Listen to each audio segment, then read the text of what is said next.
imagination, every picture tells a story. With imagination, we can relive the moments of our lives.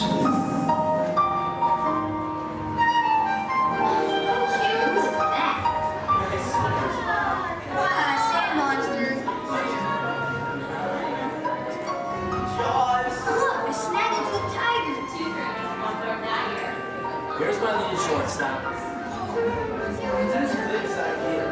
She's got frog feet.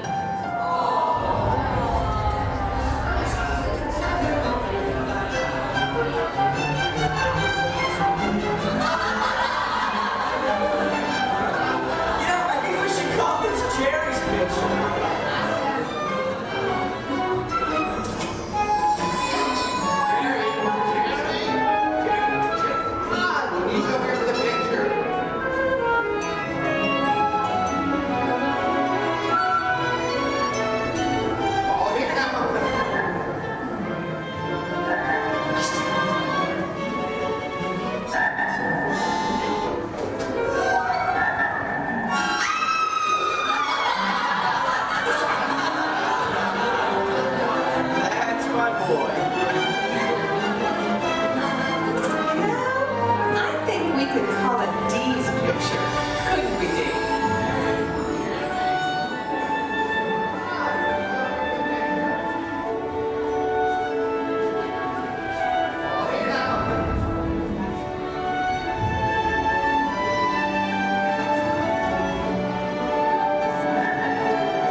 With imagination, we can relive the moments of our lives.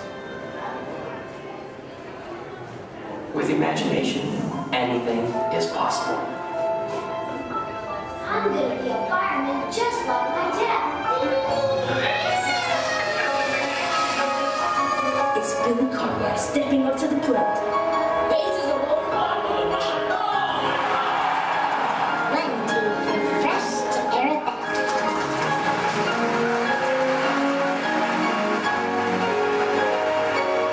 This is Houston. How's the view up there?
Anything is possible.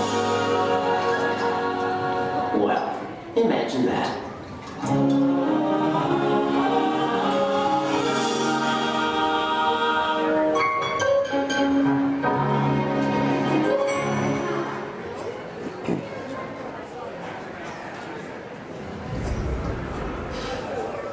Testing. 1, 2, 3. I don't think this. Is this thing on? I don't think this thing is on. Can anyone hear me? Good, you can hear me. Hi everyone, I'm Christy Smithers, an assistant here at the Institute. We're just about ready for you next door, but before we go in to see today's presentation, here's a message from my boss, the head of the Imagination Institute.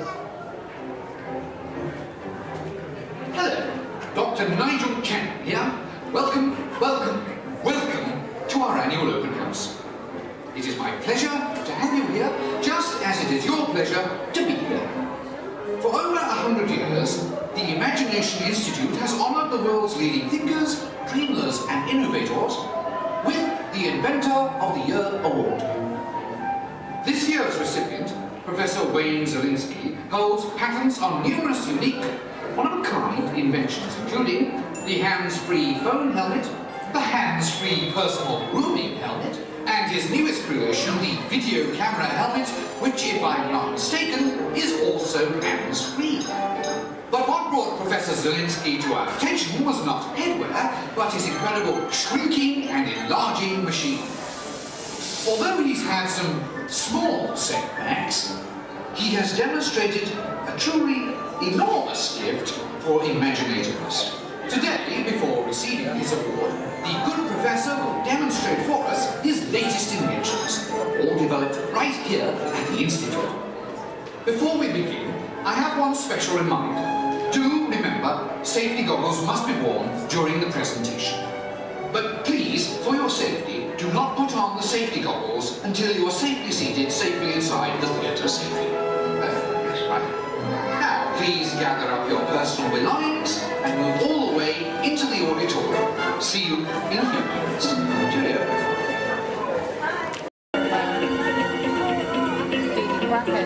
Robots have been a part of our imagination for longer than you might think. The idea dates back to ancient times, when Egyptians created talking statues to serve and protect people. And Greek engineers built water clocks with moving mechanical figures. As centuries passed, inventors built many mechanisms to imitate human movement. These early robots captured everyone's imagination. Who knew? Perhaps one day a mechanical being might really be able to walk, talk, and here he comes, ladies and gentlemen, walking up to greet you under his own power. Even help people. In 1920, a Czechoslovakian writer was the first to call these automatic helpers robots. From then on, robots became popular in stories, art, and especially in the movies.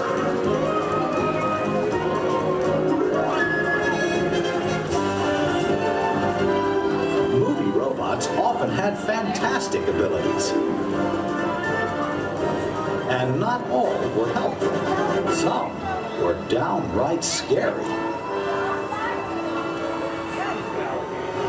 Like most 20th century kids, Walt Disney grew up fascinated by robots. They quickly found their way into classic Disney cartoons.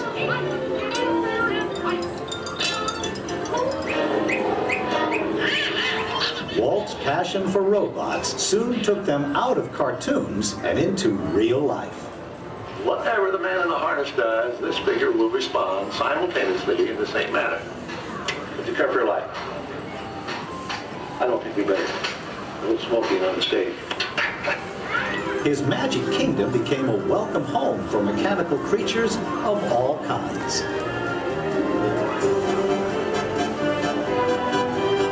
Walt's pioneering work in audio animatronics made robots familiar entertainers at Disneyland, delighting millions of visitors. Meanwhile, in the world of science, advances in hydraulics, microcircuitry, and digital computers were turning science fiction into science fact. Robots had stepped out of the realm of imagination. Today, they are everywhere we and they look.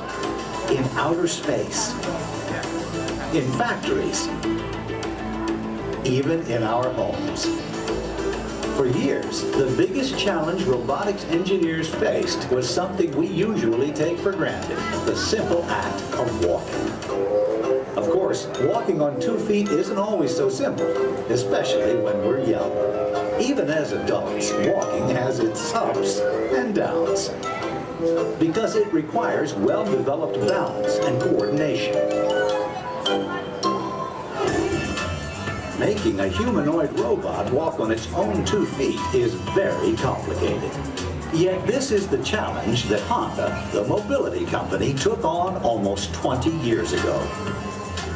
Honda's first prototypes walked in a straight line only, and falling down was a big part of learning.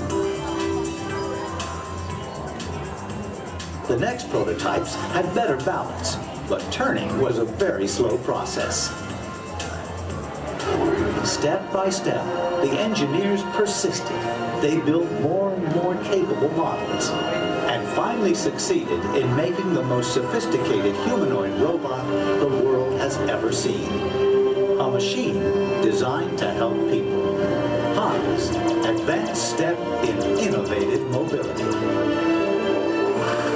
Asimo.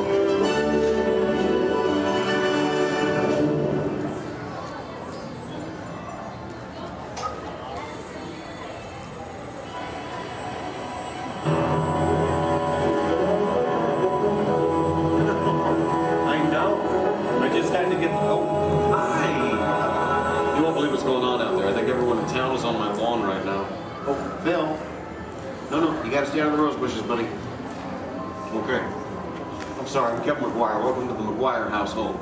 You see, we've been chosen as the first family to test new Honda Asimo robot, and I just sent it out to go check on the mail. It was so much fun watching the neighbors' faces when they first see Asimo. Like, they all... No, you can't borrow the robot. Just... Okay. Now, if you're not familiar with Asimo, you're going to be amazed at the way it... You know what? You're just going to have to see it to believe it.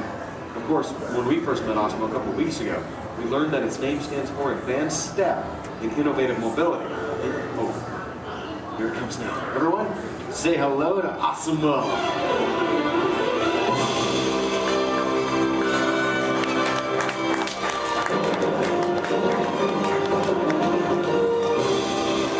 That's a good idea. Everyone welcome the newest member of the McGuire family, Asimo.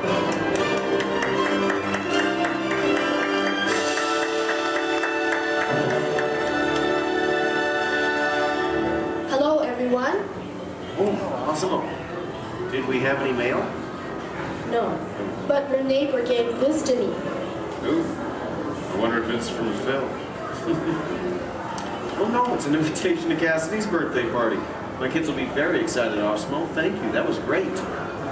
Well, I'm an amazingly capable humanoid robot. Yes. How can I help you? Well, actually, my parents are coming over later because my wife and I... Oh my goodness, I completely forgot. I was supposed to call my wife as soon as you got here. I was just having so much fun with the neighbors. But you know what? We should probably call her right now. Come on, I've got her on speed dial.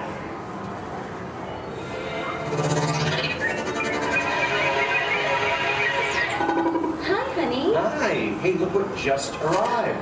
Awesome-o. Yeah. Can I keep it? Sure. Hello. Hi, Asimo. I'm leaving work early today, and I'll pick up the kids. Okay. They are so excited. So I'll see you in a while. Oh, and honey, don't forget we're going out tonight. So remind your parents that they're babysitting and order pizza. Oh, yeah. Thanks. See you. Bye, honey. Bye. Bye, Asimo. Goodbye. Well, Asimo, welcome to the family. Thank you. I just need to remember to order that pizza. What do you think, sausage or pepperoni? What am I talking about? Now, developing the world's most advanced humanoid robot didn't happen overnight. It took teams of Honda experts over 20 years to create this amazing piece of technology. And we're talking about experts in the fields of physics, anatomy, mathematics, computer sciences, chemistry, mechanical, and electrical engineering. Oh, check this out. Asimo? Come this way, please. Now, if I'm sitting down, or in a wheelchair like my wife, Asimo's camera eyes are at about the same level as my eyes, and this makes communication very simple. In fact, if you take a look at the screen, you can see Asimo looking at me. Hello, Asimo. Hello, Kevin. Oh, Asimo, please turn out to all of our new friends. And everyone, wave and say, hello, Asimo. Hello, everybody. And there you are. Now, you might be wondering why Asimo isn't on wheels or treads or something like that. Well, Asimo is designed to help people. And to be a helper in our world, a world where we need to reach for things and pick things up, or to navigate along floors and sidewalks, even just to climb a set of stairs, what better design than that of a humanoid robot? One that has 2 arms and 2 legs. And Asimo, How tall are you? I'm 4 feet and 3 inches tall. Which is the perfect height for opening and closing doors, or turning lights on and off, even working at table surfaces, or just moving things around the inside of a house. And Asano, how much do you weigh? I weigh 119 pounds. And I wonder what all that would be in metric. Carry the one. I'm 130 centimeters tall and weigh 54 kilograms. All right. Ooh, and how fast can you walk? I can walk about 2 miles per hour. And in metric, that would be about... That would be about 3 kilometers per hour. Yeah, that's great, Asamo. Thank you, Kevin. Now, in order for a robot to operate in our world, it must have the ability to walk. And walking can be very complicated. Follow me on this. You see, with each step that I take, my brain sends thousands of signals at lightning fast speed throughout my nervous system. Now, these signals travel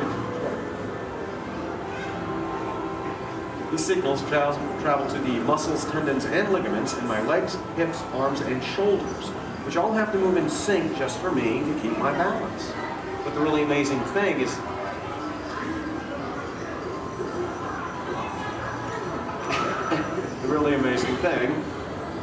that Asamo does something very similar to this. It uses motor sensors and computers to keep its balance and walk like a human. Now, Asamo can also sidestep in a straight line or on a curve.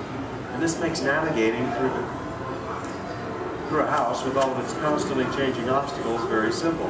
And believe me, Asamo, that move's going to come in very handy with my kids and all of their constantly changing obstacles. But what's even more impressive, not only can Asamo walk forward,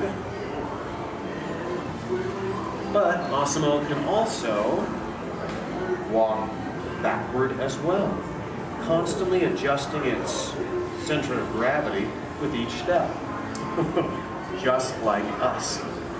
And Asamo's balance is so good, you know what? Let's just show them. Asamo, please balance on one foot, like this. Yeah. Now Asamo makes it look easy. How about the other foot? All right.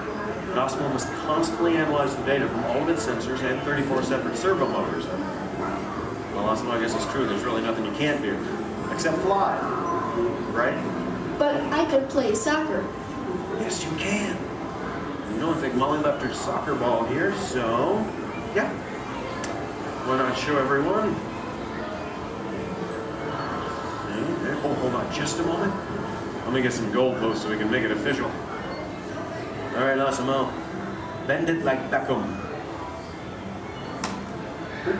And that's a goal. Very nice, Asamo.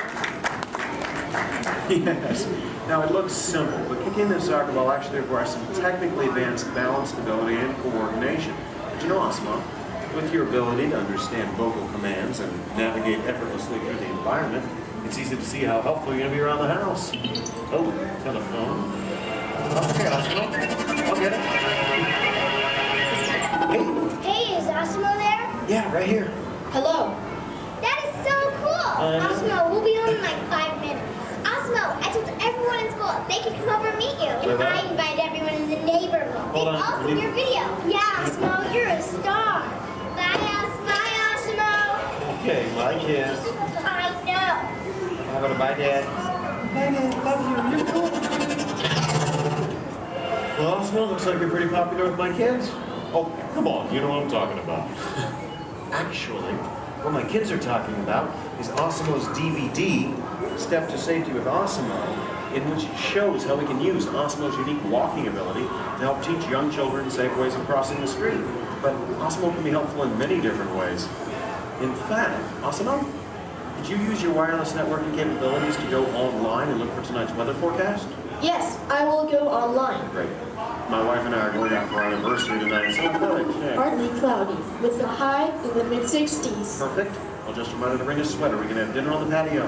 Now, even though Asamo's current role is to help her in the home today, someday Asamo might be able to work in dangerous situations, like fighting fires or working in unhealthy environments, cleaning up toxic spills. And there's even the possibility... But I'm not only designed to help. I can also have fun. I think I know what you're talking about. Everyone, would you like to see Osmo dance? Yeah? All right, how about this, Osmo? You lead, I'll try to follow. Go ahead and kick it.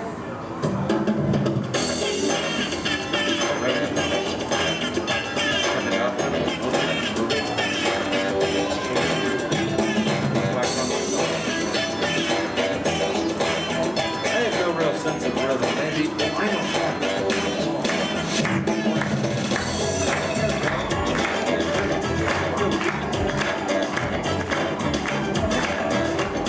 Bring it down, bring it down.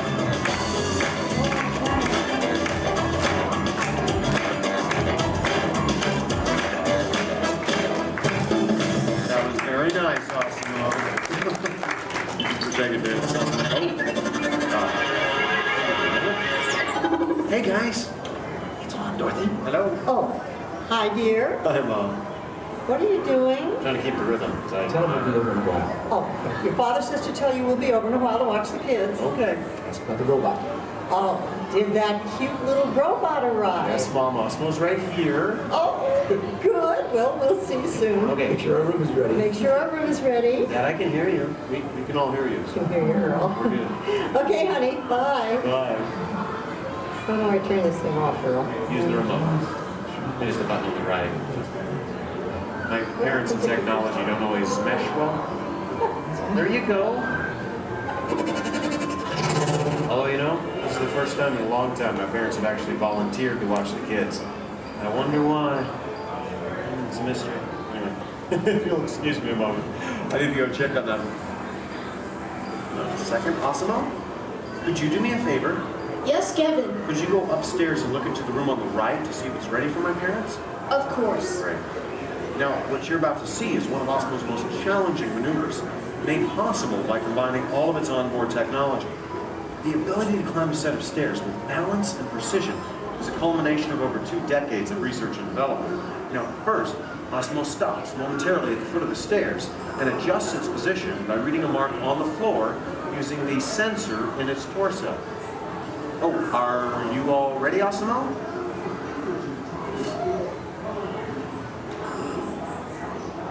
I am ready. Okay then, go for it. Now, with each step, Osmo must adapt and constantly counterbalance using all its computing power to remain upright all along the way. Way to go, Osmo! Now that is truly a historic step forward in human technological progress. Okay, Osmo, go ahead and take a look into the room and see if it's ready for my mom and dad, please. And, oh, that looks perfect. Thank you, Osmo. You're welcome. Now, if you thought going up the stairs was difficult, it takes even more balance and coordination to make it back down whenever you're ready, Osmo. Once again, Osmo will find its position by reading a mark on the floor using the sensor in its torso. And when it's ready, it will descend the stairs, constantly adjusting with each step.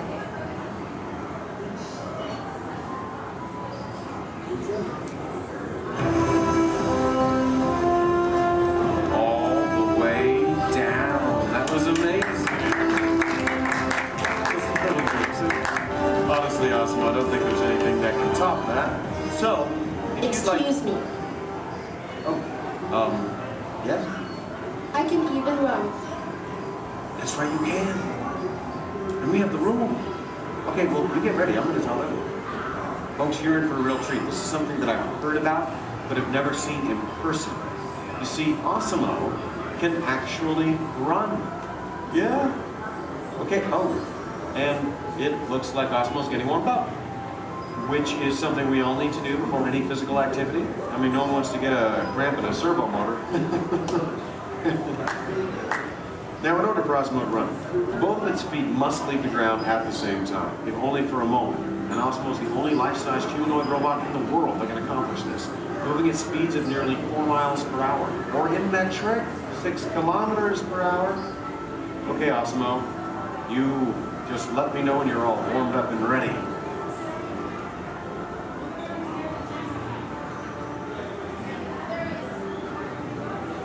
I am ready. Alrighty then. On your mark, get set, go!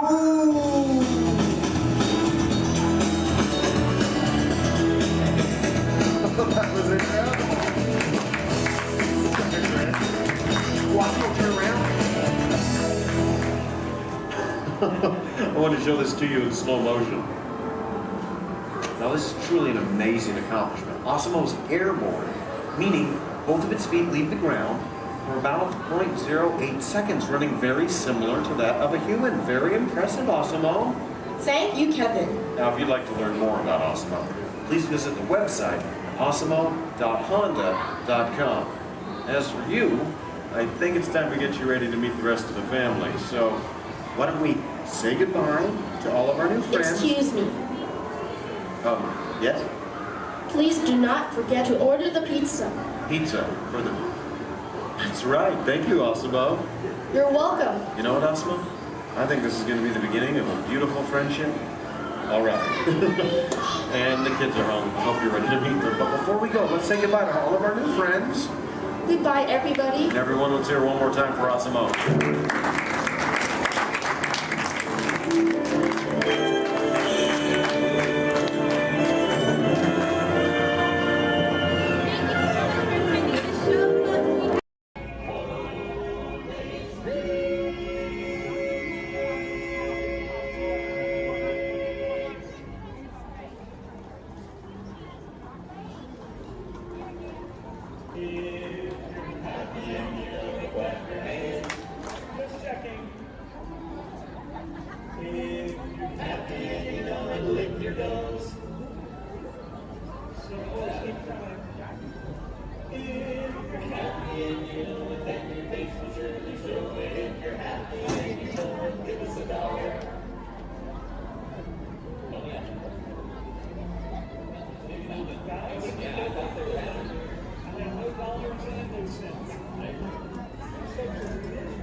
Mantenga sus manos, brazos, pies y piernas dentro del vehículo.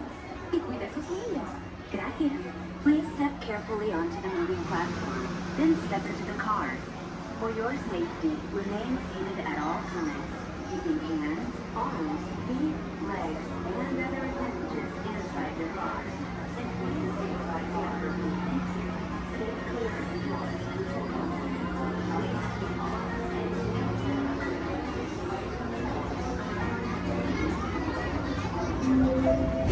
This is the TTA Blue Line, non-stop service around tomorrow.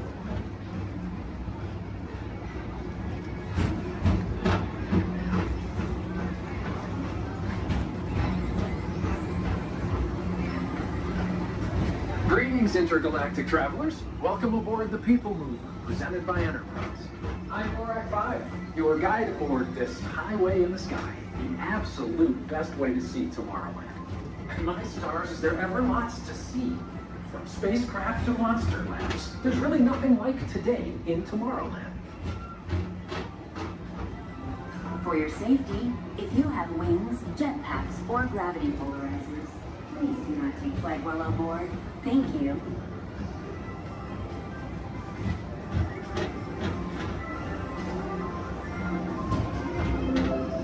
The next station is Tomorrowland Urban Planning and Star Traders.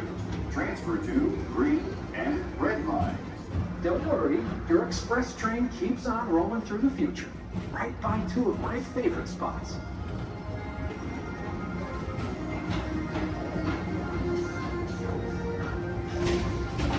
First up, Progress City, Walt Disney's amazing dream for a community of tomorrow. Did you know Progress City inspired Epcot and a lot of the visionary ideas throughout Walt Disney World? Look, there's even a tiny people mover. I wonder if there's a tiny mover here.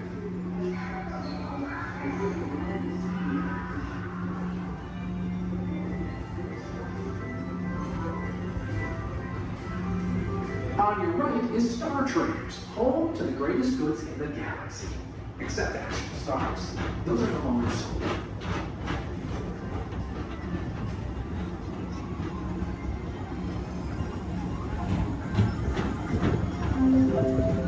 Now approaching Tomorrowland Speedway and Tron Light Cycle Run. I love a good circuit, and these are two of the best tracks of the cosmos for a bit of light, speedy competition.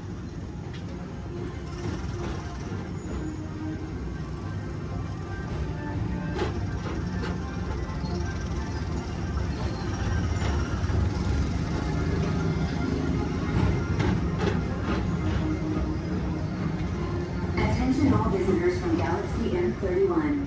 Please keep forward-facing tentacles clear of oncoming vehicles. Thank you.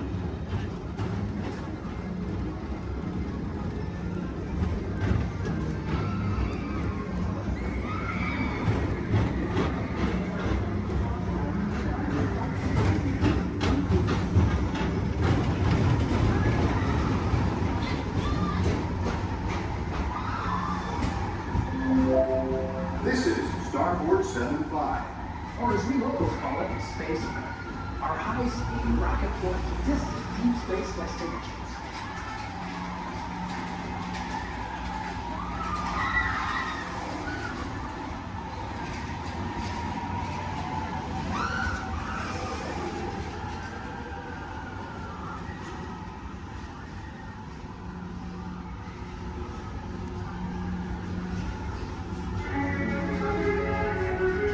Let relaxation wash over you at the most refreshing retreat in the galaxy, the Coral Rooms of Pisces 7. You H2 owe it to yourself. Book today.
Tom Morrow. Please contact Mr. Johnson at the control tower to confirm your flight to the moon.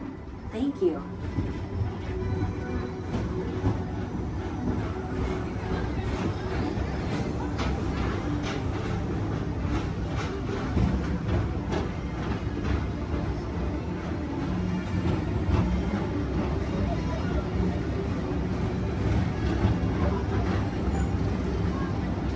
Attention all visitors from Galaxy M31. Please keep forward-facing tentacles clear of oncoming vehicles. Thank you.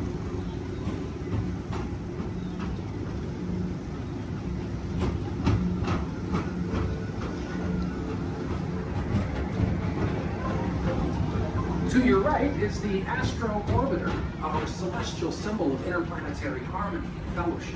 Hop aboard and launch high above Tomorrowland for a spin amongst the planets.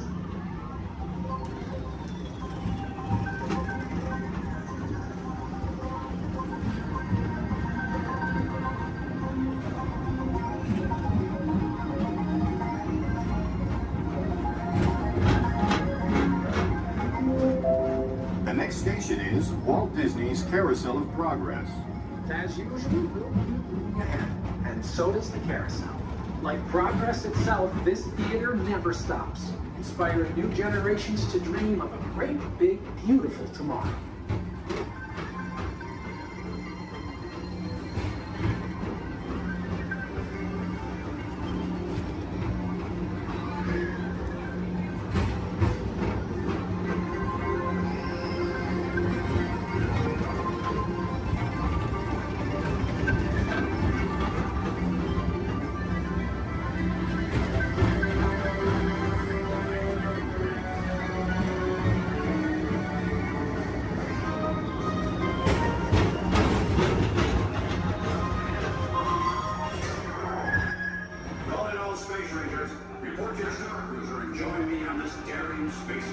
I can see you have returned.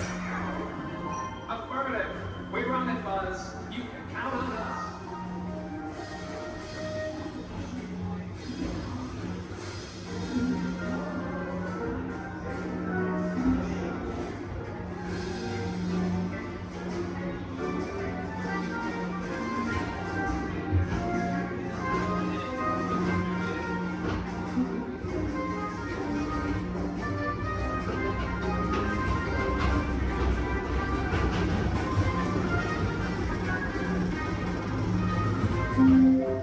Now approaching Monsters Incorporated Lab Floor. Mike Wazowski has brought in some real monsters of comedy. Whether you have one eye or nine, take the time to see this show. Now approaching Tomorrowland Transit Authority Station. My fellow sentient life forms, our people mover journey has nearly come full orbit. Thanks for riding with us. It's been a pleasure to have you aboard. And even though we're concluding, this is always my favorite part. Because now is the time. Now is the best time to go out and explore tomorrow. Today. See you in the future.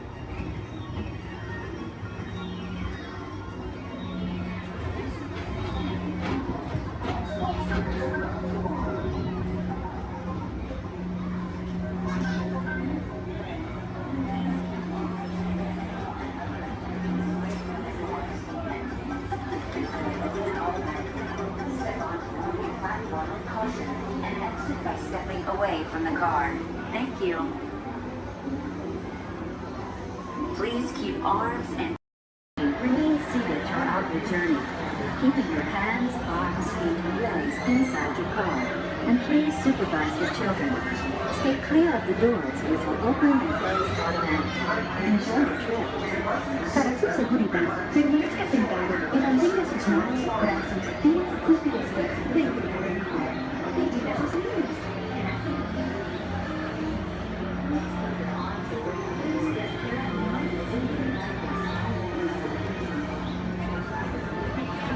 Welcome aboard the Tomorrowland Transit Authority People Mover, your quiet and carefree highway in the sky. We invite you to sit back, relax, and enjoy your planned circumstance. Along the way, you can preview many of the exciting places you'll want to be sure to enjoy today while visiting this land of tomorrow.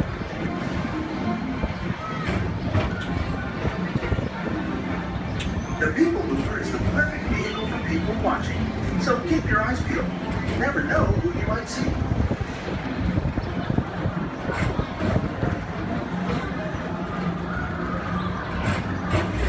Coming up, Stitch's Great Escape, where you can report for duty as a security agent for the Galactic Federation.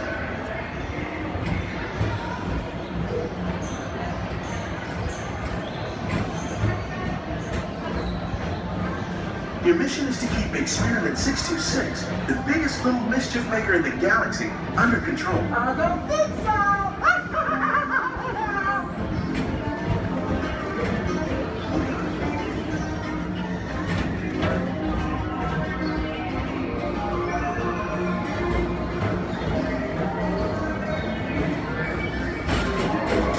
And now, Tomorrowland Transit Authority proudly presents Progress City, Walt Disney's dream for experimental prototype creating of tomorrow. Progress City was the inspiration for everyone moving forward in life.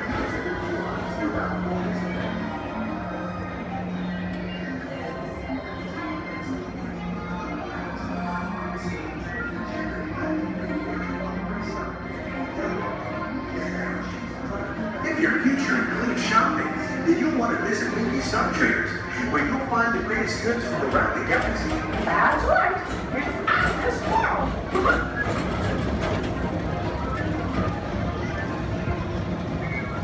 At the Tomorrowland Speedway, put the pedal to the metal and speed towards the checkered flag in your very own race car.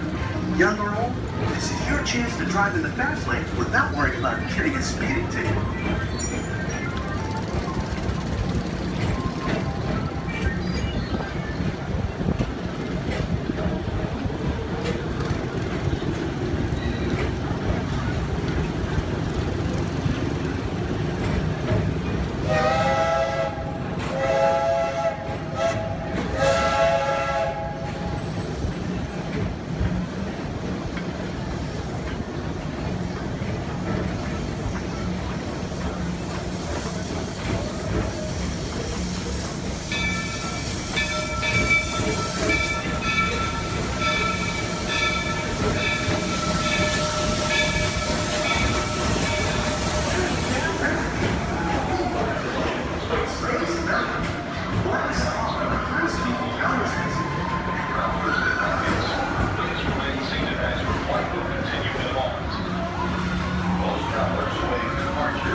Paging Mr. Morrow, Mr. Tom Morrow. Please contact Mr. Johnson in the control tower to confirm your flight to the moon.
own spacecraft as you take a spin around the planet and ascend to otherworldly heights.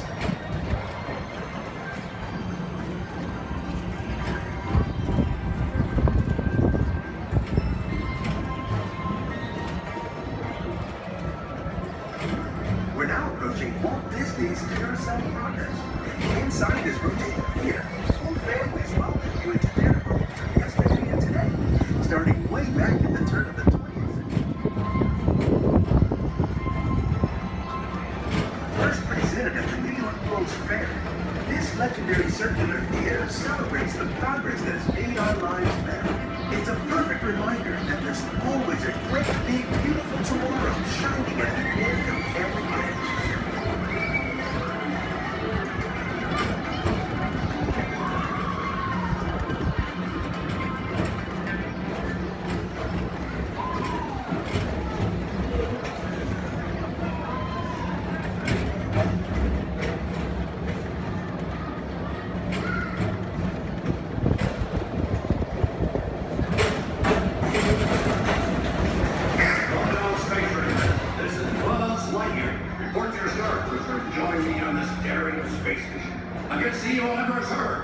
As an honorary space ranger, you'll use your own personal laser cannon to save the entire galaxy.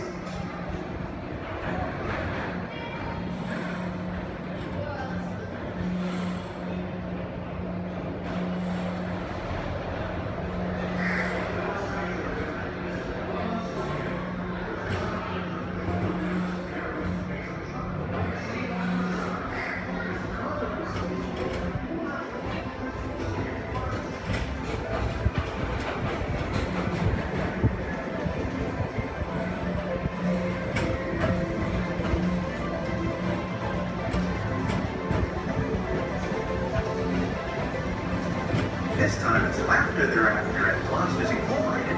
So drop in and join Mike Wazowski and all his pals at Monsters Incorporated to laugh more. Share fun. Yeah, very good. Keep it moving. We're on a tight schedule here.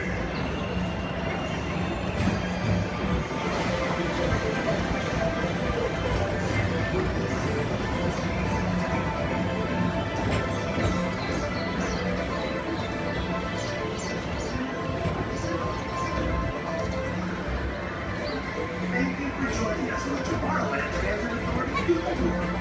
It's been a pleasure to have you aboard. Enjoy the rest of your day and have a great, big, beautiful tomorrow. Welcome aboard the Tomorrowland Transit Authority. Your flight is right now. Step onto the moving platform with caution and exit by stepping away from the car. Thank you.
right, let's go.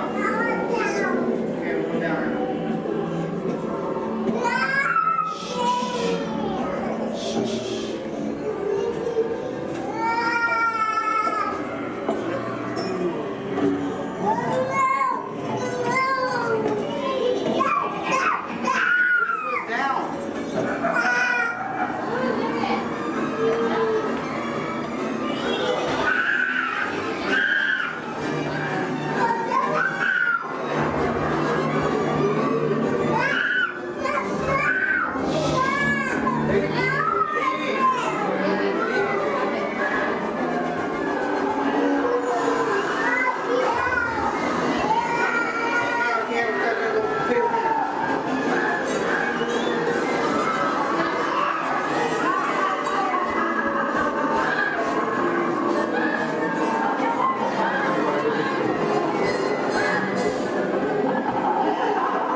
First thing I need to do here is a quick sound check. You can hear me up and down the shuttle waves. Give me a wave if you can hear me. All right. Thank you.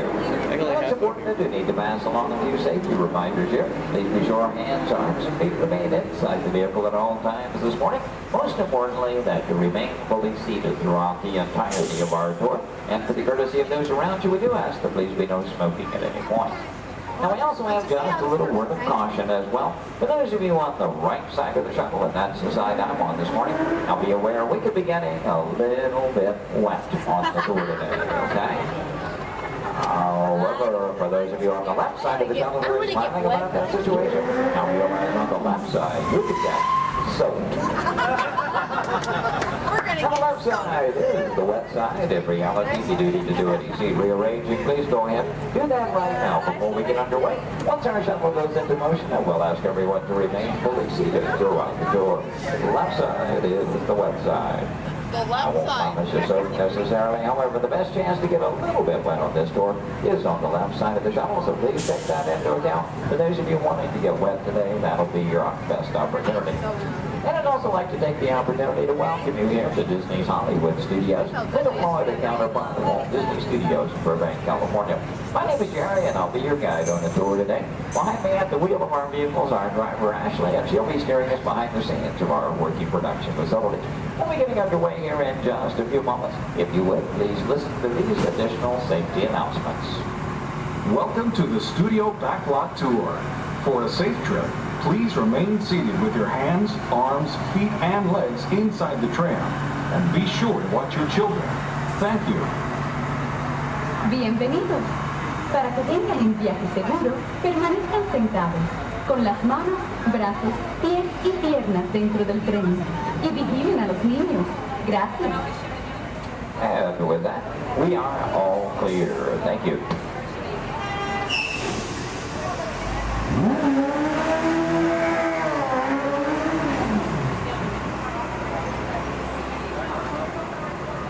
Once again, a very good morning, ladies and gentlemen. Welcome to the second portion of the studio's backlot tour. Might also mention there are no photo restriction of any type on the tour, so please feel free to shoot as much film and video as you like. Go ahead and get those cameras out and ready. Matter of fact, that first photo opportunity is coming high in the sky. Take a look up toward the front of the shuttle. As you round the corner toward the front to your left, you'll see the symbol and the landmark of our studios, our award-winning Yearful Tower.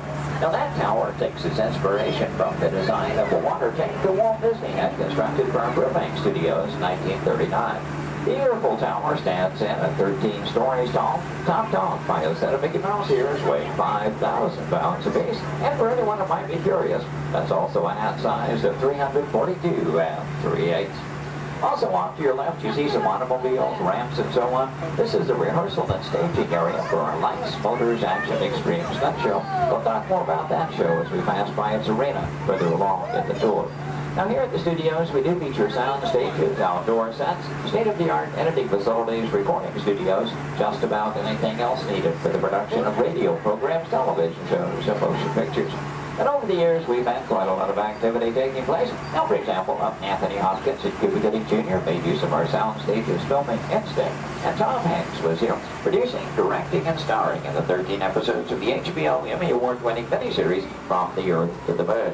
Our backlot has been used for exterior shots for such shows as The Golden Girls and Empty Nest, and for 5 years, from 1989 to 94, our sound stages were home to the new Mickey Mouse Club.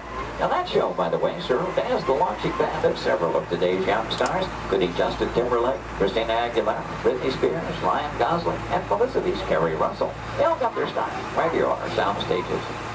Now, as you make your way around this turn, off to the right, you'll see 2 surviving P-40 aircraft from Touchstone Pictures Pearl Harbor, starring Ben Affleck and Josh Hartnett. Taken from the mold of a real P-40 Warhawk, these full-scale replicas are produced in fiberglass over a steel frame. You might be interested to know there were actually only 16 of those full-scale replicas produced for the filming of Pearl Harbor. If you've seen that movie, you know there were a lot more P-40s than that on the screen. The remainder were all computer-generated. We're now entering one of our most glamorous departments. This is the world of creative costuming, and notice the window displays on the left. Now here in costuming, the process begins with artist designs. From there, our seamstresses and tailors take over. They may use as much as 1 1/2 million yards of fabric each year to produce more than 25,000 garments. In the display cases, you see original costumes from such films as National Treasure, Book of Secrets, Disney Channel's High School Musical 2, costumes from Step Up to the Streets, and in Real Life, and from Enchanted with Amy Adams and Patrick Dempsey. Also coming up ahead on the left, a special display of both costumes and props from Walt Disney Pictures, Pirates of the Caribbean at World's End. We have more than 250 artists involved in the design and manufacture of costumes for motion picture, television, and live entertainment needs. And are proud to say that here in Florida, we have the largest working wardrobe in the world. Now, when an art director needs to create a specific look for production, they may begin with a props department. Here, scenic designers buy and in some cases build everything they need to create the exotic world in which their stories take place. On either side of the shuttle, we're passing through a series of prop storage areas, but also to the left, the final large room we pass by is the scenic shop. Now that's where carpenters construct to maintain the sets to be used on the sound stages or out of location. Over the years, these talented artisans have created sets for such shows as The Rosie O'Donnell Show, Wheel of Fortune, Live with Regis and Kathy Lee, and more recently Live with Regis and Kelly, all when they were here at the studios filming on location.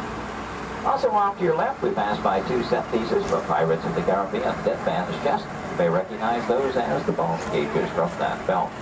And as you make your way a bit deeper into the back lot, oddly enough, the next area we approach is known as the studio boneyard. Now, most studios have boneyards, simply areas where we can store oversized props such as vehicles, aircraft, anything we may need to reuse or refurbish for another production. The large steamroller, for example, appeared in the film Who Framed Roger Rabbit, starring Bob Hoskins and Christopher Lloyd. We also passed by a Venetian gondola here from the film Casanova with Heath Ledger and Sienna Miller. And that's followed by 2 model airplanes. Now the first of those 2, the larger, used in the filming of exterior shots for Flight Plan, which starred Jodie Foster. The second one, you may notice the wording The Jailbird on the nose from the 1997 film Con Air with Nicolas Cage and John Malkovich. The new period motorcycles on the end used by director Steven Spielberg in Indiana Jones and The Last Crusade, starring Harrison Ford and Sean Connery. Now, anytime a production team has to travel to a city or town to film on location, they have to deal with a lot of problems they have little or no control over. Things like crowds, traffic, and noise. To avoid that, you often prefer to film on a studio backlot.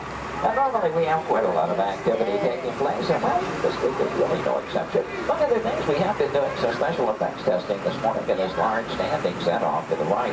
Now, when the tests are underway, the set becomes off limits to our tours, but see, we have been given green light here at the moment. You know that Ashley is in contact with our production coordinator, so apparently the between takes here.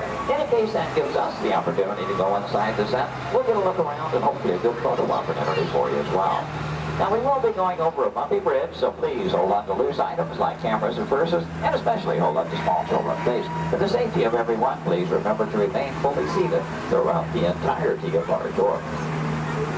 Now, this is a large standing set, and that's the type of set designed to be used over and over again. This one is modeled after an actual canyon in Southern California, the special effects set that we call the Master of the Canyon.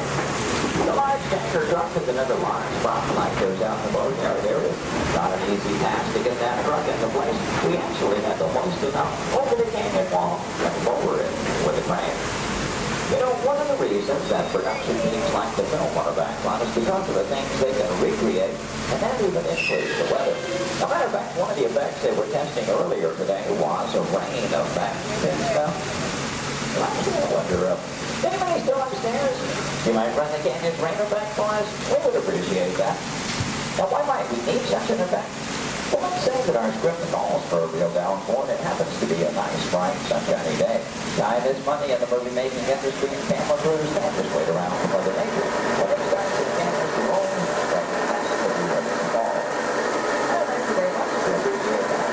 Now, this effect is being created by some high-pressure water drops over it, just out of the camera rain.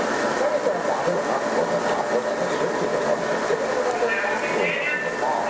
Now, we wanted to create a comfort zone effect. We could add some strobe light with one in the air. No, I'm sorry. Another way to back. Stop. Hold on, everybody. It looks like we're going to be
From behind, you'll see the canyon is really a steel structure covered in wire mesh and adjoined by a layer of textured cement and tar creates a natural rock formations up in the canyon.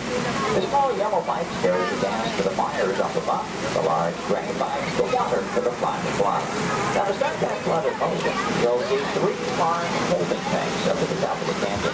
When we open the gates to those tanks, that allows 70,000 gallons of water to come right down toward our tunnel. Let me ask you a more dramatic impact. Some of that water was blown at you by airplanes.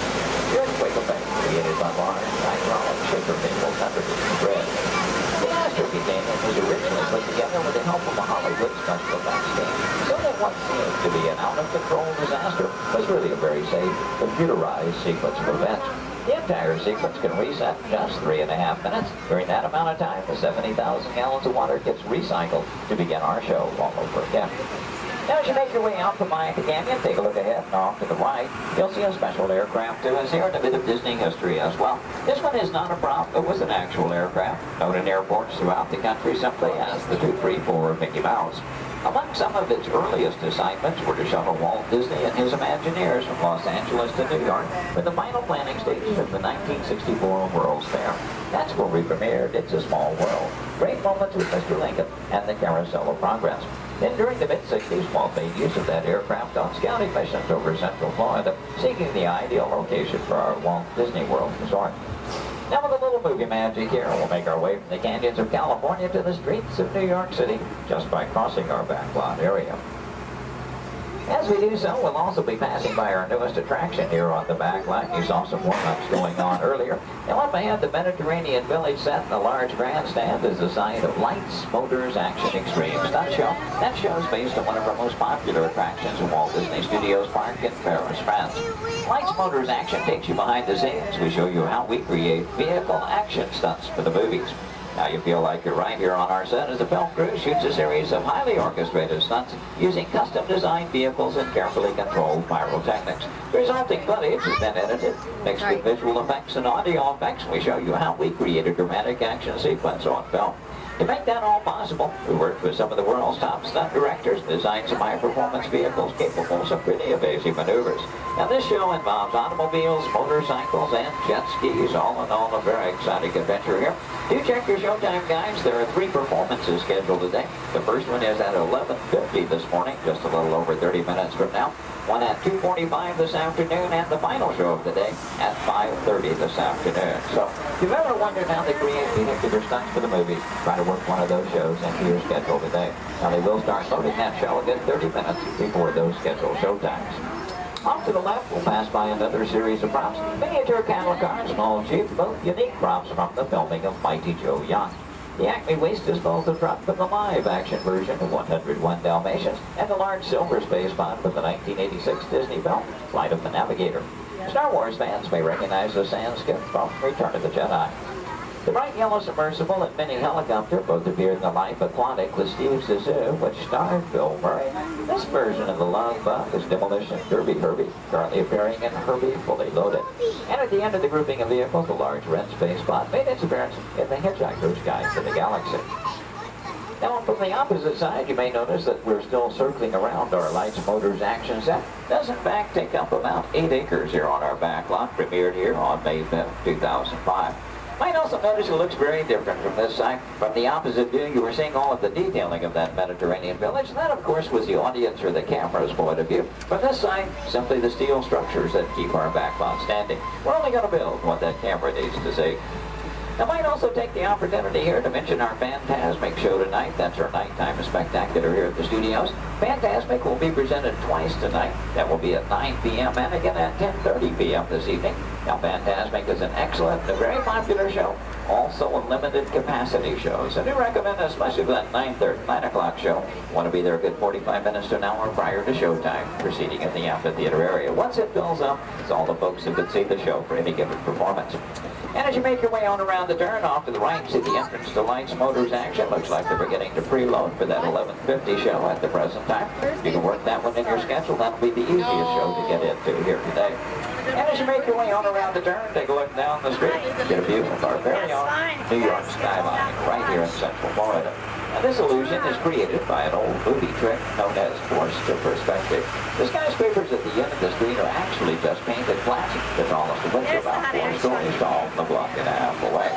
You might also be interested to know we've recently redeveloped this entire section of the backlot. In addition to Lights, Motors, Action, we've added a skyline of San Francisco, soon to come one of Chicago to join our existing New York City skyline, renaming the entire area Streets of America, but all with the idea, of course, giving producers more locales to choose from when they're filming here on our backlot. Now this also signals we are coming to the end of our tour today, so please take a moment, check around, be sure you have all your personal belongings gathered up. As you exit the shuttle today, you'll take a stroll through the American Film Institute showcase. There you'll see a themed exhibit titled Villains, Movie Characters You Love to Hate. Now if you're heading to that Lights, Motors Action Show, your one and only exit is still through the sliding blue doors and straight off through the showcase, then around the loop. The Lights, Motors Action. Once again this morning, your driver was Ashley. My name is Jerry. We both thank you very much for joining us today on the Studio's Backlot Tour.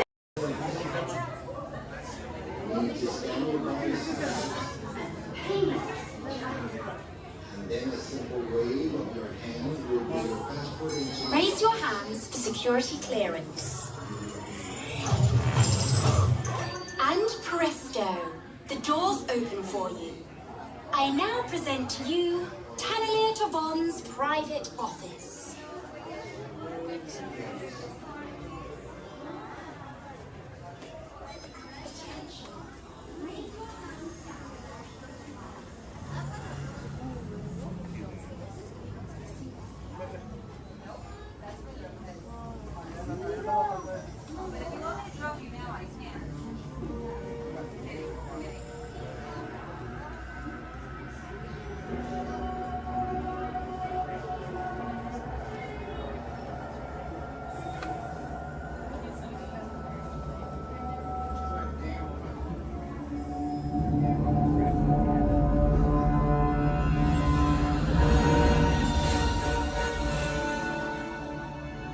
My friends, you're one step closer to your exciting encounter with the Guardians of the Galaxy.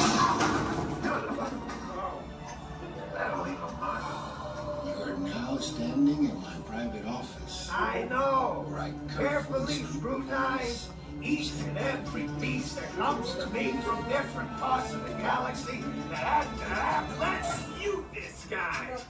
Getting consistent flattering on a constant loop was big motivation for me to escape. I go, ouch! Ouch! That was not part of the plan. What? Of course I escaped. For those of you who have not been paying attention, the name's Rocket, one of the Guardians of the Galaxy. The smart one. Listen up. He's gonna put you on a gantry lift for your tour. I'm gonna sneak on top of your lift and take us all the way to the big old generator control room. I'm gonna blast that thing and destroy all the control systems, which will open up every cage in this freak show and free my friends. Our buddy Mantis is in the getaway ship waiting for my signal, and then we'll be on our merry way. But this plan won't work unless you help. I don't have clearance. My hands don't scan. Yours do. If you raise your hands, I get the clearance and the chaos begins. It's a foolproof plan. 35% of the time. Oh. I'm gonna take this. Now move it.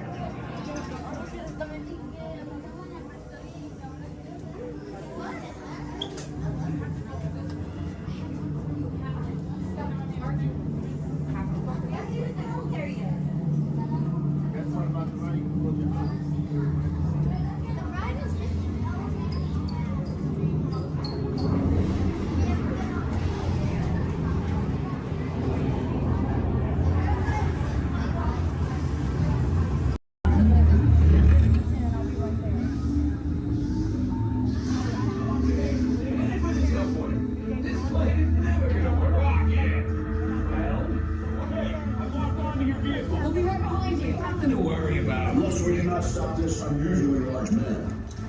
Then you're likely doomed. You're gonna need it.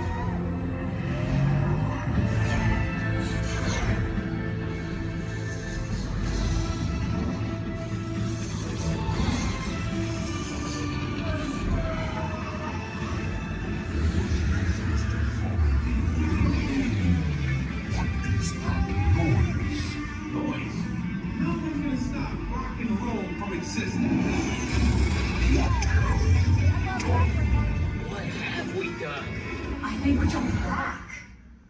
All the way. Oh, Christ.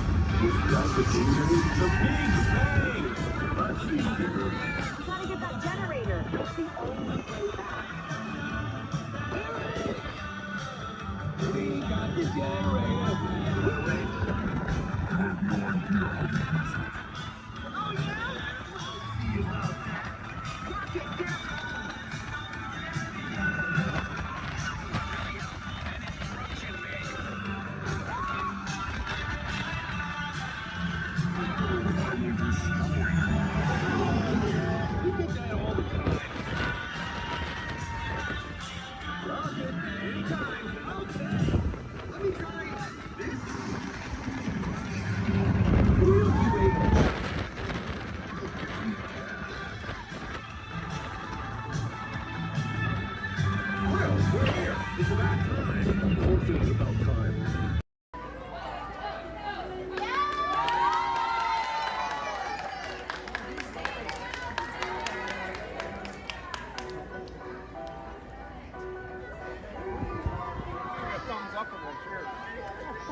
Hey-ho, Kermit the Frog here, and welcome to Muppet Vision 3D. Now, let me show you around our research center. See, here in this modern high-tech facility... Hey, careful! Here in this modern high-tech facility, we have perfected Muppet Vision 3D, a new film process which we're about to demonstrate. Now, working the projector is an old friend of ours, the Swedish chef. Chef, everything okay? Exactly. And our demonstration includes a little song from Miss Piggy. Little? Did I say little? I meant to say it's a huge, show-stopping, major song from Miss Piggy. That's more like it. Good. And we've also got a big musical finale from Sam Eagle. Sam, what's it about? It's called A Salute to All Nations, but mostly America. Great. So it's going to be a swell demonstration, and at no time will we be stooping to any cheap 3D tricks. Did you say cheap 3D tricks?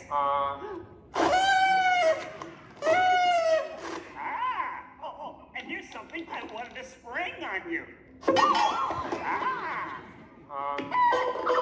Walmart, it's that dumb bear again. Yeah. Hey, Bear, you're not even funny in 3D.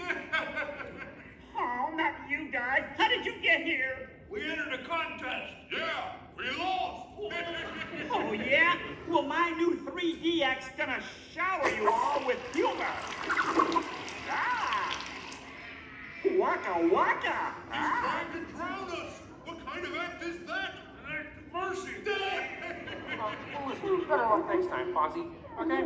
And now, if you'll come this way, I can show you our secret laboratory. You see, we invited distinguished scientists from all over the world to come and work here. Unfortunately, none of them showed up. So instead, I'd like to introduce you to the guys who invented Muppet Vision, and they can show you some of their... right now, I'd like to turn you over to Dr. Bunsen Honeydew and his assistant, Beaker. Well, thank you, Mr. Kermit. Today, let's look at the advancements we've been working on for Muppet Vision. Beaker, would you turn on the machine?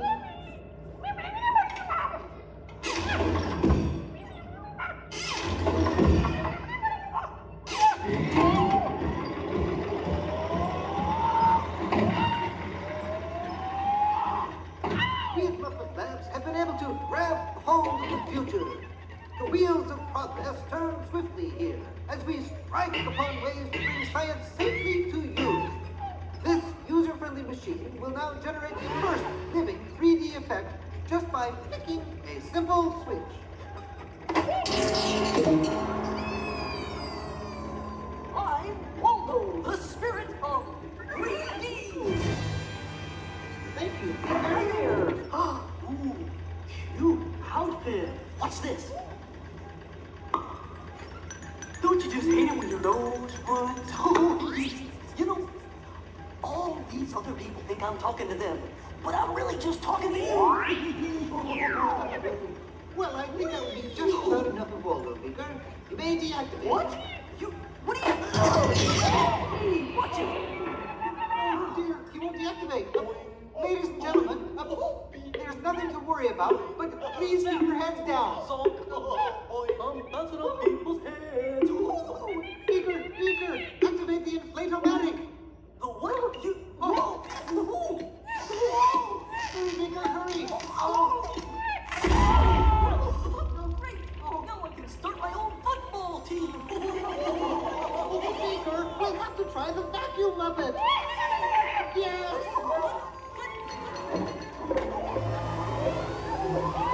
Ladies and gentlemen, for your own safety, please let the armrest firmly.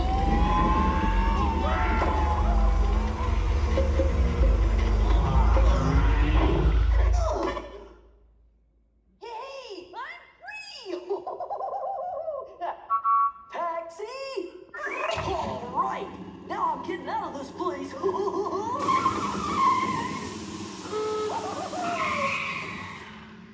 This way, folks. I'm sorry, but Muppet Labs seems to have been temporarily sucked up. But, what is that? Hey, Kermit, see, it's my new remote control banana cream pie. Yeah. Hey, Kermit, watch this. What?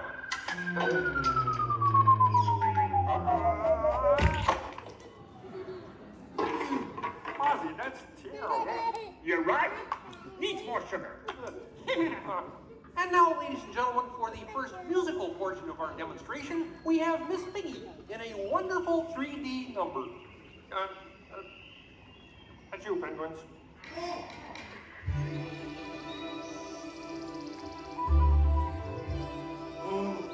Doesn't that look beautiful? Yeah, too bad you're gonna spoil it with a pig. La la la la la la. Oh, sun shining bright above you. Soft breezes seem to whisper, I love you. Birds singing in the sycamore tree. We made it to me. Oh. Look in my eyes and kiss me. Just hold me tight and tell me you miss me. While I'm alone and blue as can be. Bring a little dream of me. No troubles as life bubbles on, dear. Still craving a kiss. All right, that's it. Knock it off, penguin. Oh, but it was going so well. I will not work with the rabbit. But I was just doing 3D.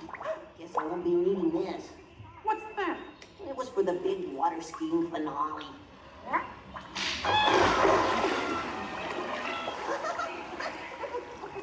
Anybody, what are you doing? What do you mean? You are ruining this film. Well, I was Get just out. trying to Get help. out. I didn't mean anything. Go away. Go away. Does anybody know the way out of this film? Hey, you got a map down there? Well, you come with me if you like. I just got fired and I'm running away. Terrific!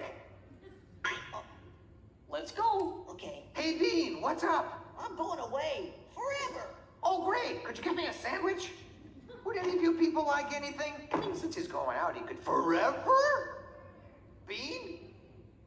Bean? Oh, Kermit! Kermit!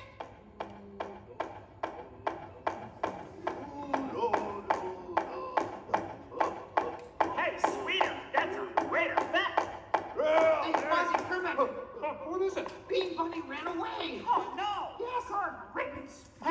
We gotta find him. I know! All right, everybody spread out and look for Bean. Right. I'll go this way. Ladies and gentlemen, we'll continue the show in just a moment. But in the meantime, if you see a rabbit, holler. Bean. Bean? Oh, Bean. Bunny! Bunny! Bean! Where are you? Bean? Bean? Bean?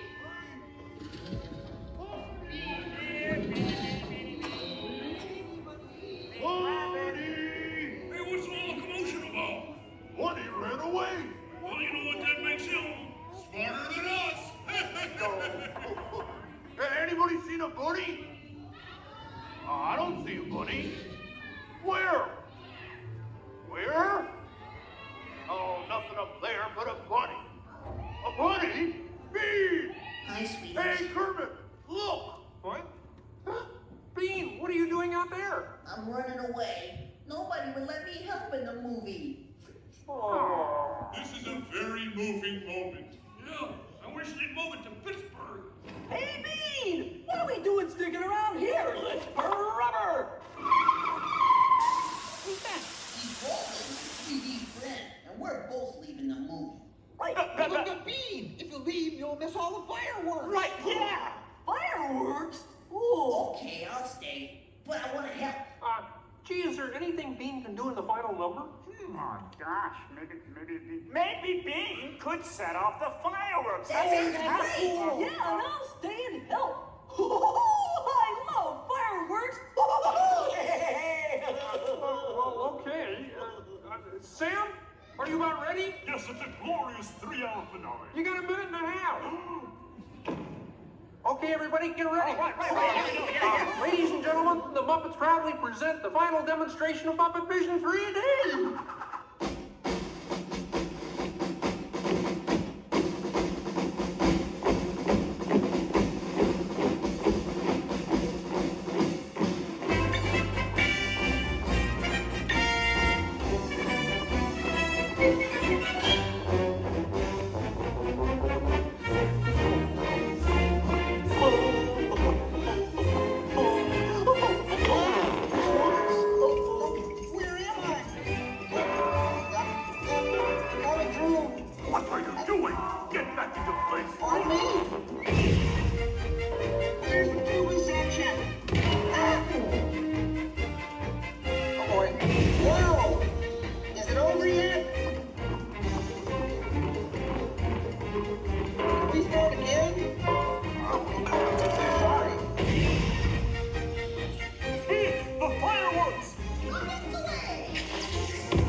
Hey, watch it, will ya? You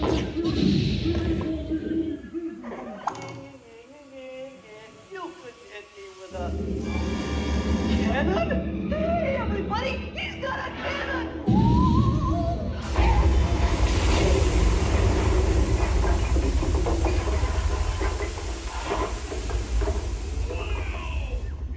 Everyone okay in here?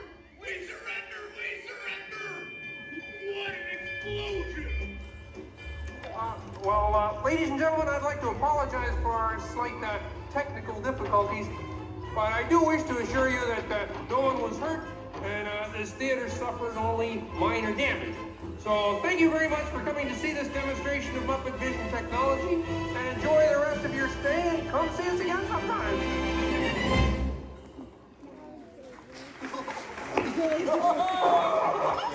They'll never recognize me now! Forward!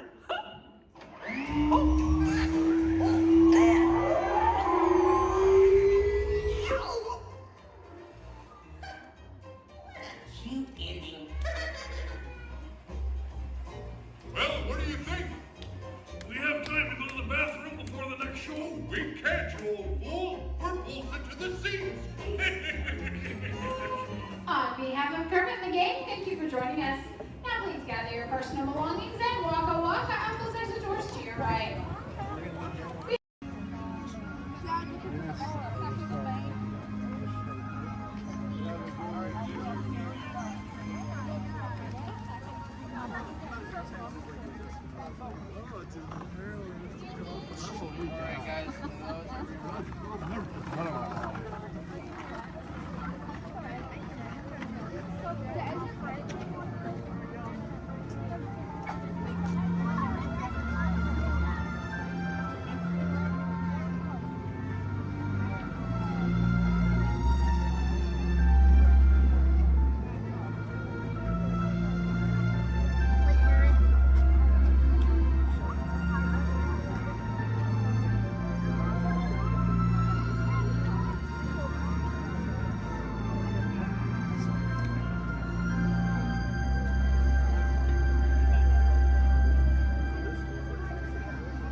want you to walk and get that movie star treatment, there you go, that you know you deserve. And you know what? You might look and see.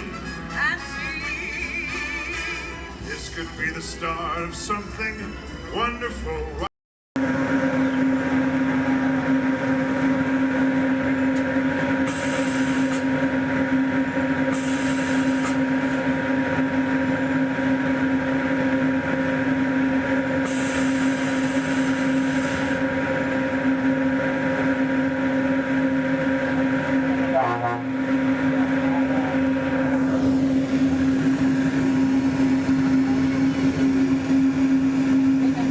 Hello, everyone. Welcome aboard the Disneyland monorail. We are now beginning a 2.5-mile journey to downtown Disney Station and back. For a safe trip, remain seated, keeping your hands, arms, feet, and legs inside the cabin. Be sure to watch your children, and no smoking, please. Bienvenidos. Para su seguridad, permanezca sentado y mantenga las manos, brazos, pies y piernas dentro del tren y cuide a los niños. Por favor, se ruega no fumar. You're riding aboard a Mark 7 monorail, the latest generation of Disneyland monorails. When Walt Disney introduced this attraction in 1959, it was the first daily operating monorail system in the Western Hemisphere. Just ahead is Disney's California Adventure, where you can live the ultimate California dream through attractions and live shows that are as diverse as the Golden State itself. The Towering Hotel is home to the Twilight Zone Tower of Terror, where you can literally take a thrilling drop into Hollywood history. The bear-shaped rock formation is part of the Grizzly Peak Recreation Area, a haven for outdoor adventures. Beyond it, you'll find the high-energy fun of Paradise Pier. Coming into view on the left are the villas at Disney's Grand Californian Hotel and Spa. It's the first Disney Vacation Club resort on the West Coast and shares the same arts and crafts style as the famous hotel, which we are now entering.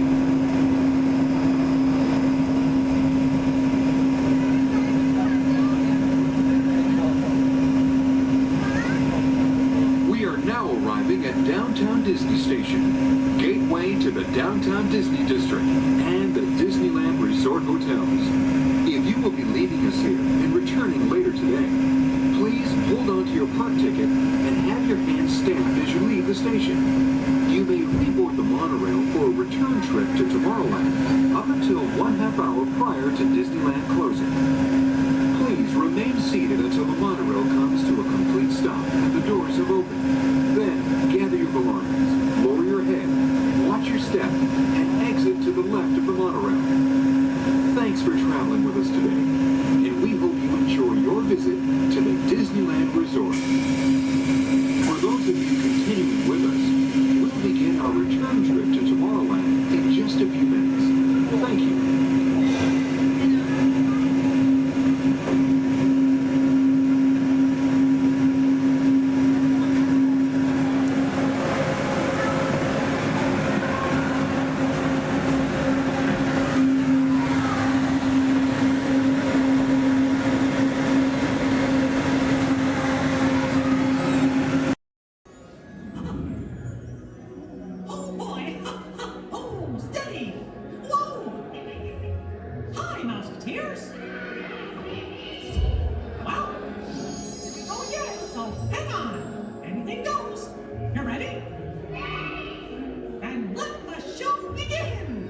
Here's my pal Walt to tell you how the magic is made. There's a lot of satisfaction in developing ideas into reality. When we consider a new project, we really study it. Not just the surface idea, but everything about it. And when we go into that new project, we believe in it all the way. We have confidence in our ability to do it right, and we work hard to do the best possible job. There's really no secret about our approach. We keep moving forward, opening up new doors, doing new things, because we're curious. And curiosity keeps leading us down new paths. We're always exploring and experimenting. Everybody ready? Then on the shore. You are the passengers of the most uncommon elevator about to ascend into your very own episode of the Twilight Zone.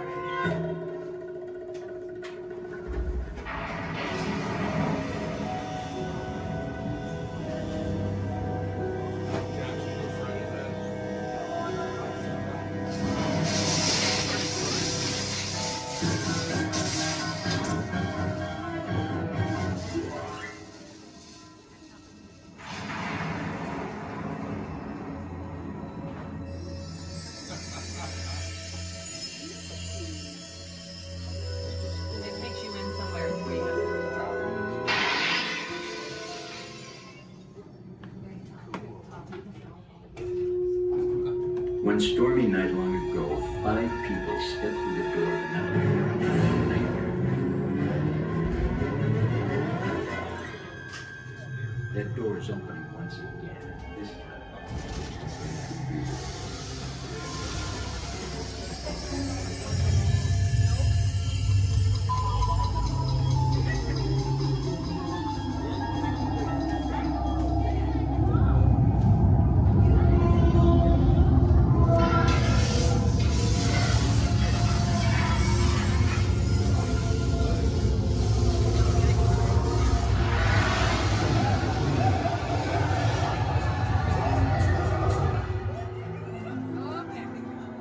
You are about to discover what lies beyond the 5th dimension, beyond the deepest, darkest corner of the imagination, in the Tower of Terror.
A warm welcome back to those of you who made it, and a friendly word of warning.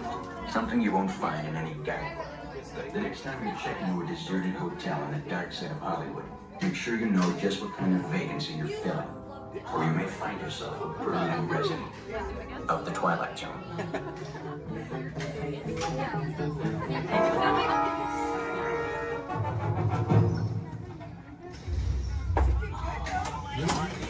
Welcome back, everyone.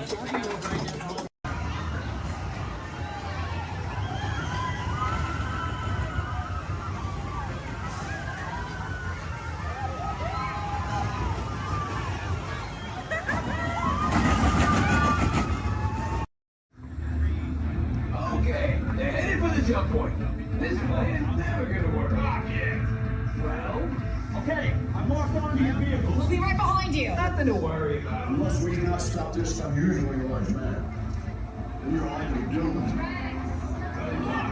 You're gonna need it.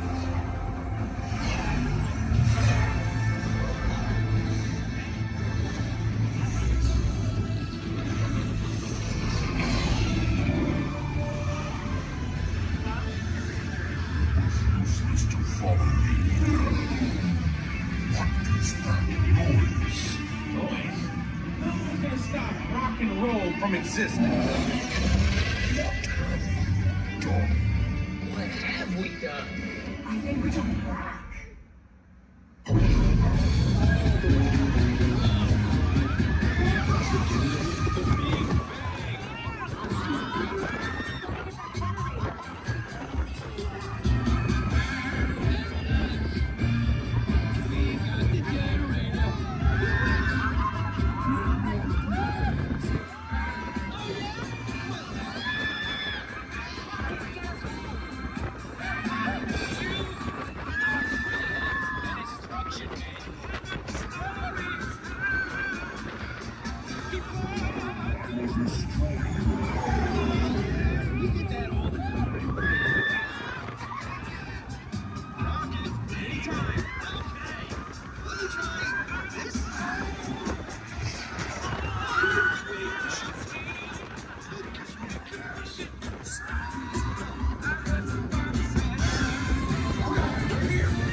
heroes. Do you really think they deserve to be called heroes?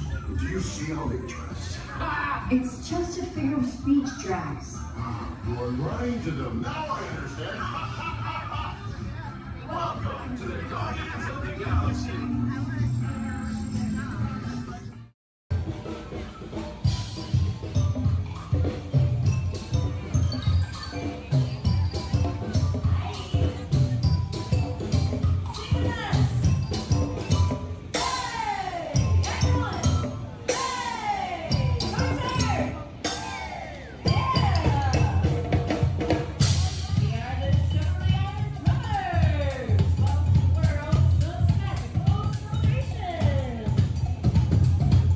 Who's having a great day out there? Yeah! Thank you!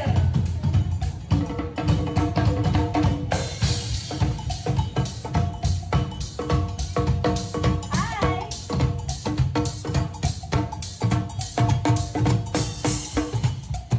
Hi! Oh!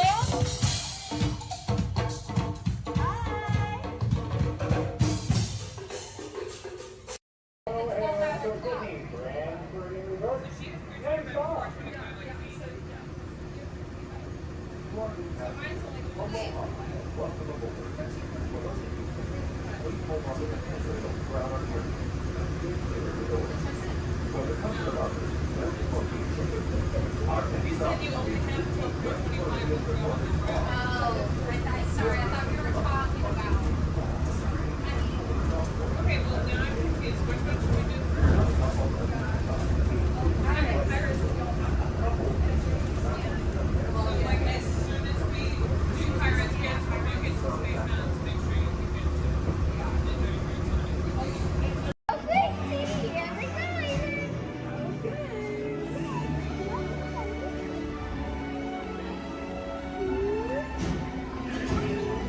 Are we going around?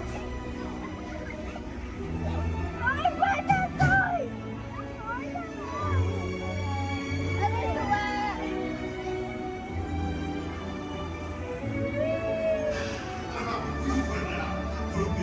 Venez, suivez-moi, je vous prie. The chef family is waiting for you. This one. Qu'attendez-vous? What the heck?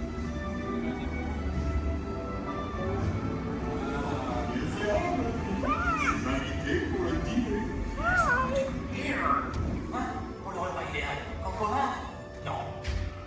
A simple omelet? Too simple. What? And wait, that's it!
What are you doing? Que mendigos-vous?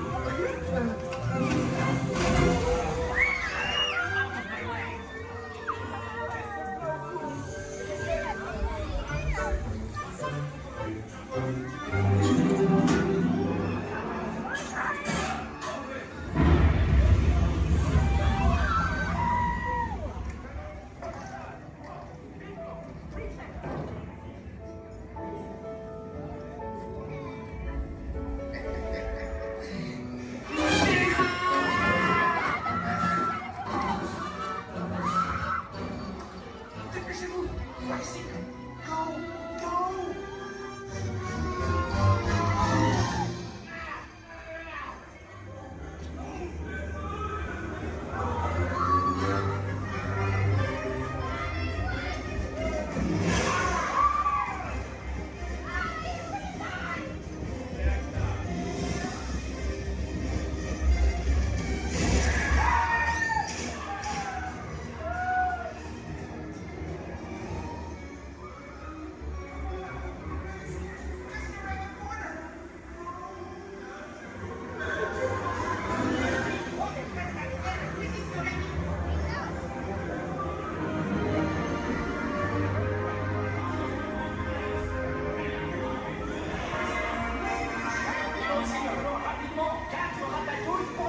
He's crochet heavy.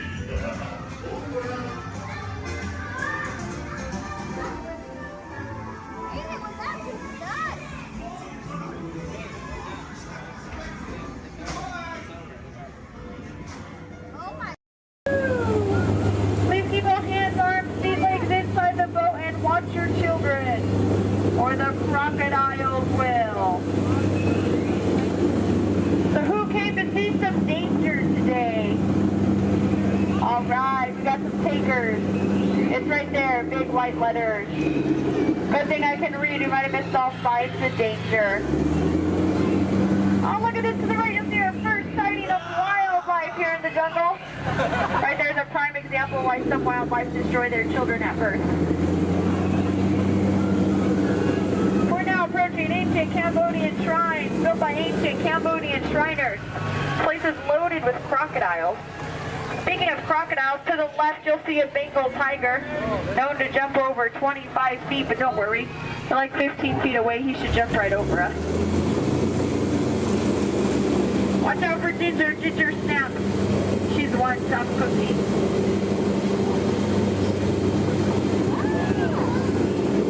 We are now entering the sacred bathing pool of the Indian elephant. Oh, looks like they all came out to play. You know, they say an elephant never forgets. I'd have to agree. Somehow they never forget to be here when my boat comes by. Feel free to take pictures. Looks like they all have their trunks on. Oh, there's Bertha. She's been in that shower so long you can tell by all her wrinkles. Oh, look at Squirt. Hi, Squirt. Uh-oh. That's why we call him Squirt. Here we go. Oh, no, get down, get down. I'm not kidding. I'm just kidding. Little dry humor. Oh, that looks dangerous. Let's get closer.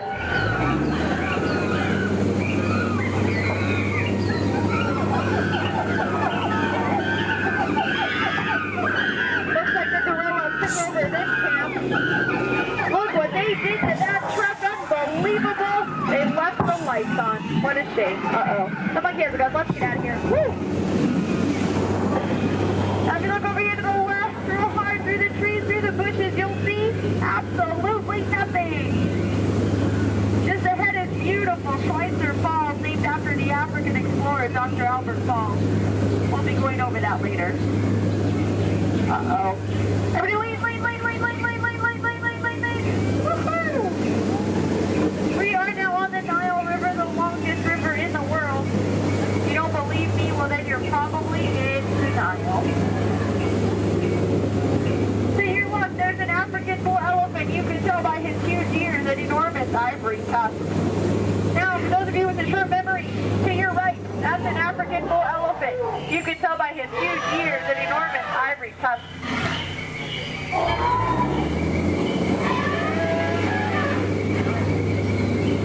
We are now in the African belt where the hand of man has never set foot.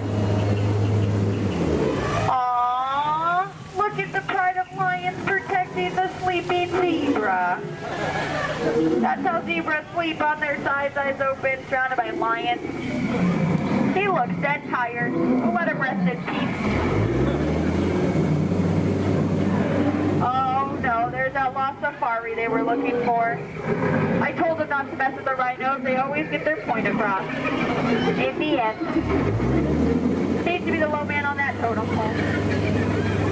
And now we're off to the infamous pool of the hippopotami. These creatures could easily upset our boat. Just last week they knocked over 6 boats, but I don't think you have anything to worry about. Only 5 of those boats were mine.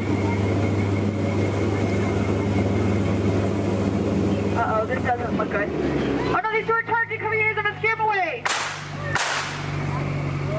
Look at that. Scared stiff. We are now entering headhunter territory. It's a terrible place to be headed. To your right, you'll see some native arts and crafts. Art's the one on top. Oh, looks like they're celebrating something here. I'll see if I can translate for you.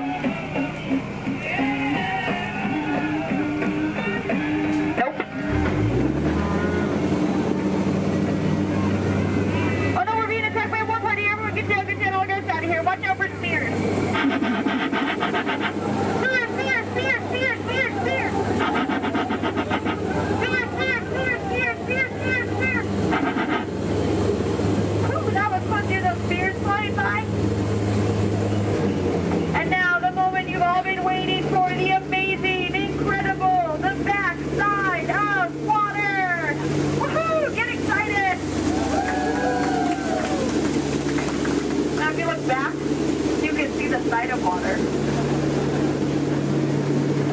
We're now in the Amazon. I heard it's a killer place to fish. Just stop, drop a line, and the fish are always biting. I think this looks like a pretty good spot right here. Uh-oh. Wait a minute, what are these bubbles? This isn't good, not the Amazon. What is going on? Whoa! Piranhas! Man-eating piranhas! Ladies, children, you're safe. These are man-eating piranhas. Now these fish are on a strict diet.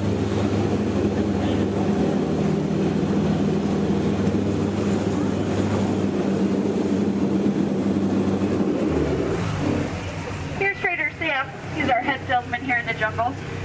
Business has been shrinking, but it looks like he's having a special today. 2 of his heads for just 1 of yours. Any way you slice it, you'll come out ahead. Trader Sam's actually... Whoa. Oh, there's Allie! I thought she was coming with us today. Looks like she's already unpacked her trunk. You might think that's water, but it's not. And now for the most dangerous part of our journey, the research of civilization. I don't know how, but you just survived the jungle cruise. Woohoo! Please keep all hands, arms, elbows, fingers inside the boat. Don't want you to get caught between the boat and the dock. That could really, really hurt my boat. Well, here we have Matt and Matt. They're going to have professional elbow grabbers to help you out today. All right.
Thanks. What'd you say? You did? Oh! So I said, like, no. I knew so. I'm like, motion tracking, assigning individualized color profiles, web shooters calibrating. Woo! You there, Spider-Man? Yeah. Where are you? On our way. Okay. Please sit back and enjoy your ride until we reach the intended disaster. Wait, I thought you were what's the exponential movement? Yeah, it also sounds right. I got you, Dave.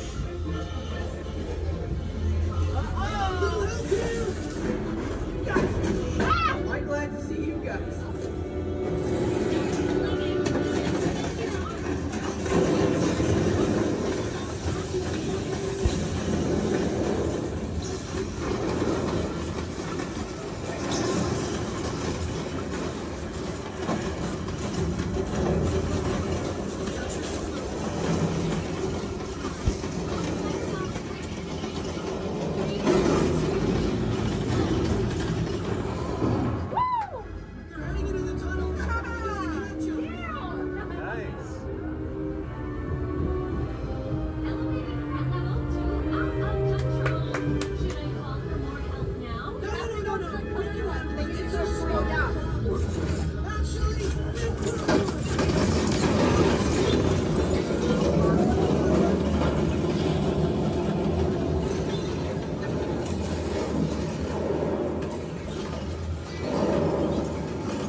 intentionally hit those green blocks, maybe we'll trigger a chain reaction. I think you're right.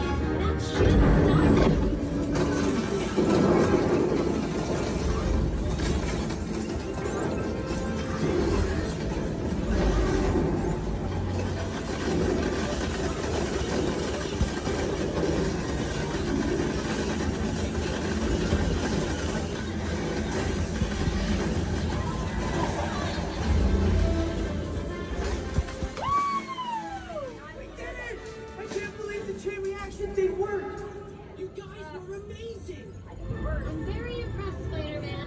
You really solved the problem. Well, it's only better without them. That was also your idea.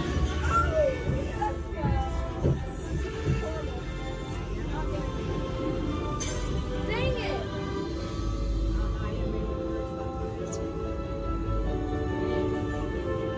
For your safety, please remain seated.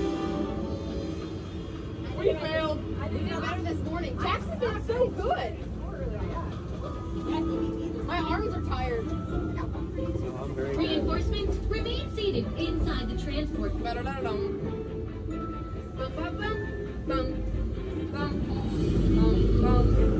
Hey, thanks for attending our open house presentation and preventing the destruction of the world as we know it.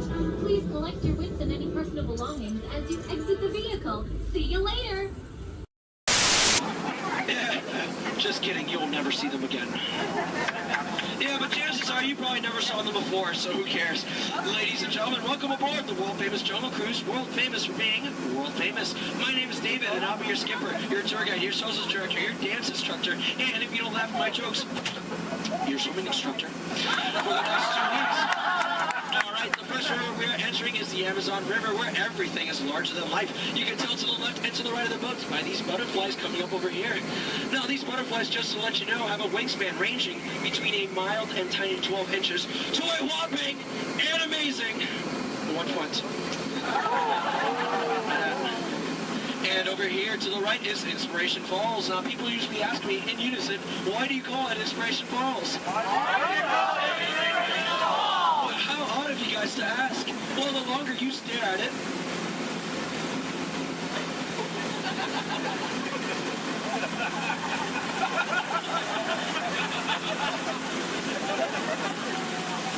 the more it inspires you to travel deeper and deeper into the jungle. Everyone say, ooh. Everyone say, ah. If that is an inspiration, then I don't know what is. So let's keep going. We are now entering the Congo River, where we have a very special treat for you guys. A special welcoming party set up for you by the Pygmies. Ladies and gentlemen, here they are. The Pygmies! The Pygmies! Shh. This is not good.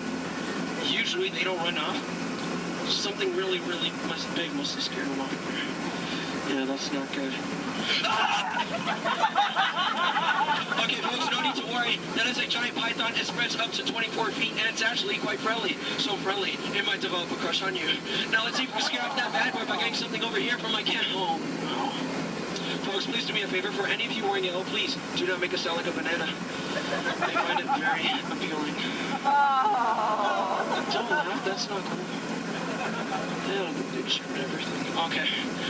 All right, folks, we are now entering the Nile River, where it goes on for Niles and Niles and Niles and Niles and Niles and Niles and Niles. And if you don't believe me, well, you're in the Nile. Disbelief, but nice try, though. All right, coming up over here is an African elephant. Now, this elephant is special because I taught it a really cool trick. Watch. All right, Bertha, speak in Spanish. I'm just kidding. I haven't taught him that yet.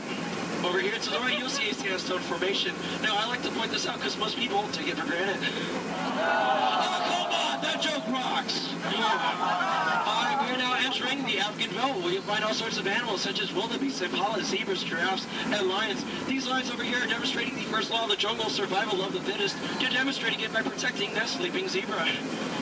Yeah, that zebra looks dead. Tired. All right. And folks, it's a very special treat. The second law of the jungle, survival of the fastest, just up ahead. You know, I told these guys over here on the pole, you know, African rhinos, they're just as fast as horses, but they didn't believe me, and it looks like now they're about to get the point. In the end, oh dear. That is my heart in the morning. All right, we are now entering crocodile country, where danger lurks every corner. So please do me a favor. If you have any family members that you want to get rid of, now is the time to do it. All right, over here to the right, on the left-hand side, you'll see Old Smiley. Now, Old Smiley is 75 years old, and he loves to take free handouts. Now, crocodiles are some of the dangers we have here in the jungle. We also have monsoons, whirlpools, hurricanes, rapids, and, you know, waterfall, that's right. Ah! Okay, let's see if we can make this right tight turn over here, folks. All right, just in case any odds, lead to the right! Lead to the right! Lead! I'm so sorry. Lead to the right! Lead! We're not gonna make it! Okay. All right, folks, thank you very much. Just to let you know, that was Schweitzer Falls, named after the world-renowned professor, Dr. Albert Falls. Now, people usually ask me, you know, David, how did you land your job here at the Jungle Cruise? Well, it's plain to see. I took a crash course, but now I'm just winging it. Yeah. Don't laugh, this is the story of my life. Oh, no. Okay, folks, looks like we're stumbling upon a pool of hippos. Okay. Everyone, please do me a favor. Don't do anything stupid. I'm going to try to scare them up here. Oh, God, go away! Shut up!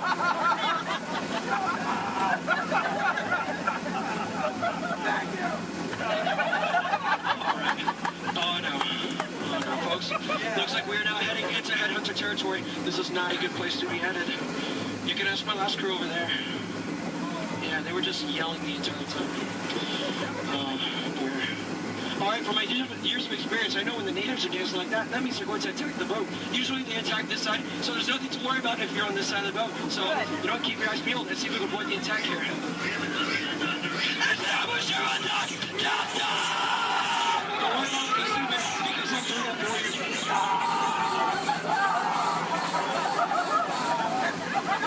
Is the coast clear?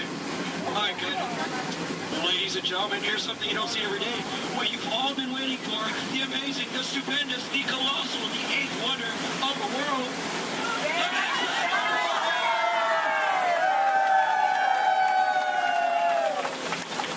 I love you guys. I'm just thank you. All right, we are now entering the Mekong River, deep in the heart of Cambodia, where the Khmer Empire used to rule for over 7 centuries, and they used to build temples just like this one. Although I clearly remember the entrance being right here.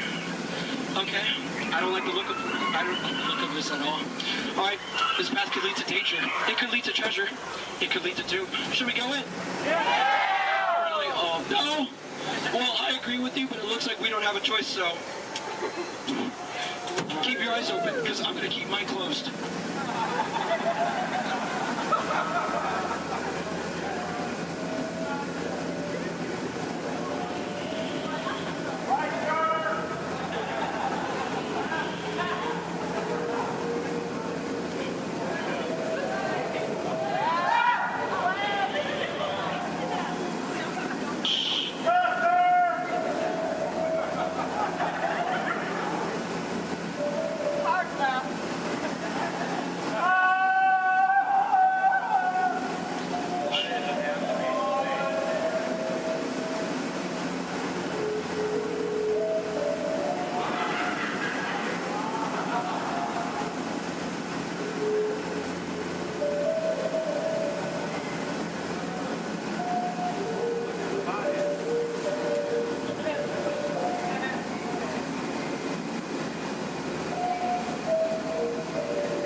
Looks like we made it. Is there anybody missing? Please raise your hand if you're lost.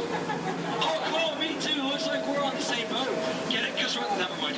Okay, folks. Looks like we stumbled upon a sacred Indian elephant bathing pool. It's right to take pictures because it looks like they have their trunks on. Yeah. You know, people usually wonder, is that water coming out of their nose? Well, it's not. It's not. Hey, guys, look. On a beautiful night, we have a full moon. All right. Wait, what's he doing? What's he doing? No, guys, no! He's gonna try to squirt the boat, so everyone on this side of the boat, get ready to duck. Duck, duck, duck, duck, duck, duck, duck, duck, duck, duck. Ah! Dude, that was close. Hey, my friend, everyone on this side of the boat, duck, duck, duck, duck. I'm just kidding, that's an elephant. All right, ladies and gentlemen, listen up. We're now entering the educational part of the tour, where I love to point out my favorite plant life. Ready? Listen up. Ready?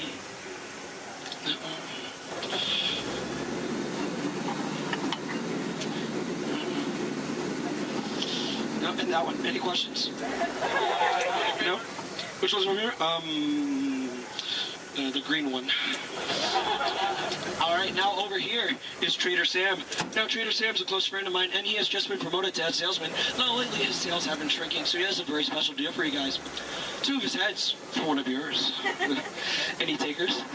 No? Well, either way you slice it or dice it, you always come out ahead of the deal. All right, folks, now returning to the sad part of our journey, the return to civilization. So, I know, trust me, I feel your pain. All right, you want to go one more? I'm sorry. All right, now please listen up. This is very important. When exiting the boat, please exit the way you entered. Please do not cross these center crates over here. Trust me, it is a tripping hazard. You will trip, you will fall, and that would be 2 bad trips in one boat, and I'm only responsible for the first. And please remain seated at all times. Okay, everyone? Thank you so much for joining me. Now get out. I'm so sorry. Thank you so much. Standing ovation. Oh my goodness. Standing ovation, clap. Oh my goodness, you guys made my night. Like really, you guys did. All right. Hope you guys enjoyed your time here at the world famous Jungle Cruise. My name is Skipper David, and if you didn't enjoy your time, well, my name is Tito, and I have no idea what I'm doing here. So, all right. Please watch your head and watch your step.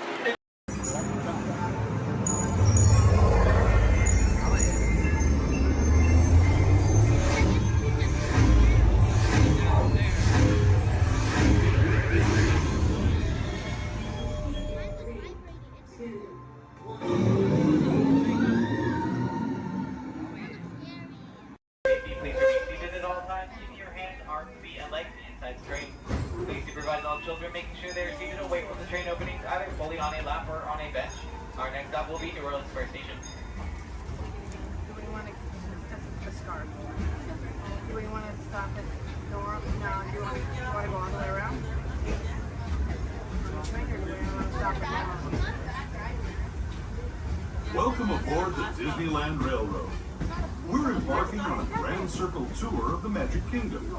We'll be stopping at New Orleans Square, Mickey's Toontown, and Tomorrowland. We'll also visit the Grand Canyon and make a trip back in time to the primeval world at the age of the dinosaurs, before returning to Main Street Station. As we begin our journey, remember that for a safe trip, you need to stay seated, keeping your hands, arms, feet, and legs inside the train. And please watch your children. Bienvenidos a bordo del Disneyland Railroad. Para su seguridad, permanezca sentado y mantenga las manos, brazos, pies y piernas dentro del tren y cuide a los pequeños. Gracias. Our first stop is New Orleans Square Station.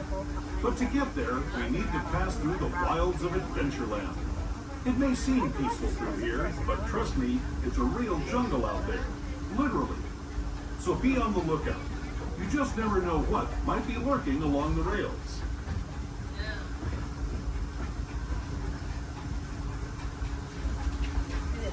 Just ahead is New Orleans Square Station. This station also serves Frontierland and Critter Country. If you'll be leaving us here, please remain seated until the train comes to a complete stop. Then watch your step as you're getting on. For those of you continuing on with us, we'll be resuming our trip in just a moment. This is New Orleans Square Station. New Orleans Square. As you make your way to New Orleans Square Station, please remain fully seated until the train has come to a full and complete stop. This will be your stop for attractions such as Pirates of the Caribbean, Indiana Jones Adventure, Jungle Cruise, the many adventures of Winnie the Pooh, Splash Mountain, and Haunted Mansion Holiday.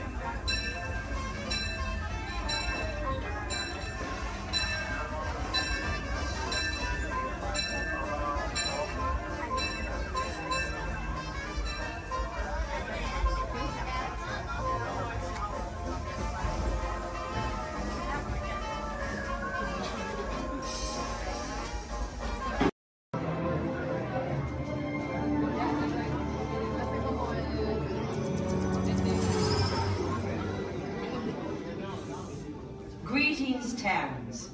I am Nova Prime Irani Rayam, commander of the Nova Corps. On behalf of all Xandarians, I hope you have enjoyed exploring the wonders of Xandar. As you have seen, your world and ours were born of the same moment, one which you refer to as the Big Bang. As such, we are all galactic neighbors in a vast universe which we and countless others share. For you to travel to Xandar would take 2.5 million years, assuming you had a ship that could fly at the speed of light.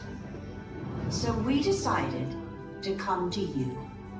But even we could not have reached you so easily were it not for the Cosmic Generator, an advanced piece of Xandarian technology that creates jump points, artificial tunnels that act as shortcuts, linking distant points in space.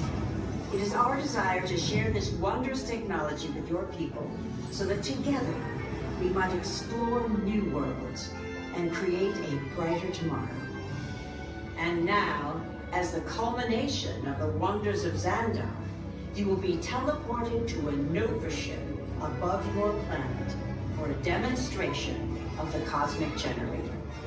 I trust you will find it an unforgettable experience.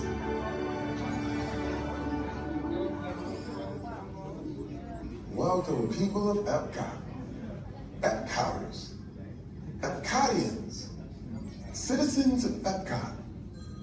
Does anyone know what they call themselves? What? I'm on? Someone needs to tell me when I'm on. Welcome, Epcotarians. I am Centurion Tal Merrick, and we're just about ready to teleport you up to the ship for the demonstration. As you're about to enter a secure Nova area, I must ask you to put away your Terran communication devices at this time. Recording of any type is strictly prohibited. I am very serious about this. Now, please step forward into the chamber. You're gonna love this.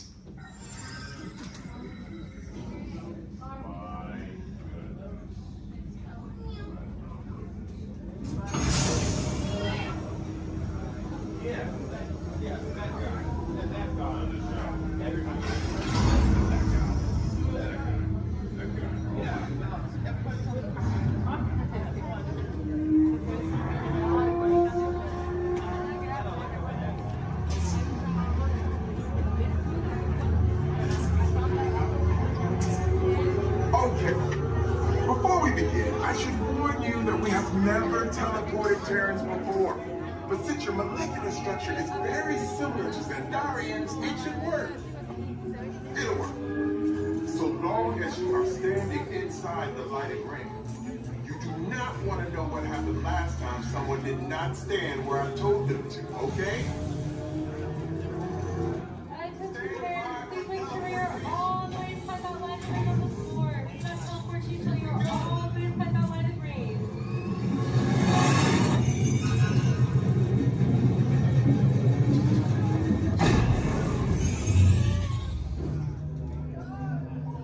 You made it! I mean, of course you did. Nova Prime, they're ready. Excellent. What you see before you is the Cosmic Generator. And in just a few moments, we'll be activating it so you can experience for yourselves what's happening. I'm not sure. Our power's out. And the Cosmic Generator is gone. Interior monitor, go to Code Red. Prepare the fleet. And call the Guardians. Now! There is no cause for alarm. Turn off that alarm. I've got an important transmission coming in. Hey, what's up, Nova Corps? Our Cosmic Generator has been stolen. What? How? Why didn't we think of that? That thing's gotta be worth a fortune. I am Groot. Good question. Yeah, who do you think took it? Perhaps that really big man outside your ship. Oh, that is a big man. I need to alert Nova Prime. I have been watching Terrans for eons. That's not creepy at all.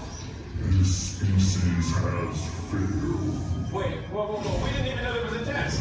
He's got the Cosmic Generator. He's creating a new jump point. Jump point to where? Not where. You jump point. It's going back to the dawn of time. Dawn of time, why? To erase some error. Well, that doesn't sound good. Your time is over. Wait, what do you mean? What do you mean it's so vague? The jump point is closing. Hey, no, dude, you're not recording to follow that whatever it is until we get there. We can't. Our power is down, and I've got to get these Terrans onto evacuation shuttles. I got it. I reprogrammed the shuttles to follow them through the jump point. Wait, what? Look, they're our only chance of keeping track of that whack job until we get the cosmic generator back. Piece of cake. Wait! There's cake. Where's this cake? The odds are impossible. Yeah. But it's our only shot. Good luck. Are you sure you can control it? Come on, it's me. I got this. We're all toast. First it was cake, now there is toast. This plan is making me so hungry. Terrans, listen up.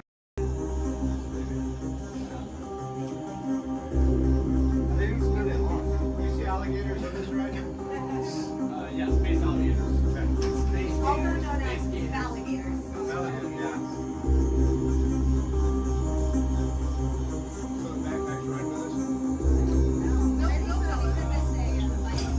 Users, prepare to be digitized into the world of Tron.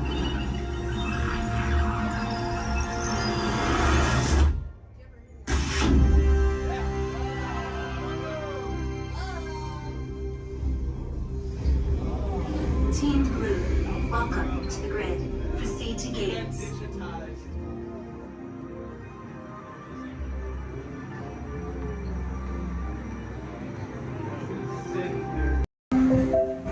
This is Starport 75. Or as we locals call it, Space Mountain. Our high-speed rocket port to distant deep space destinations.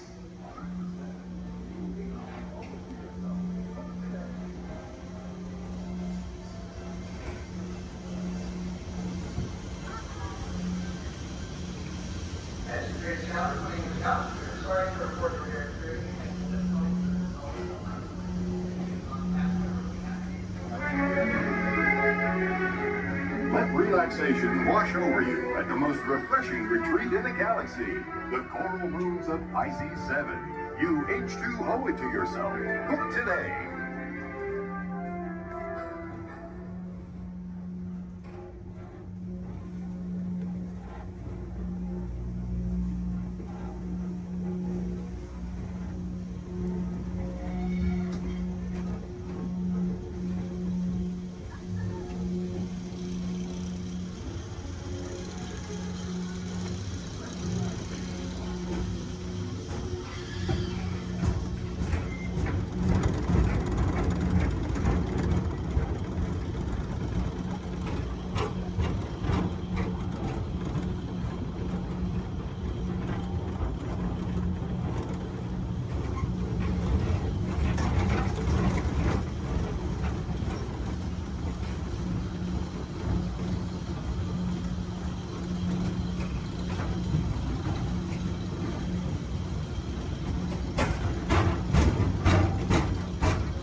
Ready?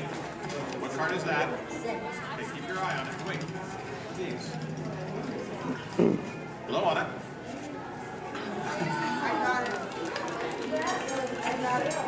Hello and welcome to Disneyland's 50th anniversary celebration.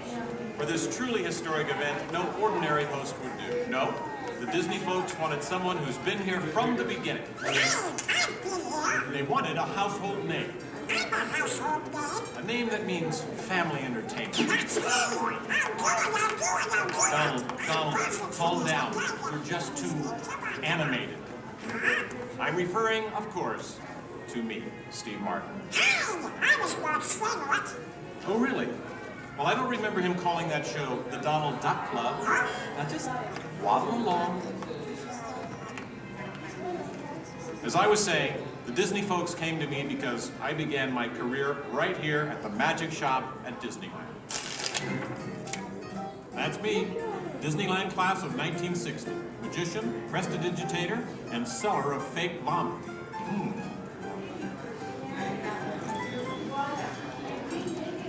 So young Steve Martin starts performing magic here, and lo and behold, they start calling the place the Magic Kingdom. Coincidence? I don't think so. But right now, I'd like to introduce you to the man who started it all, Walt Disney. Walt, tell us how it all began. This is the original. Now this is the original, so we get from the original show here at Disneyland. And This is a then, belt. so we start out, yes, it was Walt planning him, and then when they the merry-go-round and lots of different places. As I sit there while they all these things, sit on the bench, eating peanuts, I felt that this subject is reasonably parents and the children could have fun together. Great idea. So that's how Disneyland started. I'll take it from here. Oh, yeah, and I did not. This priceless artwork shows the first design for Disneyland. A small park that would have been near the Disney Studios in Burbank. It's sweet, isn't it? But he couldn't stop there. Not Walt. He wanted a world of the future, an exotic jungle, a wilderness frontier. This is just the most rare and valuable piece of art for Disney archives. It's the painting that sold the concept of Disneyland to the bakers. It was a painting. You got us really. Thank you, and we just got this lobby just opened this morning, so you were here day one. It's just open today. Then Walt heard about an orange grove in Thank you. an hour away from any major city at the end of a dirt road. Talk about impossible dreams. If I could take you back in time. Wait a minute. What am I saying? I'm a magician.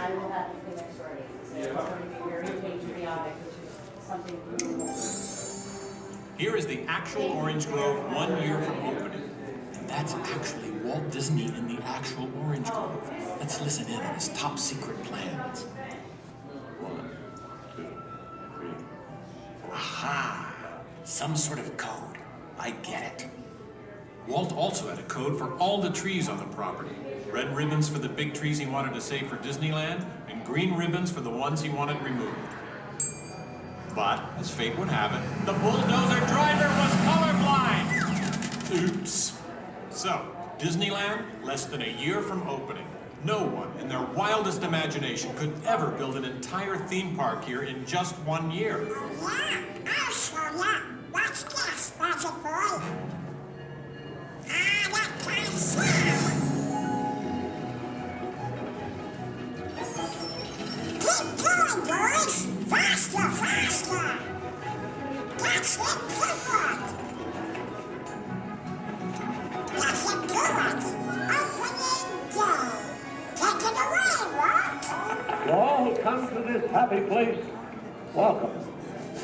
Walt's dream had finally come true. And to celebrate, ABC organized the biggest live telecast in history. Some of the most famous stars in Hollywood showed up, including host Art Linkletter. Frank Sinatra. Hello, Franco. Who's driving? Sammy Davis Jr. Hello, Sammy. Bob Cummings, Ronnie Reagan. Come on in. Davy Crockett. Buddy Epson's there, too. But right now, it's my pleasure to introduce the famous star whom Mr. Disney has asked to christen the Mark Twain. Ladies and gentlemen, Mr. Disney. I'll take it from here, Mr. Linkletter. I think I got everybody all together that Solomon said no. Huh? Hey, what's the big idea? I'm translating. Nobody can understand what you're saying. You can't do. Cannot. Can't. Not. I'll show you. Ignore the duck. As I was saying, the lands that America saw on the Disneyland television show became really... I'll show you what's going on. Now, where was I? Oh, yeah. On opening day, we had Frontierland, Tomorrowland, Fantasyland, and Adventureland. It was a perfect day. Oh, really? I wouldn't say perfect. It was 100 degrees in the shade, and the freshly poured asphalt was still wet. 11,000 people were invited, but 28,000 showed up. Newspapers predicted the worst for Walt and his park, and only 90 days later, the 1 millionth guest walked through the gate. Disneyland not only survived, it thrived. And then we had another show that was called The Journey. We've been down since 2005. We've been doing the Steve Martin show. This is honoring Disneyland's 50th year. So this film is what's left. So it's going to continue.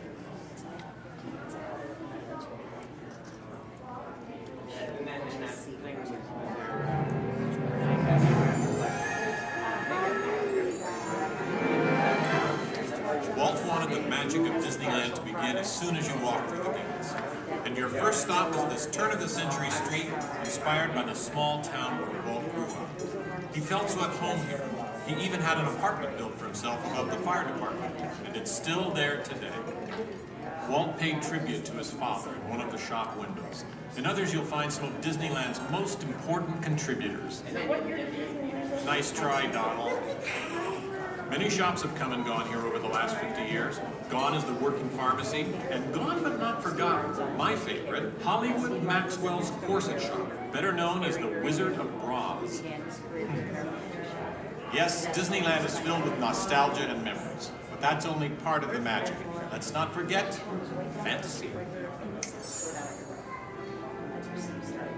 Ah, hear that? When you wish upon a star, your dreams come true. For Walt, that was the very essence of Fantasyland. Of all the lands, this was closest to Walt's heart.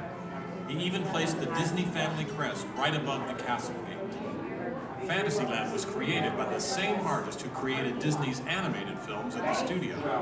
And soon those storybook tales came to life in an orange grove in Anaheim. For the first time, we could step into those worlds and become a part of the adventure. In Adventureland and New Orleans Square, surprises happen all the time. In fact, Disneyland is the only place I can think of where you can be attacked by pirates, frightened by ghosts, and nearly crushed by a giant boulder, while keeping your arms, legs, and feet inside the vehicle at all times. And here's the adventure that started them all. Remote rivers through a treacherous jungle. Could something go horribly wrong? Only a punchline. Over the years, the Jungle Cruise has become a showcase for handsome and witty river guides.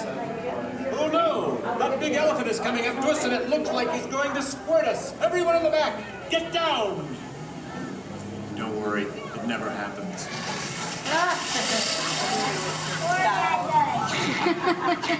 Donald. It was the duck, right? The duck? You know, every time I get all dressed up in my cowboy hat and pearl-handled pistols, I think about the heroes of Frontierland.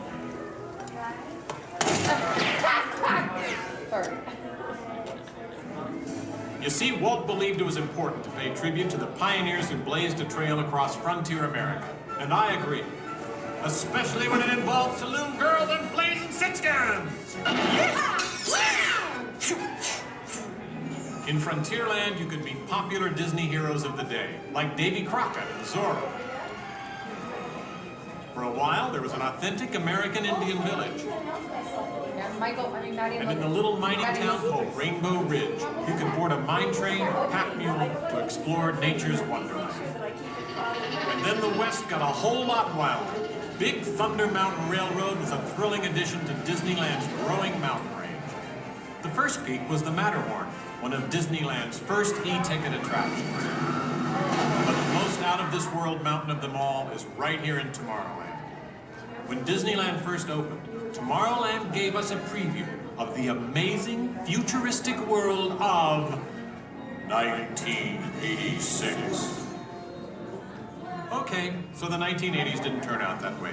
But Tomorrowland is really about imagining the possibilities of the future.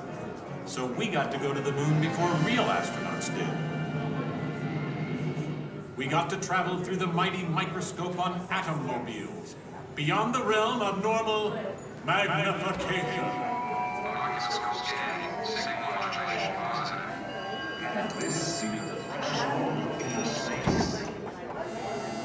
Tomorrowland has always been a showcase for new ideas and new inventions, including one of Walt's most famous. Audio animatronics? Right, audio animatronics.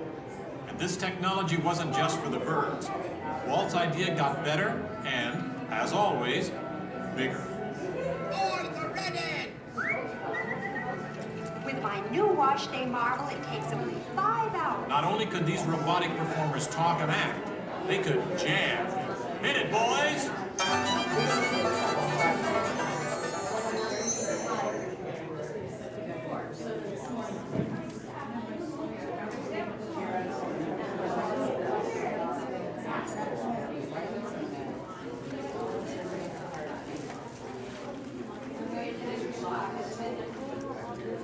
I was going to call him and say things.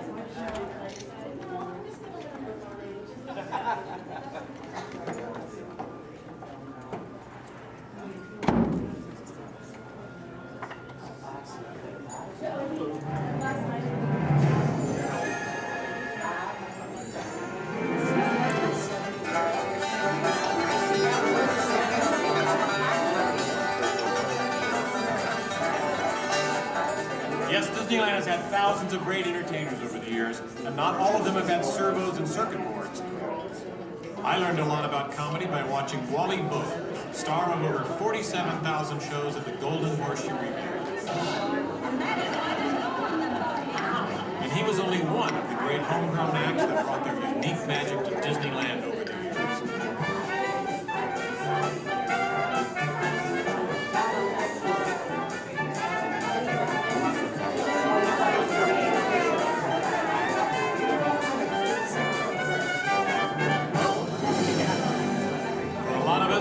Disneyland's best magic trick happens every day at dusk. When all the lights come on, the Magic Kingdom is transformed before our very eyes. You know, that's one of the great things about Disneyland. Everyone has their own special memories. For some, it's the first time they walk through these gates. For others, it's their first parade. And I'm sure for all of you, it's watching me, Steve Martin, host Disneyland's big 50th anniversary. But while shows and attractions are all great, I think for most people, real magic of Disneyland is right here. It's you, Donald. Yes, it's you and Mickey and all the rest of the gang who always make us feel like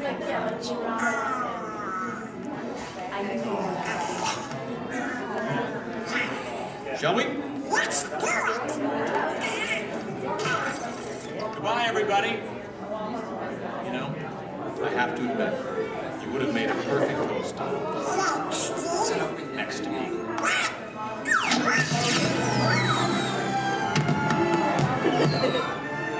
All come to this happy place.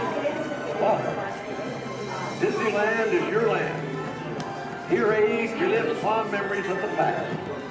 And here youth may savor the challenge and promise of the future. Disneyland is dedicated to the ideals, the dreams, and the hard facts that have created America, with the hope that it will be a source of joy and inspiration to all the world.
Gonzo? Oh, sorry, boss.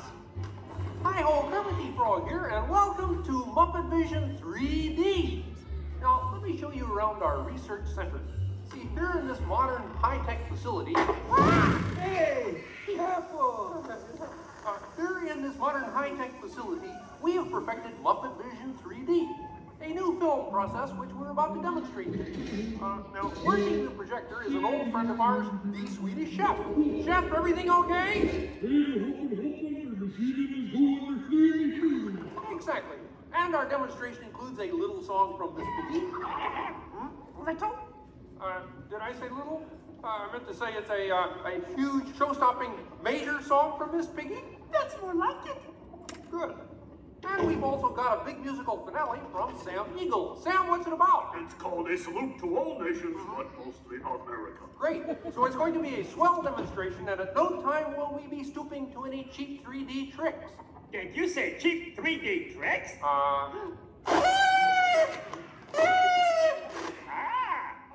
And here's something I wanted to spring on you. Walmart, it's that dumb bear again. Hey, Bear, you're not even funny in 3D. Oh, not you guys. How did you get here? We entered a contest. Yeah, we lost. Oh, yeah? Well, my new 3DX gonna shower you all with humor. Waka waka. He's trying to drown us. What kind of act is that? An act of mercy. Well, listen, better luck next time, Fozzie. Okay? And now, if you'll come this way, I can show you our secret laboratory. You see, we invited distinguished scientists from all over the world to come and work here. Unfortunately, none of them showed up. So instead, I'd like to introduce you to the guys who invented Muppet Vision, and they can show you some of their... right now, I'd like to turn you over to Dr. Bunsen Honeydew and his assistant, Beaker.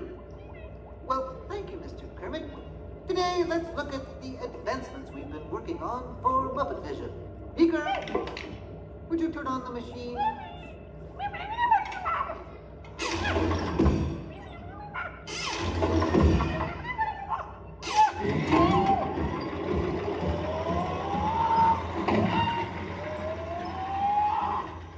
We at Muppet Labs have been able to grab hold of the future. The wheels of progress turn swiftly here as we strike upon ways to bring science safely to you. This user-friendly machine will now generate the first living 3D effect just by flicking a simple switch.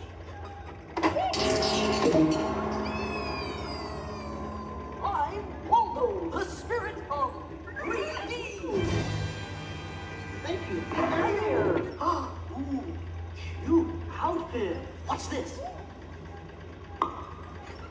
Don't you just hate it when your nose runs? You know, all these other people think I'm talking to them, but I'm really just talking to you. Well, I think that would be just about enough of Waldo, Beaker. You may deactivate. What? What are you... Hey, watch it. Oh, dear, he won't deactivate. Ladies and gentlemen, there's nothing to worry about, but please keep your heads down. I'm bouncing on people's heads. Beaker, activate the inflatomatic. The what? You... Oh!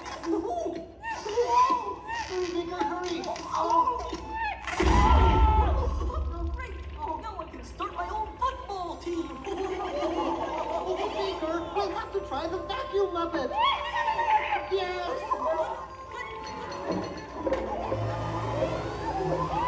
Ladies and gentlemen, we're all deeply pleased with our next family.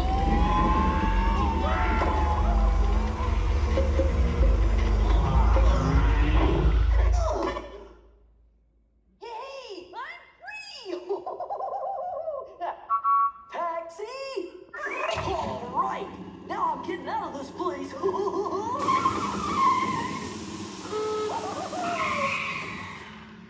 This way, folks. I'm sorry, but Muppet Labs seems to have been temporarily sucked up. But, now what is that? Hey, Kermit, see, it's my new remote control banana cream pie. Hey, Kermit, why What?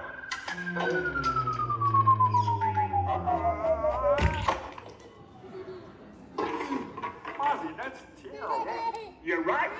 Needs more sugar.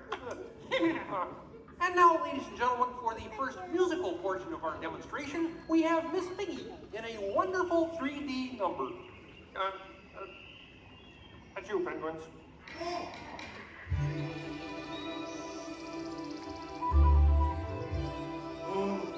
Doesn't it look beautiful? Yeah, too bad they're gonna spoil it with a pig.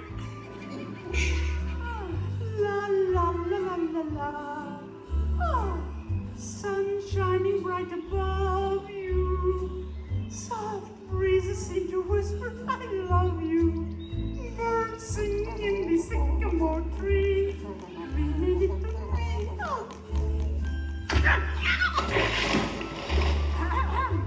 Look in my eyes and kiss me. Just hold me tight and tell me you miss me. While I'm alone and blue as can be. Dream a little dream of me. No troubles as life bubbles on, dear. Still craving a kiss. All right, that's it. Knock it off, penguin. Oh, but it was going so well. I will not work with the rabbit. But I was just doing 3D. Guess I won't be needing this. What's that? It was for the big water skiing finale.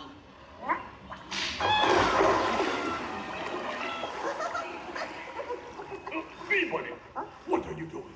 What do you mean? You are ruining this film. Well, I was Get just out. trying to help. Get out. I didn't mean anything. Go away. Aw. Go away. Does anybody know the way out of this film? Hey, you got a map down there? Well, you come with me if you like. I just got fired and I'm running away. Terrific! Let's go. Okay. Hey, Bean, what's up? I'm going away. Forever. Oh, great. Could you get me a sandwich? Would any of you people like anything? I mean, since he's going out, he could forever? Bean? Bean? Oh, Kermit! Kermit!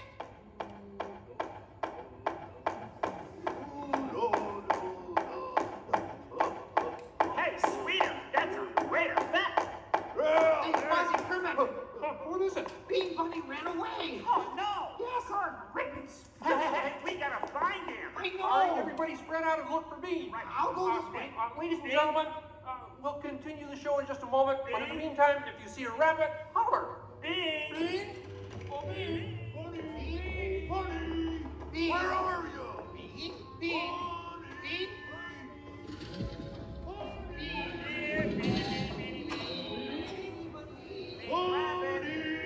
Hey, what's all the commotion about?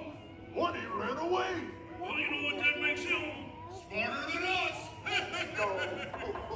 Hey, anybody seen a bunny? I don't see a bunny. Where? Where? Oh, nothing up there but a bunny. A bunny? Bean! Hi, sweetie. Hey, Kermit, look! What? Bean, what are you doing out there? I'm running away. Nobody would let me help in the movie.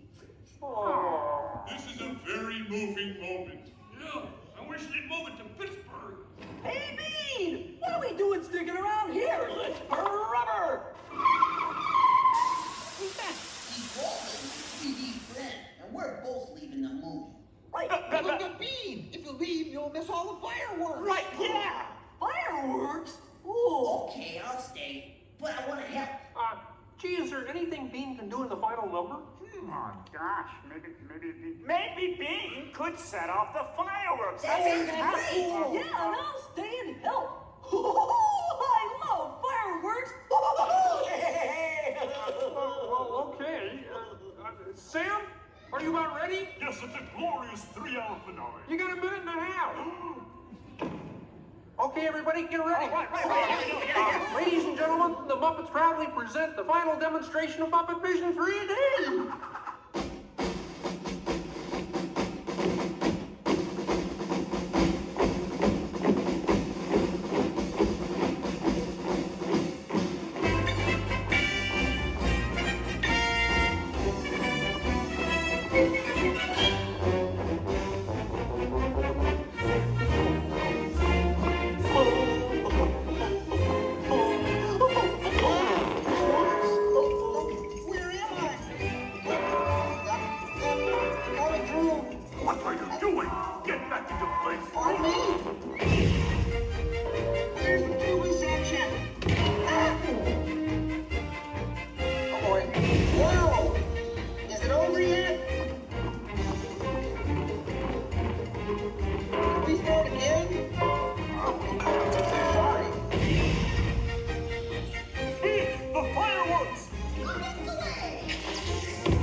Cannon? Hey, everybody! He's got a cannon!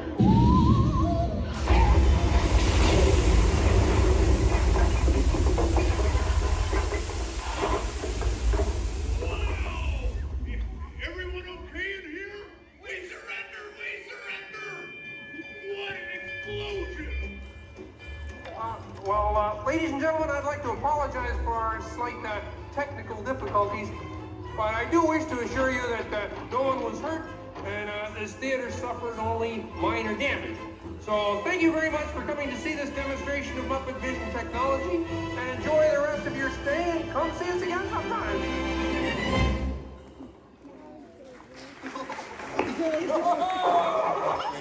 They'll never recognize me now! Forward!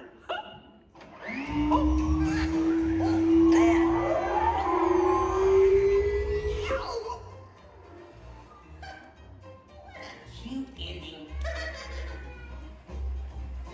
Well, what do you think? We have time to go to the bathroom before the next show? We can't, you old fool! We're bolted to the seats! On behalf of Kermit and the gang, thank you for joining us. Now please gather your personal belongings and waka waka. Uncles, there's the doors to your right.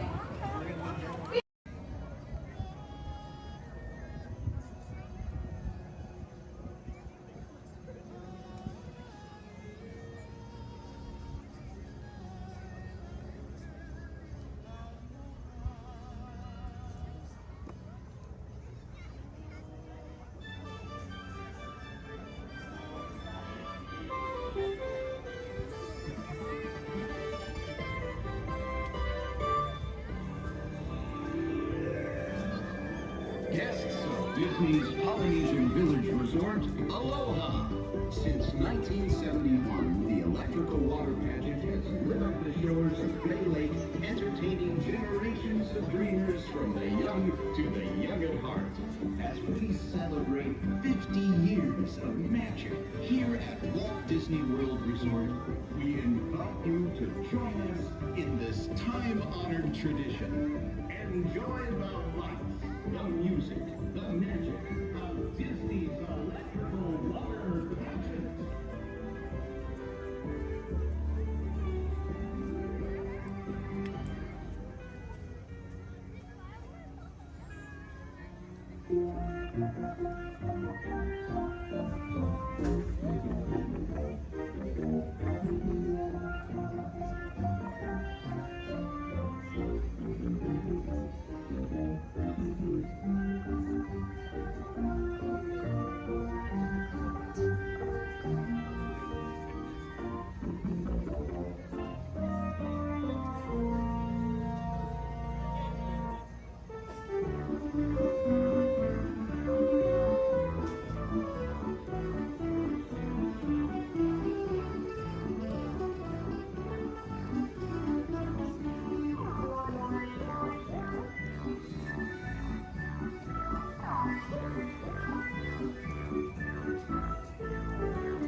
To everyone who's ever answered the call of this magical place, mahalo. We have shared the breath of magic.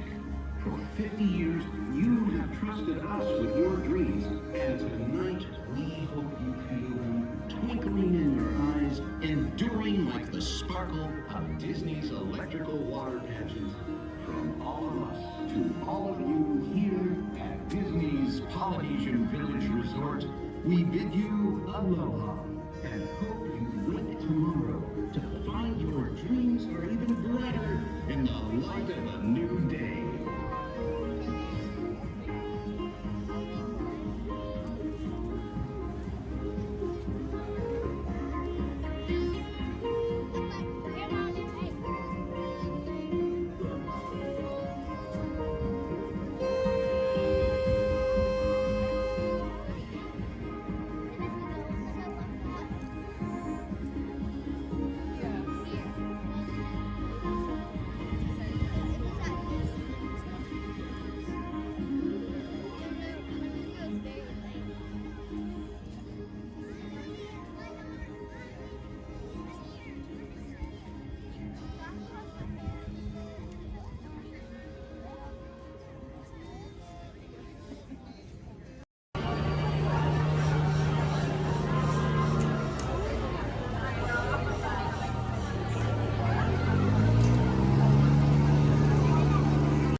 I'm supervising you. Now everyone pick up your favorite hand and wave goodbye to those people on that dock. Bye. Goodbye. Yeah, you're never going to see them again. But you don't know them, so why would you see them again, right? Unless that was your family up there, then you know what? You're welcome. I just got you a 10-minute break from them. You probably need it. You've been at Disney World all day with them. But now let's see. Is this anyone's first time on the Jungle Cruise? Can I see a raise of hands? Perfect. Me too. Is this anyone returning to the Jungle Cruise? Can I see a raise of hands?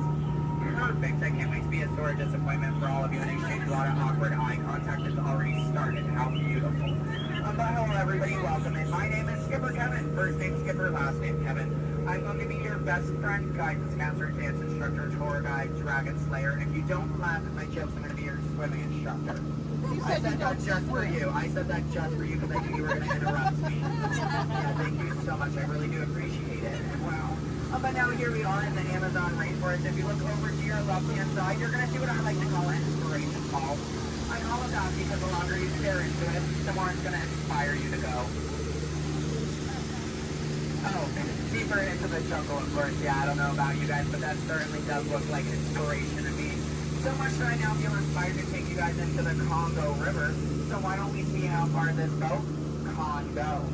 Okay, I'm glad of you if you did not like that. Don't worry, my jokes, they don't get any better. Yeah, so buckle up, we're going to have an amazing time together. And if any of you have not seen the Jungle Book or you'd like to see it again, don't worry, it's right over there in 3D and the box set edition.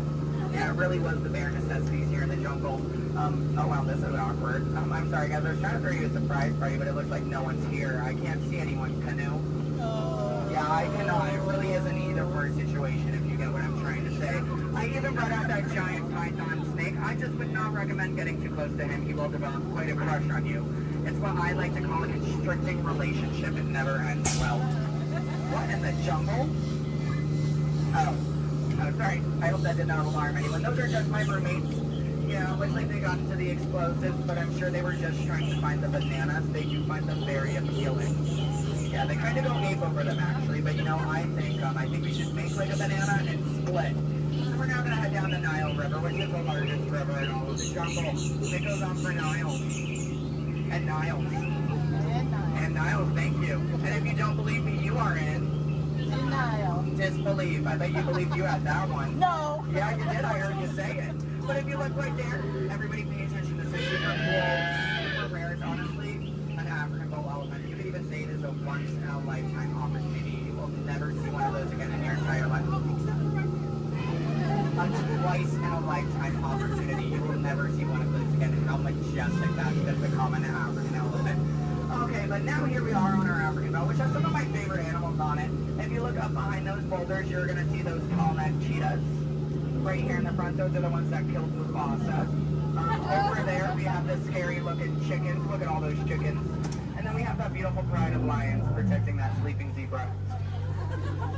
Yeah, who am I kidding? I can't lie to you guys. That zebra's dead. Those lions are chowing down on some lunch right now. But kids, don't worry. I like to call that zebra plastics. There's lots of trust issues here in the jungle, I know. Wow. Okay, this is not something you see. Okay, wow. All right, so, why are you all looking like that's what you normally see on a Saturday afternoon? That's concerning you guys. I'm a little nervous now. I don't know about you guys. I don't think I have ever seen that many rocks on the beach before. Yeah, there's like, what, 200 rocks up there? Maybe 300 rocks, but then again, I'm not a geologist, so what do I know? Yeah, but what I do know is we're not going to look above the rocks. That just sounds like a lot of paperwork, and I hate paperwork, so instead we'll ignore it and hope it goes away. Yeah. Oh my goodness, there they are. Those are my friends who are going to go to that surprise party. We have Old, Smiley, and Ginger. Just be careful, Ginger snaps. Yeah, she is one tough cookie, and I'm not sure why, but my jokes, they kind of get crummier from here. I guess it's just the way the cookie crumbles. I don't really understand. It's unfortunate. But behold, straight ahead, we do have Schweitzer Falls, named after a famous and beloved founder of the Jungle Navigation Company, Dr. Albert. Wow. Yeah, don't worry if you didn't get that. We're going over it later. So I really hope you know how to swim, and if you don't know how to swim, stop being dramatic. Stand up. The water's only 3 feet deep. And really, it's not that difficult. But if you guys are starting to wonder, Skipper Kevin, how on earth did you land your job here? I'd like to say it's plain to see. Yeah, I took a crash course, which was half off, and you know, I've been winging it ever since. But that's kind of the tail end of that story. There's not much to it. And now it does look like we are entering a hippo pool, and I need everyone to be very careful. These do look like some dangerous animals. In fact, you could even say they are some hungry hippos. So if you guys could do me a favor and hold on to your marble. I lost mine a long time ago. That's why that boat's halfway underwater. Oh no, I'm just kidding. The legal team said I can't keep saying that. That's gonna get me fired.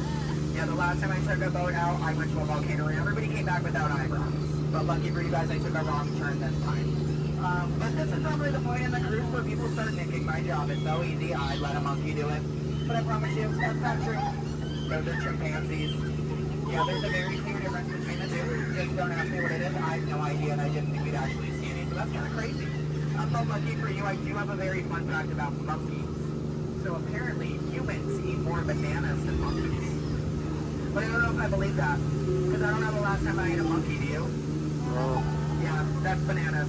And don't worry, if you don't get that joke, I'll give you about 10 seconds. I get it. You're a late bloomer, you just need a moment to digest that one. You're welcome. Yeah, so please take your time. And it is now the moment that we have all been waiting for. It is the amazing, the colossal, it is the eighth wonder of the world. The backside of water! Oh, 2H! Oh, 2H! Alright, I got a few chemistry nerds on board. That was the reaction I was hoping for. Everyone else, don't worry, I only tell those jokes periodically. It just gets me in my element sometimes, you know. I did have a joke about oxygen and potassium. You could say it's okay. Yeah. I also had one about sodium, but no, you guys don't look interested. So instead, we're going to head down the Mekong River into the ancient Cambodian shrine.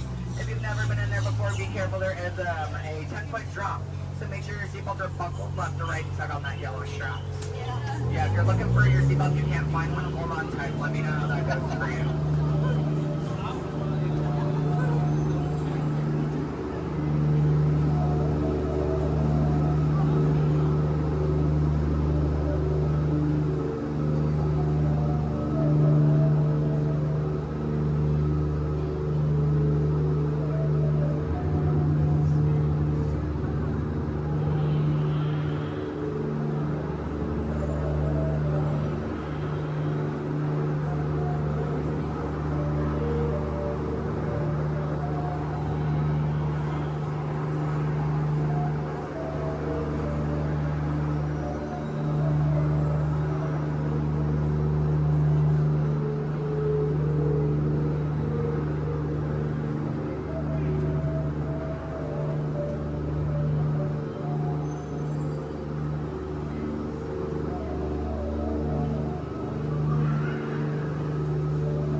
Here we are in an Indian elephant bathing pool, and I bet you guys even think that's water coming out of their trunks. But don't worry, it's not.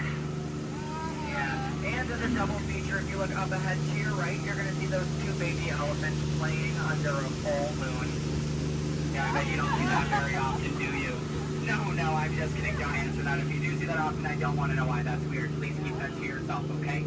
But you know, since we are here in the jungle and there are plants everywhere, I'd really like to take a moment and show you guys some of my favorites. So, that one.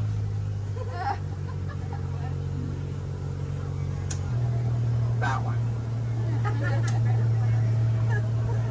Okay, pay attention everyone. The one right there with the green leaves. The one next to it. That one. Yeah, they're great, aren't they? Yeah, sorry if you wanted their names. I don't know any of them. I barely know how to do this thing forwards.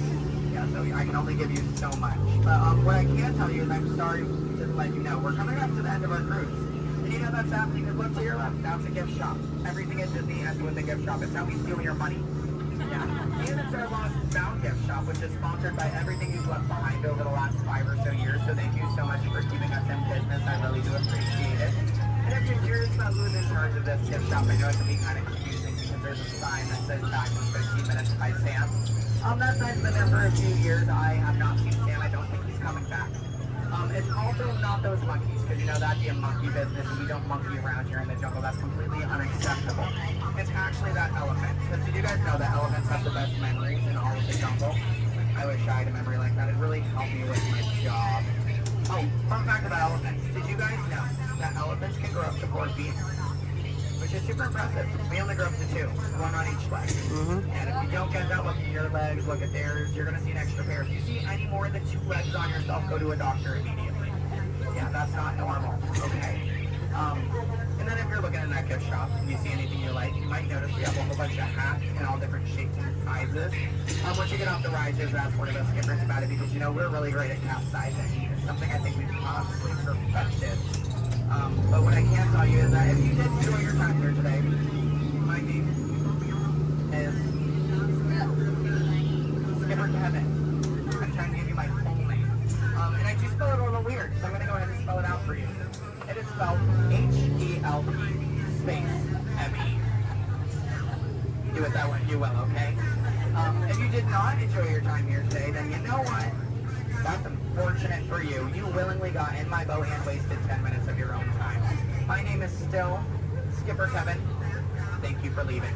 And I think I would go one step farther to say that out of all of my cruises today, you've been the most recent. No, I'm just kidding. I'm just kidding. You've actually been outstanding. Especially those of you who just awkwardly stared at me for 10 minutes. It's been mutually awkward. Yeah, I'm not a robot plot twist. I'm not an animatronic. I can move my feet off the floor, and I can hear and see everything you haven't done since you sat down. And you know what? That makes us like a family. As I say to my own family after 10 minutes of quality time together, look at that. She's even giving me a heart. This is why I have attachment issues. You're going to get out of my boat in about 2 minutes, and it's going to make me cry. You need to leave is what I'm going to say. So in just a moment, you're going to be outstanding on that dock. Yeah, it really is great. Oh, and while we're looking over at the dock, let's do a little bit of a dock orientation. Everybody on this side, this is where we're going to be getting out. So if any of your elbows are hanging out of the boat right now, leave them there, stay comfortable. But when we get over there, you might want to pull it in the boat because that dock is really hard to replace. Yeah, your elbow, I can send you to an urgent care dock. I don't have a contact card for it. I don't know how to replace it. But you're going to see those two docks in between the boat. I like to call them the paradox. Yeah. The two skippers, they're paradorks. Yeah, they really are adorable, aren't they? And you can tell them I said that. They're going to hate it, but I love it. Yeah, and thank you for saying I'm so funny. You're really inflating my ego as we speak. Yeah. I'm getting some compliments from you. She's falling in love with me. She's stealing my jokes. He's recording me. This is like a reality TV show. I'm better than the Kardashians. Yeah. Oh my goodness. And what do you do? What's your story?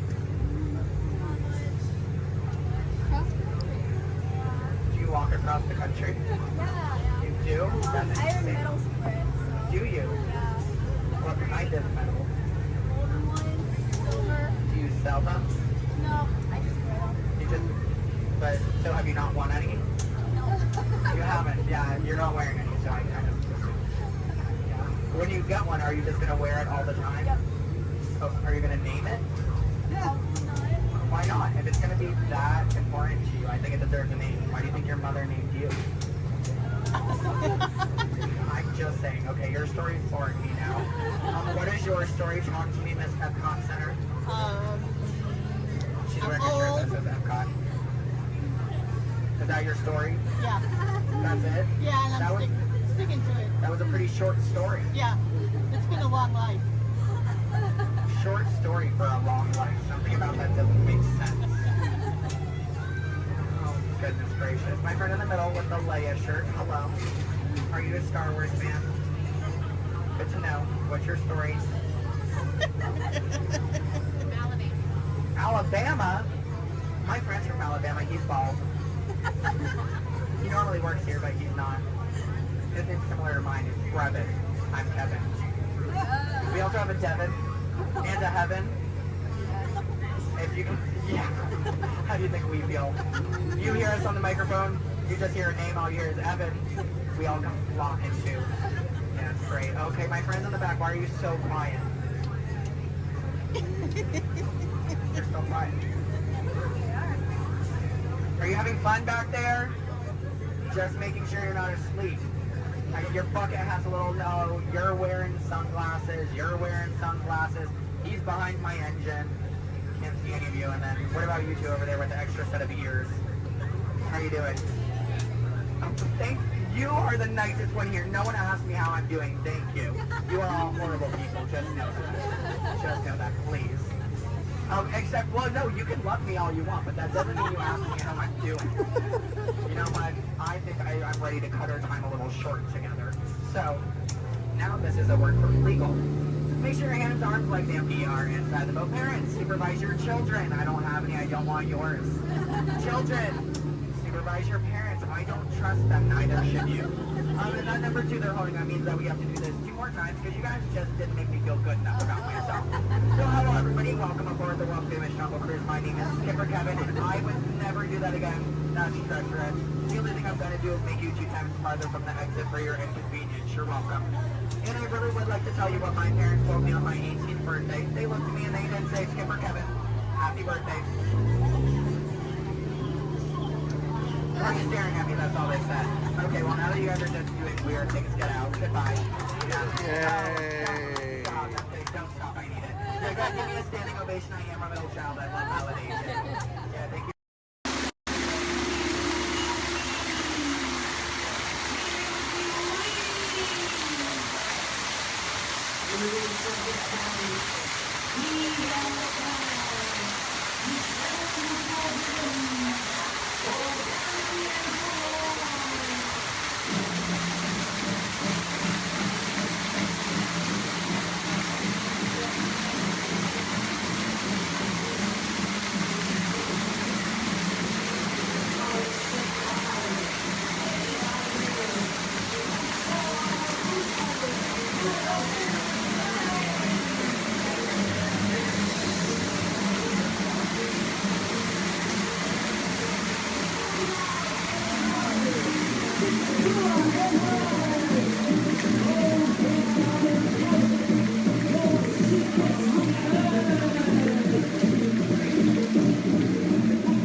Wowee!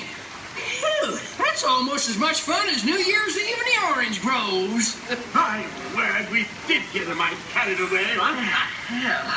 I say, look out there across the water. It appears we're a bit of company. Law me, yes. Welcome, you all. Permit us to introduce ourselves. My name is Claude, and my loquacious cousin over here is... I'll introduce myself, if you don't mind. Hi there. I'm, now, let's see now.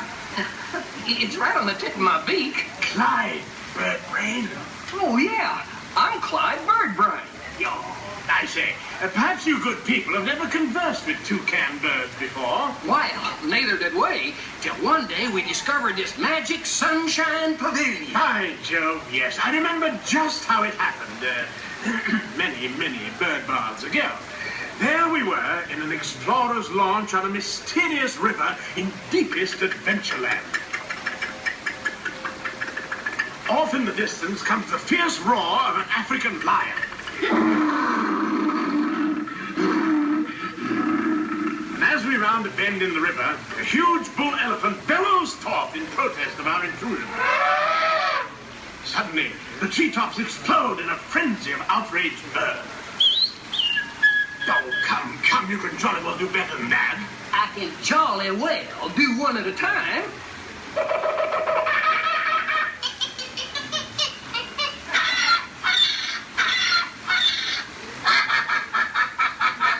Meanwhile, shifty-eyed crocodiles lurk by the water's edge.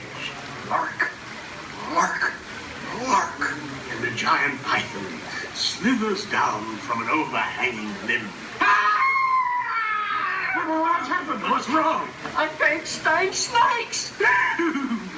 Don't be ridiculous. I'm only relating a story. Oh, all right, Clyde. Enough is enough. That wasn't me. I never even opened my beak. Huh? Excuse me, I really hate to interrupt such an exciting story, but you're calling us for a show. For sakes, it's already showtime? And say yes, it is already showtime. And now, Claude, it is your turn to make the announcement to all our guests. Righto. Ladies and gentlemen, boys and girls, gather up all your cameras, purses, and other articles, and now turn to your left towards the tall doors. When the drums begin, they'll open magically to lead you right into the Sunshine Pavilion. Is everybody ready? Follow me, please.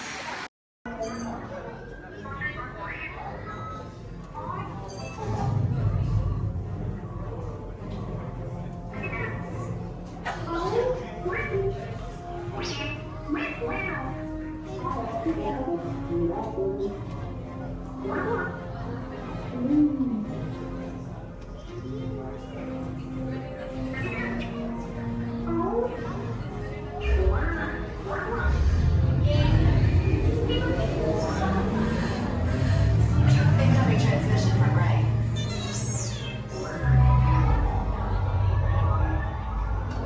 BB-8, is everyone assembled? Good. Should we be in flight prep? Recruits, thank you for joining the cause. A covert resistance team led by my friend Finn has infiltrated a First Order Star Destroyer that is now headed to this system. Your outpost on Batu is no longer safe. We have transports waiting to take you to General Organa's secret base on Pucara. I'll regroup with you there. The Resistance desperately needs your help in our fight against Kylo Ren and the First Order. Remember, it is vital that you keep the location of the Pucara base secret. Lieutenant Beck, one of our top commanders, will lead you. Affirmative. Transport is ready. 9 on the night shall personally see them delivered. Thank you, Lieutenant. Welcome to the cause. May the Force be with us. Commander Poltam and a squadron of X-Wings shall escort us to the rendezvous point on Pucara. Roger, this is Black Leader. I hear you're a fine-looking group of recruits. Well, no time to waste. Let's get you on your way to the General. Stand clear. Deck doors opening now. Hurry, all recruits to transport. No need for safety gear, it'll be a smooth ride. Ground crews, deck is in motion. Recruits crossing to transport. Initiate pre-flight sequence on Deck 3 for Pucara.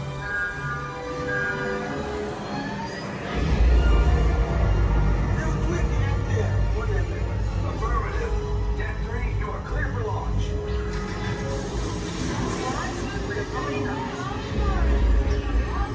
Pucara personnel, this is your final call on board. Transport away from the blast doors, all the way forward.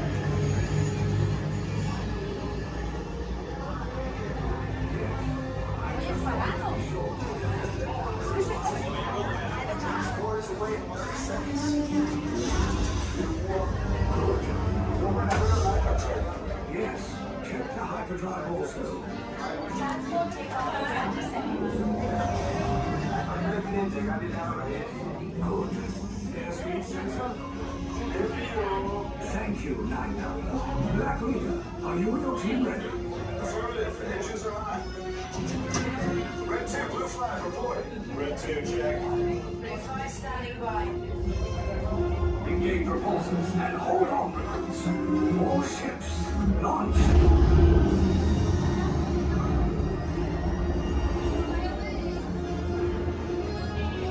I am Lieutenant Beck. As you heard from Ray, I have been tasked with getting you to Pucara. Red 2, blue 5, keep tight now. Let's get ready to make that jump to light speed on mark. Black Leader, we're picking up an unusual signal. Are you spotting anything? Yeah, I see it. We'll check it out. BB-8, what do you got? There appear to be a number of small craft heading our way. Raise the shields. We got company. First Order TIE fighters. Reroute. Reroute. Red 2, blue 5, we got a clear path so transport can make the jump. They're all over us. I'm hit. We lost Red 2, more incoming. Blue 5 taking evasive action. Try to shake him, Blue. I'm trying. We lost Blue 5. I'm gonna try to get out of the way. Copy that. Get us clear so we can make the jump. Be ready. You won't have much time. Where are all those TIE fighters coming from? Star Destroyers. Get out of there. We can't. We're caught in a tractor beam. It's pulling us in. Our lines are friends and make this a fair fight. Don't worry, I'll come back for you. Stay strong. Cargo vessel TR-141, identify yourselves and prepare to be boarded.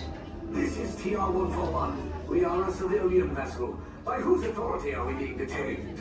By the authority of the First Order resistance scum. Now bring down your shields and prepare to be boarded.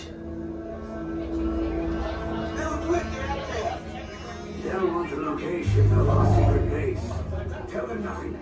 The future of the resistance is at stake. I have a bad feeling about this. Stand back from those doors. Attention, passengers of the TR-141. You have been identified as enemies of the First Order. You will disembark immediately and prepare yourself for interrogation. Proceed forward, now.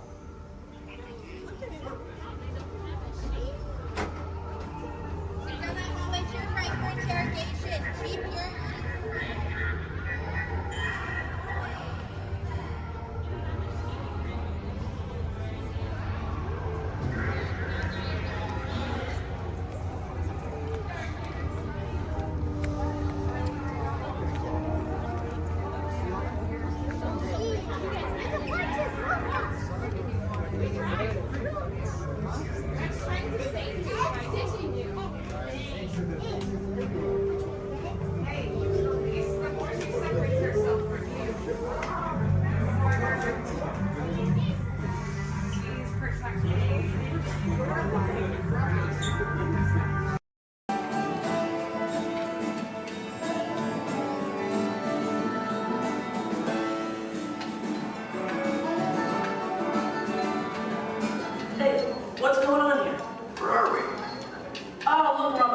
of the screen. Oh, yeah, wow. Hey, look. Bunny Rabbit. Get off. Come on, let's go. Oh, hi, there you are. Hello, I'm Rosie. And I'm Colin. And we've got 5 or 6 hours of vacation slides to show you. No, we don't, actually. We're here to tell you all about sourdough bread. We are?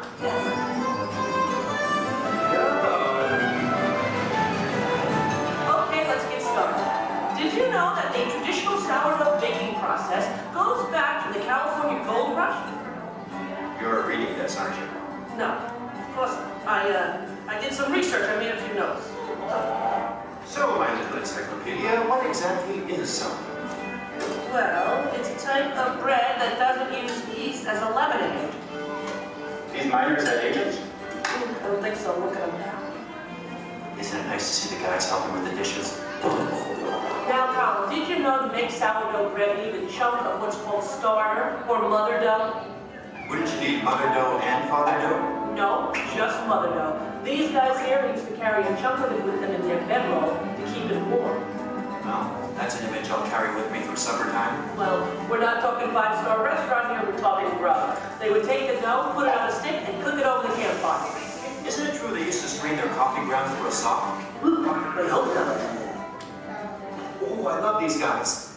The Jefferson Airplane. No. This is the Bodine family. And this is Isidore Bodine. He's the one who perfected the sourdough starter. Tastes perfected to me. Yeah. By the way, did you know they are still using the same sourdough starter that Isidore mixed here 150 years ago? Excuse me? Must have made an awful lot of it. You see, you have to save a little bit of the starter dough to mix with the next day's batch of flour and water to keep the fermentation process going. Hey, did you know that the strain of bacteria found in mother dough is Lactobacillus San Francisco? How did you know that? Internet. Hey, can we watch them bake something? Oddly enough, that's what we're here for. Great. You people go on ahead. I'm going to meet you in there. Colin, you stay here and make sure there are no stragglers, okay? Okay. All right, just more kind of a bread line to my right. Good. They're on their way, Rosie. Okay, bye. I'll see you soon.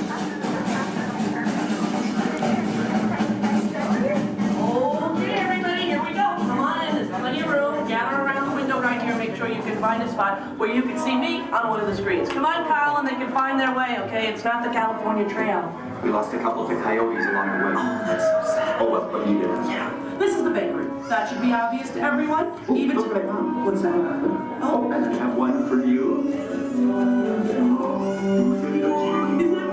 What the cutie? Okay, I'm ready to start baking. What do we do first? Okay. First you get a hunk of the mother dough and mix it with flour, add a little salt and water, and that's it. Voila, the entire list of ingredients. All right. Here's some dough. Let's bake it. Oh, not so fast. From start to finish, it takes bakers about 72 hours to make a loaf of sourdough bread. 72 hours? Yeah. Yeah, what's your hurry? Relax, and all the roses.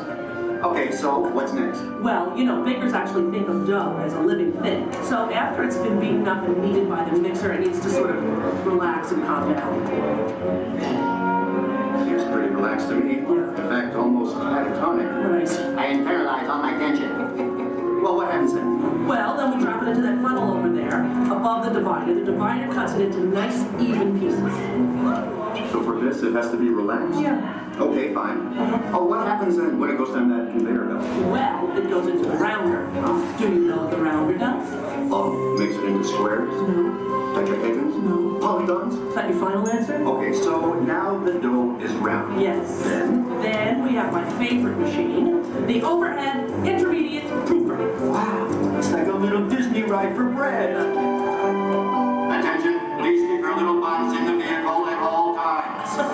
The device rolls the dough over and over from basket to basket, takes it on a little trip, letting it, once again, relax.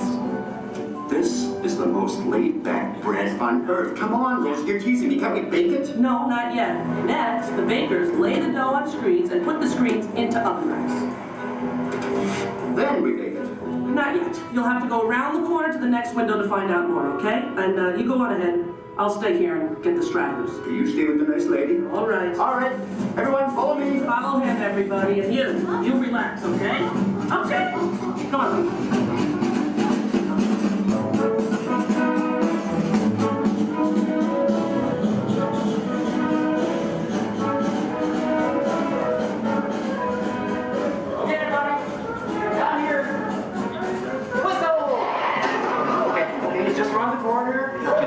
Out along this window.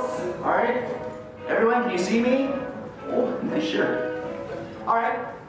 All right. Okay. Well, this, I guess, is the oven. If not, I'm having some incredible hot flashes. Slap some garlic butter on me and I'm ready to go. Hey, Colin. Okay, where were we? We were getting ready to bake some bread. No, we weren't. What, are you trying to confuse me? Let me think. I remember the racks of dough. The racks of dough are taken upstairs to a refrigerated fermentation room. Refrigerator? Yes. Look, I know a thing or two about baking bread. Well, actually I don't, but I'm pretty sure you have to have heat to bake something, right? Sounds right to me. For a technical question like that, I'm going to have to call in an expert. I'd like you to meet my friend, Tony, the baker. Tony! Hi! Are you enjoying your visit? Oh, we're having a great time. We really are. But I'm afraid I have reached my limit of baking knowledge. Tony, call it here. Give us the lowdown. Don't you think we've coddled this dough long enough? Isn't it time to turn up the heat on this baby? Well, no. The dough needs time to ferment in a refrigerated, climate-controlled room. Now that gives the bread a better flavor, texture, and color. It takes about 13 to 16 hours. You know, I like a man who can cook. Then what happens? In the proof box, the dough is slowly brought up to about 95 degrees, 90% humidity. Why not just take it to Florida? All right, so it's baking now, right? Because it's rising. No, it's still fermenting. The dough triples in size now due to the expansion of trapped gases. Hey, listen, we all have trapped gas occasionally. Well, now the bread is scored, so it won't split with its baked. Oh, so now I'm almost afraid to ask. It's time to bake it, right? Or do we have to take it out to dinner first? Maybe a bit of a rub-down. It's ready to bake. You're kidding. I hear they spin the bread around when they're actually baking. Is that true? That's right. And this steam is sprayed on from time to time. This gives the crust a beautiful reddish golden color. Oh, so I'm thinking I probably couldn't do this at home in the toaster oven. No, I don't think so. Listen, Tony, thank you so much. Yes. It's been a thrill. You were superb. I feel enlightened and rich for men. My pleasure. Bye. Bye-bye. You know what? I'm going to spray you down because I think you could use some of that golden Okay, just a little on the... Okay, that's enough. All right, the hair. You know what a deep frizz. Ladies and gentlemen, the moment you've been waiting for. A masterpiece of the baker's art. What are you doing? Hey, what are you... Waiting for that. That's not yours. Tony gave it to me. Look right at me. He didn't look at you. That was ours to share, Colin. No, it's mine. It's all mine. One piece, please. One little piece? A tiny piece? I'm telling Mickey. All right. Here. Yeah, you see? Here, don't tell Goofy I owe money. You do? Well, don't even ask. I don't even want to get into that. Goodbye, everybody. Have a great time here. Bye. I'm going to go eat. Share it.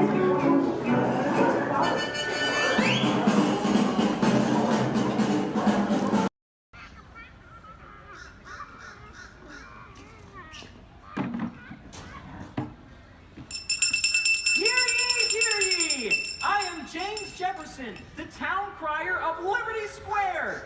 But my friends call me JJ. Come on, everyone, gather round. You're just in time. Come closer, all ye people, gather round and listen well. I've got a satchel full of history's greatest tales to tell. Your hair will stand on end with all the history and such. Unless, of course, you're bald like me, in which case, not so much. Hey, Sam! It's Sam Eagle, everybody! Tell us, Sam, what great American story are we sharing today? Today we shall salute the Declaration of Independence. Ah, a great story indeed. The people of the colonies, they said, let freedom ring! Declared their independence. Then they overthrew the king. There were battles, there was violence, there were spies and traitors too.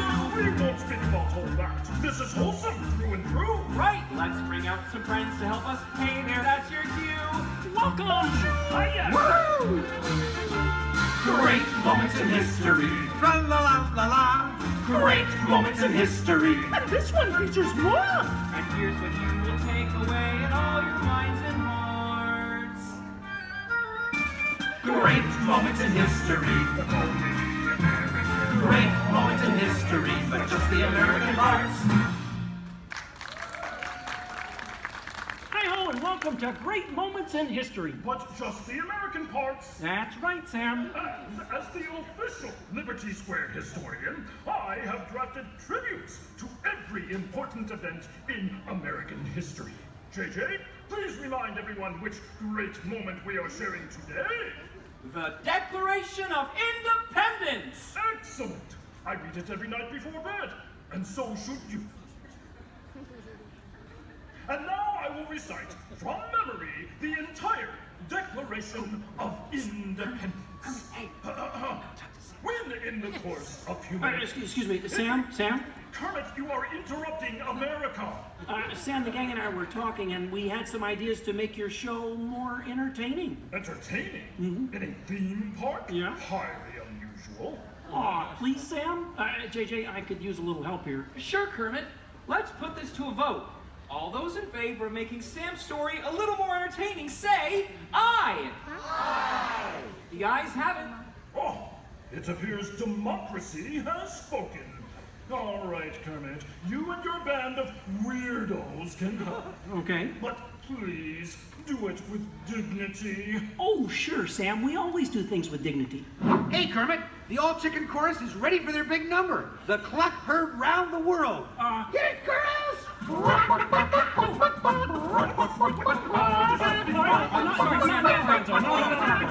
soon. Back to the dressing room. Oh, Kermit! What part will Walt be playing in today's performance? Well, Piggy, this is a story about the founding fathers. There's no part for you. No part for moi? Oh, we'll see about that. Sheesh. Okay, places, everyone. Sam, JJ, take it away. All right, friends, what do you say? Want to help us make some history? Do the patriotic music. The year is 1776. 1776. We are in Philadelphia. Philadelphia? JJ, why are you doing that? I'm the town crier. Well, cheer up and allow me to continue. The year is 1776, and the Second Continental Congress has convened. Roll call, Thomas Jefferson. Hi-ho, Jefferson here. John Adams. Hey, that's me. Woohoo! And the highly quotable Benjamin Franklin. Ah, Ben Franklin here. A penny saved is a penny earned. And if at first you don't succeed, then skydiving is definitely not the sport for you. Let's hear it for your founding fathers. Sam. The delegates are discussing the question of America's independence from England, and there is much debate. Psst. Hey, that's you guys. Oh, right. Debate. Debate. Point of view. Opinion. Says you. Argument. Point.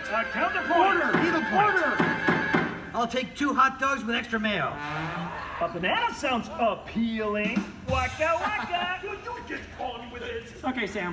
Guys, look, let's get down to business. Does anyone have any arguments in favor of independence? I do. Our continued association with England has grown intolerable. King George has altered our government, enforced cruel repression, and abolished our rights. Wow, nice job, Gonzo. How did you remember all that? I stapled it to my arm. Oh, yeesh. That's gonna leave a mark. Okay, now, does anyone have any arguments in favor of England and King George? Boo! Come on, No everyone! King George! No King George! No King George! No King George! No King George! No King George! Did someone call moi? Piggy, what are you doing here? I told you there's no part for you in this show. Of course there is. After all, who better to play royalty than moi? All hail King George!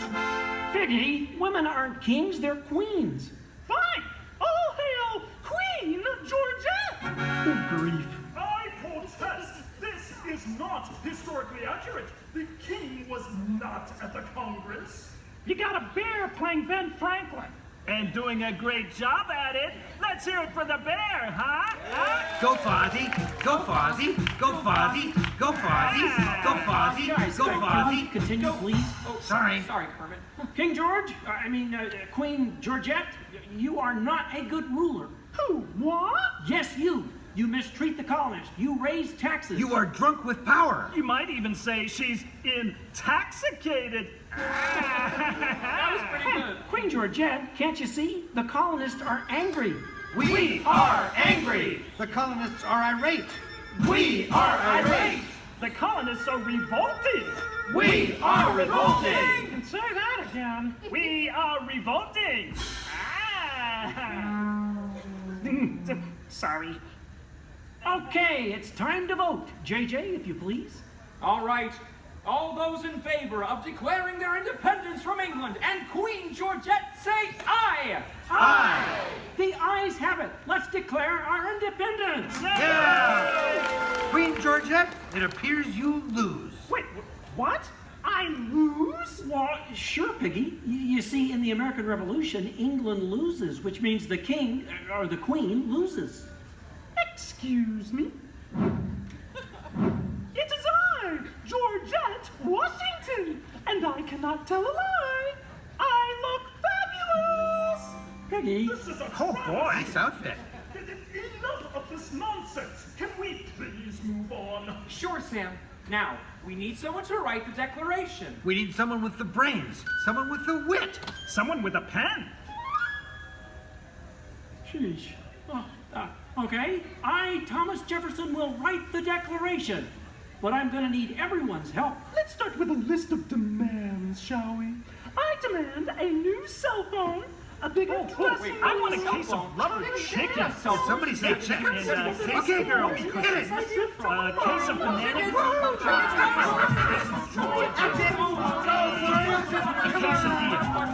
You're doing it! Guys! Quiet! Guys, when Jefferson wrote the Declaration, it was more than a list of demands. What? Oh. What are you talking about? Yeah, it was about things we all believe in. Things worth fighting for. Things that inspired the birth of a new nation. Gee, Kermit, what do you mean? Well, like the Declaration says, we hold these truths to be self-evident, that all men are created equal, that they are endowed by their Creator with certain unalienable rights, that among these are All together! Life, liberty, and the pursuit of happiness.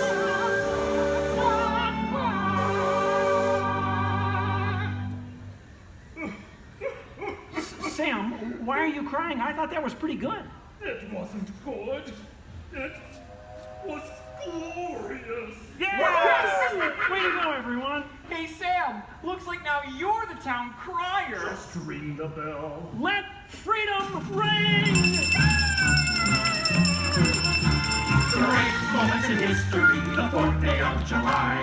Great moments in history, we said King George goodbye. And here's what you will take away in all your minds and hearts. Great moments in history, great moments in history, great moments in history. Great moments in history, but just the American hearts. Thanks, everyone. We couldn't have done it without you. And to England, no hard feelings. You're still one of our best friends. Thank you all for joining us for a great moment in American history. We hope you come by again soon and have a magical stay here at the Magic Kingdom. Bye-bye. Bye-bye. Bye-bye. Everybody. So long, everybody.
Welcome aboard. At this time, I'd like to ask everyone to please remain seated throughout the show.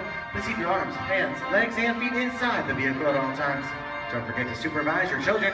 And for the safety of our cast, please refrain from the use of flash photography and external video lighting.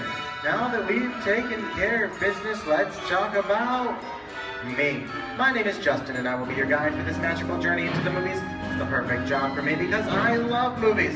Is everybody ready? Well, great, because it's showtime. Ready when you are, CB.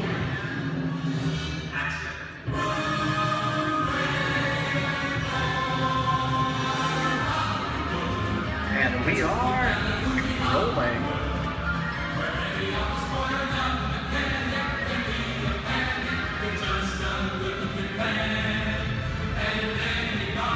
Hello everyone and welcome to the Great Movie Ride. Once again, my name is Justin and I will be taking you from this Hollywood soundstage into some of the greatest movies of all time on our one tour. But just between you and me, this is no ordinary tour as the Great Movie Ride brings movies to life and puts you right in the middle of the action.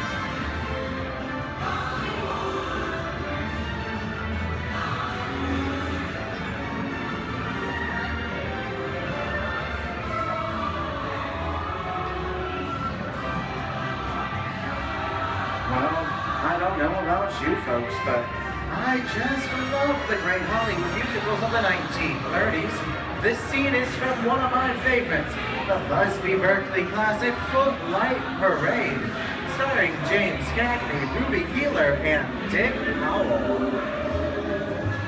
In 1952, Gene Kelly was singing in the rain with Debbie Reynolds and Donald O'Connor. Did you know Gene Kelly co-directed to this movie? And can anybody tell me what movie this is? Right, Walt Disney's Academy Award-winning film from 1964, Mary Poppins, starring Julie Andrews and Dick Van Dyke. The London fantasy of Mary Poppins was shot entirely indoors on sound stages at the Walt Disney Studios in Burbank, California. There was no exterior shooting at all.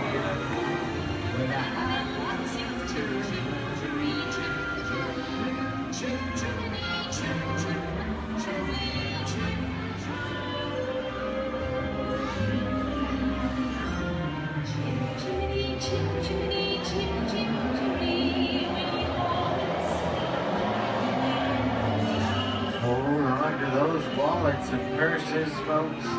This doesn't look like a very good neighborhood. In fact, it looks a lot like the underworld, the scene of such classic gangster films as The Public Enemy, starring one of my favorite tough guys, James Cagney. The working title of the film was Beer and Blood, and in the United Kingdom it was known as Enemies of the Public. In one scene, Cagney shoved a grapefruit in Meg Clark's face. She could never look at breakfast the same way again. You kick it with the dog. If you don't, somebody's going to drop by here and kick your teeth out one at a time. You know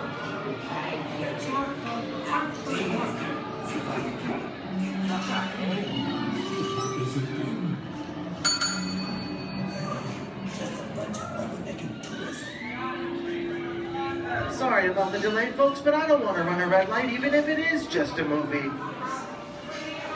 talking to me? You talking to me?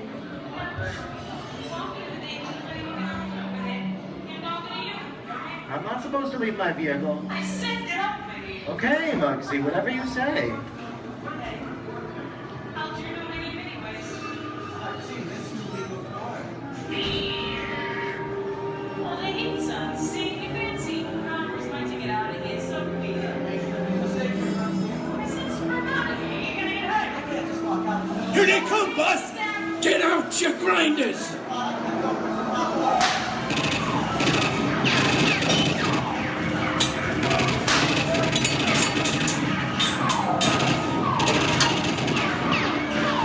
I'm hit! Hey, I'm hit! Muggsy! They got Squid! Muggsy! Muggsy! Squid's hit bad! Real bad!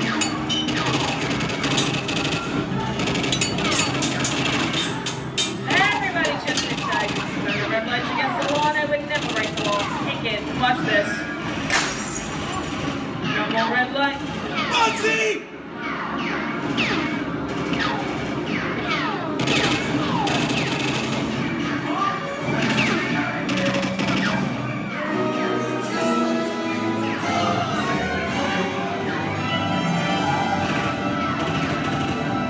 Muggsy! Come back, you rat! Sorry, boys. I'm making my getaway. I'll see you in church. Wait. What are you looking at? Everybody mind your P's and Q's and maybe I won't get hurt. Who's this? JC? And now, the Old West, and two of Hollywood's legendary stars, Clint Eastwood and John Wayne.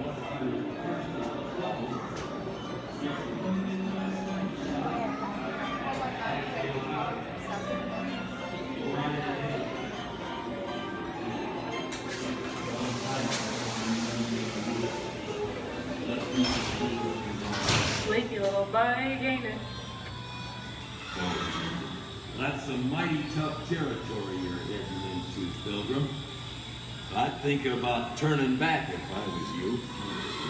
That is, if you want my opinion. But I reckon you Well, ought to do Now that we're in the clear, Think it's a it's pleasure best. time for me to collect all your valuables. We'll start with the jewels.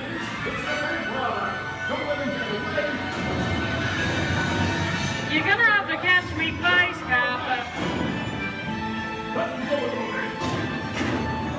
Give yourself up. The church will go easy. This is nuts and bolts. I'm getting out of here. For this. What are you doing? Nobody's staying my neck in a noose. Can't get any worse. Put a hole right in the starry light for me. Okay. That's worse. I don't know about you guys. This is kind of creepy. What is this? This is Alien. You are with Morning Reaper aboard the spaceship Nostromo. Something has gone wrong. One by one, the crew has vanished. And somewhere in the ship, a terrifying creature waits to claim its next mate. Look now, Rainbow Victim. Warning, remain in your vehicle. The area you are entering is extremely dangerous. Proceed with caution.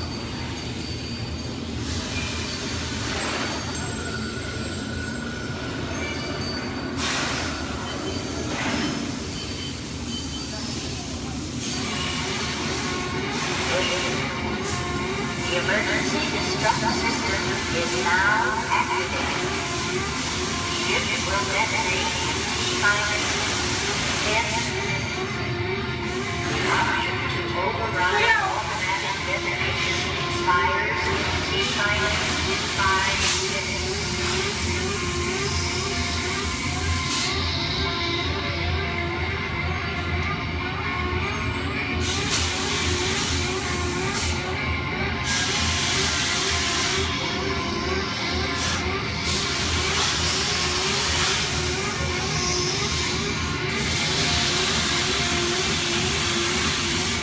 There he is again.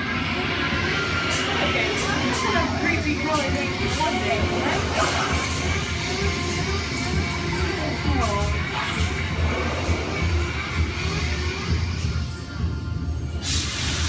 Here in Raiders of the Lost Ark, amid 1,000 deadly snakes, Indiana Jones unearths a great treasure. Will Harrison Ford escape with his discovery? And what will be your fate? Beware. Snakes. Why'd it have to be snakes?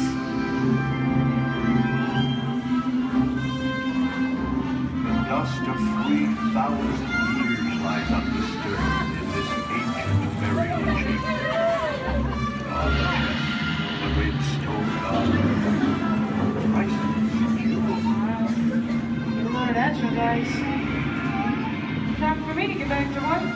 Don't nobody move while I go get the goods. I don't think they notice a few extra bodies around here.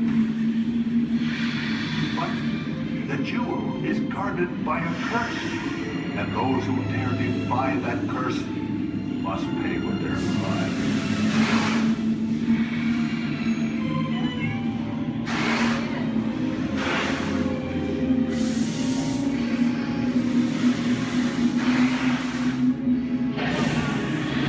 Halt, unbeliever.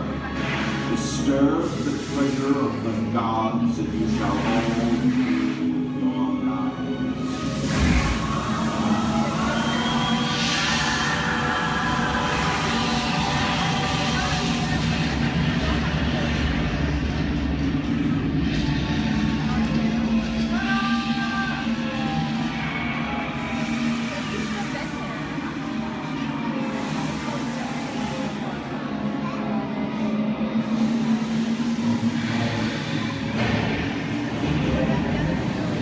Well, I told you folks I was just going for popcorn. That just goes to show you anything can happen at the movies. So let's get on with the show. I see dead people. The horror movie is my all-time favorite genre. Some of the best horror films are produced in the 1930s and 40s, but monsters, mutants, and maniacs are still audience favorites and continue to haunt us today. Now that's what I call a wrap. We're now entering the jungle home of one of the most beloved characters of all time. And no, it's not George of the Jungle. Actually, it's Tarzan, played there by Johnny Weissmuller. Over here we have Marino Sullivan as Jane, and the one and only Cheetah as herself. Tarzan has appeared in nearly 50 film adaptations since 1918, including Disney's 37th animated feature.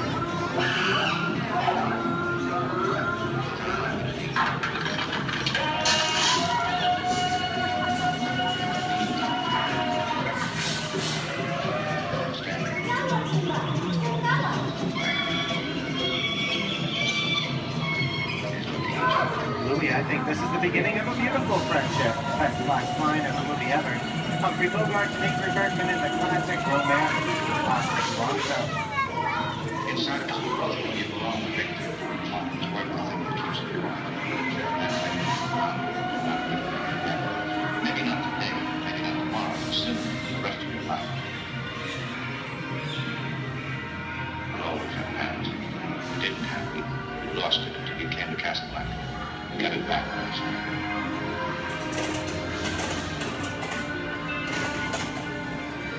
I've got a job to do too.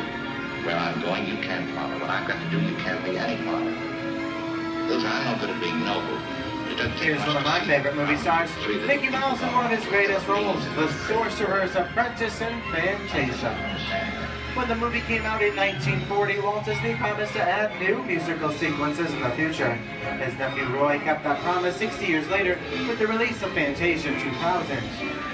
The sorcerer in the sequence was named named Jensen, which is Disney spelled backwards.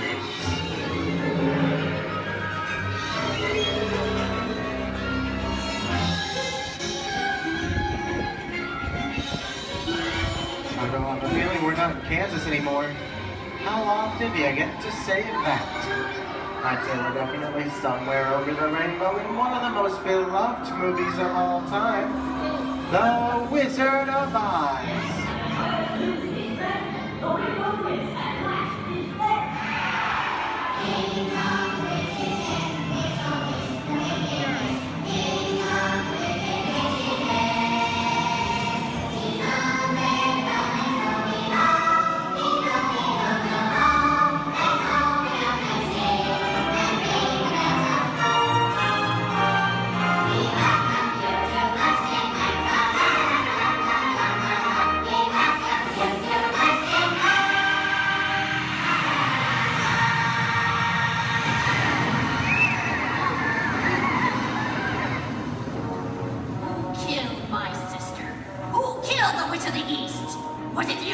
No, it was an accident. I didn't mean to kill anybody. Well, my little pretty, I can cause accidents too. Oh, rubbish. You have no power here. Be gone before somebody drops a house on you, too.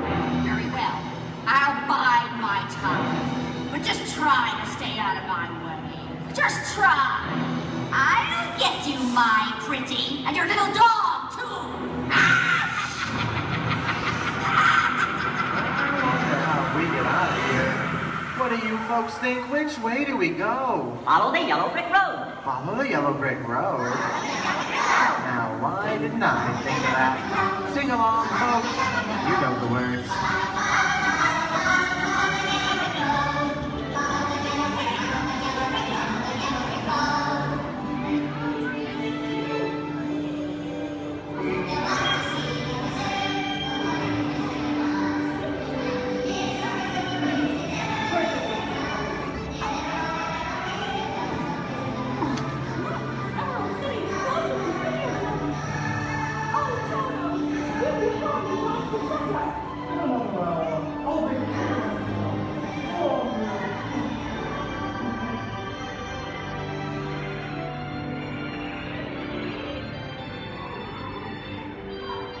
I hope you've enjoyed our tour through these great moments at the movies, but we've only scratched the surface of what Hollywood has to offer.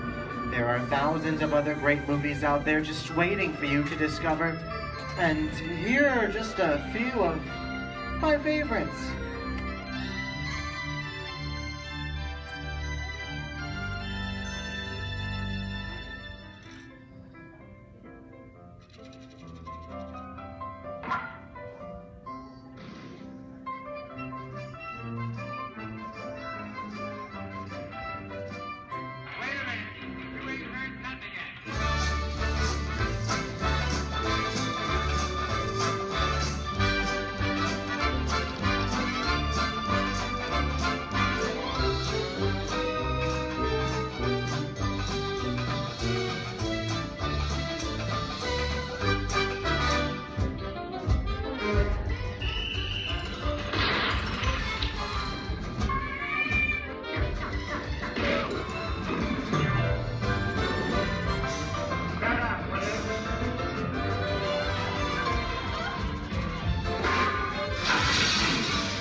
we have patience.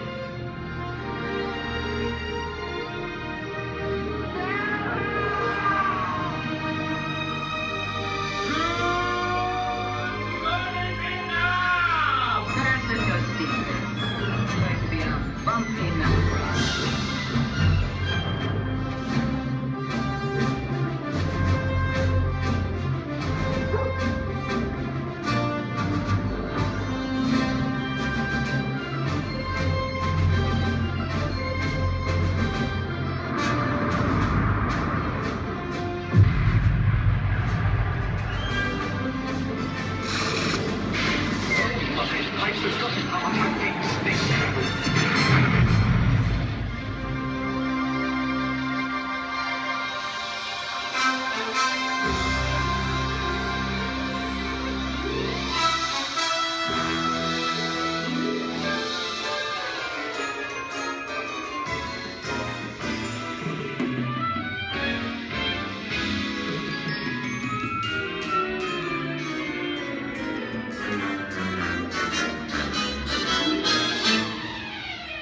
On behalf of Disney's Hollywood Studios, I'd like to thank you for joining us on the great movie ride. Now, before we wrap this production, there still is one scene left to do. It's called The Exit. The action begins with you remaining seated until the vehicle comes to a complete stop. Then gather your belongings, take small children by the hands, and when these doors open, rise dramatically to your feet and make your grand exit directly to the rear of your vehicle. Oh, and one more thing. When I yell action, don't forget the thunderous applause for yours truly. Okay, places everybody, and action! Thank you. Have a wonderful day here at Disney's Hollywood Studios, and I'll see you at the movies the stuff dreams are made of. Good.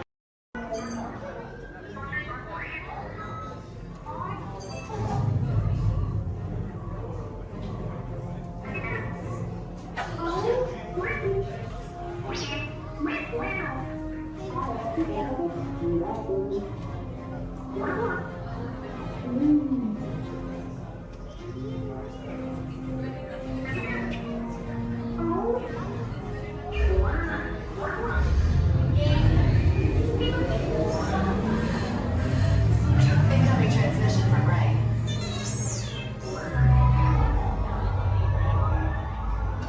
BB-8, is everyone assembled?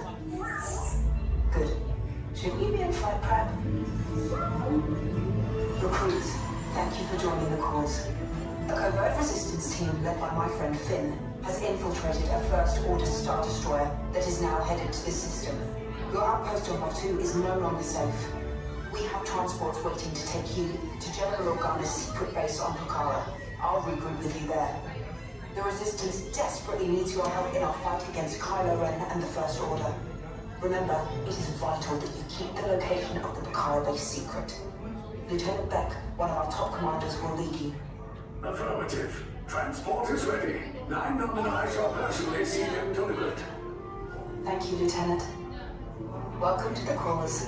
May the Force be with us. Commander Poltam and a squadron of X-Wings shall escort us to the rendezvous point on Pucara.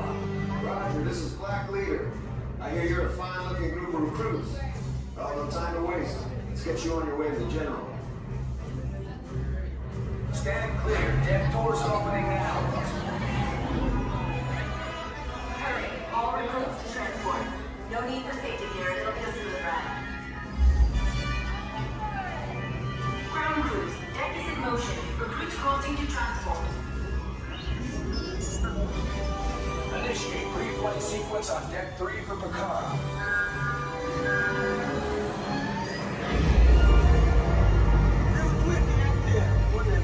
Affirmative. Deck 3, you are clear for launch.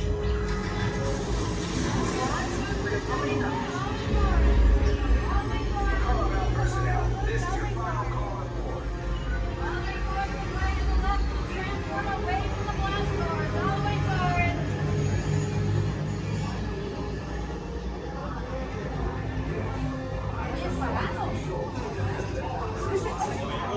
Transport is away in 30 seconds.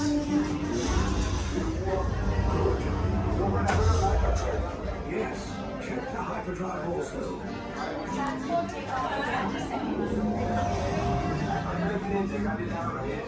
Good. Airspeed sensor? Thank you, Nina. Black Leader, are you and your team ready? Affirmative. Engines are hot. Red 2, blue 5, reporting. Red 2, check. Blue 5 standing by. Engage repulsors and hold on, recruits. More ships. Launch.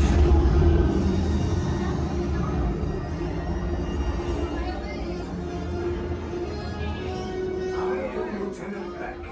As you heard from Ray, I have been tasked with getting you to Vakara. Red 2, blue 5, keep tight now. Let's get ready to make that jump to light speed on mark. Black Leader, we're picking up an unusual signal. Are you spotting anything? Yeah, I see it. We'll check it out. BB-8, what do you got? There appear to be a number of small craft heading our way. Raise the shields. Recon Company, first order TIE fighters. Reroute! Reroute!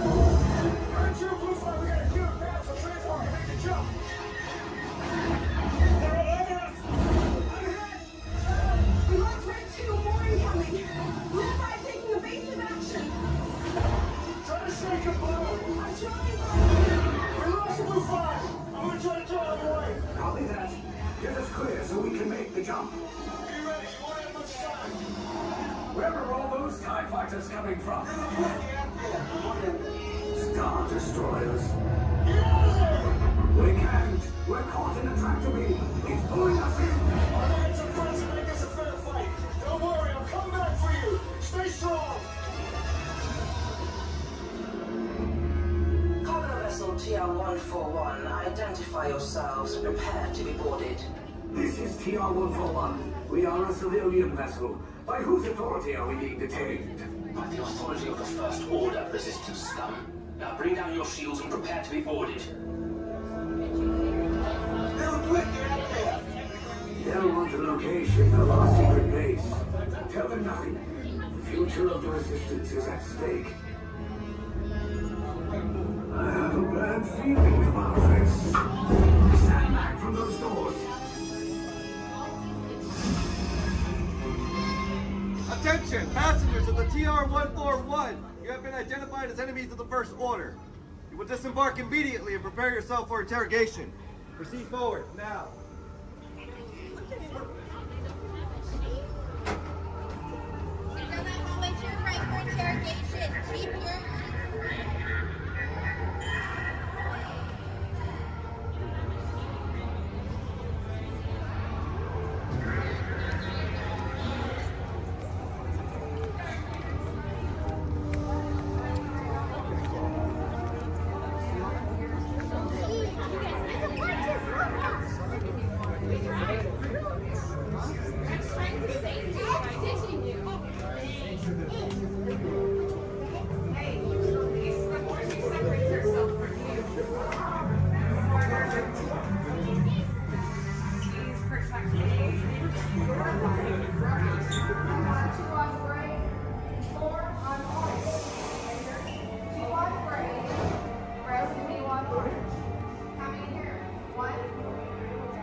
Shoulder to shoulder.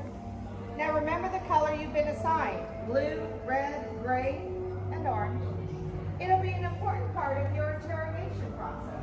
You're going to need to know that color at the end of your interrogation and possible long-term motives.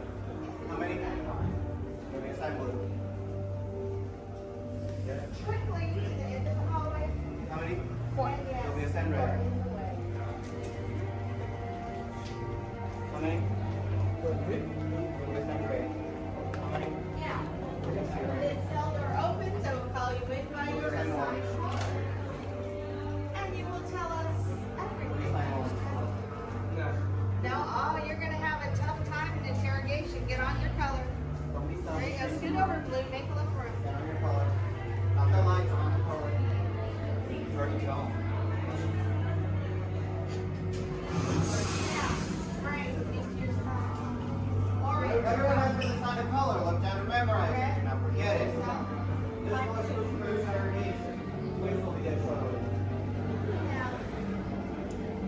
you're only speeding slow. Let's move it along.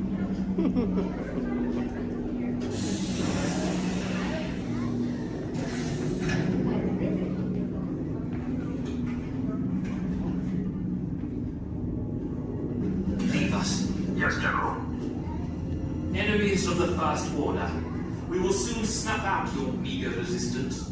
You chose the wrong side, and now you will pay. The Resistance prisoners. You have what I want. You know the location of the secret base, and I will take it from you. We are needed on the bridge. Keep the prisoners here. I will return to finish this personally.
To the escape pod base. Those droids are programmed to return you to Batu. Hurry and don't get caught. Lieutenant Beck will guide you. Recruits, for your safety, stay seated with seatbelts securely fastened. Keep hands, arms, feet, and legs inside the transport and supervise your children. Tell them it's a prisoner transfer. Did it work? Good. Now get a move on. There's a clear path to the turbo lifts at the end of the hallway. Turn right. Probe droid. You're lucky it didn't spot you. Take those turbo lifts and stay out of trouble. Hey, you're not authorized. Wait, go to the prisoners.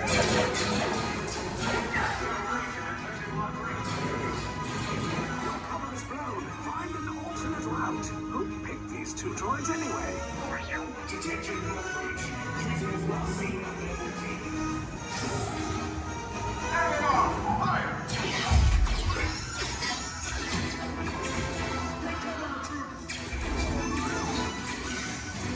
The escape pod just below us.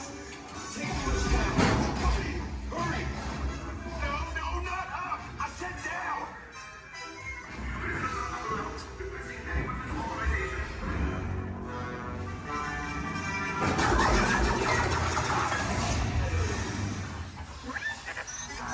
This does not look good.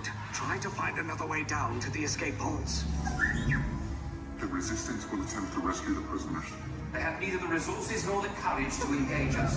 You underestimate their conviction. Raise the shields! Shields? I see no evidence. Now!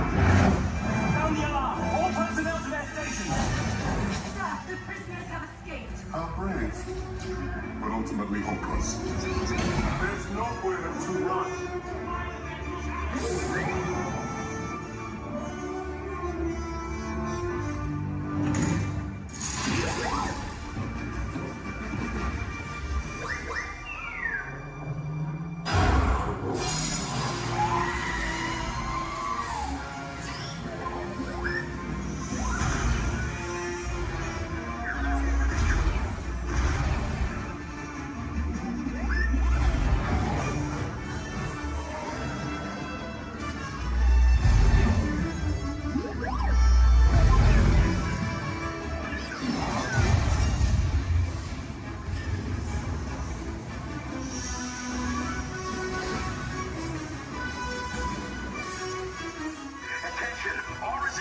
personnel. Abandon ship. I repeat, abandon ship. This destroyer's about. There's no escape. You will tell me the location of the secret base, and then I will destroy you and the Resistance.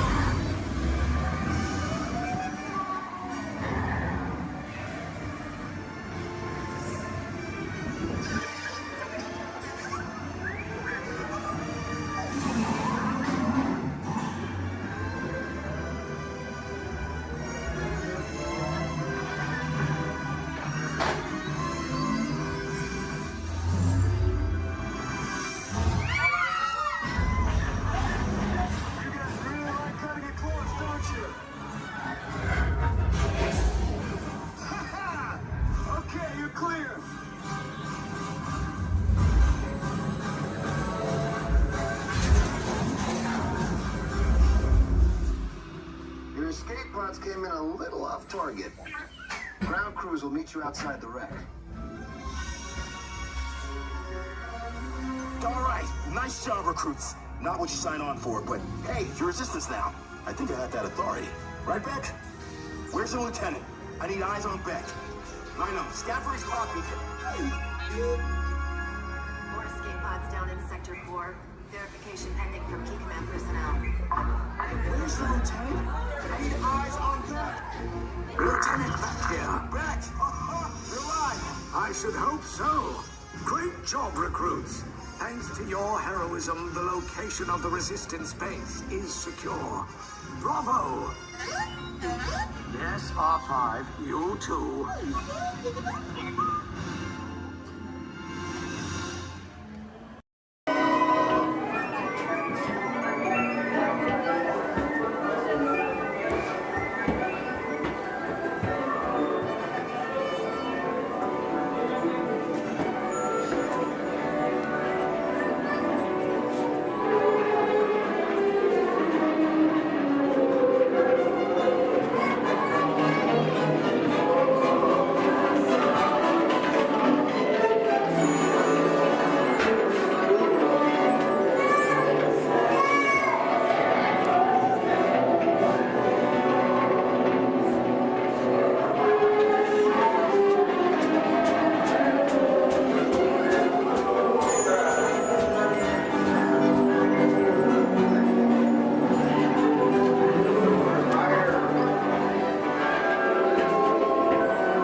1, 2, 5, 4.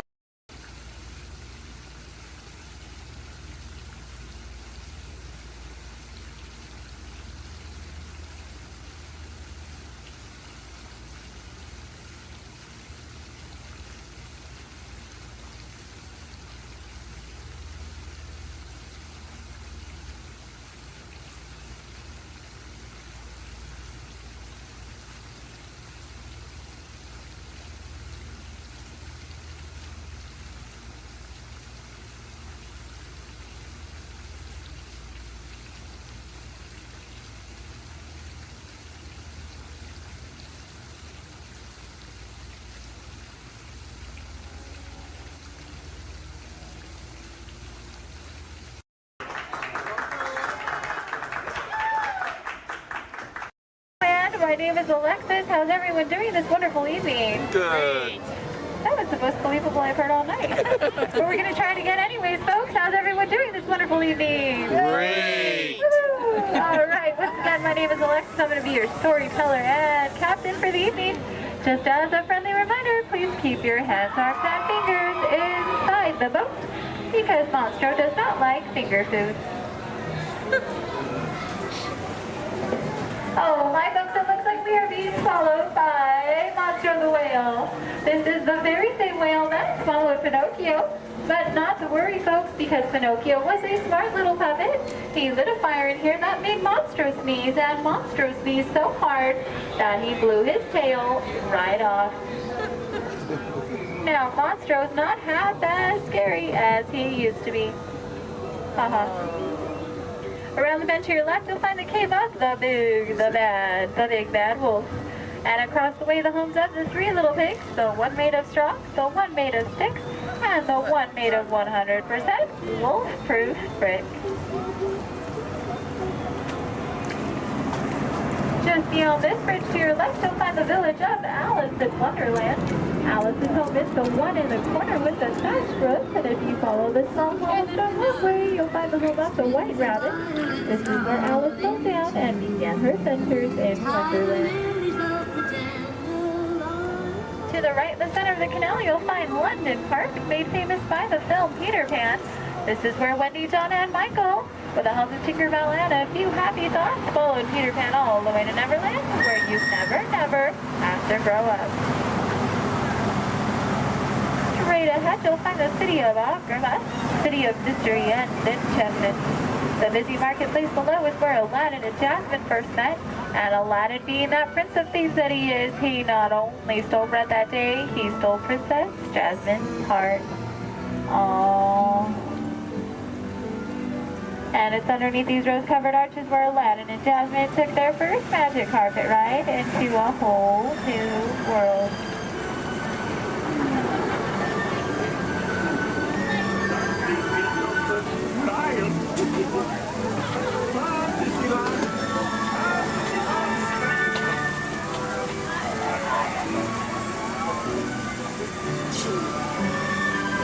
Now, folks, please be careful and please do not touch anything because we are entering the Cave of Wonders.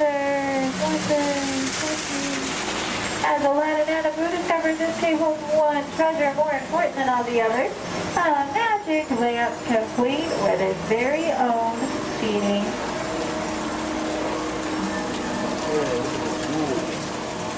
To the right, you'll find the home of Snow White and the 7 Dwarfs. The 7 Dwarfs are still back up in that jewel mine, whistling while they work. See? And to the left, you might recognize this French chateau as the home of Cinderella and her evil stepsisters and wicked stepmother.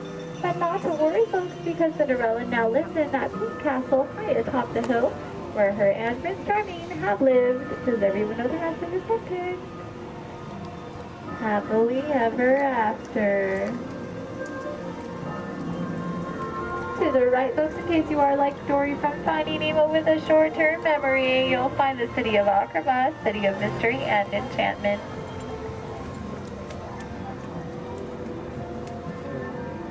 To the left, you'll find the world-famous patchwork quilt.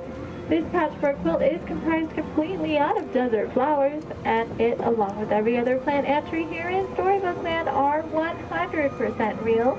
They have just been miniaturized by a process known only by Tinkerbell and a few of our Disneyland gardeners.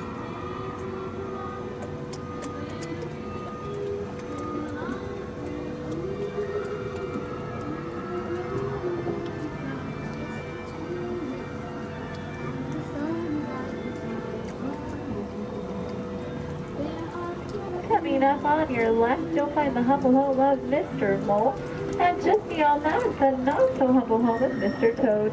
Doesn't look like either of them are home right now, but I've heard it's because they're on some wild ride. Bordering the canal to your left, you'll find the 3 Dutch windmills. The windmill in the center is best known for sheltering the local animals in Disney's animated film, The Old Mill. Straight ahead, below those Alpine mountains, you'll find the village of Geppetto and Pinocchio. That workshop near the waters where Geppetto made his wish for Pinocchio to become a real live boy. If you listen carefully, you just might hear them still celebrating inside.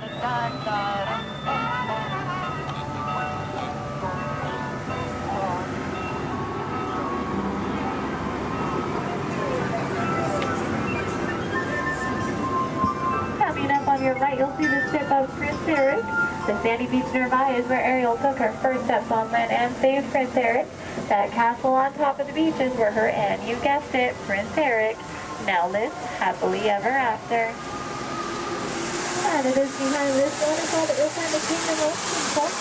This is an area of the house and is still the home of her bunch of outfitted stalkers. Folks, it looks like our journey is coming to an end. For those of you closest to the dock, please remain seated with your hands, arms, and fingers inside the boat. Thank you for joining us here in Storybook Land. We hope you have enjoyed your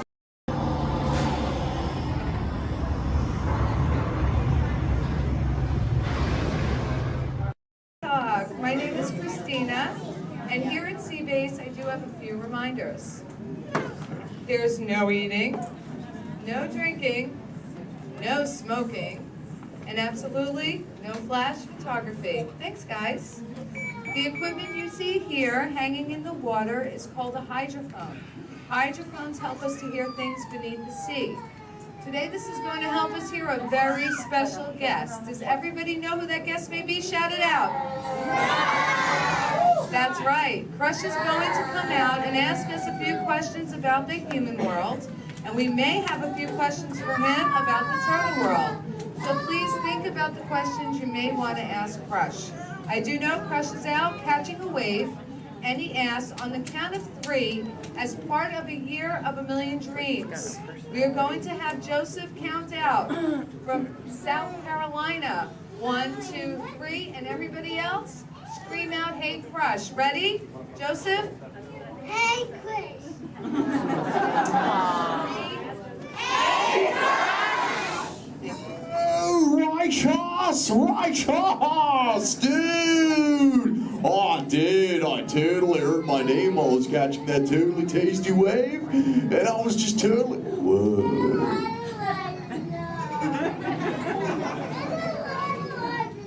Check out all of you human dudes in the human tank.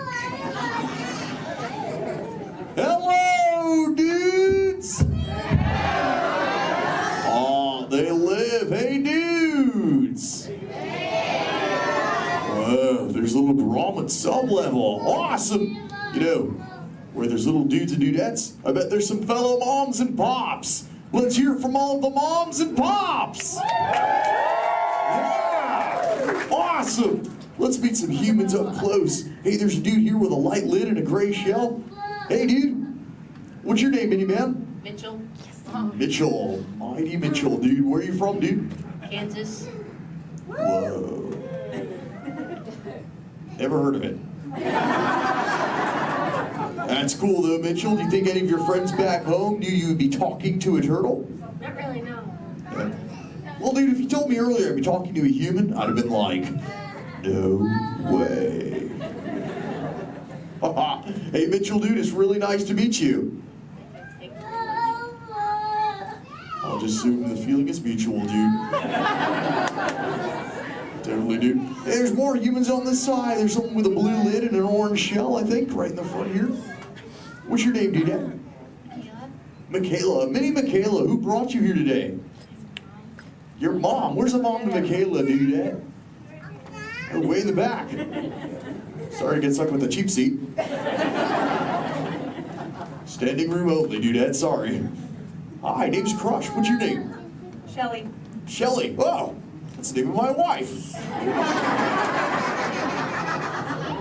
Shelly. Yes. That's your little offspring, Michaela. Do you have multiple offspring? Yes, I have 3. Awesome, dude. Do they ever ask you questions? Yes, I do. They never stop, do they? No. I bet some days you're like, am I right, Dudette? You are very right. Sure. You know what, Shelly? What? From one parent to another, we just shared a moment. Totally did do that, y'all. Because my offspring Squirt, he always asks me questions about all of you humans. So if you dudes can answer some of his questions, everybody here really loud say Cha! Cha! Awesome, dudes. Now, dudes, before we can answer any of his questions, we gotta make sure we're all on the same page, lingo-wise. Do you dudes know what the most important word, dude, in the turtle language is, dudes?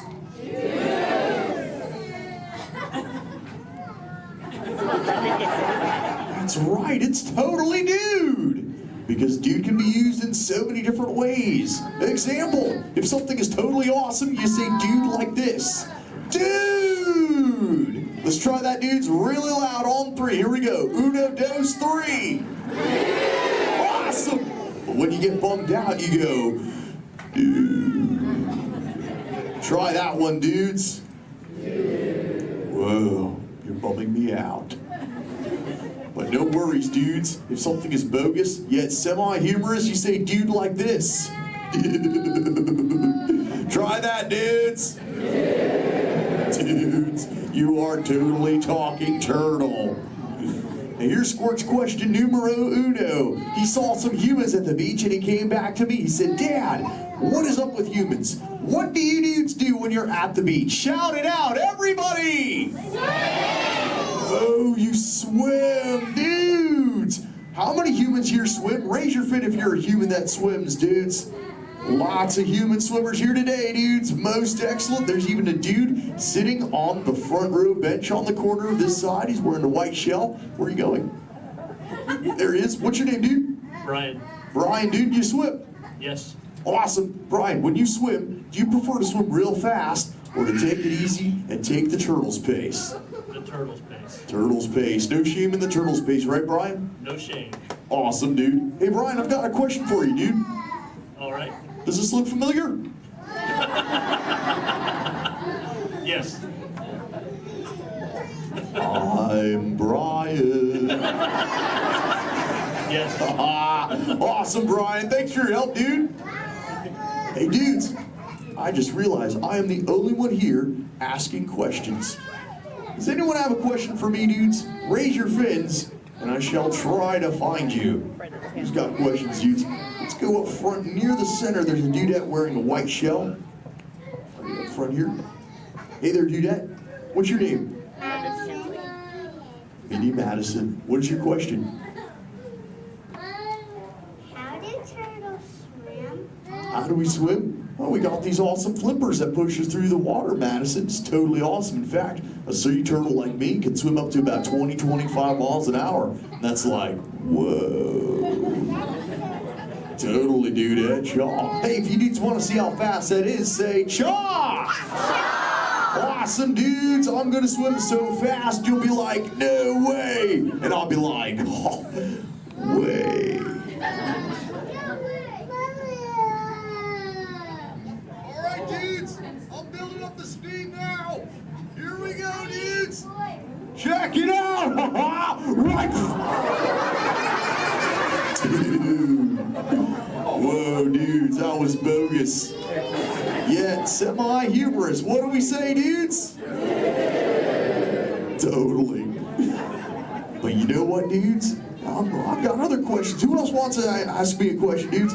Oh, let's go back to the center. Right in that second row, she's got the red shell here. She's got a question for me. Right there in the center with the red shell. What's your name, Dudette? Cameron, what is your question? What do you like to eat? Oh, I love to eat green seagrass and green sea kelp. Cameron, what do you like to eat? Chicken. Chicken. Does chicken ever give you bubbles, Cameron?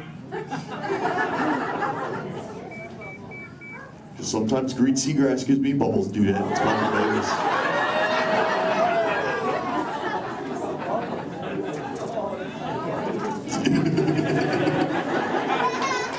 Sorry about that, dudes. Who else has a question for me?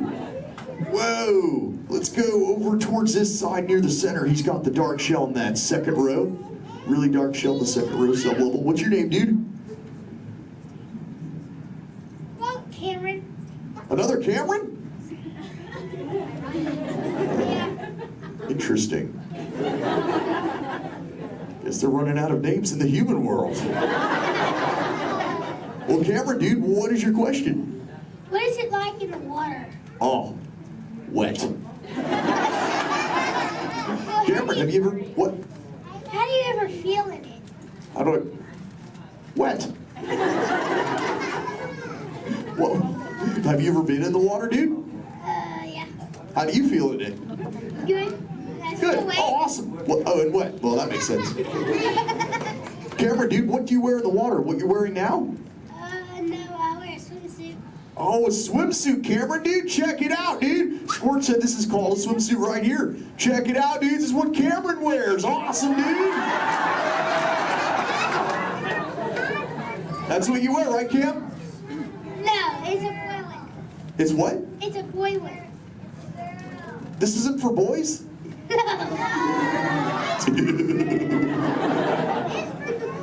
I didn't know that, dude. Cameron, dude, can I ask you a personal question, dude? Yeah. Does this make me look fat? No. No? Oh, thanks, dude.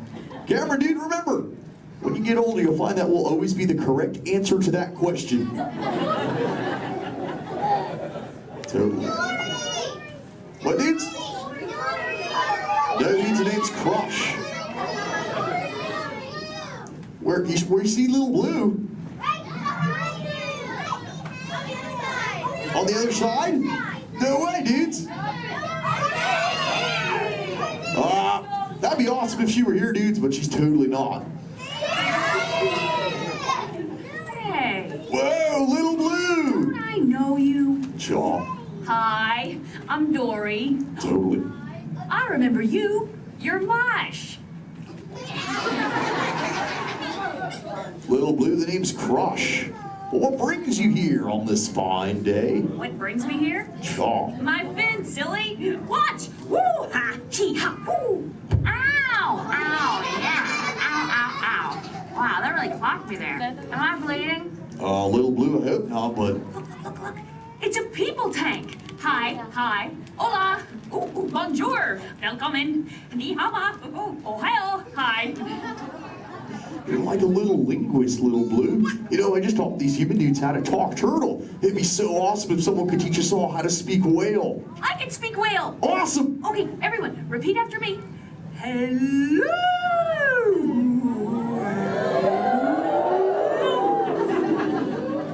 That sounded pretty good, dude. Let's try it all together real loud. Hello.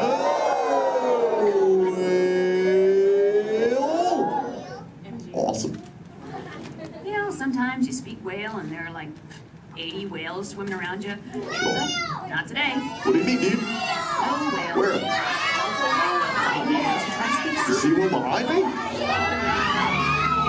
Whoa! Little Blue! Oh! Conversation. There's totally a whale, Little Blue. Swim, Little Blue!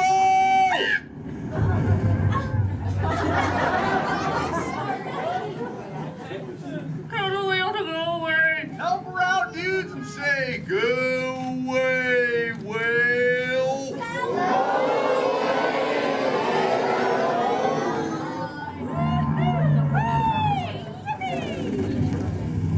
You did it, dudes. You saved Little Blue. Put your fins together. That was awesome. You saved so totally rock, dudes. You know, I could hang out with you all day, but I have to make sure Little Blue is okay. So before I go, remember, do not fight the current, learn to ride it, and it will totally take you where you're meant to go. And little dudes and dudettes, do the Crush Men a big favor. Keep using that word dude for the rest of the day. Your parents will love it. Bye-bye, dudes. Let's give it up for Crush!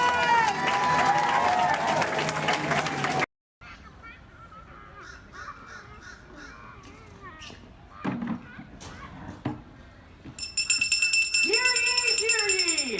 I am James Jefferson, the town crier of Liberty Square. But my friends call me JJ. Come on, everyone, gather round. You're just in time. Come closer, all ye people, gather round and listen well. I've got a satchel full of history's greatest tales to tell. Your hair will stand on end with all the history and such. Unless, of course, you're bald like me, in which case, not so much. Hey, Sam! It's Sam Eagle, everybody! Tell us, Sam, what great American story are we sharing today? Today we shall salute the Declaration of Independence. Ah, a great story indeed. The people of the colonies, they said, let freedom ring! Declared their independence. And they overthrew the king. There were battles, there was violence, there were spies and traitors too. We won't speak about all that. This is wholesome through and through. Right, let's bring out some friends to help us. Hey there, that's your cue. Welcome! Hiya! Woo! Great moments in history. La la la la la. Great moments in history. And this one features more. And here's what you will take away in all your minds and hearts. Great moments in history. Great moments in history, but just the American parts. Hi-ho, and welcome to Great Moments in History. But just the American parts. That's right, Sam. And as the official Liberty Square historian, I have drafted tributes to every important event in American history. JJ, please remind everyone which great moment we are sharing today. The Declaration of Independence! Excellent! I read it every night before bed, and so should you. And now I will recite from memory the entire Declaration of Independence. When in the course of human... Excuse me, Sam? Kermit, you are interrupting America.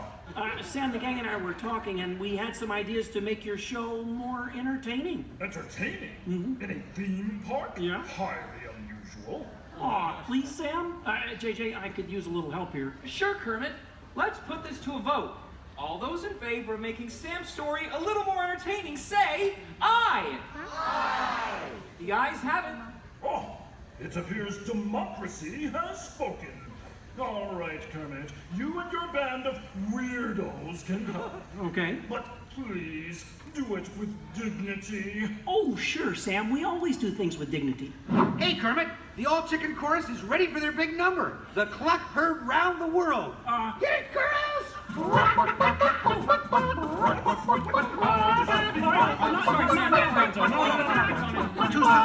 Back to the dressing room. Oh, Kermit! What part will Walt be playing in today's performance? Well, Piggy, this is a story about the founding fathers. There's no part for you. No part for moi? Oh, we'll see about that. Sheesh.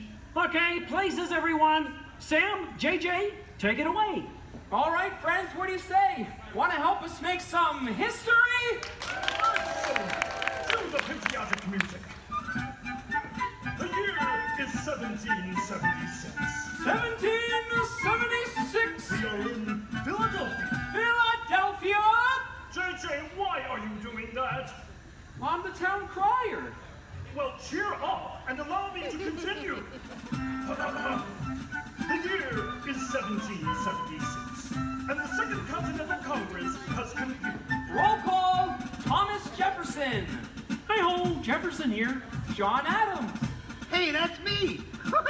And the highly quotable Benjamin Franklin. Ah, Ben Franklin here. A penny saved is a penny earned. And if at first you don't succeed, then skydiving is definitely not the sport for you. Let's hear it for your founding fathers. Sam, are discussing the question of America's independence from England, and there is much debate. Hey, that's you guys. Oh, right. debate. Debate. Point of view. Opinion. Says you. Argument. Point. Counterpoint. Order. Needle point. I'll take 2 hot dogs with extra mayo. A banana sounds appealing. Waka waka. You get on with it. Okay, Sam. Guys, look, let's get down to business. Does anyone have any arguments in favor of independence? I do. Our continued association with England has grown intolerable. King George has altered our government, enforced cruel repression, and abolished our rights. Wow, nice job, Gonzo. How did you remember all that? I stapled it to my arm. Oh, yeesh. That's gonna leave a mark. Okay, now, does anyone have any arguments in favor of England and King George? Boo! Boo! Come on, No everyone! King George! No King George! No King George! No King George! No King George! No King George! Did someone call moi? Piggy, what are you doing here? I told you there's no part for you in this show. Of course there is. After all, who better to play royalty than moi? All hail King George! Piggy, women aren't kings, they're queens. Fine. All hail Queen Georgette! Good grief. I protest. This is not historically accurate. The king was not at the Congress. You got a bear playing Ben Franklin. And doing a great job at it. Let's hear it for the bear, huh? Go Fozzie! Go Fozzie! Go Fozzie! Go Fozzie! Go Fozzie! Go Fozzie! Continue, please. Oh, sorry. Sorry, Kermit. King George, Queen Georgette, you are not a good ruler. Who? Moi? Yes, you. You mistreat the colonists. You raise taxes. You are drunk with power. You might even say she's intoxicated. That was pretty good. Queen Georgette, can't you see? The colonists are angry. We are angry. The colonists are irate. We are irate. The colonists are revolted. We are revolting. You can say that again. We are revolting. Sorry. Okay, it's time to vote. JJ, if you please. All right. All those in favor of declaring their independence from England and Queen Georgette say aye! Aye! The ayes have it. Let's declare our independence. Yeah! Queen Georgette, it appears you lose. Wait, what? I lose? Well, sure, Piggy. You see, in the American Revolution, England loses, which means the king, or the queen, loses. Excuse me? It is I, Georgette Washington, and I cannot tell a lie. I look fabulous! Piggy. This is a Oh boy. Nice outfit. Enough of this nonsense. Can we please move on? Sure, Sam. Now, we need someone to write the declaration. We need someone with the brains, someone with the wit. Someone with a pen. Sheesh. Okay, I, Thomas Jefferson, will write the declaration. But I'm going to need everyone's help. Let's start with a list of demands, shall we? I demand a new cell phone, a bigger dressing room. I want a case of rubber chicken. Somebody said chicken. Okay, girls, hit it. A case of banana. That's it. A case of beer. You're doing it. Guys, Guys, when Jefferson wrote the Declaration, it was more than a list of demands. What? Oh. What are you talking about? Yeah, it was about things we all believe in. Things worth fighting for. Things that inspired the birth of a new nation.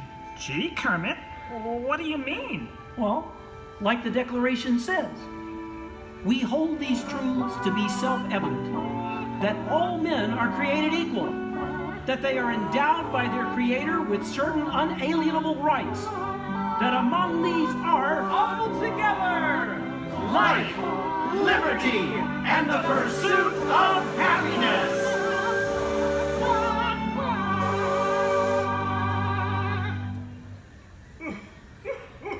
Sam, why are you crying? I thought that was pretty good. It wasn't good. It was Glorious! Yes! Way to go, everyone! Hey, Sam, looks like now you're the town crier. Just ring the bell. Let freedom ring! Great moments in history, the 4th day of July. Great moments in history, we said King George goodbye. And here's what you will take away in all your minds and hearts. Great moments in history, great moments in history, great moments in history. Great moments in history, but just the American parts. Thanks, everyone. We couldn't have done it without you. And to England, no hard feelings. You're still one of our best friends. Thank you all for joining us for a great moment in American history. We hope you come by again soon and have a magical stay here at the Magic Kingdom. Bye-bye. Bye-bye. Bye-bye. Bye-bye. So long, everybody.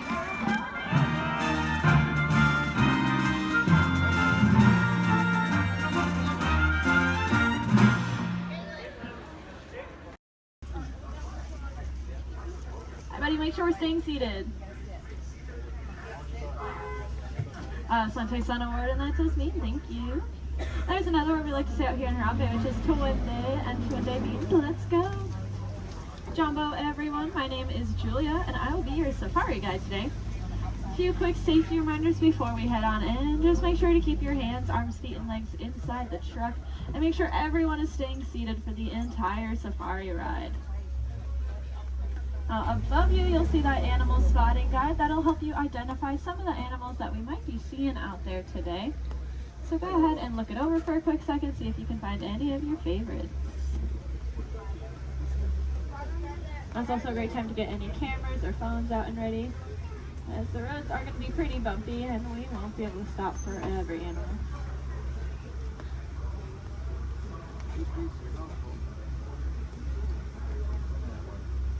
We are going to be starting our journey here in the Little Aturi Rainforest. The animals that live out here are going to be more shy and reclusive, so keep your eyes open for any stripes or camouflage.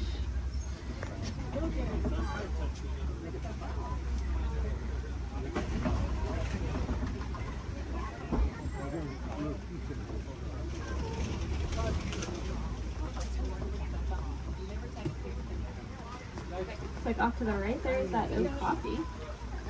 That reddish brown animal with the zebra party pants. However, they are not related to the zebra.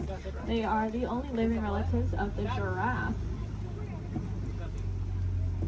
Just like a giraffe, they have a very long tongue. Theirs are so long they can lick their own eyes. And if you look down to the left, you'll see a bird standing on a nest. There's actually a couple eggs, I believe, in there, maybe. That is a saddle-billed stork. They're about 5 feet tall, and their wingspan is about 9 feet long. And if you look up at that canopy above your head, that is also just about 9 feet long. Put that in perspective for you. Now, if you look back at the okapi over there, I said they're related to the giraffe. Just like a giraffe, they have ossicones, which are those stubby horn things on their heads. But that one that we're seeing doesn't have any ossicones. That's because she's a female. Only male okapi will have them, whereas all giraffes will have them. Up on the hill to the right are the greater kudu. And we can tell they are female. That's because they don't have any horns on them. The males will have horns that can spiral backwards up to 6 feet long. If you look off to the left against this cable wall here, you'll see a black rhinoceros. Kind of looks like one of those boulders, just a lot smoother. Now these black rhinos are unfortunately critically endangered. There are less than 10,000 individuals left in the whole world, and that's including that one we are looking at. They don't have any natural predators though. That is all due to the poaching of their horns. Their horns are thought to have medicinal value to them, so they'll be ground up and used in medicines. However, those horns are made entirely out of keratin, which is the exact same thing that our hair and our fingernails are made out of.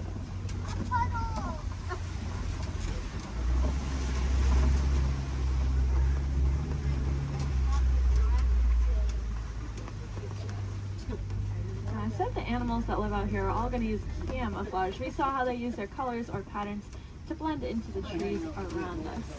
That's why it's really important that we use our paper products responsibly.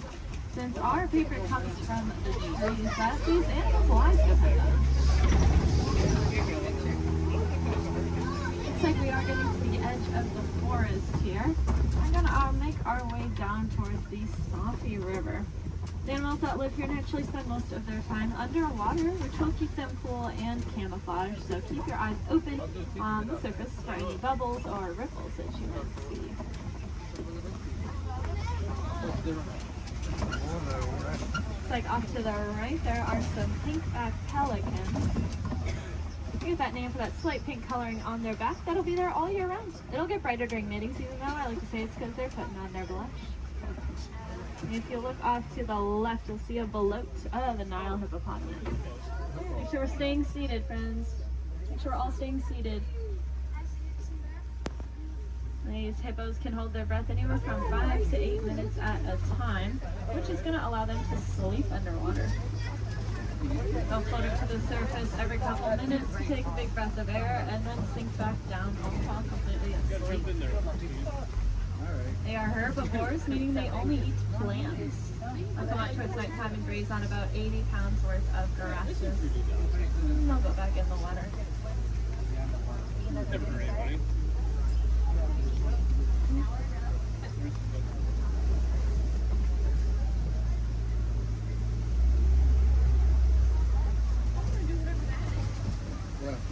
Keep your eyes to the left, especially as we cross over this bridge up ahead here, and you'll see the Nile crocodiles.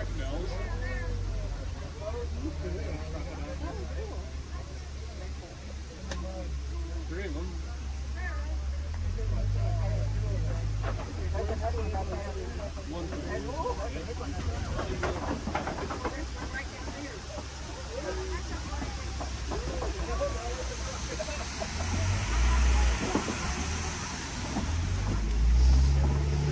Those crocodiles are pretty impressive. They can weigh anywhere from 500 to 1,000 pounds, be as long as a giraffe is tall, and they have the strongest jaw and bite force of any animal. Being said, they are really amazing parents. They're going to take their eggs, put them in their mouth, and roll them around very, very gently. That'll help break up the shell, making it a lot easier for those babies to hatch. It sounds like there is an animal in the road up ahead, so I think we're going to hang tight here for just a second. This is their home, and they can go wherever they want, and sometimes they choose the middle of the road. But we'll just wait for them.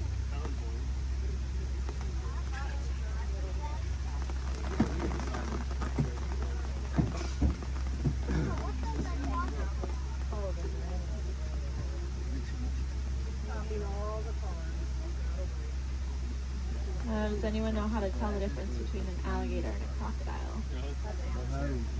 Yeah, a lot of people say the shape of their snout, which is true. That personally confuses me though, because it's the opposite of what you think it would be. So what I do is I look at their teeth. When their mouths are closed, if you see teeth sticking up and out, then it's a crocodile. And if you don't see any teeth when their mouth is closed, it's an alligator.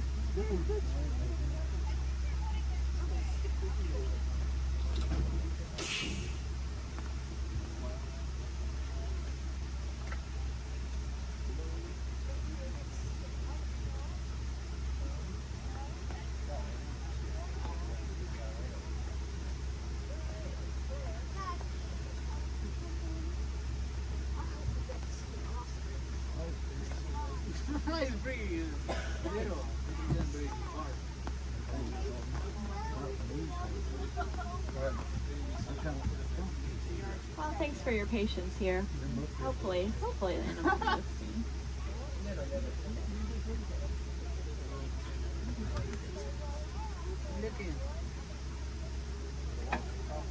Crocodiles are also something that are called a living fossil, which just means that they were alive way back when all the dinosaurs and all them were alive. But they never went extinct, and they didn't evolve into a different species. They kind of just stayed.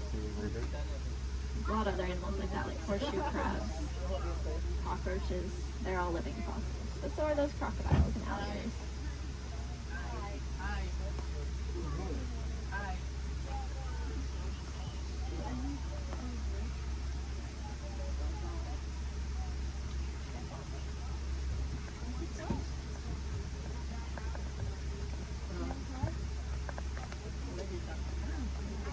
sounds like there are some giraffes that just keep walking in the road. This is just what we call a giraffic jam. Now you can say you went to Disney World and got stuck behind a giraffe.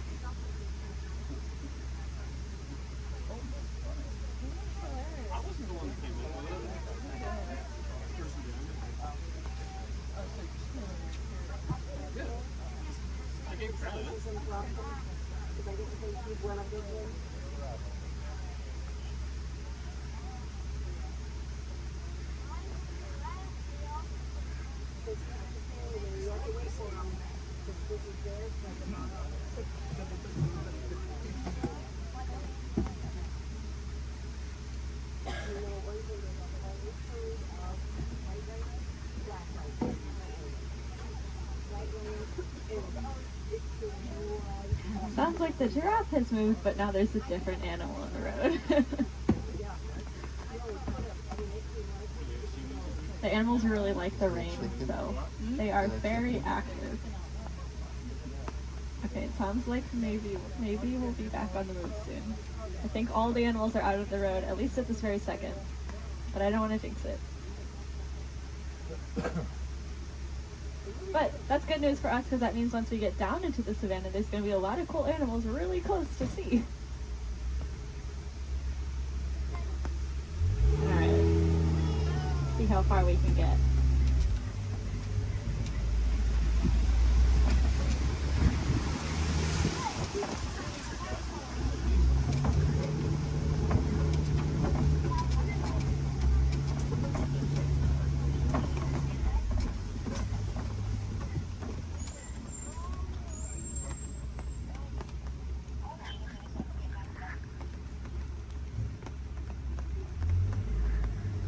Now this might sound really ironic considering that it is raining, but we are leaving the river and heading towards a much drier area, where it really does not rain as much. And I say that because the baobab tree that's off on the right there, it is going to be leafless about 9 months out of the year just to conserve water. Some people call it the upside down tree because, well, it looks like the roots are on the top. It's also known as the tree of life. That's because it stores a lot of water in its trunk there. So other animals will use it as water source. We can even use the bark as medicine. One of my favorite things about the baobab tree is that it does have flowers, but they only bloom at night because they're pollinated by bats. Alright. Looks like we are finally able to head here into the savannah.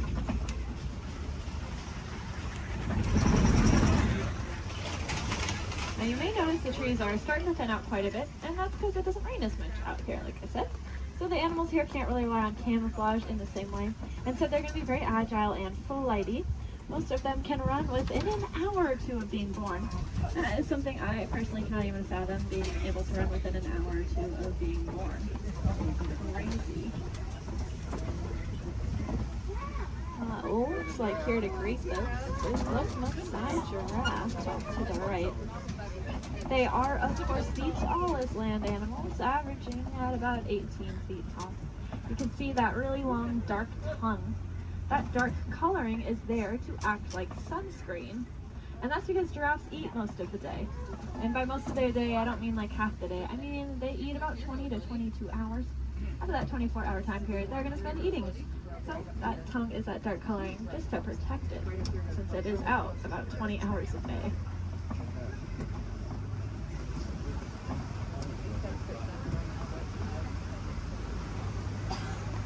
Off to the left here in this den, you'll see some African painted dogs.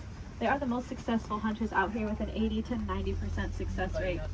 That is so successful that their young, sick, and elderly will eat first, and the healthiest adult will wait and eat last. What makes them so successful is that they are so cooperative. As a pack, they're not going to move on until everyone's got the chance to eat. Those painted dogs are there on the left. On the right, you'll see another giraffe, as well as some Ankole cattle. I think these two were the culprits that were in the road earlier.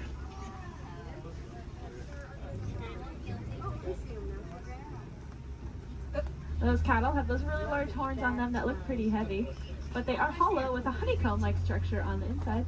That'll help blood flow to keep them nice and cool. If you look to the left, you'll see the sable antelope, those 3 brown antelope back there. You'll also see some Hartman's Mountain zebra. Now take a really good look at these zebra here, because one of them is a little bit smaller than the other one, and that's because she's about 7 months old. That's her and her mom there.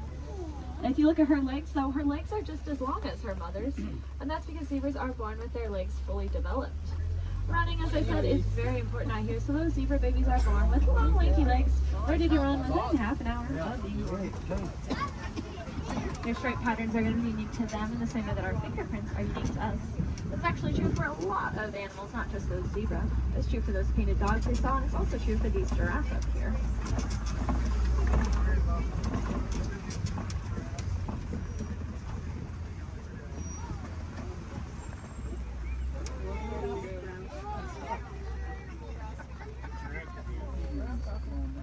See, I told you they just go wherever they want.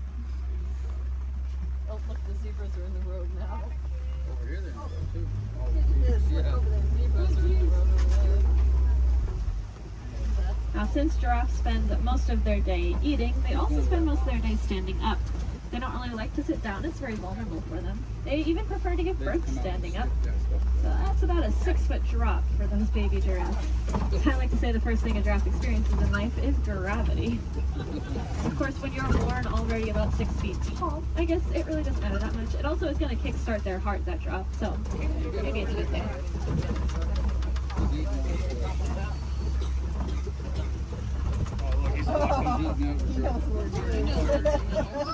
Gotta steal some more goodies. If you look to the left here, you'll see these really large tan antelope. These are the eland. Elands are the heaviest just antelope species. About 6 feet just at their shoulders, and they can jump straight up from that standstill position up to 10 feet in the air. My favorite thing about those eland, though, is that they make flower crowns to attract each other, and I think it's adorable. The males will gather up a bunch of branches and twigs and leaves and even flowers and decorate his horns with them, and then walk around proudly to attract all of the females. I would highly recommend looking up a picture of that if you have never seen it before. It is, like I said, adorable.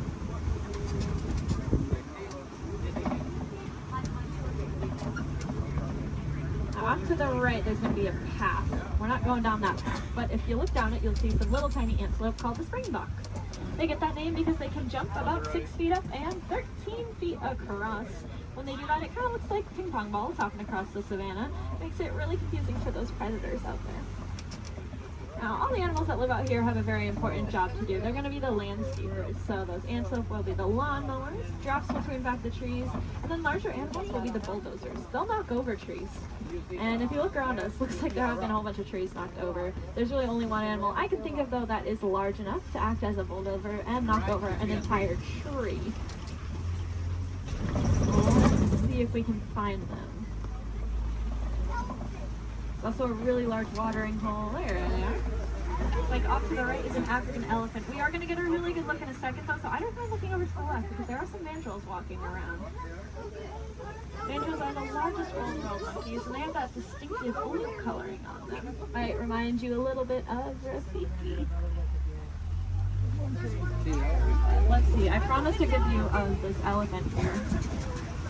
And I know the road up ahead has been closed, so I think we're going to get a really, really good view. Yeah.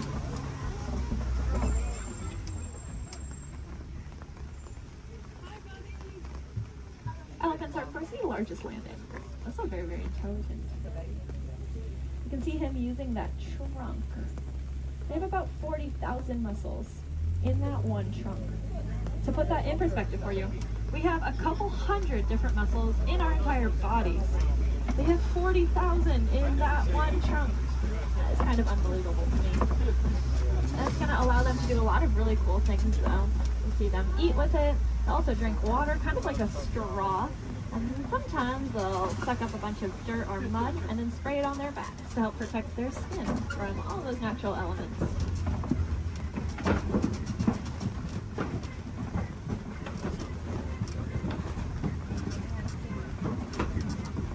Lucky for us, I think we are headed deeper into elephant country here. And I say that because elephants love to eat red clay.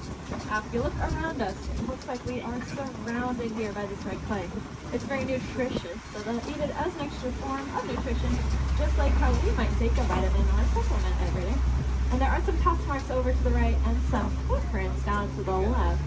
So the herd must be nearby. I think I see them off to the left there. Elephants are matriarchal, and that means the oldest or wisest female is going to be the dominant one in charge. Males are going to leave the herd at about 15 years old, and if they don't do it willingly, they will be forced out by those females. They're going to go hang out in bachelor herds, which can consist of up to 140 individuals that come and go as they please.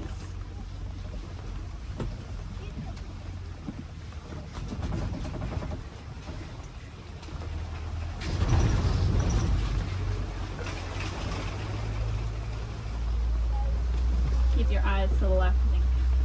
Some pretty good sights here. Unfortunately, though, elephants are running into a lot of different conflicts out there in the wild.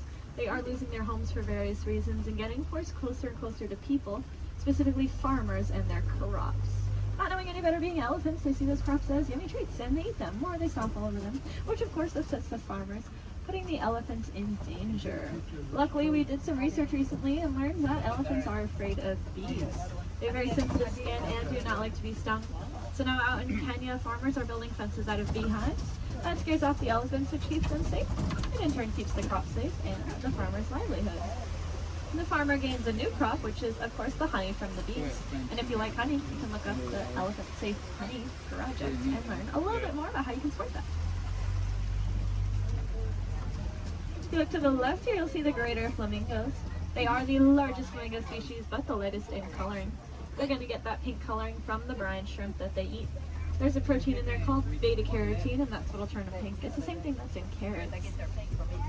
They're going to get their food by doing something called filter feeding. So if you can picture a pasta strainer, the noodles get stuck inside and the water comes out. That's how their beaks work. They take a big mouthful of water, the food gets caught inside, and the rest of the water flows right on out. That's why it's super, super important that we keep our waterways clean, because if we have plastic or trash floating around in that water, they could take a big mouthful of that. And we don't want any of our trash ending up in those flamingo beaks.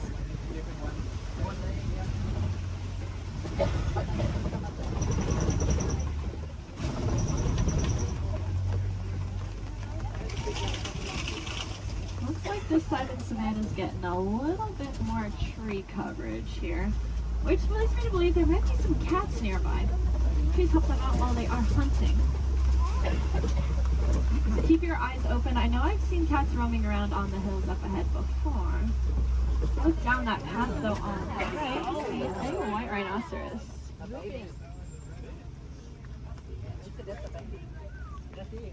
White rhinos are the most social of the 5 rhino species. They're usually always in a group with their buddies, so that one's friends probably aren't too far behind. They have a really, really good hearing too. Their ears will wiggle independently of each other, and they look like funnels, which helps them pinpoint the exact location a sound is coming from.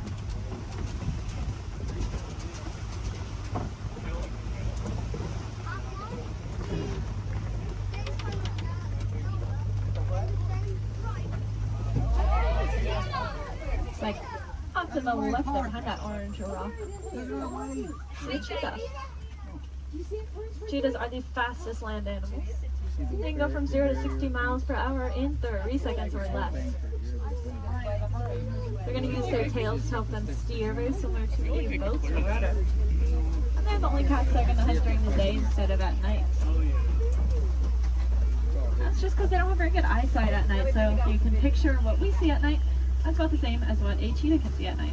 To help them out though, they have that black stripe under their eye that acts like built-in sunglasses, helping protect their eyes from the sun. It looks like up ahead are some Kopi rocks. And on top of those Kopi rocks, looks like a female lion up there.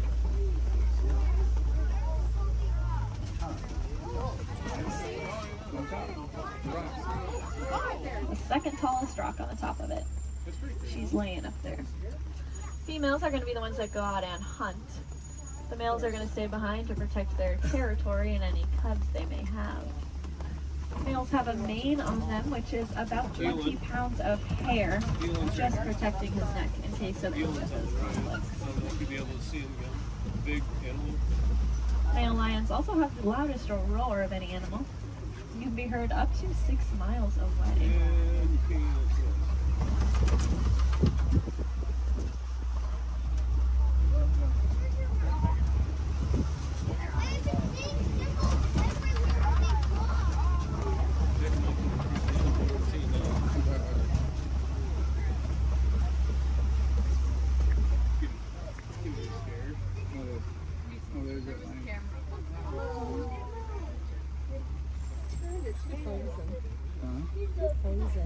She is looking at us.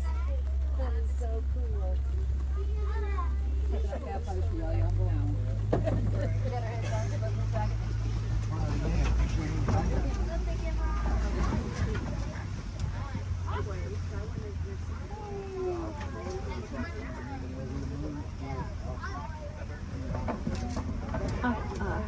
Looks like there are a couple ostriches walking around.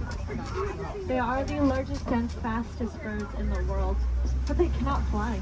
They have really big wings to help them steer because they can run upwards of 40 miles an hour. Impressively, they have the largest eyes of any land animal. And they also have really large eggs. If you look down on the right here in the grass, you'll see a couple of those ostrich eggs. They can weigh up to 3 pounds each and are so strong that an adult human could stand on one without it breaking. You could fit about 2 dozen chicken eggs into one singular ostrich egg.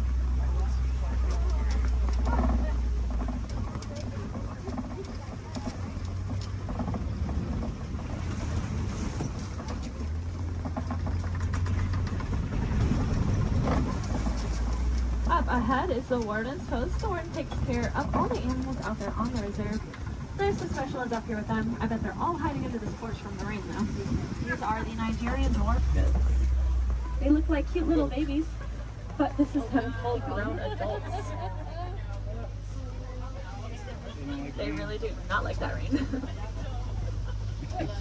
They have a very sweet and nutritious milk that is high value in Africa, so in return for it, we'll give them a nice place to live and some animals. It just goes to show that we can peacefully coexist with a lot of amazing animals.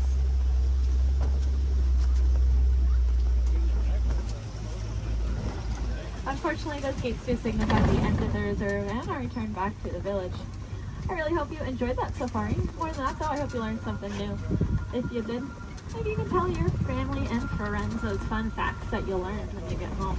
That's pretty important because the more we learn about these animals, the more we'll care about them, and the more likely it is we're actually going to do something to help protect and save them, so that then the generations after us get to enjoy all those really cool animals that we saw today. If you want to take it a step further in doing your part, you can go ahead and recycle your old electronics. Our electronics are made with a mineral called coltan that comes from the forest out in Africa. So when we mine for it, we are making things away from many, many animals. That's why I challenge each and every one of you when you go home. See if you have any old electronics that you're not using anymore. Go ahead and recycle them. We'll take out that coltan and reuse it, and then we can just keep reusing what we already have instead of mining for more. That way we get to keep our cool technology, and those animals, well, they get to keep their homes. I think that's kind of a win-win for everyone. Now up ahead, it looks like a bunch of docks where people would get off, but that is not us. I'm going to hang on to you a little bit longer and bring it right back to where I got you from. Just hang tight here for a couple more minutes.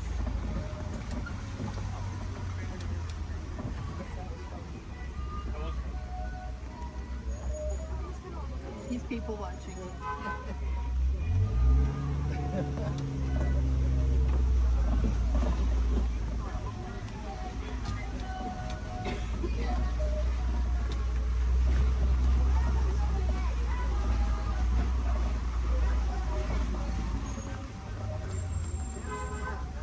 Now, if you want to learn a little bit more about the animals that we saw today, but maybe from the comfort of your own home, and you happen to have Disney Plus, there is a show I highly recommend. It's called The Magic of Disney's Animal Kingdom. It's really, really cool. It gives you a behind-the-scenes look at how we take care of all the animals that call this park home. It is one of my favorite shows, but I am, of course, not biased at all. If you want to see some more animals while you're in the park today, I'd recommend heading over to the Gorilla Falls Exploration Trail. Lucky for us, it's going to be right where I drop you off. Once you get off my truck, you'll go down a ramp, and if you take a right, you'll just be exiting the area. you take a left though, you are magically already on that trail. It's about a 10 to 15 minute walking past, where you can see a bunch more African animals, including of course those gorillas. If you head over to Asia, there's an Asian version of that trail as well called the Maharaja Jungle Trek, and they have all those Asian animals that we love, like bats, Komodo dragons, and tigers. There's also an aviary in both of those trails. If I had any wilderness explorers on board, you are riding the Simba 1. That is the code you'll need to get your safari badge, the Simba 1.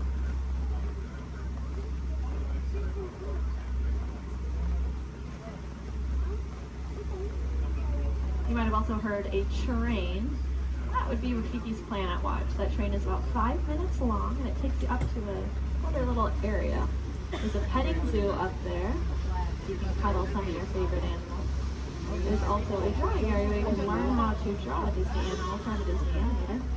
And there's a whole bunch of reptiles and amphibians up there as well to check out. The last train is going to leave at 4:30 though, so if that sounds like something you're interested in, I recommend making sure you are on that train before 4:30.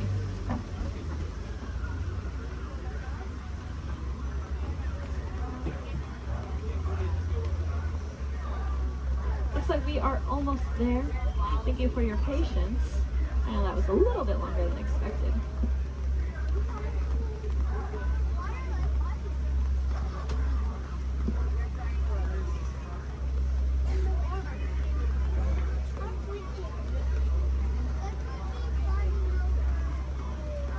Now's a great time to gather up any personal belongings that you might have. Make sure you have everything with you.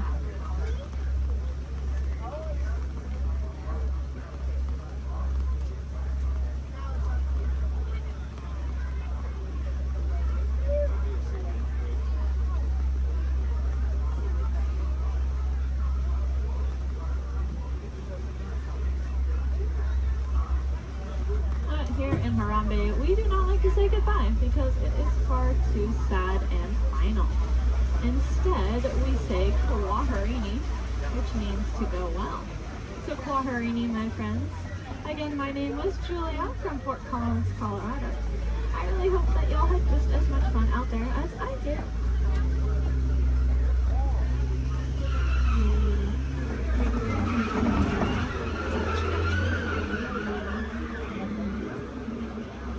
Please remain fully seated.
That's an adventure for sure. Trying something new. And having a swinging good time. You bet. Finding the confidence to be true to yourself. That's right. Here's to all of us, old friends and new.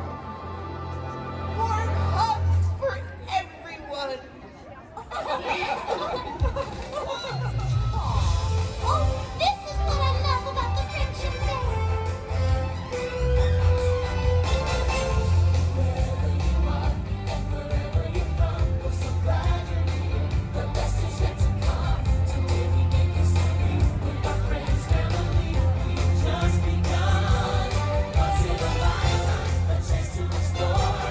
The future is waiting, like an open door. Open a wish, and on we go to the place we all belong. We're the ones who live to you and me. We just need to believe, like a shooting star, in your heart, every dream, breaking free. It's a feeling that you hold inside. It's a friendship that to unfold. We will celebrate where the magic feels like home. Let's go where the magic feels like home. Let's go where the magic feels like home. Let's go where the magic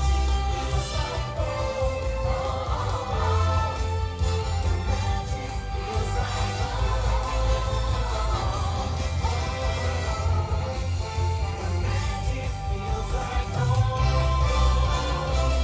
Feels like home. The magic feels like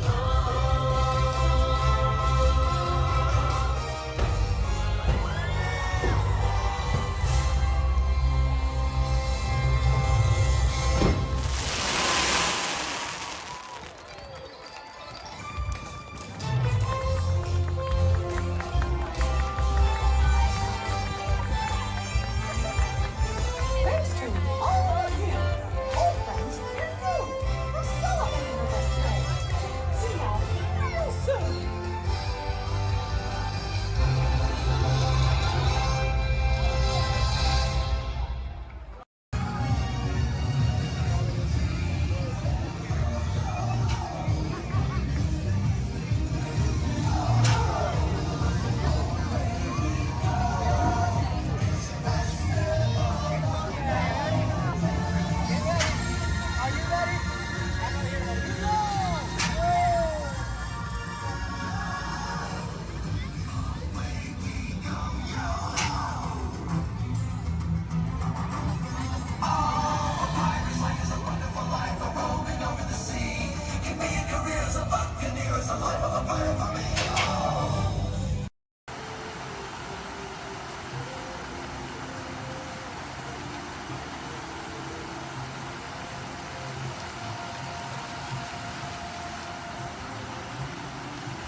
Adventures in Wonderland began when I followed the white rabbit down the rabbit trail. All of a sudden, I fell. Down, down, down. Looking for the white rabbit? Wow! See for yourself. Oh, Mr. Rabbit, wait, please. He went this way. No, no, that way.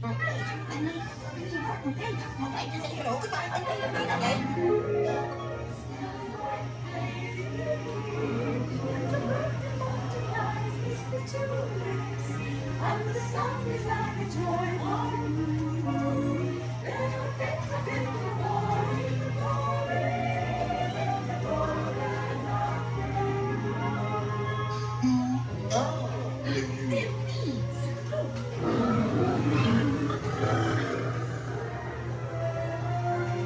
Now this is curious.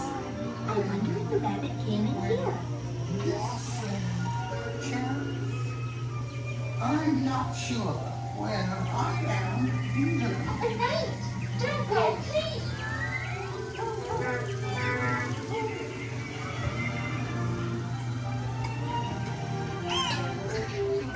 Try this way.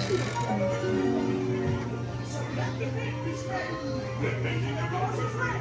And make a cheery shake. Because we know. They'll cease to grow. In fact, they'll soon be dead. No, and yet we go ahead. Making the roses red. Royal Majesty, the Queen of Hearts, and the King. Shall we play croquet? And Rule 42, the Queen will always win.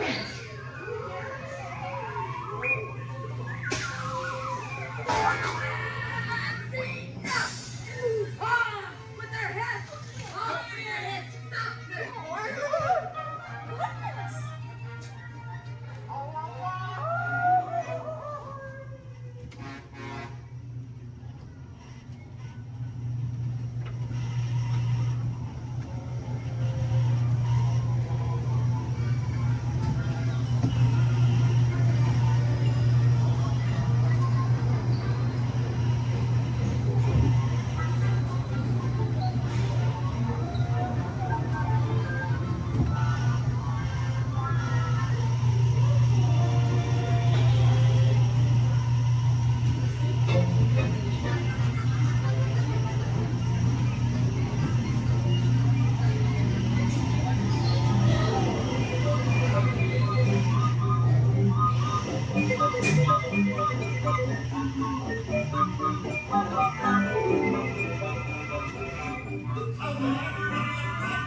under the authority of General Hux.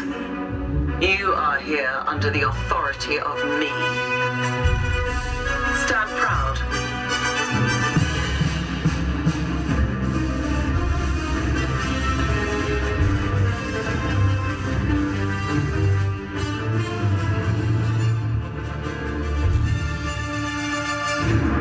Troops in this division are held to the highest standard. Mine. Show me fearless.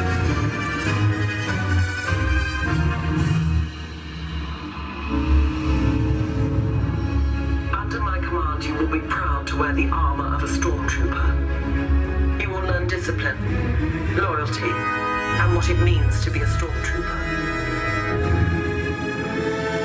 Battle starts.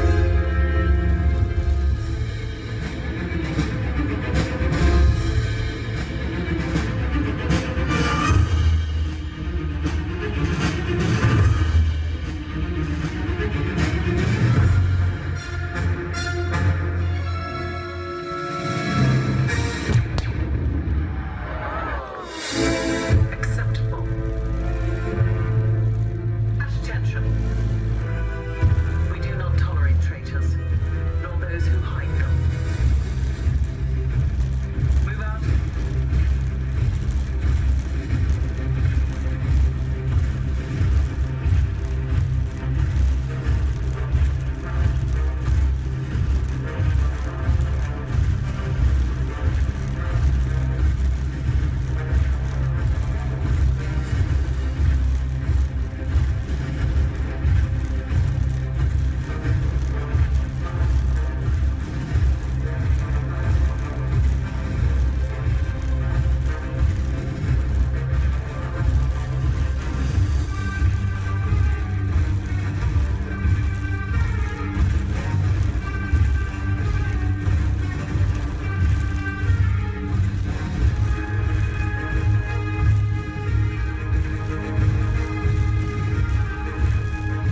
Eyes forward. Head up.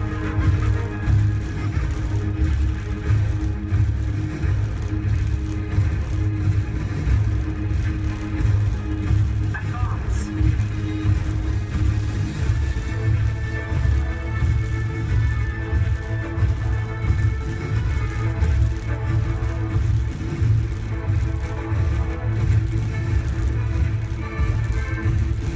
Step aside.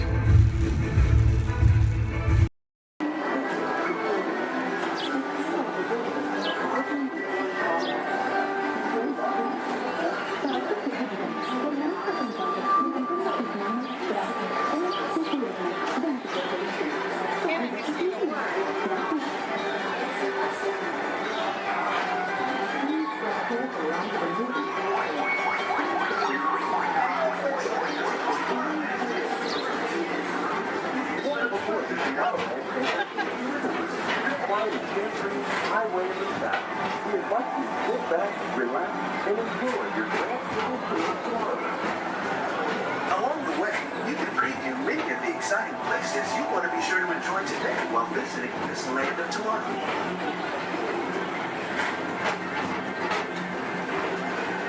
The People Mover is the perfect vehicle for people watching, so keep your eyes peeled. You never know who you might see.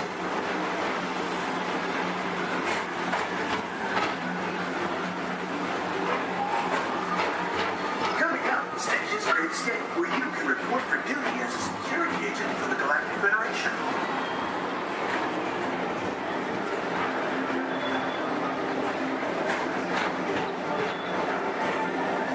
The mission is to keep Experiment 626, the biggest little mischief maker in the galaxy, under control.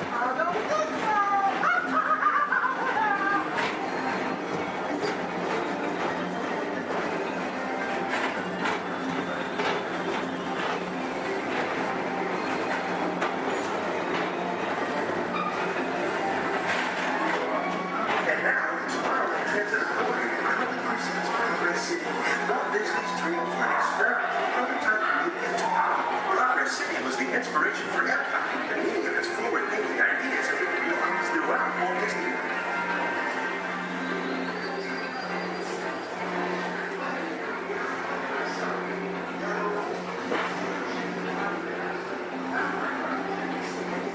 If your future includes shopping, then you'll want to visit Lucky Star Traders, where you'll find the greatest goods from around the galaxy. That's right. It's not this world.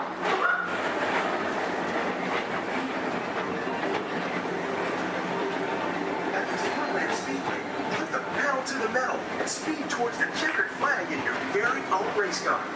Young or old, this is your chance to drive in the fast lane, but not worry about getting a speeding ticket.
Morrow, Mr. Tom Morrow.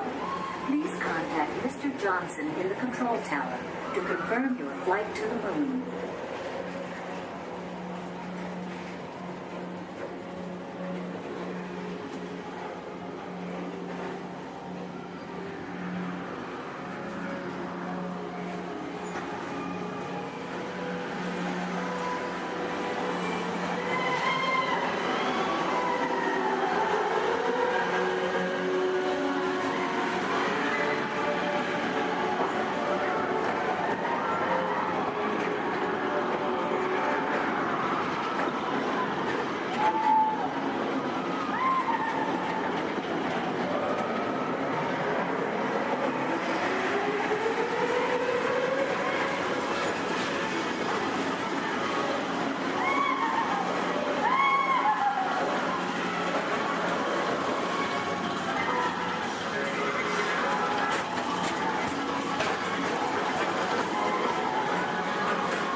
Welcome back to Tomorrowland. Be sure to visit Space Mountain while you're here for an adventure that's out of this world.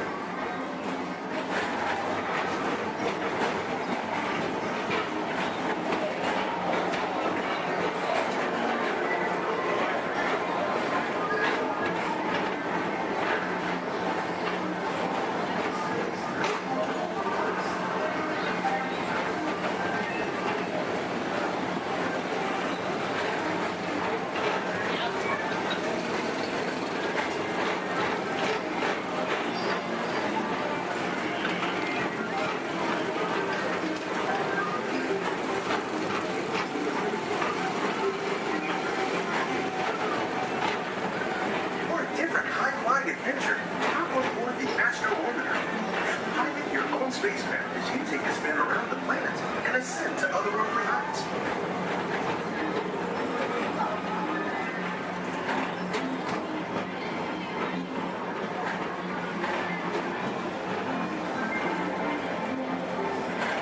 We're now approaching Walt Disney's Carousel of Progress. Inside this rotating theater, full families welcome you into their homes of yesterday and today, starting way back at the turn of the 20th century. First presented at the New York World's Fair, this legendary circular theater celebrates the progress that has made our lives better. It's a perfect reminder that there's always a great, big, beautiful tomorrow shining at the end of every day.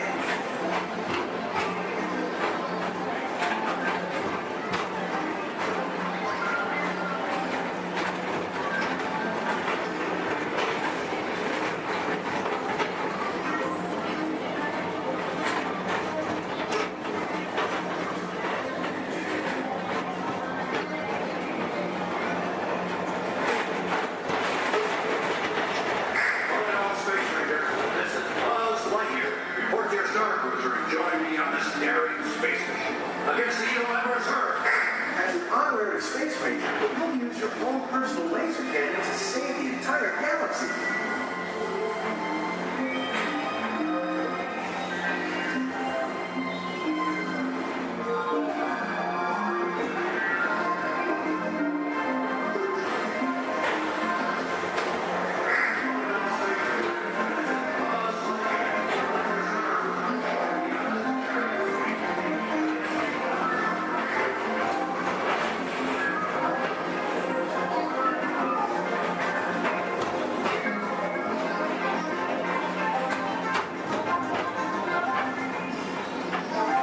This time it's laughter thereafter at Monsters Incorporated. So drop in and join Mike Wazowski and all his pals at Monsters Incorporated Laugh Floor. Share the fun.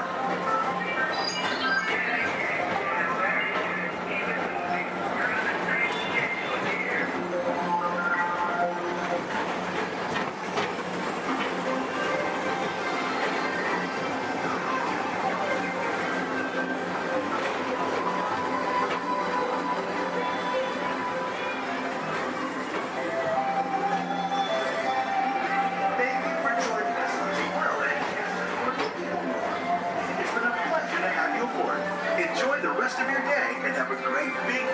of tomorrow.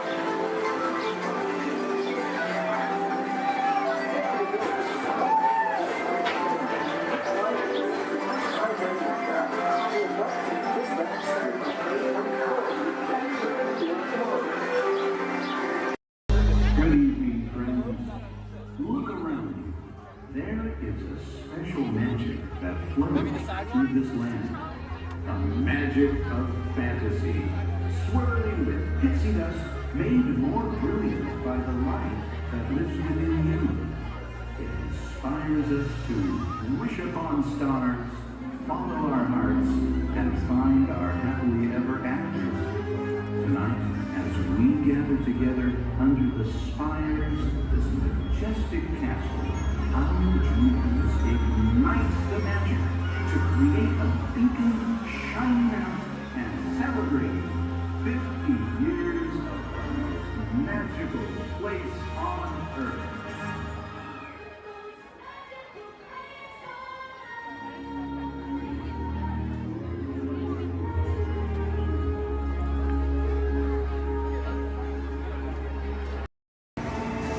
Welcome to the Sin Tribe.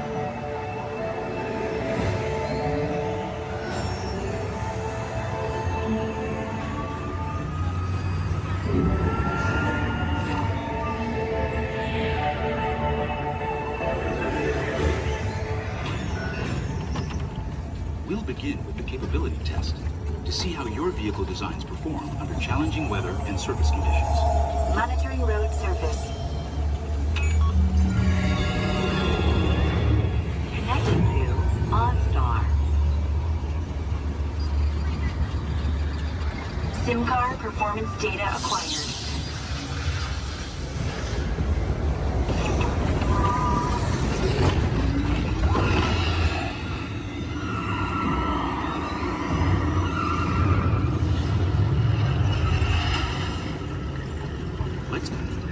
Let's see how your designs hold up now. Commencing SIM car off-road and extreme weather sequence.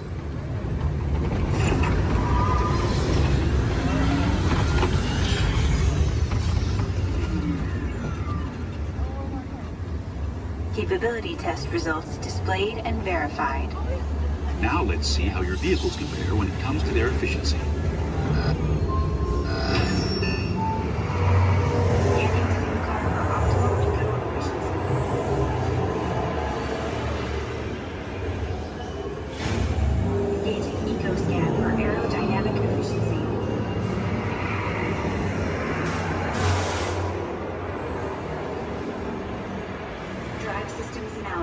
Hyperspectral imaging in progress.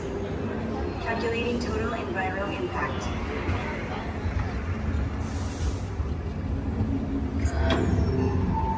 Commencing responsiveness test. Okay, the responsiveness data is now being synchronized. Automated driving technology verified and active.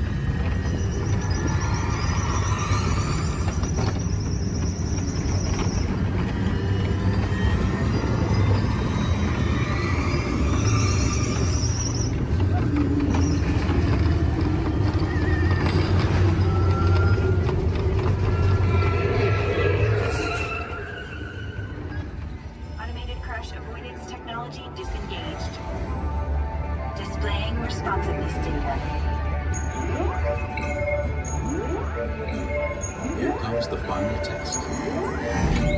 Energizing for power test.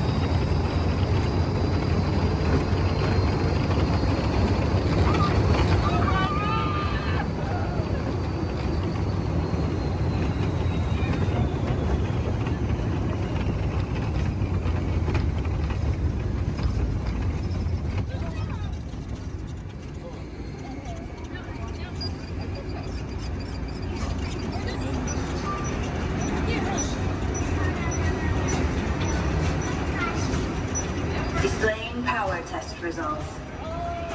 SimTrack performance testing complete. This concludes your performance testing. You'll be able to see how your Chevrolet custom concept vehicle designs compare to the sim car after you disembark. Please watch your step as you exit, and remember to take all your personal belongings with you. Be sure to check your final performance numbers in our scoring area.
Welcome and good morning, everyone. We have some extra special friends here to welcome you all today. Let's hear it for Mickey Mouse and Minnie Mouse.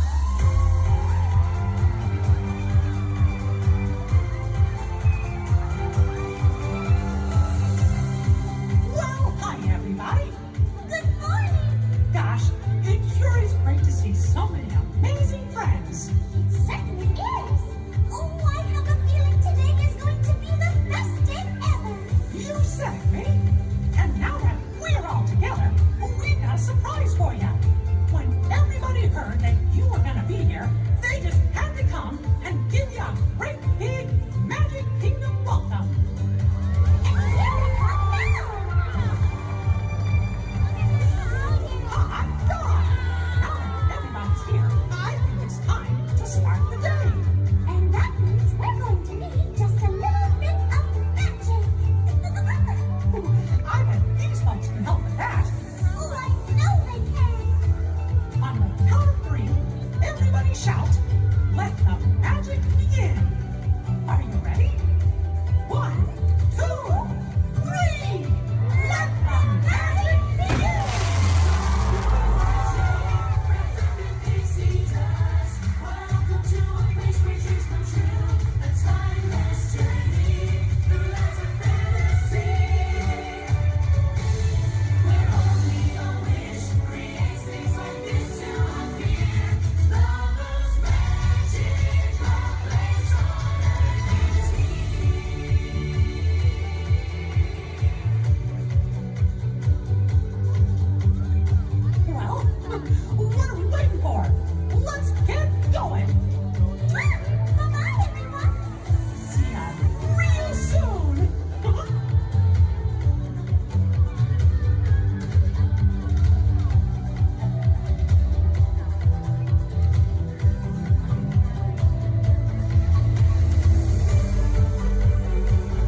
Jefferson, the town crier of Liberty Square. But my friends, call me JJ. Come on, everyone, gather round. You're just in time. Come closer, all ye people, gather round and listen well. I've got a satchel full of history's greatest tales to tell. Your hair will stand on end with all the history and such. Unless, of course, you're bald like me, in which case, not so much. Hey, Sam! It's Sam Eagle, everybody! Tell us, Sam, what great American story are we sharing today? Today we shall salute the Declaration of Independence. Ah, a great story indeed. The people of the colonies, they said, let freedom ring! Declared their independence. And they overthrew the king. There were battles, there was violence, there were spies and traitors too. We won't speak about all that. This is wholesome through and through. Right, let's bring out some friends to help us. Hey there, that's your cue. Welcome! Hiya! Woo! Great moments in history. Tra la la la la. Great moments in history. And this one features more. And here's what you will take away in all your minds and hearts. Great moments in history. Great moments in history, but just the American parts. Hi-ho, and welcome to Great Moments in History. But just the American parts. That's right, Sam. And as the official Liberty Square historian, I have drafted tributes to every important event in American history. JJ, please remind everyone which great moment we are sharing today. The Declaration of Independence! Excellent! I read it every night before bed, and so should you. And now I will recite from memory the entire Declaration of Independence. When in the course of human... Excuse me, Sam? Kermit, you are interrupting America. Sam, the gang and I were talking, and we had some ideas to make your show more entertaining. Entertaining? Mm-hmm. In a theme park? Yeah. Highly unusual. Aw, please, Sam? JJ, I could use a little help here. Sure, Kermit. Let's put this to a vote. All those in favor of making Sam's story a little more entertaining, say aye. Aye. The ayes have it. Oh, it appears democracy has spoken. All right, Kermit, you and your band of weirdos can come. Okay. But please, do it with dignity. Oh, sure, Sam. We always do things with dignity. Hey, Kermit, the All Chicken Chorus is ready for their big number. The clock heard round the world. Get it, girls! Too soon.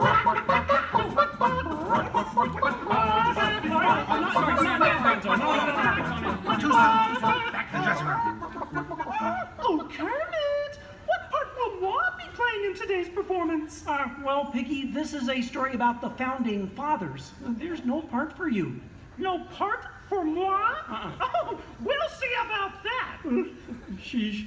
Okay, places, everyone. Sam, JJ, take it away. All right, friends, what do you say? Want to help us make some history? Cue the patriotic music. The year is 1776. 1776. We are in Philadelphia. Philadelphia? JJ, why are you doing that? I'm the town crier. Well, cheer up and allow me to continue. The year is 1776, and the Second Continental Congress has convened. Roll call, Thomas Jefferson. Hi-ho, Jefferson here. John Adams. Hey, that's me. Woohoo! And the highly quotable Benjamin Franklin. Ah, Ben Franklin here. A penny saved is a penny earned. And if at first you don't succeed, then skydiving is definitely not the sport for you. Let's hear it for your founding fathers. Sam. The delegates are discussing the question of America's independence from England, and there is much debate. Psst. Hey, that's you guys. Oh, right. Debate. Debate. Point of view. Opinion. Says you. Argument. Point. Counterpoint. Order. Needle point. I'll take 2 hot dogs with extra mayo. A banana sounds appealing. Waka waka. Will you get on with it? Okay, Sam. Guys, look, let's get down to business. Does anyone have any arguments in favor of independence? I do. Our continued association with England has grown intolerable. King George has altered our government, enforced cruel repression, and abolished our rights. Wow, nice job, Gonzo. How did you remember all that? I stapled it to my arm.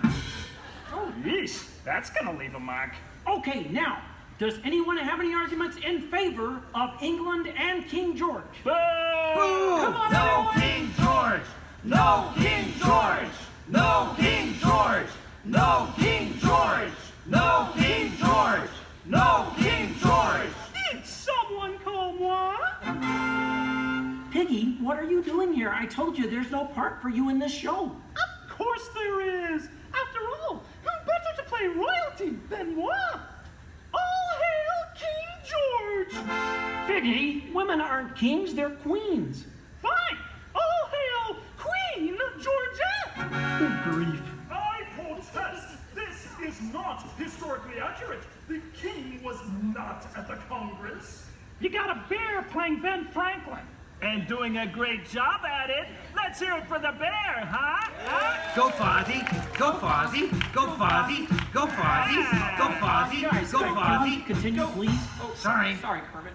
King George, Queen Georgette, you are not a good ruler. Who? What?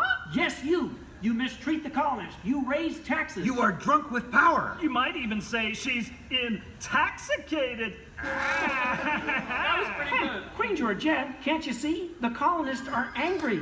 We are angry! The colonists are irate. We are irate! The colonists are revolting. We are revolting! And say that again. We are revolting. Sorry. Okay, it's time to vote. JJ, if you please. All right. All those in favor of declaring their independence from England and Queen Georgette say aye! Aye! The ayes have it. Let's declare our independence. Yeah! Queen Georgette, it appears you lose. Wait, what? I lose? Well, sure, Piggy. You see, in the American Revolution, England loses, which means the king, or the queen, loses. Excuse me? It is I, Georgette Washington, and I cannot tell a lie. I look fabulous! Piggy. This is a Oh boy. Nice outfit. Enough of this nonsense. Can we please move on? Sure, Sam. Now, we need someone to write the declaration. We need someone with the brains, someone with the wit. Someone with a pen. Sheesh. Okay, I, Thomas Jefferson, will write the declaration. But I'm going to need everyone's help. Let's start with a list of demands, shall we? I demand a new cell phone, a bigger dressing room. I want a case of rubber chicken. Somebody say chicken. And case Okay, of girls, cookies. hit it. A case of banana. A case of beer. You're doing it! Guys! Guys, when Jefferson wrote the Declaration, it was more than a list of demands. What? Oh. What are you talking about? Yeah, it was about things we all believe in. Things worth fighting for. Things that inspired the birth of a new nation. Gee, Kermit, what do you mean? Well, like the Declaration says, we hold these truths to be self-evident, that all men are created equal, that they are endowed by their Creator with certain unalienable rights, that among these are All together! Life, liberty, and the pursuit of happiness!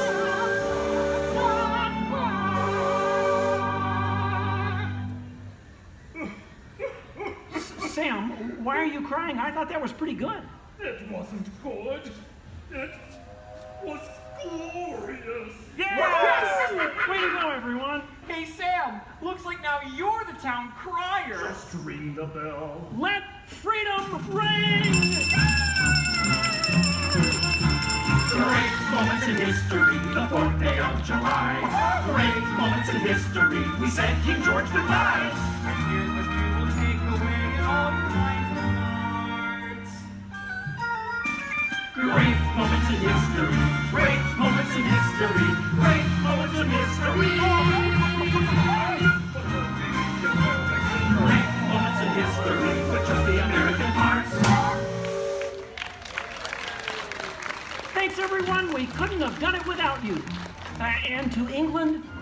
feelings. You're still one of our best friends. Thank you all for joining us for a great moment in American history. We hope you come by again soon and have a magical stay here at the Magic Kingdom. Bye-bye! Bye-bye! Bye-bye! Bye-bye! So long, everybody!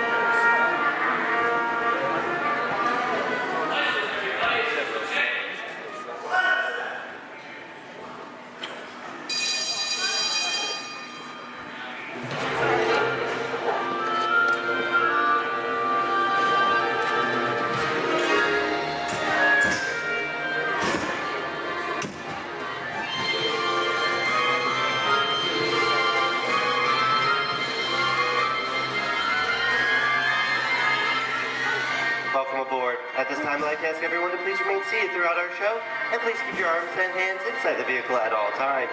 For the safety of our cast, we ask you to please refrain from the use of flash photography and external video lighting. Now that we've taken care of business, let's talk about me. My name is Patrick, and I'll be your guide on this magical journey into the movies. It's the perfect job for me because I love movies. Is everybody ready? Yeah! Great, because it's showtime. Ready when you are, CB?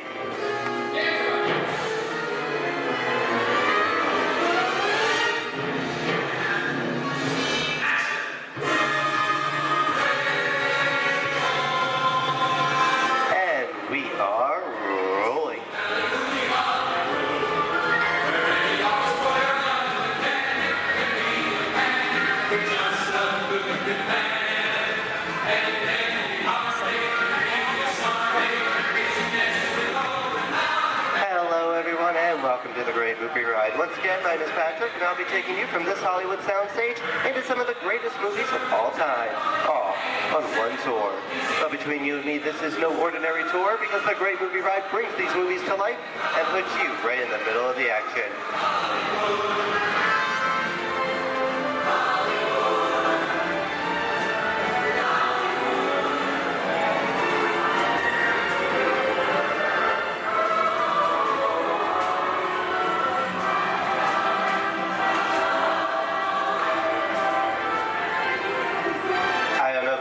But I just love the great Hollywood musicals of the 1930s. This is a scene from one of my favorites, the Busby Berkeley musical extravaganza, Footlight Parade, starring James Cagney, Ruby Keeler, and Dick Powell.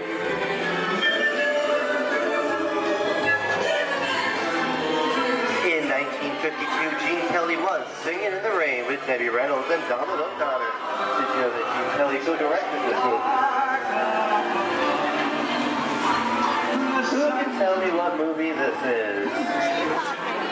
That's right, it's Walt Disney's Academy Award-winning film from 1964, Mary Poppins, starring Julie Andrews and Dick Van Dyke. Julie Andrews won an Oscar for her portrayal of the nanny, who is practically perfect in every way.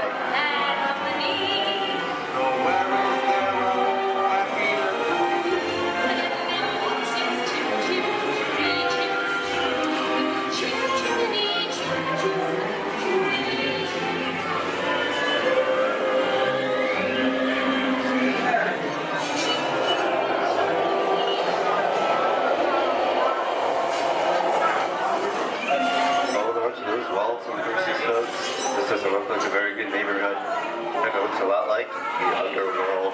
This seems such classic gangster films as The Public Enemy, starring one of my favorite tough guys, James Cagney. The working title for this movie was Beer and Blood, and in the United Kingdom it was known as Enemies of the Public.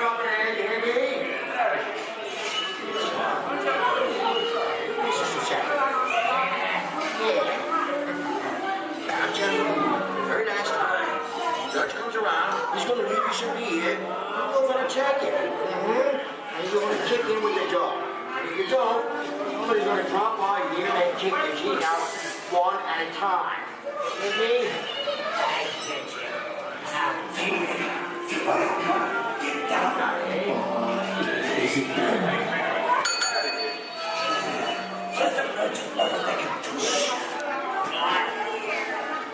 about the delay, folks, but I don't want to run a runway, even if it is just a movie. You talking to me? You talking to me? That's okay. I'm talking to the demon who's putting him off over there. I'm talking to me. I'm not supposed to leave my vehicle. I say get away. Oh, okay, Monkey, whatever you say. Hey, how'd you know my name anyway? I've seen this movie before. Oh. Seen fancy guys like thinking that is great. You make a mistake about this. Come out of here. You gotta get out of here. I'm beating you, son. Here they come, boss. Get out, you grinders.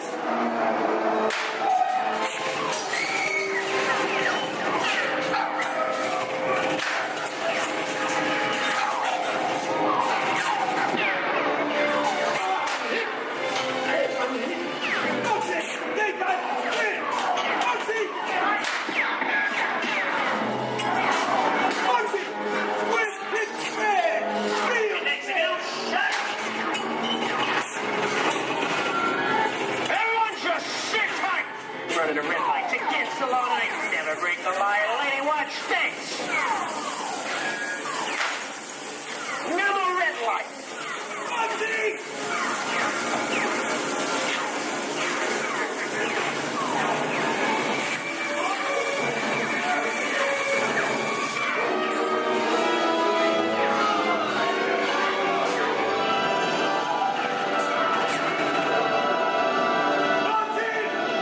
Sorry, boys, I'm making my getaway. Sayers in church. What are you looking at? Everyone mind your P's and Q's, and maybe you won't get hurt. What is this? Jay-Z? And now, the Old West, and two of Hollywood's legendary stars, Clint Eastwood and John Wayne.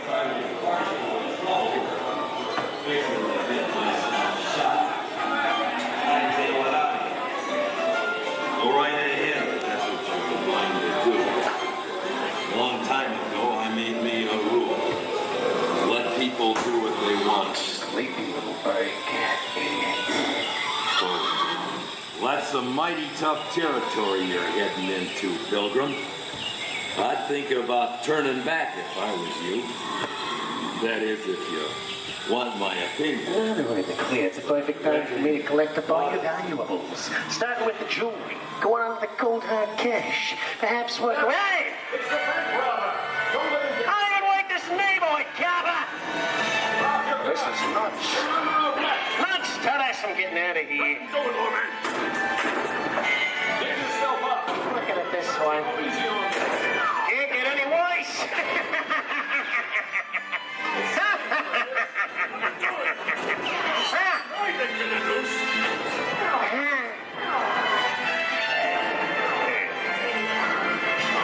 Okay.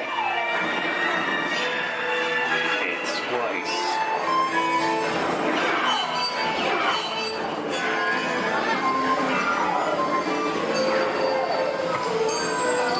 I don't know about you guys. This is kind of creepy. What is this? This is Alien. You are with Sigourney Weaver aboard the spaceship Nostromo. Something has gone wrong. One by one, the crew has vanished. And somewhere in the ship, a terrifying creature waits to claim its name. Pal, I ain't no victim. Warning, remain in your vehicle. The area you are entering is extremely dangerous. Proceed with caution.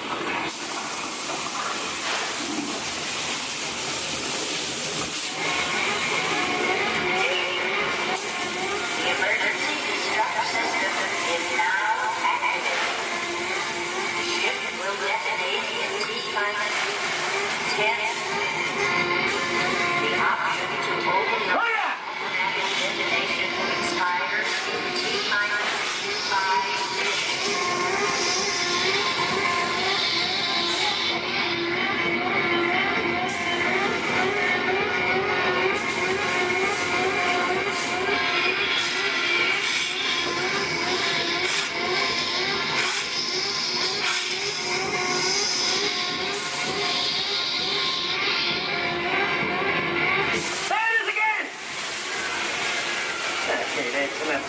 early things for one day, right? Wrong. Here in Raiders of the Lost Ark, amid 1,000 deadly snakes, Indiana Jones unearthed a great treasure. Will Harrison Ford escape with his discovery? And what will be your fate? Beware. Snakes. Why did there have to be snakes?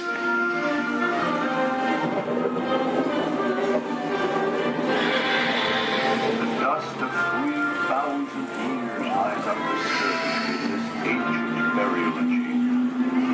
And on the chest, the great stone goblet, a priceless Get a load of that chunk of ice.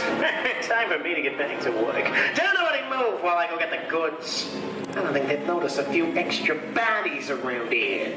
Know what I mean? But the jewel is guarded by a curse, and those who dare defy that curse must pay with their lives.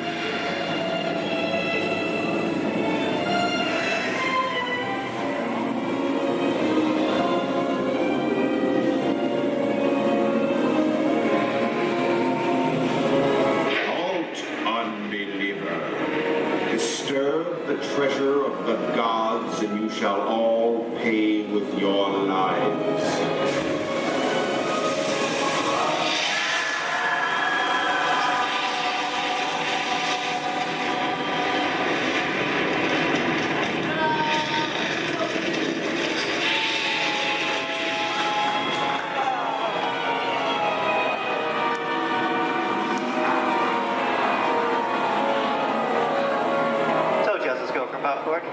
Well, this just goes to show anything can happen in the movies. Now, let's get on with the show.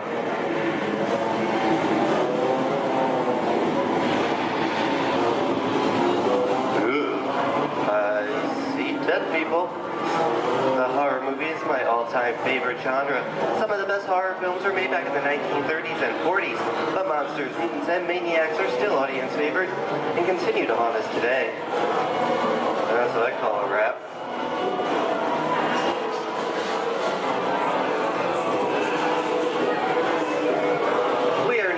The jungle home of one of the most beloved characters of all time. Now it's not George of the Jungle. Actually, it's Tarzan, portrayed here by Johnny Weissmuller. Over here we have Maureen O'Sullivan as Jane, and the lovely and talented Cheetah as herself.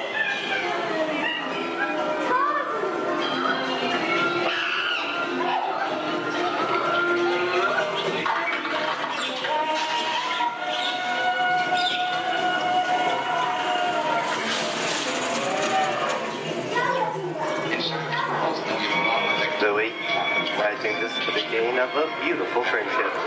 Best last line of a movie ever. Humphrey Bogart and Ingrid Bergman in the classic romance, Casablanca. Oh, it happened. It didn't happen. You lost it until you came to Casablanca. You got it back last night.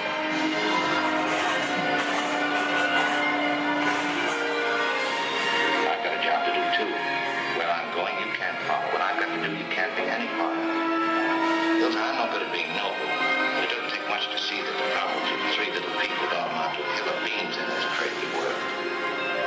Someday you'll understand that.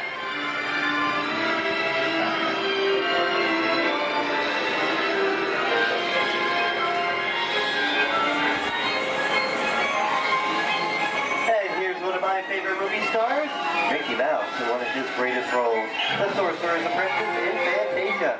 The sorcerer in the sequence is named Yen Sin, which is Disney, spelled backwards.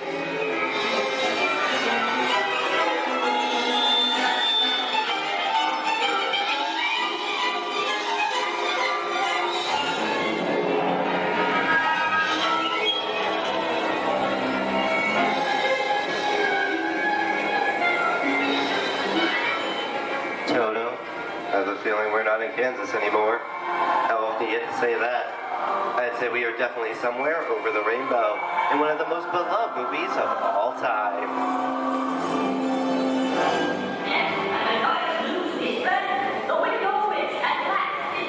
The Wizard of Oz.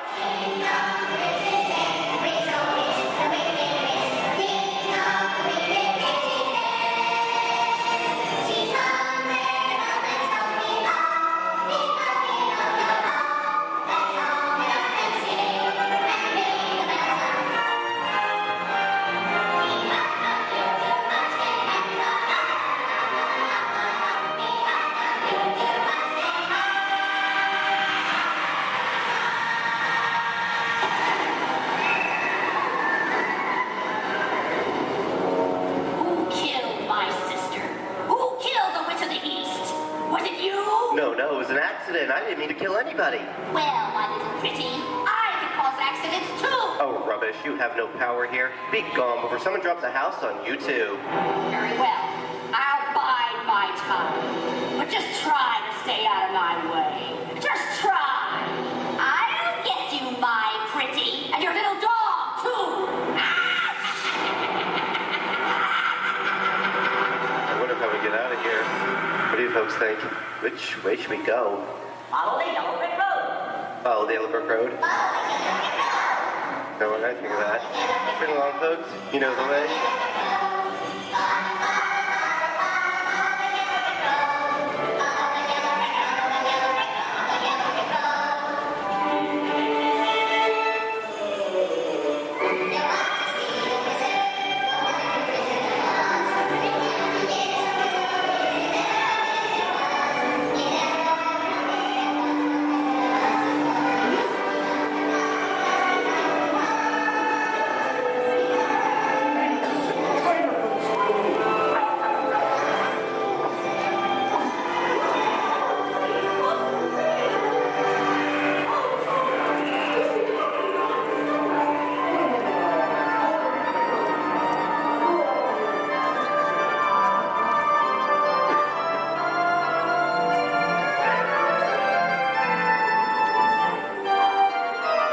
I hope you enjoyed our tour of these great moments at the movies, but we've only scratched the surface of what Hollywood has to offer. There are thousands of great movies out there just waiting for you to discover, and here are just a few of my favorites.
at Disney's Hollywood Studios. I'd like to thank you for joining us on the great movie ride. But before we wrap this production, there is still one more scene to do.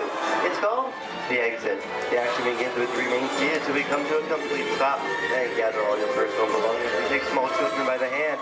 When these doors open, rush dramatically to your feet and make a grand exit directly to the rear of your vehicle.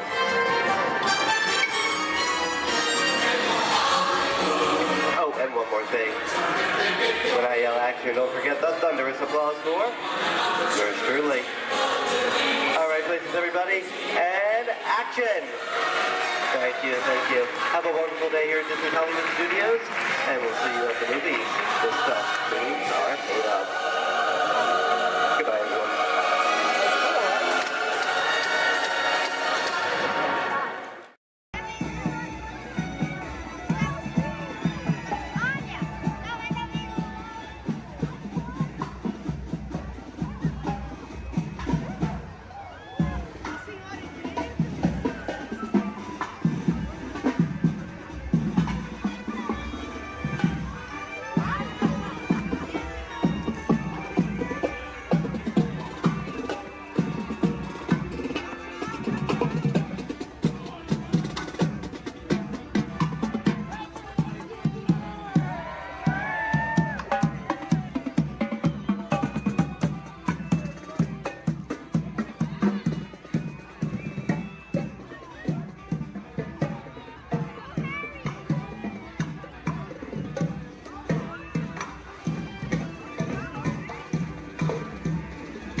The imagination, and because it has been clinically proven that certain types of music can actually make you smarter, a little Mozart, please.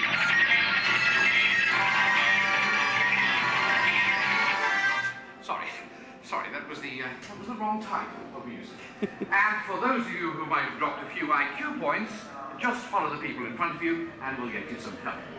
And now, a little Mozart.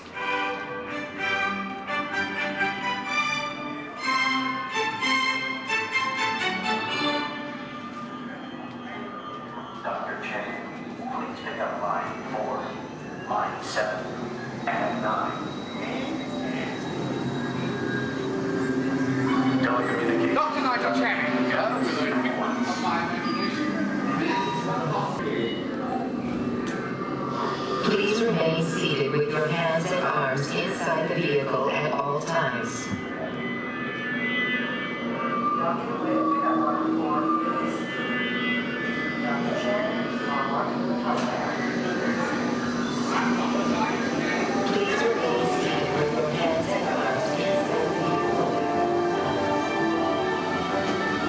about to measure your imagination.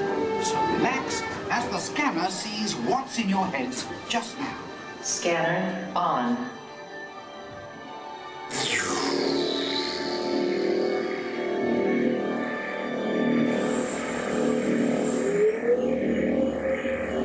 Well, as you can see, there's not much going on upstairs, imagination-wise, but that's just perfect for our experiments. Yeah, I got the same ring at bottom. The mark right there. Perfect. End of sequence. Give me tones and rapid history.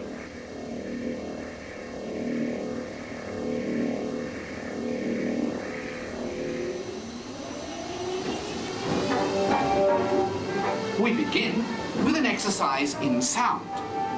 Listen closely and see what you hear.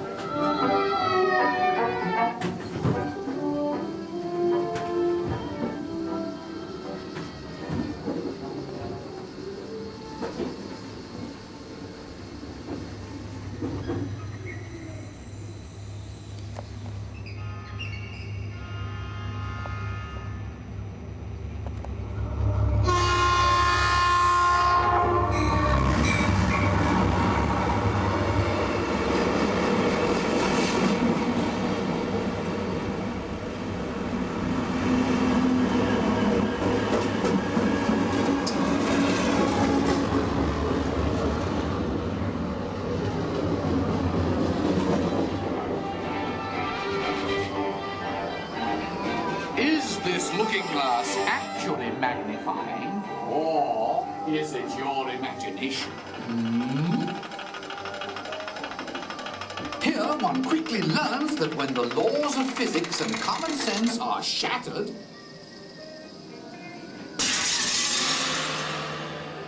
imagination takes over. Welcome to the illusion lab, where things are not always what they seem. Looks can be deceiving, can't they? Well then, take a second look. Now what do you see? When you use your imagination, nothing can truly hold you back.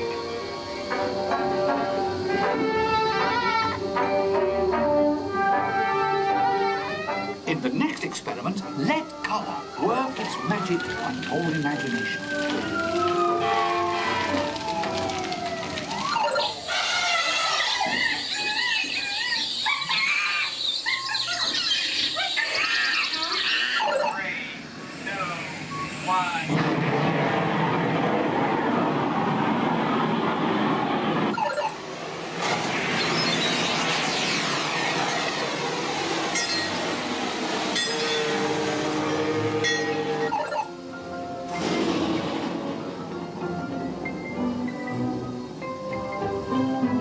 And now an exercise all about making connections. Stare at these points long enough and your imagination will take flight. You'll see.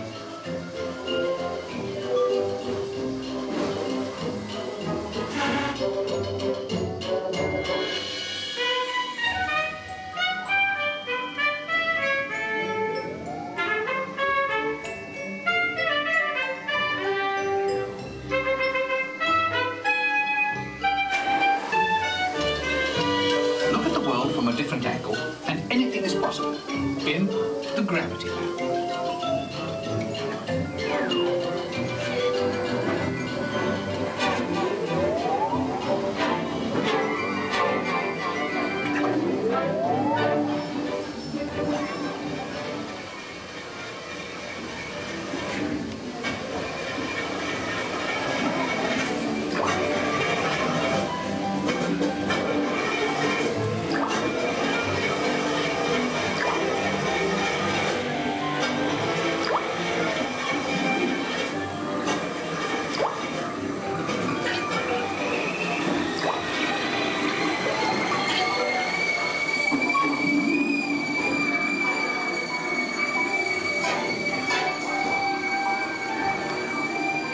Well, our experiments are now complete.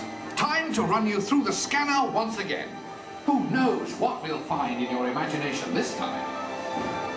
Scanner on. Initiate feedback program. This is Charlie. Recalibrate for a wider scan. Interesting.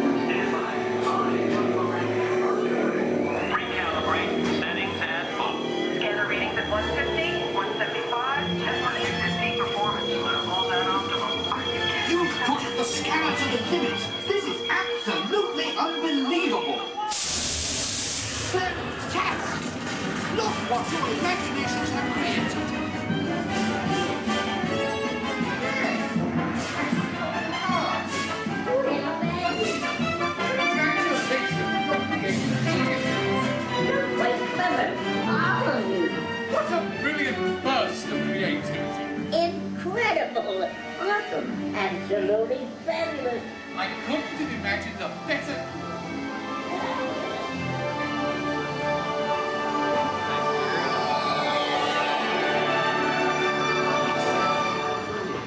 Reality restored.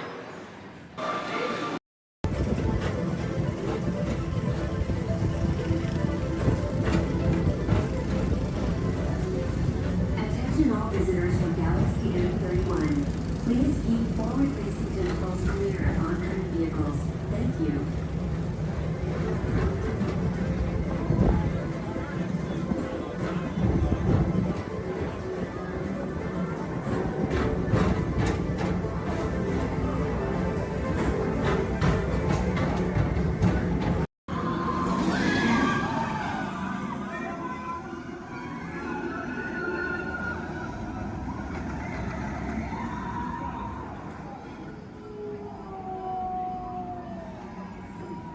Head out. Please remain seated at all times. Please keep your hands, arms, feet, legs, and elbows inside the vehicle, and please supervise your children.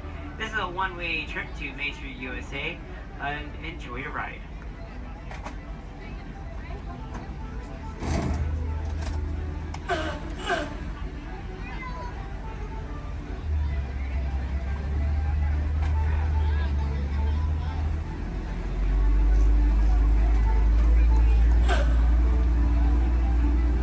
On your right-hand side is Sleeping Beauty Castle, your gateway to Fantasyland.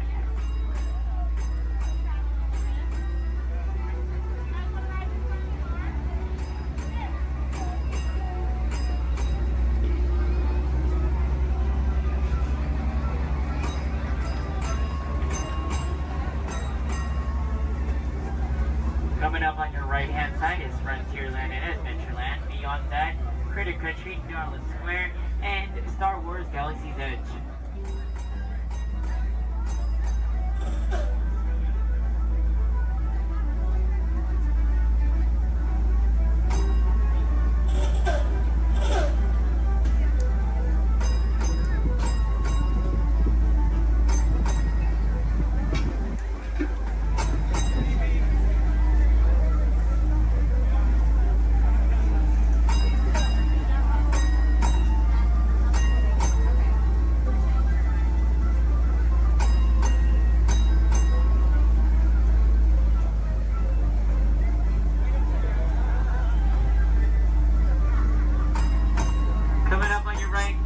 Left-hand side, there's our first aid center, our baby care center, and our lost child center. On your right-hand side, if you enjoy ragtime piano, we got some music going on over at the Coca-Cola Refreshment Center on your right.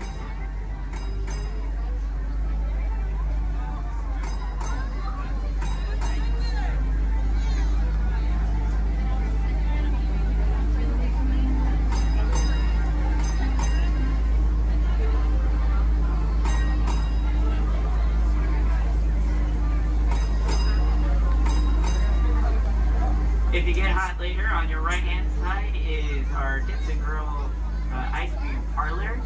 And on your left is Market House, where you can find our Starbucks coffee and tea. Beyond that is our locker station.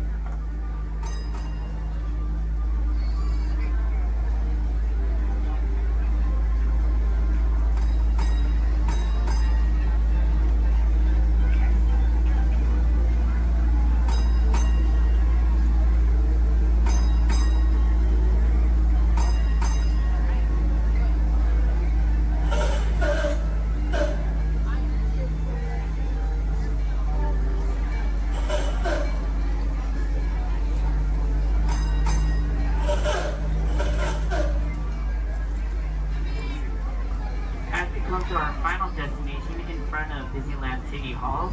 Please remain seated until the bus has come to a full and complete stop. For those of you who are sitting in the top stairs, please watch your step as you exit the stairs and assist young children, and enjoy the rest of your day here in the Magic Kingdom. My name is Justin, and thank you for riding.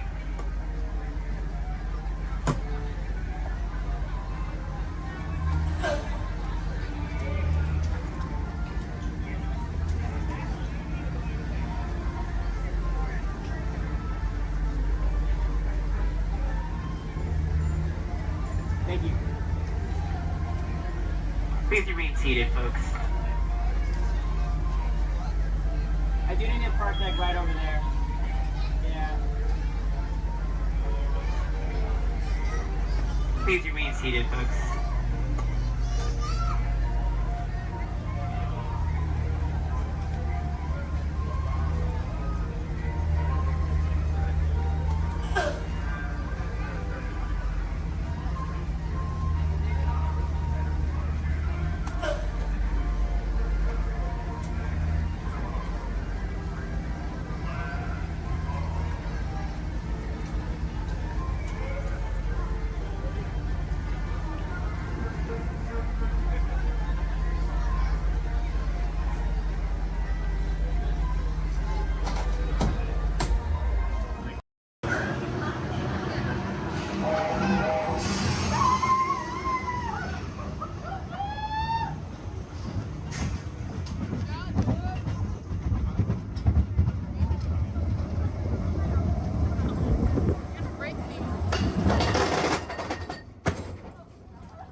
Hello, everyone.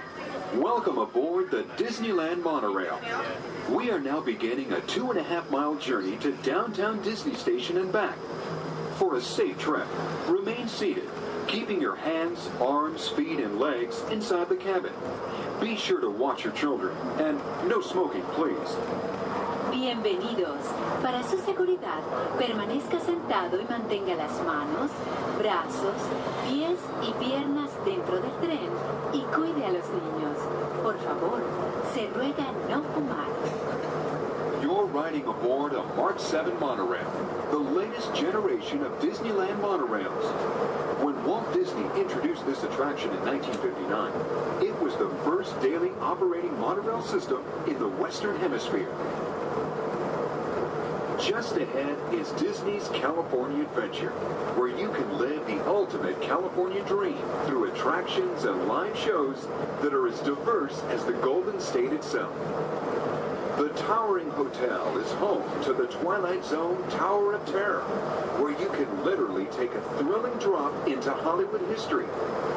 The bear-shaped rock formation is part of the Grizzly Peak Recreation Area, a haven for outdoor adventures. Beyond it, you'll find the high-energy fun of Paradise Pier. Coming into view on the left are the villas at Disney's Grand Californian Hotel and Spa.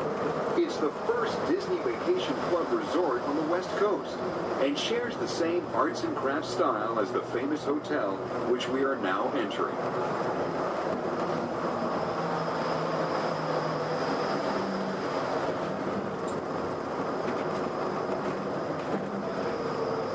We are now arriving at Downtown Disney Station, gateway to the Downtown Disney District and the Disneyland Resort Hotels. If you will be leaving us here and returning later today, please hold on to your park ticket and have your hand stamped as you leave the station. You may reboard the monorail for a return trip to Tomorrowland up until 1/2 hour prior to Disneyland closing. Please remain seated until the monorail comes to a complete stop and the doors have opened. Then, gather your belongings, lower your head, watch your step, and exit to the left of the monorail. Thanks for traveling with us today, and we hope you enjoy your visit to the Disneyland Resort. For those of you continuing with us, we'll begin our return trip to Tomorrowland in just a few minutes. Thank you. Team ready. Affirmative. Engines are hot. Red 2, Blue 5, report. Red 2, check. Blue 5 standing by. Generator system scan ready. Affirmative. Let all be. Engage propulsors and hold on, recruits. More ships. Launch.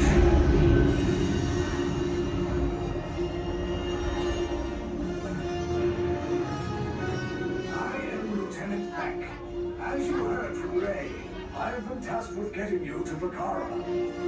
Red 2, Blue 5, keep tight now. Let's get ready to make that jump to light speed on my mark. Black Leader, we're picking up an unusual signal. Are you spotting anything? Yeah, I see it. We'll check it out. BB-8, what do you got? There appear to be a number of small craft heading our way. Raise the shields. We got company. First order TIE fighters. Reroute. Reroute. Red 2, Blue 5, we got a clear path so transport can make a jump. They're all over us. I'm hit. We lost Red 2, more incoming. Blue 5 taking evasive action. Try to shake him, Blue. I'm trying. We lost Blue 5. I'm going to try to draw them away. Copy that. Get us clear so we can make the jump. Be ready. You won't have much time. Where are all those TIE fighters coming from? Star Destroyers. Get out of there! We can't. We're caught in a tractor beam. It's pulling us in. I'll get some friends and make this a fair fight. Don't worry, I'll come back for you. Stay strong. Is there anything we can do, Nina? No, the tractor beam will be too strong. Cargo vessel TR-141, identify yourselves. Prepare to be boarded. This is TR-141. We are a civilian vessel. By whose authority are we being detained? By the authority of the First Order Resistance Scum. Now bring down your shields and prepare to be boarded. There was a location of our secret base. Tell them nothing. The future of the Resistance is at stake. I have a bad feeling about this. Stand back from those doors. I'm gonna let everybody else go out. The ship is now under the command of the First Order. You will disembark and proceed to the right for interrogation. You will exit last. Everyone else off. I'm going to.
Gonzo?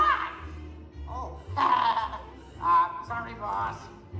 Hi-ho, Kermit the Frog here, and welcome to Muppet Vision 3D. Now, let me show you around our research center. See, here in this modern high-tech facility... Hey! Be careful! Here in this modern high-tech facility, we have perfected Muppet Vision 3D, a new film process which we're about to demonstrate. Now, working the projector is an old friend of ours, the Swedish chef. Chef, everything okay? Exactly. And our demonstration includes a little song from Miss Piggy. Little? Did I say little? I meant to say it's a huge, show-stopping, major song from Miss Piggy. That's more like it. Good.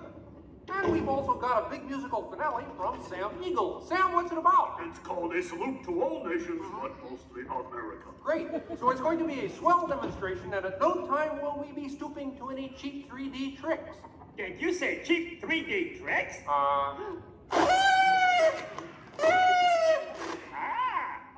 And here's something I wanted to spring on you. Walmart, it's that dumb bear again. Yeah. Hey, Bear, you're not even funny in 3D. Oh, not you guys. How did you get here? We entered a contest. Yeah, we lost. Oh, yeah? Well, my new 3DX gonna shower you all with humor. Waka waka. He's trying to drown us. What kind of act is that? An act of mercy. Well, listen, better luck next time, Posse. Okay? And now, if you'll come this way, I can show you our secret laboratory. You see, we invited distinguished scientists from all over the world to come and work here. Unfortunately, none of them showed up. So instead, I'd like to introduce you to the guys who invented Muppet Vision, and they can show you some of their... right now, I'd like to turn you over to Dr. Bunsen Honeydew and his assistant, Beaker. Well, thank you, Mr. Kermit. Today, let's look at the advancements we've been working on for Muppet Vision. Beaker, would you turn on the machine?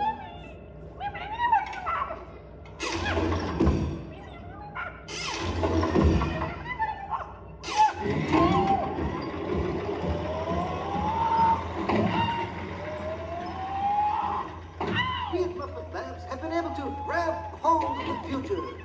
The wheels of progress turn swiftly here as we strike upon ways to bring science safely to you. This user-friendly machine will now generate the first living 3D effect just by flicking a simple switch.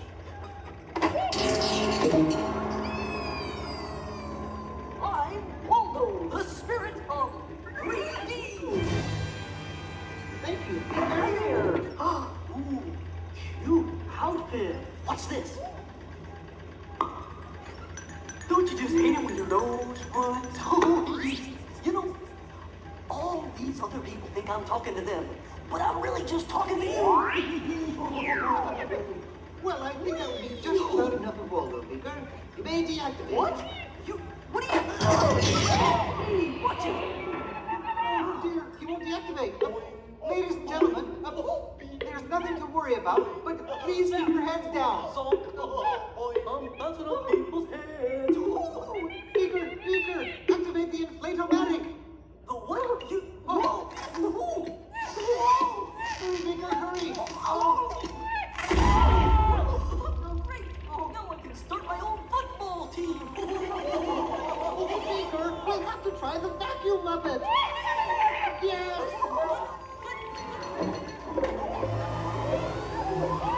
Ladies and gentlemen, for your own safety, please rest your armrest firmly.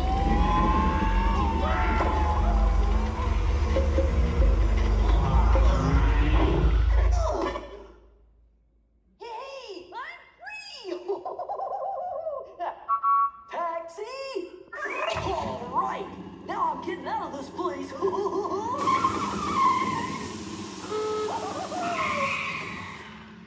This way, folks. I'm sorry, but Muppet Labs seems to have been temporarily sucked up. But,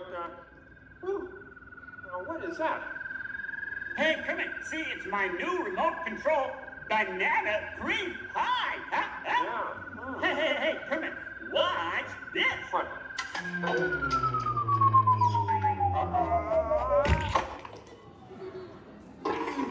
Ozzy, that's terrible.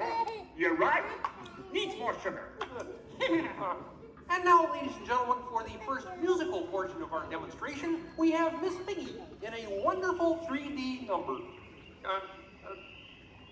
That's you, penguins.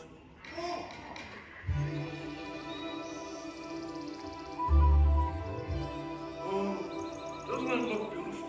Yeah, too bad they're gonna spoil it with a pig. La la la la la la. Oh, sun shining bright above you. Soft breezes seem to whisper, I love you. Birds singing in the sycamore tree.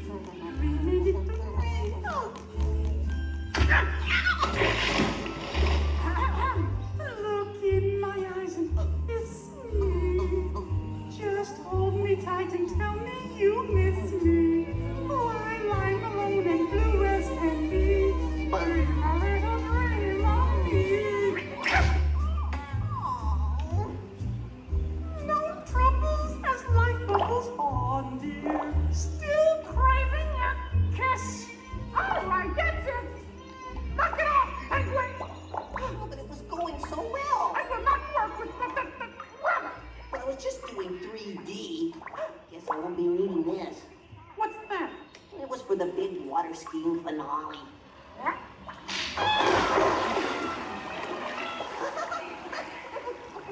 Anybody, what are you doing? What do you mean? You are ruining this film. Well, I was Get just out. trying to Get help. out. I didn't mean anything. Go away. Go away. Does anybody know the way out of this film? Hey, you got a map down there? Well, you can come with me if you like. I just got fired and I'm running away. Terrific! Let's go. Okay. Hey, Bean, what's up? I'm going away. Forever. Oh, great. Could you give me a sandwich? Would any of you people like anything? I mean, since he's going out, he could forever? Bean? Bean? Oh, Kermit! Kermit!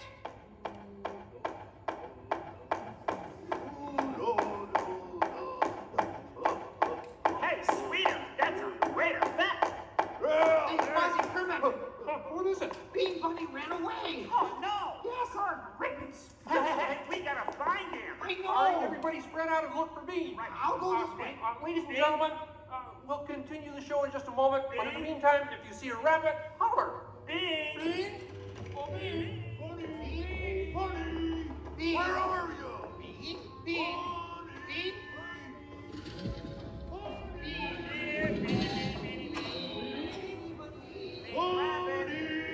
Hey, what's all the commotion about?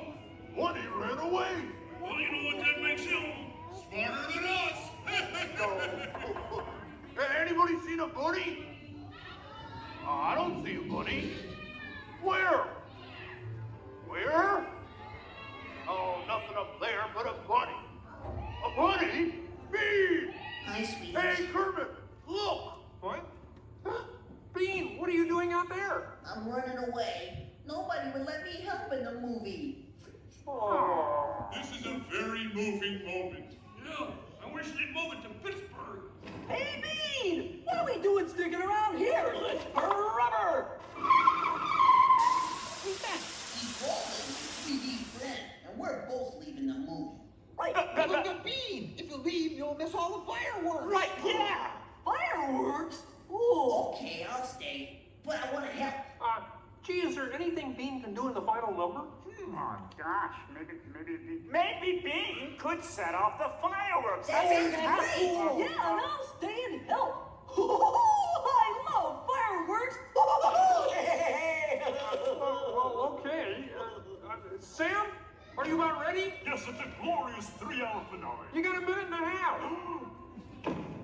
Okay, everybody, get ready. Ladies and gentlemen, the Muppets proudly present the final demonstration of Muppet Vision 3D.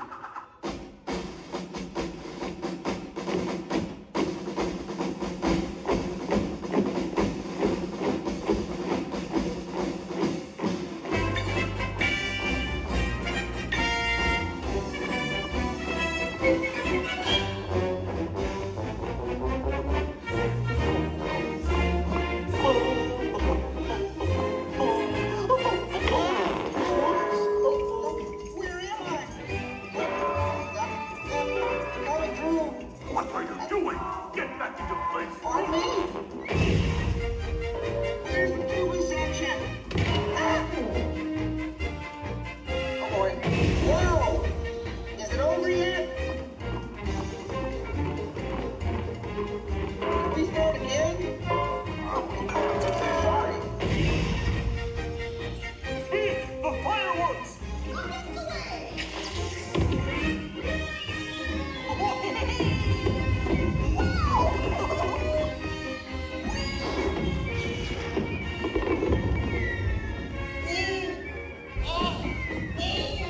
Enjoying the fireworks? No, your chair's on my foot!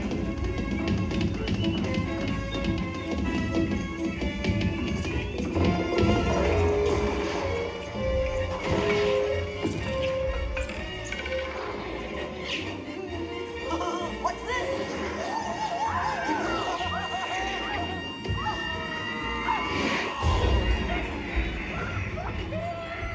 Stop the movie! Stop the movie, Chef! Chef! Can't you hear me? Stop the projector!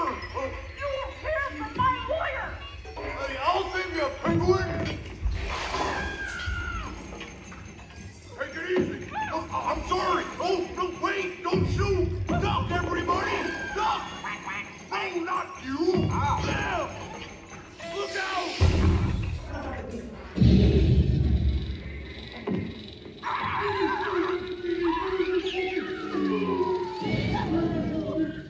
At last, I'm out of this silly film. Hey, what are you shooting at me for? It was the penguin. Hey, watch it, will ya?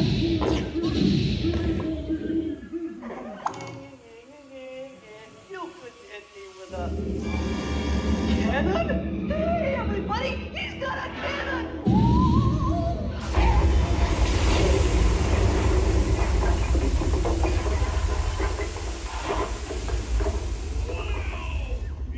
Everyone okay in here? We surrender! We surrender! What an explosion! Ladies and gentlemen, I'd like to apologize for our slight technical difficulties, but I do wish to assure you that no one was hurt and this theater suffered only minor damage. So thank you very much for coming to see this demonstration of Muppet Vision technology, and enjoy the rest of your stay, and come see us again sometime.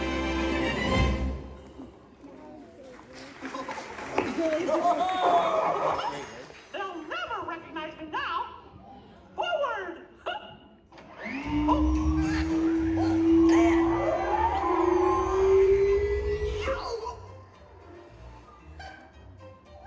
Cute ending.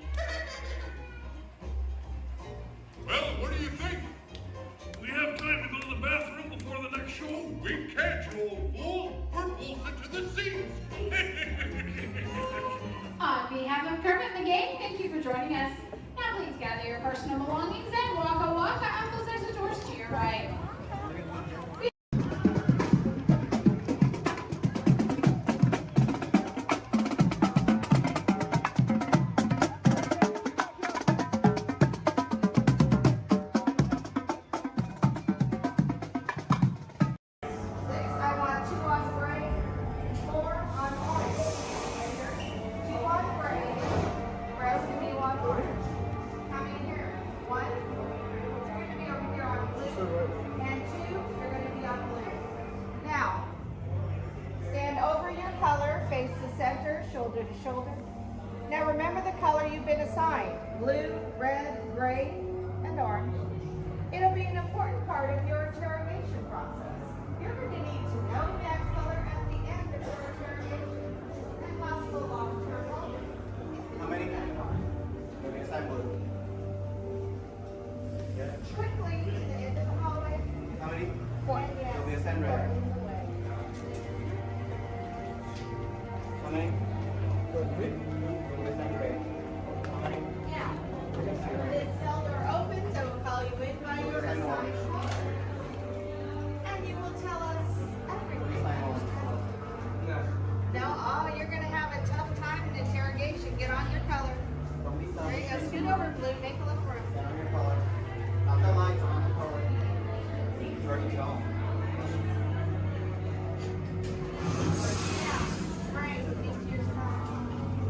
Everyone has to decide a color. Look down and memorize it. Now forget it. This was for interrogation. Which will be a trouble. Is that your only speed? Slow. Let's move it along.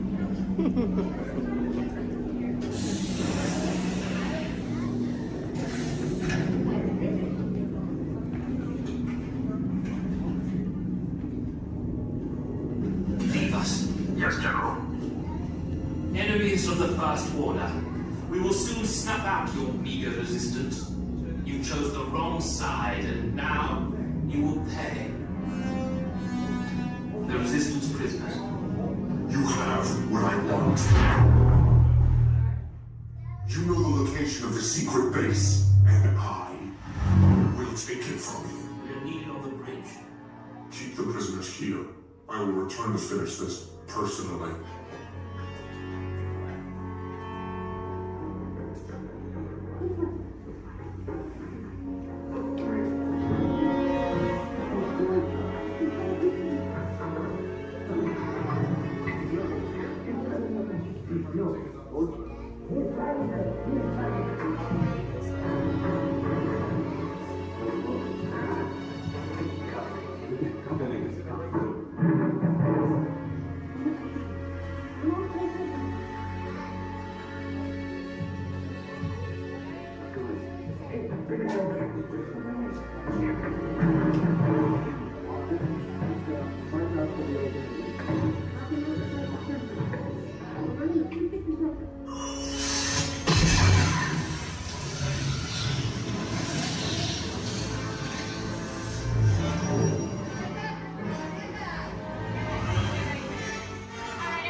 Flashing buttons.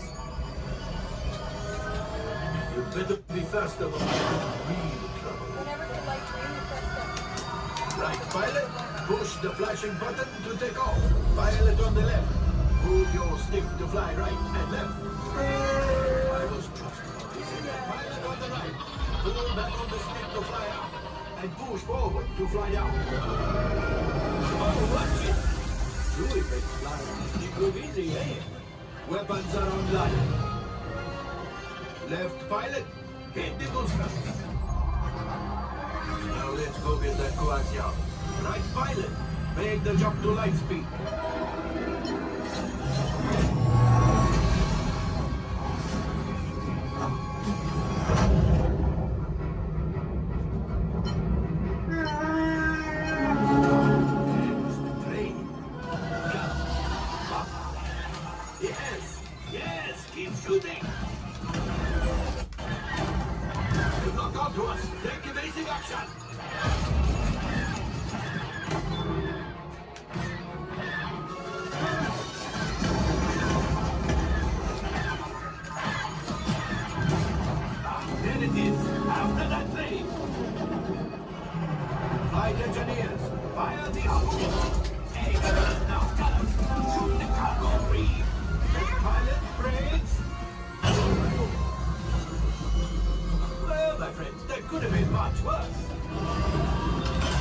Okay, it's much worse.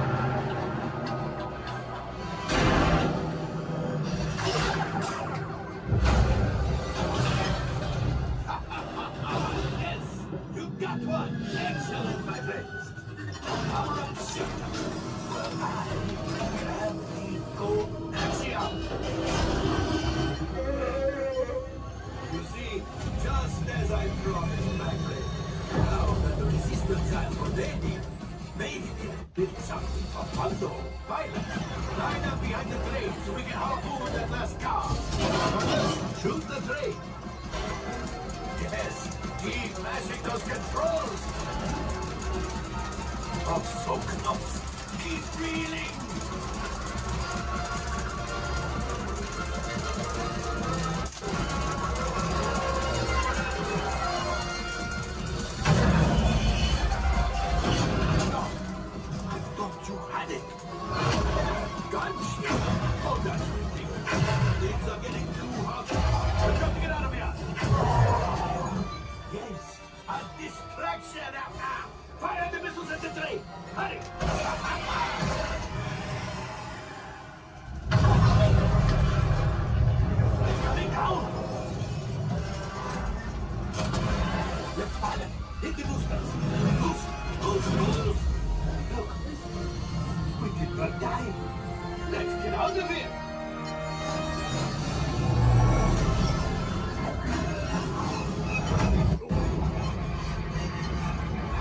Hyperdrivers fail. Pilots, evasive maneuvers. We've got company. True is right. If we need them back, they may find the resistance. He's the last.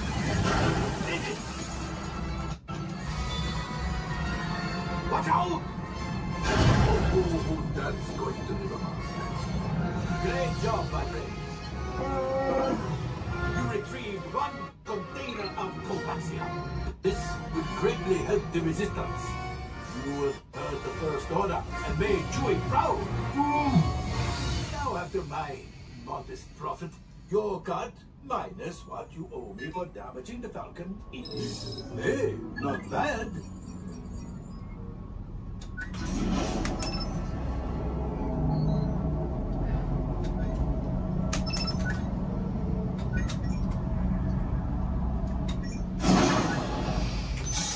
All right, I'm making an executive decision. Everybody out. Go on, get out.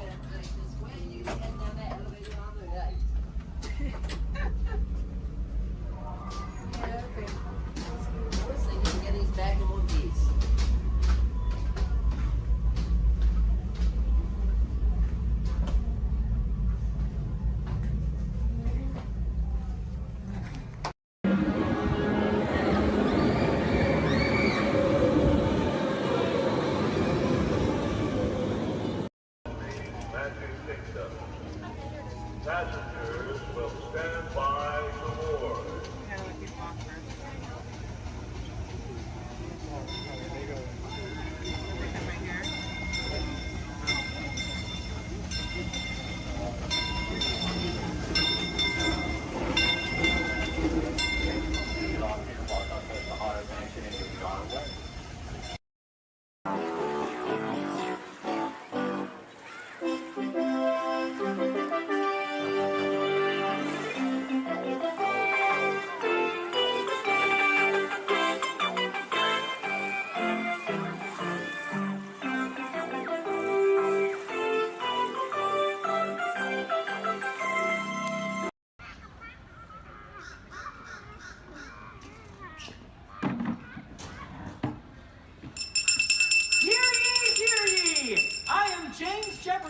The town crier of Liberty Square. But my friends call me JJ.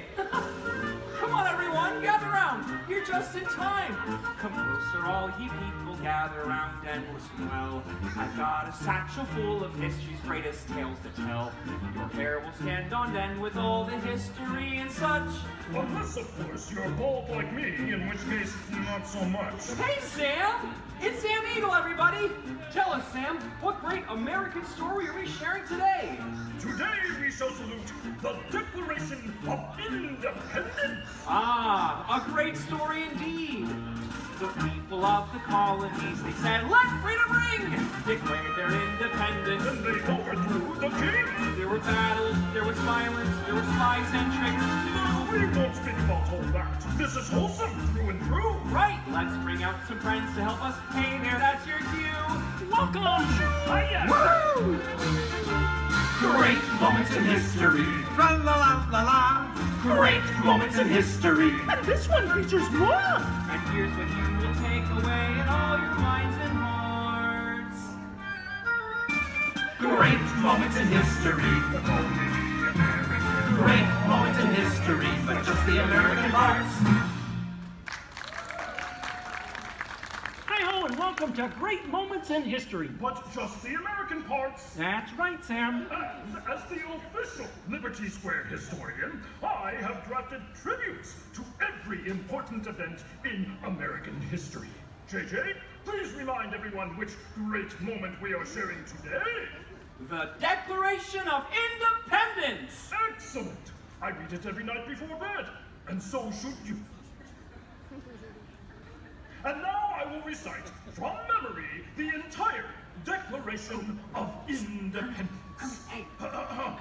When in the course of human... Excuse me, Sam? Kermit, you are interrupting America. Sam, the gang and I were talking, and we had some ideas to make your show more entertaining. Entertaining? Mm-hmm. In a theme park? Yeah. Highly unusual. Aw, please, Sam? JJ, I could use a little help here. Sure, Kermit. Let's put this to a vote. All those in favor of making Sam's story a little more entertaining, say aye. Aye. The ayes have it. Oh, it appears democracy has spoken. All right, Kermit, you and your band of weirdos can go. Okay. But please, do it with dignity. Oh, sure, Sam. We always do things with dignity. Hey, Kermit, the all-chicken chorus is ready for their big number. The clock heard round the world. Get it, girls! Too soon.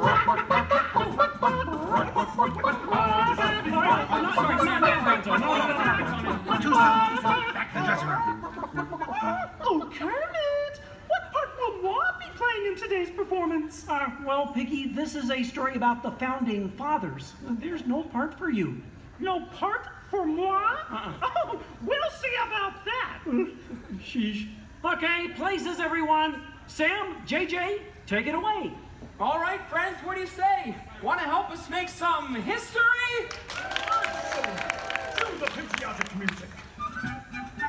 The year is 1776. 1776. We are in Philadelphia. Philadelphia? JJ, why are you doing that? I'm the town crier. Well, cheer up and allow me to continue. The year is 1776, and the Second Continental Congress has convened. Roll call, Thomas Jefferson. Hi-ho, Jefferson here. John Adams. Hey, that's me. And the highly quotable Benjamin Franklin. Ah, Ben Franklin here. A penny saved is a penny earned. And if at first you don't succeed, then skydiving is definitely not the sport for you. Let's hear it for your Founding Fathers. Sam. The delegates are discussing the question of America's independence from England, and there is much debate. Psst. Hey, that's you guys. Oh, right. Debate. Debate. Point of view. Opinion. Says you. Argument. Point. Counterpoint. Order. Needle point. I'll take 2 hot dogs with extra mayo. A banana sounds appealing. Waka waka. You get on with it. Okay, Sam. Guys, look, let's get down to business. Does anyone have any arguments in favor of independence? I do. Our continued association with England has grown intolerable. King George has altered our government, enforced cruel repression, and abolished our rights. Wow, nice job, Gonzo. How did you remember all that? I stapled it to my arm. Oh, yeesh. That's gonna leave a mark. Okay, now, does anyone have any arguments in favor of England and King George? Boo! Boo! Come on, no everyone. King George! No King George! No King George! No King George! No King George! No King George! Did someone call moi?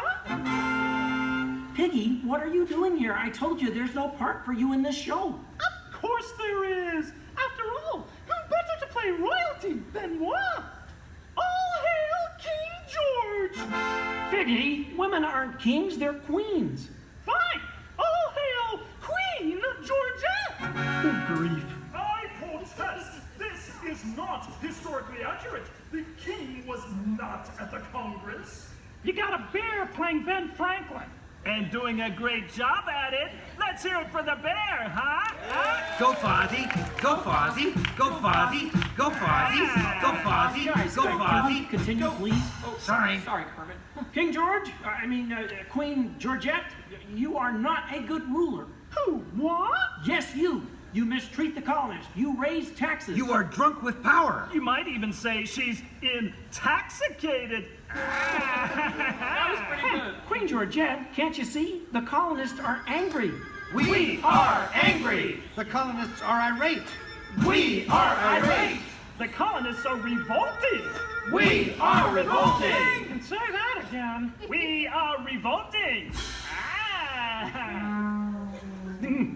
Sorry. Okay, it's time to vote. JJ, if you please. All right. All those in favor of declaring their independence from England and Queen Georgette say aye! Aye! The ayes have it. Let's declare our independence. Yeah! Queen Georgette, it appears you lose. Wait, what? I lose? Well, sure, Piggy. You see, in the American Revolution, England loses, which means the king, or the queen, loses. Excuse me? It is I, Georgette Washington, and I cannot tell a lie. I look fabulous! Piggy. This is a Oh, boy. Nice outfit. Enough of this nonsense. Can we please move on? Sure, Sam. Now, we need someone to write the declaration. We need someone with the brains, someone with the wit. Someone with a pen. Sheesh. Okay, I, Thomas Jefferson, will write the declaration. But I'm going to need everyone's help. Let's start with a list of demands, shall we? I demand a new cell phone, a bigger dressing room. I want a case of rubber chicken. Somebody said chicken. Okay, girls, hit it. A case of banana.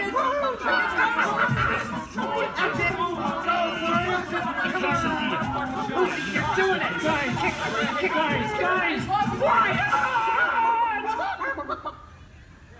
Guys, when Jefferson wrote the Declaration, it was more than a list of demands. What?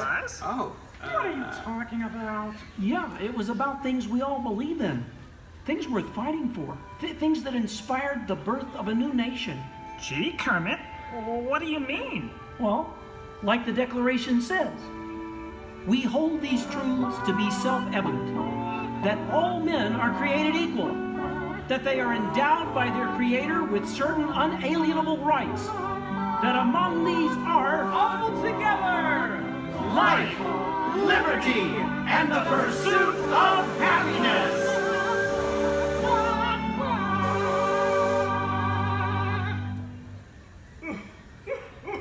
Sam, why are you crying? I thought that was pretty good. It wasn't good. It was glorious. Yes!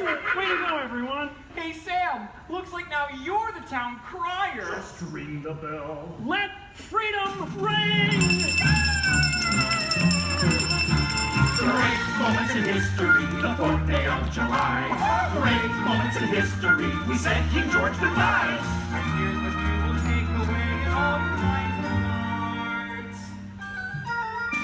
Great moments in history, great moments in history, great moments in history.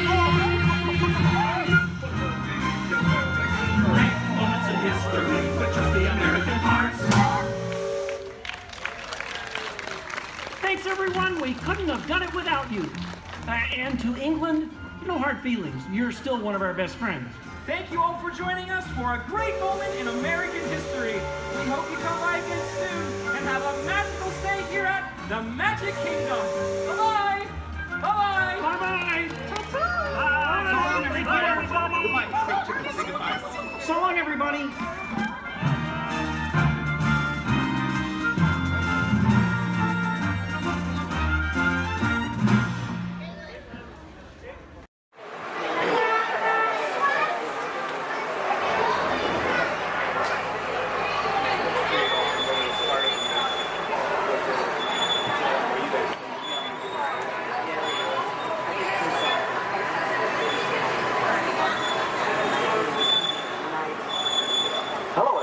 name's Don, and welcome aboard. We're heading into the back lot of Disney's Hollywood Studios. This production area was built in 1988 as a Florida counterpart to the Walt Disney Studios in Burbank, California. We included sound stages, recording studios, high-tech editing rooms, all the tools needed to create movies, TV shows, and radio broadcasts. We've even got our very own water tower, too. It's up ahead on the left side of our shuttle. We call it the Earful Tower. It's inspired by the water tower Walt Disney had built for his Burbank studio in 1939. Our Florida tower stands a lucky 13 stories high, and we added our own creative touch, a giant set of Mickey Mouse ears. If you wanted to wear those ears, you'd have to have a hat size of 342 3/8. Up ahead, after the next bend in the road, you'll have a perfect opportunity to take a picture of this famous icon. In the world of entertainment, every project starts with a screenplay and a lot of creative ideas. A production studio is where the ideas of writers, producers, and directors are transformed into an on-screen reality. Within these huge spaces, filmmakers can literally create their own worlds. Our Florida sound stages are soundproof, weatherproof, and most importantly, air-conditioned, all vitally important for the cast, crew, and equipment. Many of the crafts needed for filmmaking are located right here on the lot. On the left, we have our own greens department. It grows flowers, trees, shrubs, and topiaries. A few well-placed plants can cover up empty spots in the set and add a touch of natural beauty to a scene. On the right are two of the aircraft from the 2001 blockbuster hit Pearl Harbor. These exact full-scale replicas of P-40 fighters were used in the special effect fight sequences. Of course, many of the planes we saw flying through the aerial battles or sitting on the ground weren't real at all. They were created entirely within a computer. Oh, keep your cameras focused to the right. We're coming up on that perfect angle of the Earful Tower I told you about. It's a true masterpiece.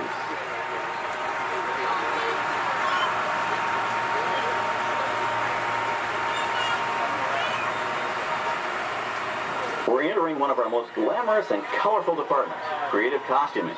Every star has to have just the right wardrobe, and it all begins here with a designer's sketch. Our team of designers, seamstresses, and tailors can turn 1.5 million yards of fabric into over 25,000 costumes every year. Many of these costumes will become part of the shows and attractions of the Walt Disney World Resort. In fact, here in Florida, we have the largest working wardrobe department in the world. Why, Mickey Mouse alone has over 175 different outfits to choose from, while Minnie Mouse keeps more than 200 unique costumes in her wardrobe. On the left are costumes worn by the stars in recent studio productions.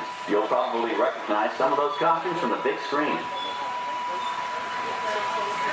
Every story needs a setting, and our design staff can create just about any place a script calls for, from an urban city street to a remote desert canyon. On the left is our scenic shop where large-scale sets and props are built. Our team of set designers, carpenters, artists, and engineers has created caves and caverns, game show sets, even replicas of the U.S. Supreme Court and NASA's Mission Control, all on our sound stages. The shop also provides sets and props for our shows and parades here at Walt Disney World. The same skill and craftsmanship that goes into a movie set can also be used to create magic for our parks. Either way, it's all about making dreams come true.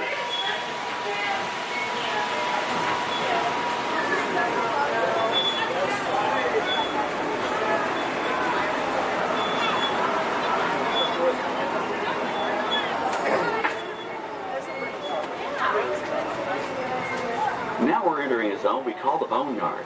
It's an outdoor storage area for oversized props and vehicles.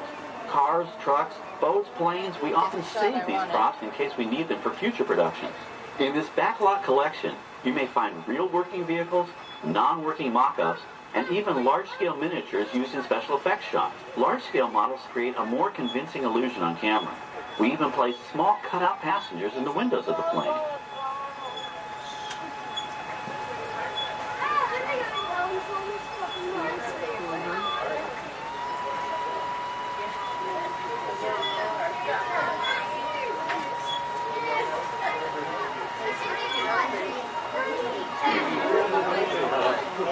We're now passing by the sets for our Lights, Motors, Action Extreme Stunt Show. On the left, you may catch a glimpse of the Mediterranean fishing village that sets the stage for this thrilling attraction. We'll get a closer look at it soon, but for now, we're approaching one of the largest standing sets on our back lot. It's over on the right. It may not look like much from this angle, but it's pretty spectacular on the other side.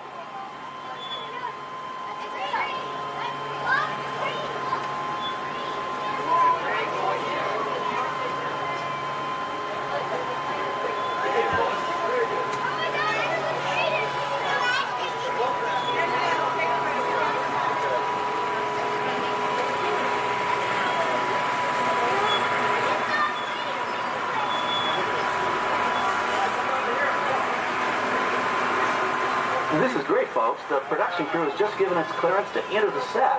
Hello, Backlot Tour. I'm Amy, a production coordinator here at the studios. I can see your shuttle heading toward our canyon set. I've given your driver permission to come in and take a look around. I'm up here with our effects crew, and we're getting ready to shoot a test sequence.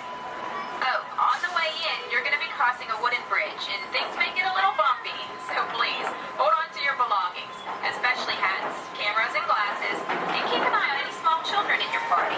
And of course, please remain seated at all times. Welcome to the set. As you can see, we brought the bare, dry deserts of Southern California to green, typically humid Central Florida. This set is based on real locations that our production designer took pictures of. Our set crew spent about 6 months building the canyon, but we've used it for a number of TV shows and specials over the years.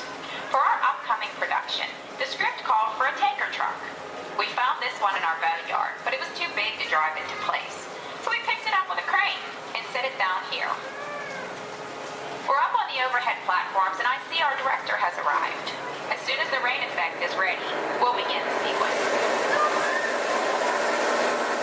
This set and shower is really just a special effect. We rigged up a series of water nozzles just above your trim. The water sprays in a crisscross pattern to create a sense of depth. But this storm only covers the first few feet.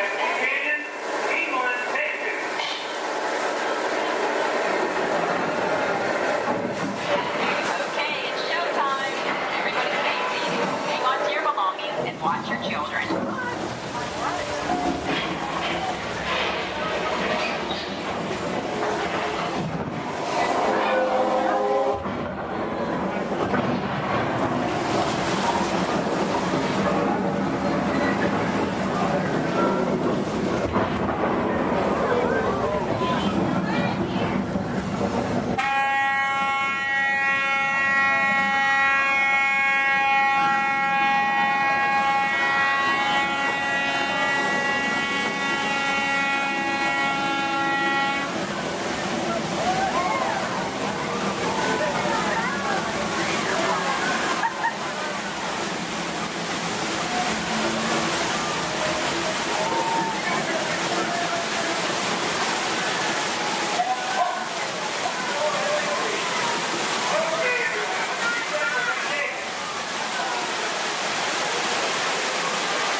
Okay, well, thanks, Amy, for giving us access to the set.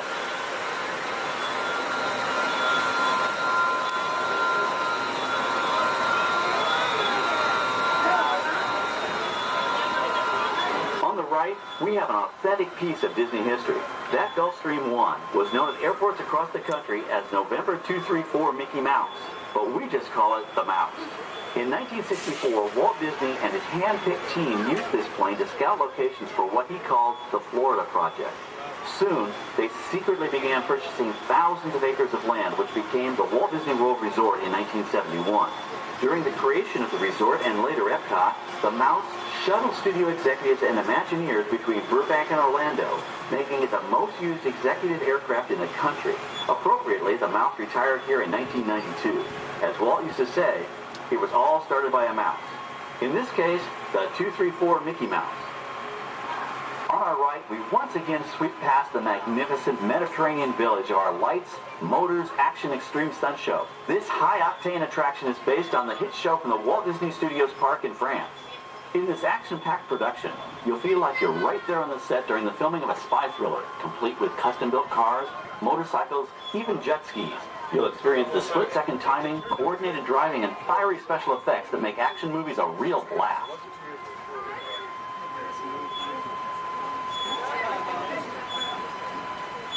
The staging area to our right is known as Acceleration Alley.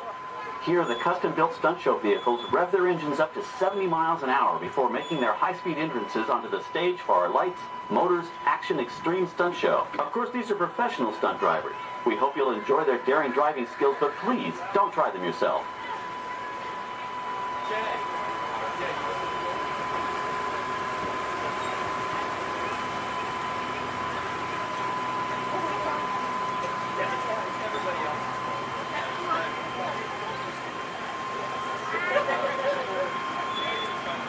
On the left, we've reached our second boneyard with more historic props and vehicles. When we reuse older props in a new production, they're often refitted with custom parts and given a whole new color scheme. You might not even recognize them the next time you see them on screen. For instance, coming up is our friend Herbie the Love Bug. He went through a special demolition derby makeover. Those dents and dings were added on purpose, but he can be polished up as good as new for his next starring role.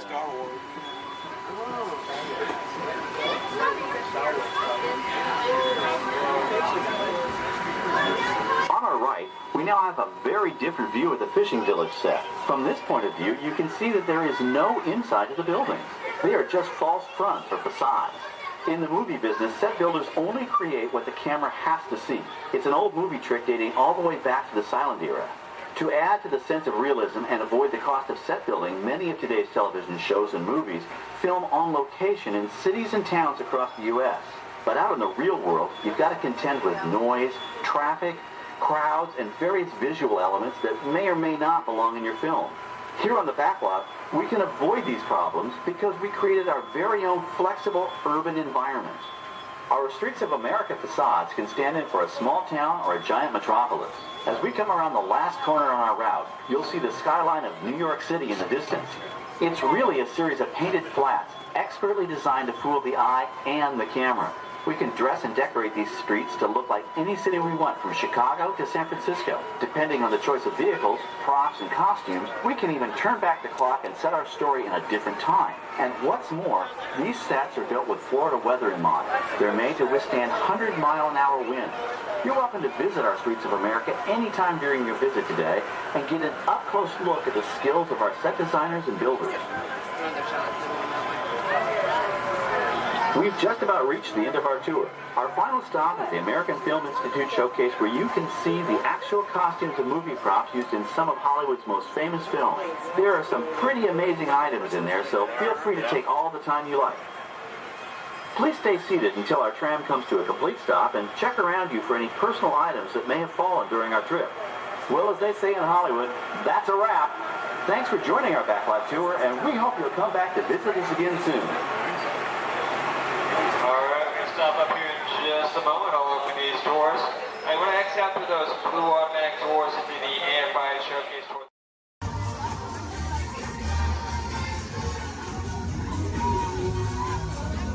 It's great to see you. Welcome to the celebration, everybody.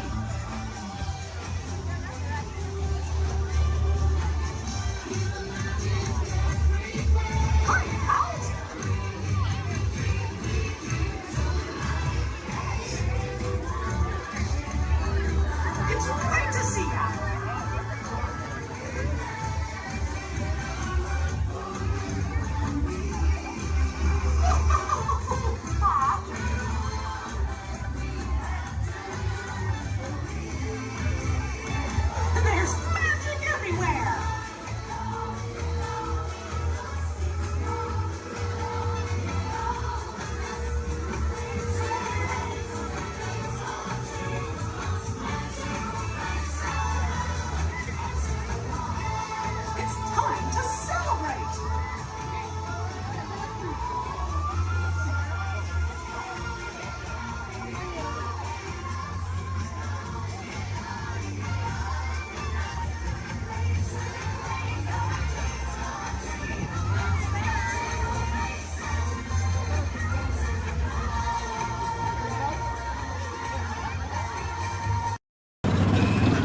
Prepárense para parar.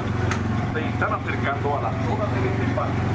Por favor, reduzcan la velocidad y mantengan una distancia mínima de un largo de auto entre su vehículo y el de adelante. Para parar su auto, quiten el pie del pedal. Gracias.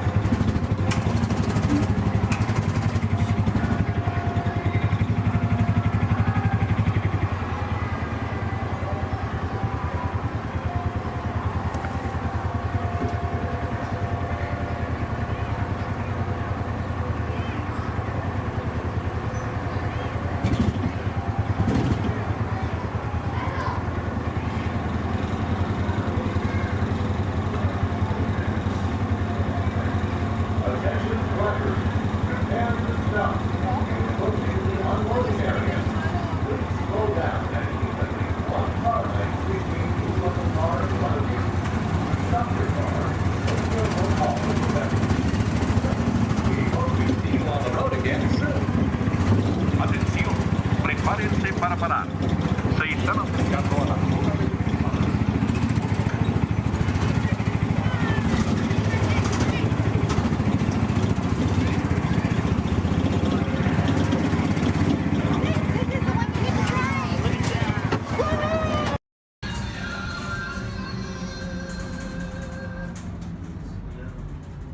Ladies and gentlemen, this is Disney's All-Star Movies Resort. Please collect your belongings, watch your head and step as you disembark, and take small children by the hand. Thanks for riding with us, and welcome home.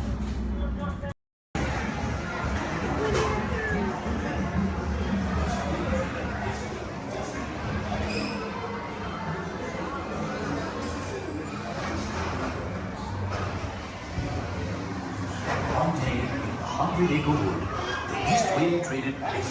Wednesday.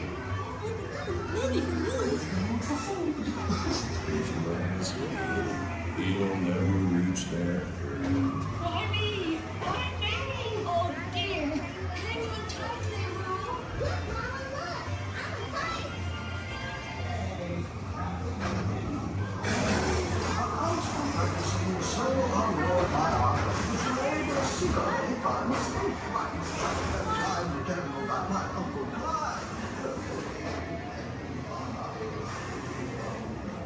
Hunter, come bounce with me.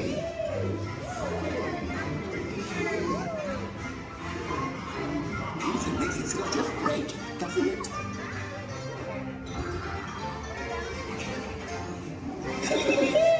Follow me! I almost bounced right out of the ride. Watch out for Peppermint and Woodrow. They feel honey. Still honey.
Rain went away, and everyone gathered together to say,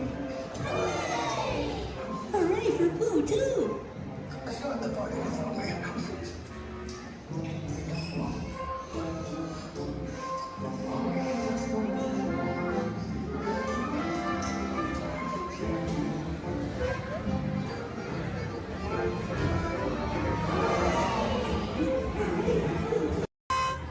Intrusion alert, level 2. Intrusion. Disarmed. Sensor offline.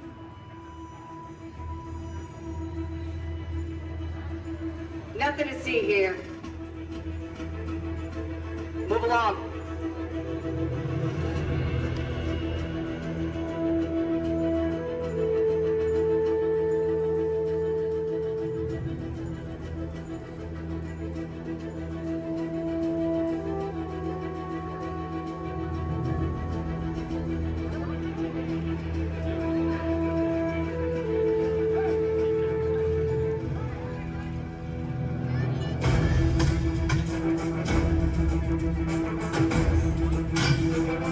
You don't look like recruits. I've got this.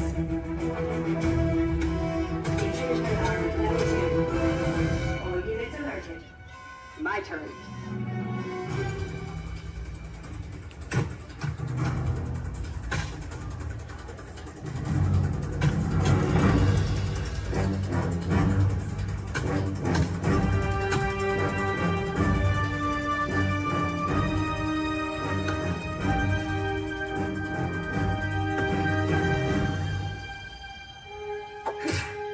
Let's try this again. Who sent you? An old friend. System offline. Assets at risk. Reinitializing. Taskmaster. What do you want? HQ back online. Ms. Romanoff, the Wakandan cargo has been secured safely inside the Quintet. It's in the jet. Let's go.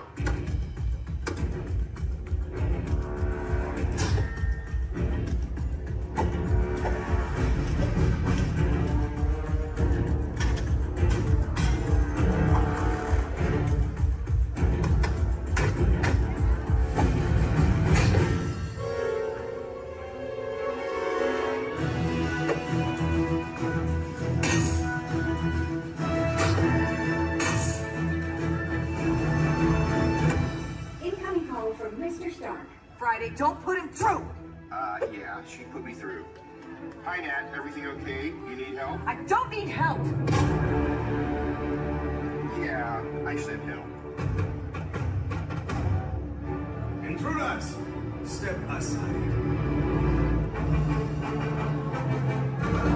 I won't ask a second time.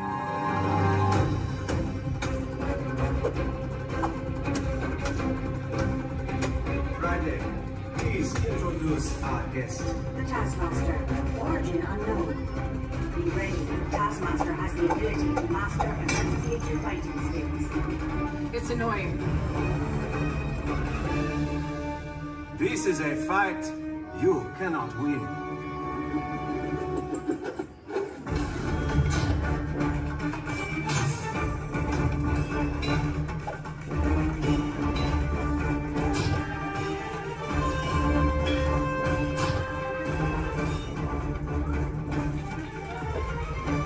T'Challa, the vibranium!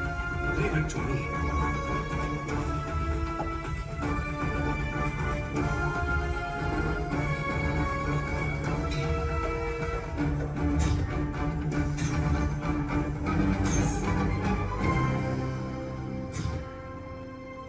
We've got it. Let's go. Friday, seal off Bay 94. Yes, Miss Romanoff. Bay 94 secured. This is not going to end well for you.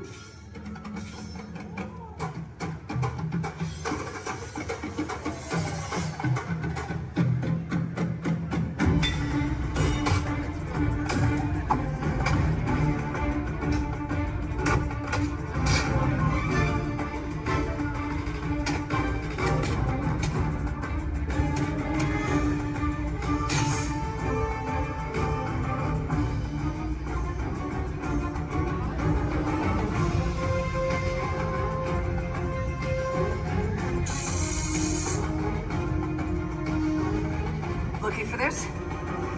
Not today. You know how this ends.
Jefferson, the town crier of Liberty Square. But my friends, call me JJ. Come on, everyone, gather round. You're just in time. Come closer, all ye people, gather round and listen well. I've got a satchel full of history's greatest tales to tell. Your hair will stand on end with all the history and such. Unless, of course, you're bald like me, in which case, not so much. Hey, Sam! It's Sam Eagle, everybody! Tell us, Sam, what great American story are we sharing today? Today we shall salute the Declaration of Independence! Ah, a great story indeed. The people of the colonies, they said, let freedom ring! Declared their independence. And they overthrew the king! There were battles, there was violence, there were spies and traitors too. We won't speak about all that. This is wholesome through and through. Right, let's bring out some friends to help us. Hey there, that's your cue. Welcome! Hiya! Woo! Great moments in history. Tra-la-la-la-la. Great moments in history. And this one features more! And here's what you will take away in all your minds and hearts. Great moments in history. Great moments in history, but just the American parts. Hi-ho, and welcome to Great Moments in History. But just the American parts. That's right, Sam. And as the official Liberty Square historian, I have drafted tributes to every important event in American history. JJ, please remind everyone which great moment we are sharing today. The Declaration of Independence! Excellent! I read it every night before bed, and so should you. And now I will recite from memory the entire Declaration of Independence. When in the course of human... Excuse me, Sam? Kermit, you are interrupting America. Sam, the gang and I were talking, and we had some ideas to make your show more entertaining. Entertaining? In a theme park? Yeah. Highly unusual. Aw, please, Sam? JJ, I could use a little help here. Sure, Kermit. Let's put this to a vote. All those in favor of making Sam's story a little more entertaining, say aye. Aye. The ayes have it. Oh, it appears democracy has spoken. All right, Kermit, you and your band of weirdos can go. Okay. But please, do it with dignity. Oh, sure, Sam. We always do things with dignity. Hey, Kermit, the all-chicken chorus is ready for their big number. The cluck heard round the world. Get it, girls! Too soon.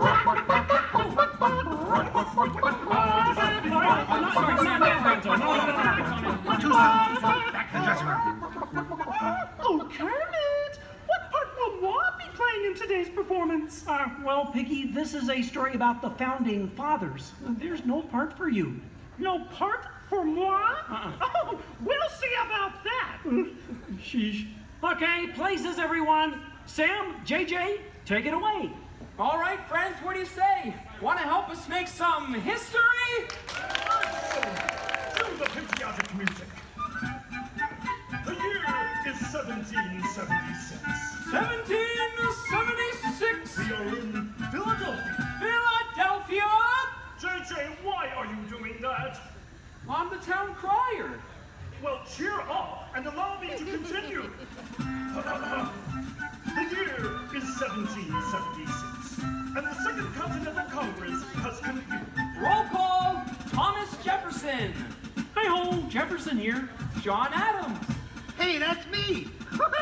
And the highly quotable Benjamin Franklin. Ah, Ben Franklin here. A penny saved is a penny earned. And if at first you don't succeed, then skydiving is definitely not the sport for you. Let's hear it for your founding fathers. Sam. The delegates are discussing the question of America's independence from England, and there is much debate. Psst. Hey, that's you guys. Oh, right. Debate. Debate. Point of view. Opinion. Says you. Argument. Point. Counterpoint. Order. Needlepoint. Order. I'll take 2 hot dogs with extra mayo. A banana sounds appealing. Waka waka. You get on with it. Okay, Sam. Guys, look, let's get down to business. does anyone have any arguments in favor of independence? I do. Our continued association with England has grown intolerable. King George has altered our government, enforced cruel repression, and abolished our rights. Wow, nice job, Gonzo. How did you remember all that? I stapled it to my arm. Oh, yeesh, that's gonna leave a mark. Okay, now, does anyone have any arguments in favor of England and King George? Boo! Boo! Come on, No everyone! King George! No King George! No King George! No King George! No King George! No King George! Did someone call moi? Piggy, what are you doing here? I told you there's no part for you in this show. Of course there is. After all, who better to play royalty than moi? All hail King George! Piggy, women aren't kings, they're queens. Fine! All hail Queen Georgette! Good grief. I protest! This is not historically accurate. The king was not at the Congress. You got a bear playing Ben Franklin. And doing a great job at it. Let's hear it for the bear, huh? Go Fozzie! Go Fozzie! Go Fozzie! Go Fozzie! Go Fozzie! Go Fozzie! Continue, please. Oh, sorry. Sorry, Kermit. King George, Queen Georgette, you are not a good ruler. Who? What? Yes, you. You mistreat the colonists. You raise taxes. You are drunk with power. You might even say she's intoxicated. That was pretty good. Queen Georgette, can't you see? The colonists are angry. We are angry. The colonists are irate. We are irate. The colonists are revolted. We are revolting. You can say that again. We are revolting. Sorry. Okay, it's time to vote. JJ, if you please. All right. All those in favor of declaring their independence from England and Queen Georgette say aye! Aye! The ayes have it. Let's declare our independence. Yeah! Queen Georgette, it appears you lose. Wait, what? I lose? Well, sure, Piggy. You see, in the American Revolution, England loses, which means the king, or the queen, loses. Excuse me? It is I, Georgette Washington, and I cannot tell a lie. I look fabulous. Piggy. This is a Oh boy, nice outfit. Enough of this nonsense. Can we please move on? Sure, Sam. Now, we need someone to write the declaration. We need someone with the brains, someone with the wit. Someone with a pen. Sheesh. Okay, I, Thomas Jefferson, will write the declaration. But I'm going to need everyone's help. Let's start with a list of demands, shall we?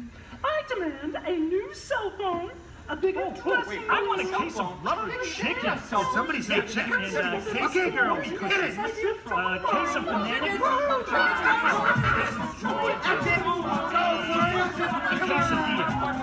You're doing it! Guys! Guys, when Jefferson wrote the Declaration, it was more than a list of demands. What?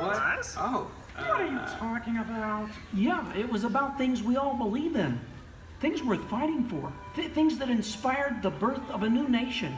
Gee, Kermit, what do you mean? Well, like the Declaration says, we hold these truths to be self-evident, that all men are created equal, that they are endowed by their Creator with certain unalienable rights, that among these are all together life, liberty, and the pursuit of happiness.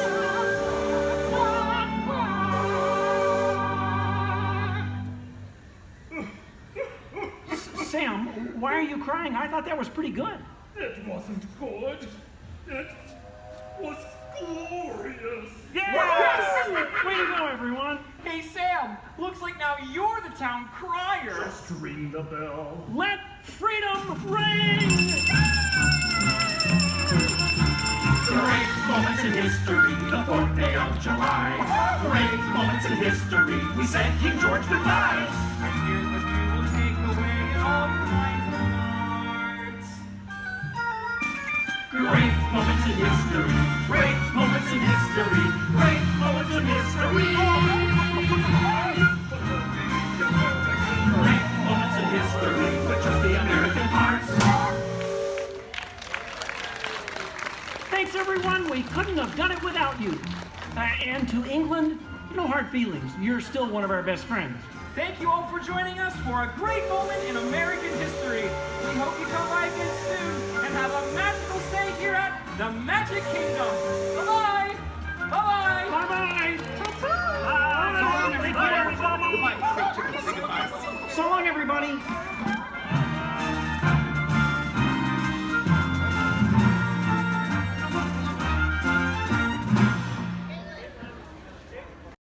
Daytona Warden, if everyone's ready, here in Harambe we say Twende, and that means let's go. Jumbo friends, my name is Rachel, and I'm going to be your safari guide out in the Harambe Wildlife Reserve. Just a couple friendly safety reminders before we do head on out, though. Make sure we stay fully seated the entire time. It does get pretty bumpy out there. We're also going to make sure we keep our hands, arms, feet, and legs inside the truck, and hold on to any loose items that could fall out, because unfortunately I cannot stop to retrieve anything if it does fall out. Now, the first part of the reserve that we are heading into is the Little Aturi Forest. Now, the animals here in the forest are known for their camouflage, so we may have to look a little bit harder for them. Although, over on the right side, the brown-colored animal with those striped legs, that is an okapi. Now, okapis might look like they are related to zebras with those striped legs, but they're actually one of the only living relatives of the giraffe. Now, if you look closely at its head, they kind of have the same skull shape the giraffe has. They also have the same tongue that helps them get into vegetation. Now, that black and white bird that's hanging out down there kind of in the water as well, that is a saddle-billed stork. They can stand at about 5 feet tall with a wingspan all the way up to about 9 feet long. So if you look up above you, that is about the length of the canopy that's on top of your head. Now, they get their name from the yellow saddle shape on their beak, and they do also mate for life. So once they find their partner, they're with them for the rest of their life. Definitely be on the lookout for another one. There's usually another one that hangs out pretty close.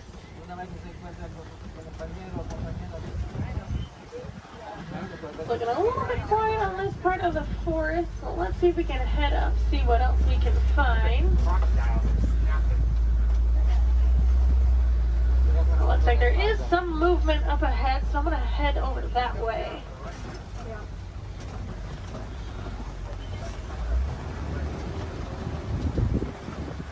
Alright, so coming up on the left, you might see there's some light tan-colored animals kind of huddled underneath the tree, kind of by that bamboo. Those are greater kudus, and then actually up kind of under the trees, and then also at the top of the hill up there, those darker brown-colored animals with those horns on top of their head, those are bongos. Now, bongos are very shy and reclusive animals. That is how they get their nickname, the ghost of the forest. Both males and females do have those horns on the back of their head. And if you notice they're angled backwards, that's to help them get through any of that thick and tangled brush here in the forest they usually live in. Alright, it looks like we're going to cross over some water, so that means we're heading out towards the Safi River. You're going to want to keep your eyes near the water, looking for any kind of shadowy figures. A lot of times we'll see Nile crocodile or even Nile hippos. Now, hippos will spend most of their time in the water, and even spend about 8 minutes at a time underneath the surface. The average male hippo does come in at about 5,500 pounds, and they do kind of float to the bottom of the water and walk along the bottom rather than swim. Although, to be fair, if I was 5,000 pounds, I'd probably do the same thing. It takes quite a bit of energy for them to swim around. I haven't seen any yet, but they do have a couple spots here in the river, so we'll head up. Now, those white and gray birds that are hanging out on the island, those are pink-backed pelicans. They do get their name from the pink coloration that their feathers get during mating season. That's not actually the feathers that turn pink, though. It's their skin that turns that color. It kind of makes their feathers look it.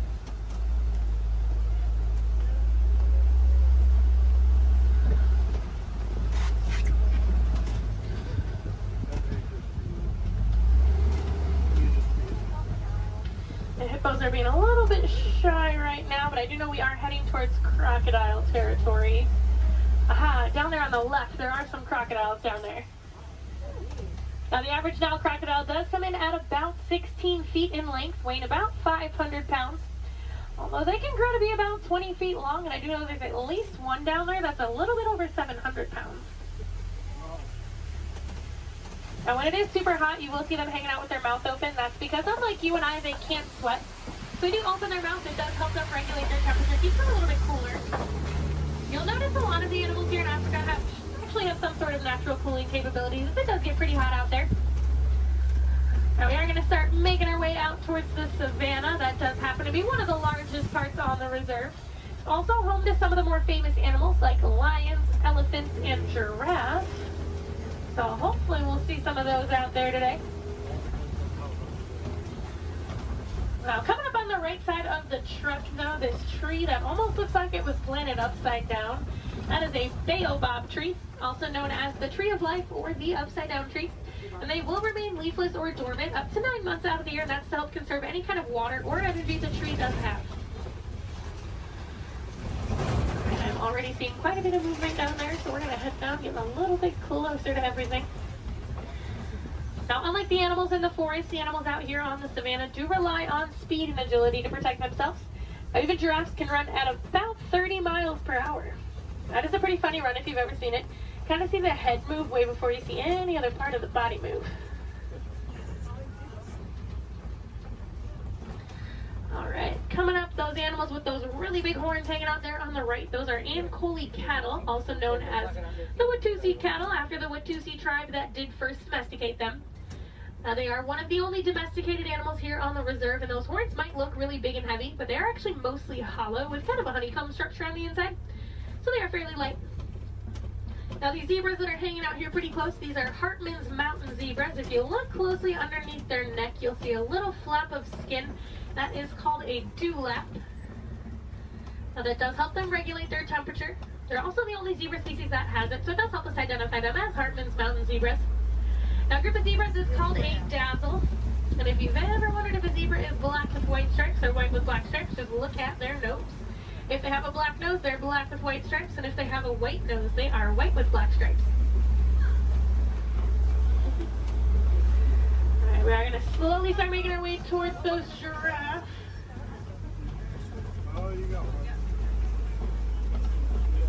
Now looking at the coat pattern of these giraffes, it looks like they are Maasai giraffe.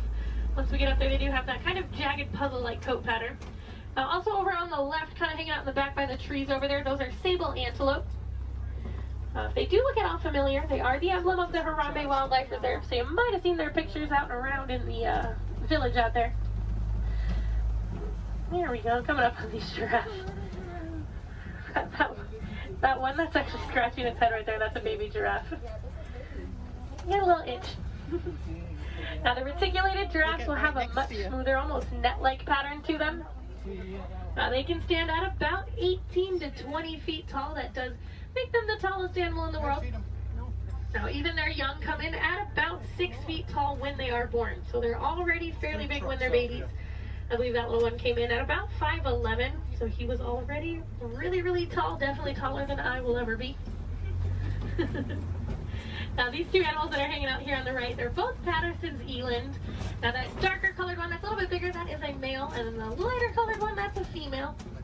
Now they are one of the larger species of antelope, coming in at about 6 feet tall at the shoulder. Can also jump up to 9 feet in the air. Now with those giraffes, just like your fingerprint is unique to you, the coat pattern of the giraffe is unique to them. And it does help them tell each other apart when they're in groups. And a group of giraffes is called a tower.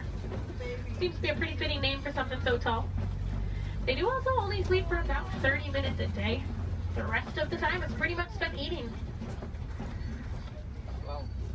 There's a really good view of those Ankole cattle there.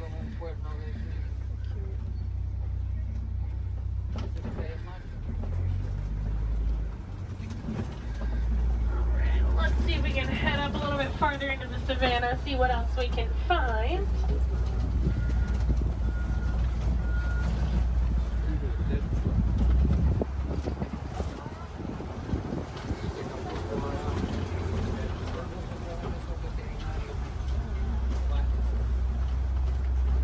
It looks like there's a couple animals coming up on the hillside up ahead here. Once I make the turn, they're going to be on the right side. Those are white-bearded wildebeest. We might get a little bit closer to them in a moment, though. Now, they are a large herding animal. They take part in the Great Migration, which is so large it can actually be seen from space. There's easily over 1 million, usually more like 1.5 million that will migrate every year together.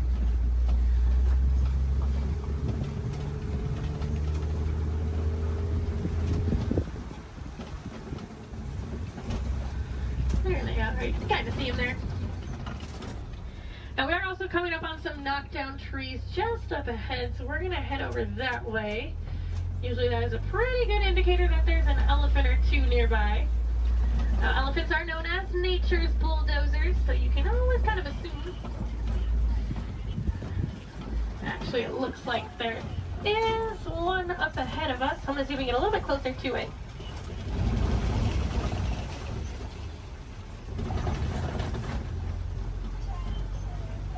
Now, in the meantime, while we are heading up to that elephant, also over on the left, there's a bunch of mandrills walking around on top of the rocks there. Now, mandrills are one of the largest species of monkeys. An adult male can come in at about 100 pounds. They do have those vibrant blue cheeks, and as they get more excited or even more angry, they actually get even more blue. Well, it's a view of an elephant. Probably not the best view. I do know there is usually another herd of them that like to hang out a little bit farther up as well, so we'll see if we can head over that way, maybe get more of a frontal view of an elephant. That would be nice. Now, as male elephants grow older and more mature, they do get kicked out of the herd by the female elephants. They can either live in solitary or smaller groups of male-only elephants. Now, they do tend to get a little bit too rough with the young ones, and the females are not a huge fan of that. Well, you can kind of see that one a little bit better.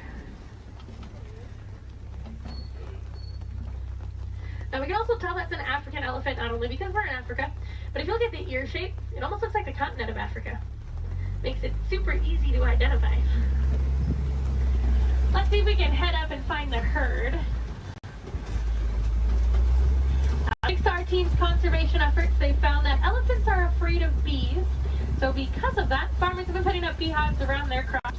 It's a much safer alternative for the elephants. It keeps them farther away from the crops, but it also keeps our locals and our farmers happy. Now, I thought it was so funny that such a large animal was afraid of such a tiny little insect. And it's actually the noise that the bees make. So elephants do have really sensitive ears, and that buzzing noise bothers their ears more than anything.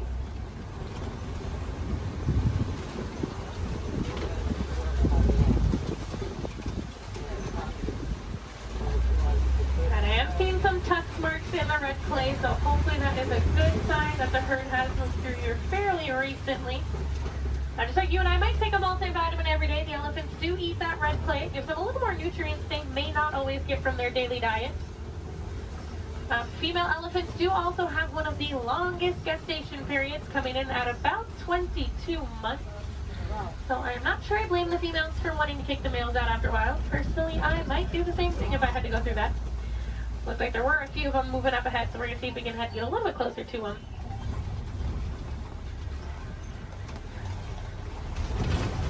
Male elephants also won't get to their full size until they are about 35 to 40 years old. That is about half of their lifespan. So in the wild, their lifespan is about 60 to 70 years, and that full size can come in at a whopping 15,000 pounds. So that does make them one of the largest land animals.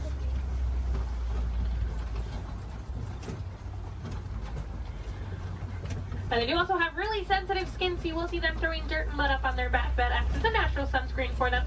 You're also going to see them flapping those really big ears that they have, as those ears are home to a bunch of blood vessels on the inside. So just doing that, it does actually activate those blood vessels and can even cool their body temperatures down about 10 degrees. We might be able to see when we start going around this curve here. Now, in the meantime, we are coming up on some greater flamingos as well. Now, those greater flamingos actually start out as a gray color, and as they get older, they get their vibrant pink color from their diet, which does consist mostly of beta-carotene, like brine shrimp. If you actually look on a couple of them, the back of their head and neck, you can still see some of the gray feathering on some of them. Now, they are one of the lighter colors of flamingo species, as well as one of the largest. You might have seen their cousins, the lesser flamingos, out on Discovery Island when you were coming in today. They're quite a bit brighter in color than these ones, but they're also a little bit smaller. And if you didn't see them, they like to hang out the very front of the tree line, kind of down to the left-hand side.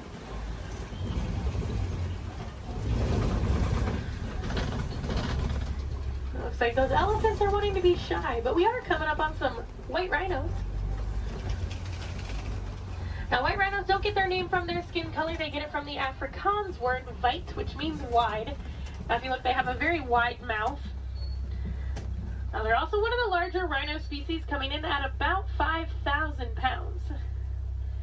One of my favorite facts about them, even though they are 5,000 pounds, when they run, they can actually get all 4 of their little legs off the ground. So kind of like how a horse gallops. So they are very graceful for how large they are. Oh, there's one running. It was, for like a hot second, it was actually doing like the actual full run. I'm mad he stopped. Oh, he said, I got snacks over here. I'm coming over here. And usually if you see a couple, there's quite a few. So there might be some more around. So we'll definitely be on the lookout for some more. A group of rhinos is also called a crash. That is a pretty good name for them because they are almost blind. They kind of seem more like shadows. It's really funny when they stand really close to the road. Sometimes when you try to sneak by them with the trucks, they don't realize we're there until they hear the truck and they're like, ooh, they like jump and run back. Well, we are coming up on a couple cheetahs. There's a cheetah laying down right on top of the hill there that's really close, and there's a couple more walking in the back. Yeah. Now, cheetahs are one of the fastest land animals. They can go from about 0 to 60 miles per hour in just about 3 seconds. Now, they do get to that speed fairly quickly, but they can't actually maintain it for very long. It's more like a short sprint of a couple hundred yards. Looks like there's a couple more walking up ahead here. Now they will use that long tail of theirs, kind of works as a rudder to help them turn. Their nails also don't retract, so they do stay out. It does help them gain traction when they are running those speeds. And unlike most big cats, they will do most of their hunting during the day and do tend to be way more active during the day. They're also one of the only big cats that can purr. So kind of like your household cats, just a little bit bigger.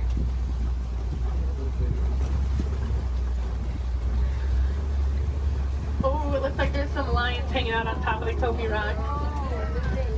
Oh, they're so pretty. Like there's a male and a female here, and there's another female up ahead a little ways. Now, lions do sleep about 16 to 20 hours a day, so we're pretty lucky that we're actually seeing them kind of moving. I mean, they're not moving around, but they have their heads up and not sleeping. Now, they do tend to be more nocturnal and will do most of their hunting at night, and it's actually the females that will go out and do the hunting while the males stay back and protect the pride.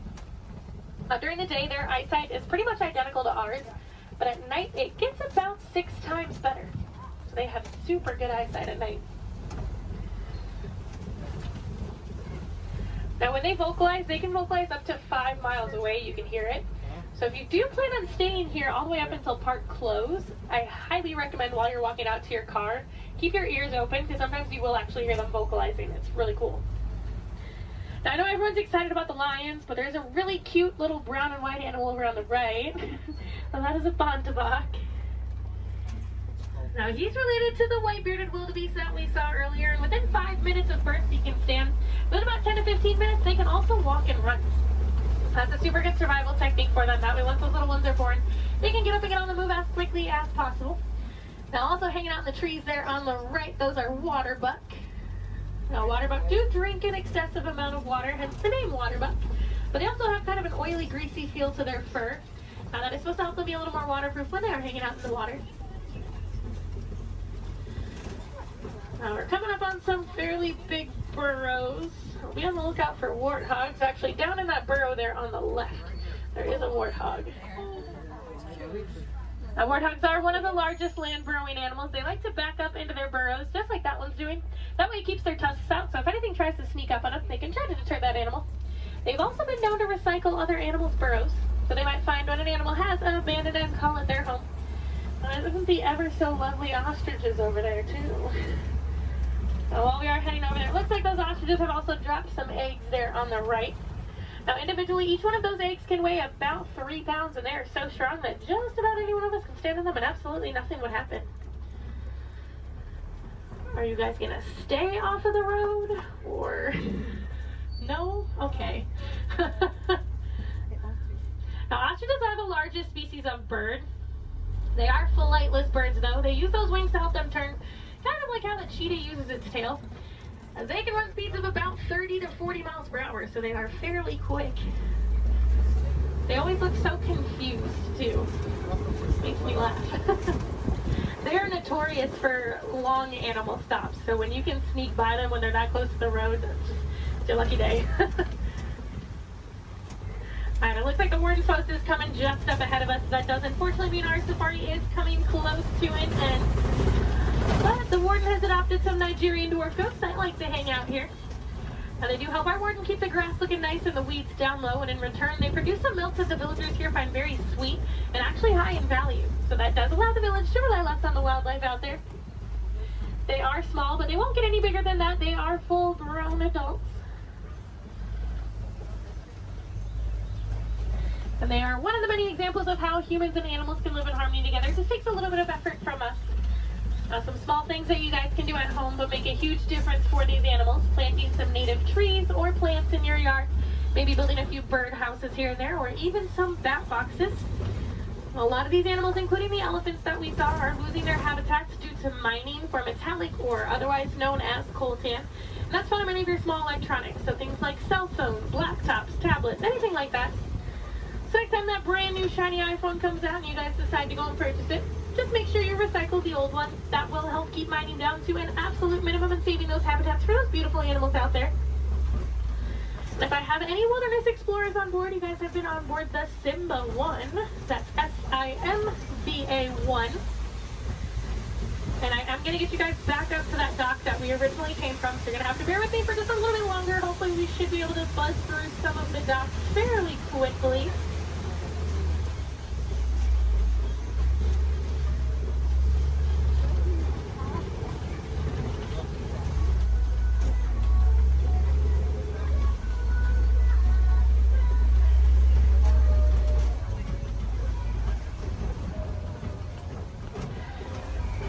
Now, if you guys did enjoy seeing the animals here on the safari, there are plenty more for you to see today.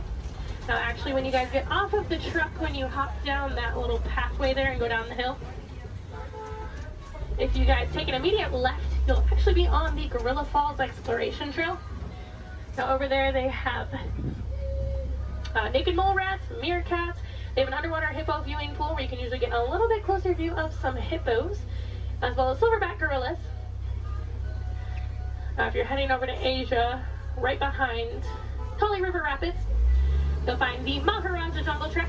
Now over there they have Sumatran tigers, Komodo dragons, bats, and a whole bunch of different exotic bird species. Now both of those trails are about a 15 to 20 minute walking trail though, so you do want to give yourself a little bit of extra time. Now ECVs, strollers, wheelchairs, any of that can go through those. You don't have to park them, so you can bring them with you. And if anyone has Disney Plus at home, if you have not seen it already, there is actually a whole series on there called The Magic of Disney's Animal Kingdom. And they do go into way more detail about the animals here on the safari, as well as the ones over at Epcot and Animal Kingdom Lodge. I know they have episodes on the giraffes, the lions, the rhinos, the elephants. You get to hear from the keepers that do actually take care of them on a day-to-day basis, so you get to know them a little more on a personal level. You might even get to know some of those names. So next time you come and ride the safari, you can impress your friends and family by knowing those. On that note, no two safaris are ever the same as well, and the animals will always make sure of that. So if you guys are here on another day, or even later on in the evening, definitely come back and check us out. You might see some different animals out there. Sometimes you'll actually see the hippos. We didn't really get good luck with the hippos today. But you might see some hyenas. They do tend to be a little more nocturnal, so they'll tend to come out a little bit later. And you might see the lions actually up and moving around. You never know. They'll probably have a different safari guide as well, so you might learn some different facts you guys didn't hear from me this time around. As you guys are walking around the park too, I encourage you guys to be super aware of your surroundings. A lot of times you'll walk past different animal habitats and you guys won't even know it. On front of the trail life, you'll see those lesser flamingos that I kind of touched on a little bit. You'll see some kangaroos hopping around, some vultures, all kinds of stuff. And then towards the front of the park, actually one of my favorite animals likes to hang out there, the giant anteater. Now that's like, if you're heading out of the park when you go over the bridge and there's like the spot where you can go on the left side and the right side to exit, she likes to hang out on the right side. So if you go down there, she tends to kind of hide those. So you have to look into her habitat a little bit to see her. But she's usually there. Alright, it looks like this truck ahead of us is just about loaded, so they should be on their way. So it's a really good time. Double check your rows. Make sure you do have everything. You don't want to leave anything behind because I will be heading out on another safari as soon as I drop you guys off. So it'll take a little bit of time to get those items back to you. The warden knows we are on our way, so we should be able to get cleared into that dock here fairly quickly.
friends here in Harambe. We don't like to say goodbye as we feel that is far too sad and far too final. So it's time to leave you with Kuaharini. So Kuaharini friends, go well, go wild, go make a difference out there and enjoy the rest of your day here at Disney's Animal Kingdom or wherever else your adventures might take you.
Ladies and gentlemen, boys and girls, welcome to the Magic Kingdom.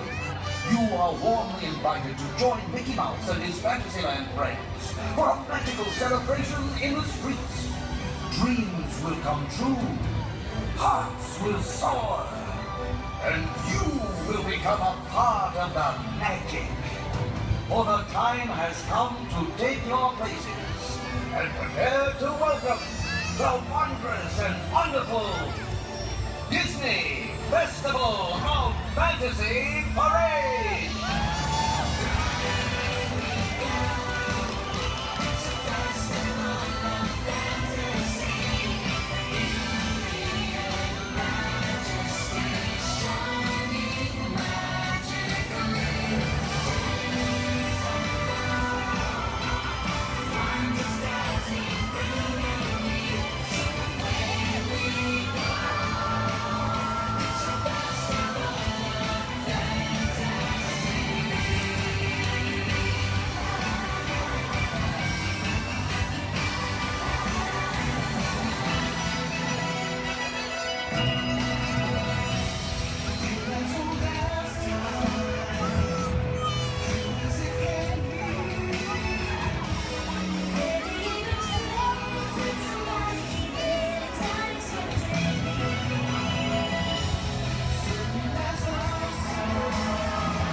life under the sea is better than anything they got up there.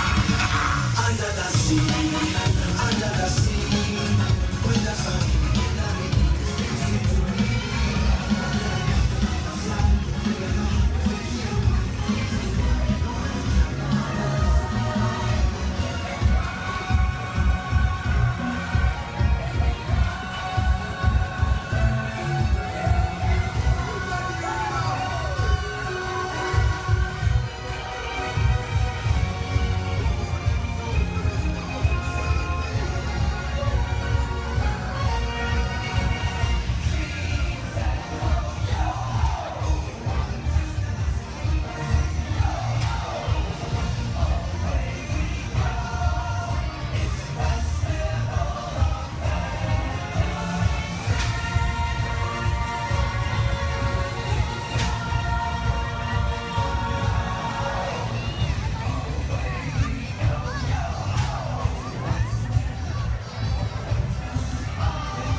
celebration ever! Gosh, Minnie, isn't this fun?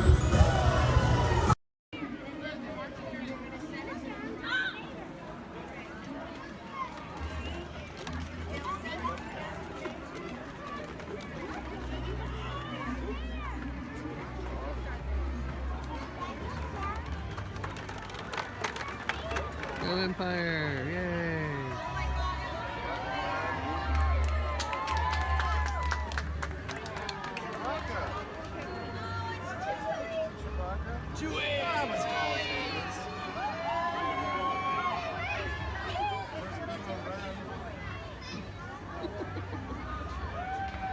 Hello, bawasan.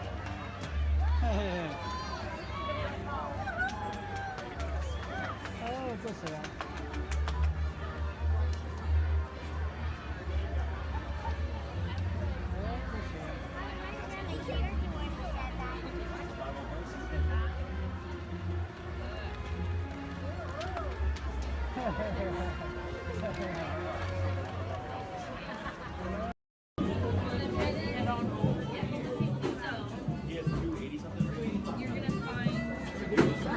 Excuse me, toys?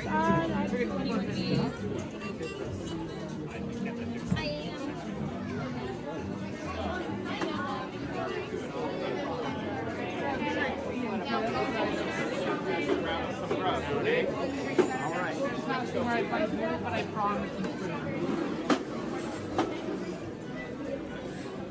Turn right over here. Pass the right side, go keep underneath that.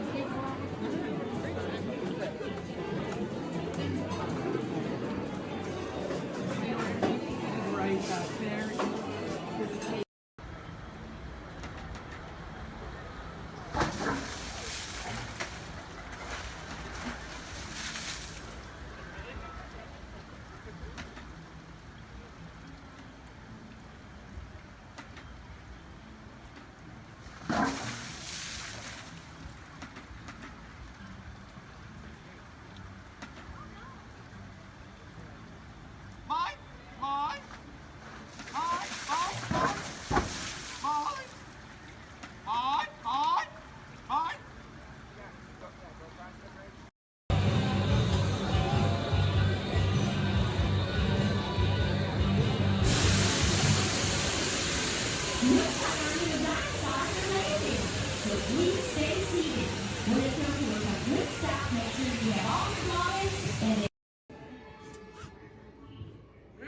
An orchestra of penguins.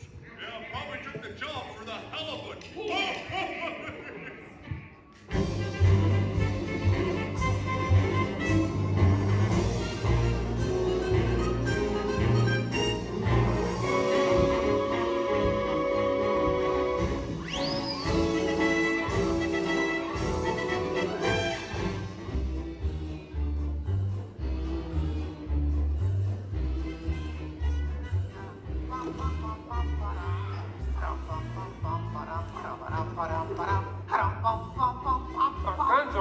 Gonzo?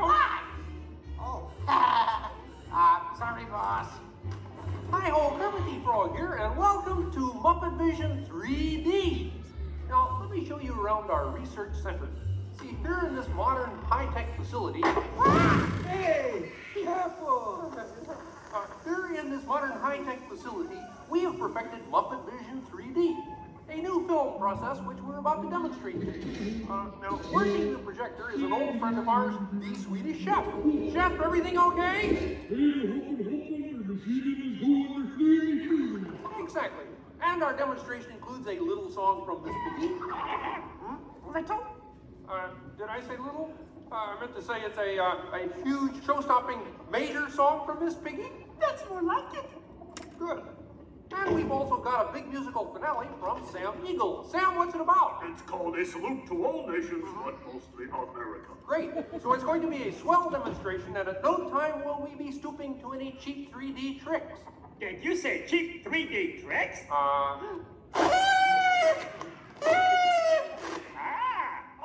And here's something I wanted to spring on you. Walmart, it's that dumb bear again. Yeah. Hey, Bear, you're not even funny in 3D.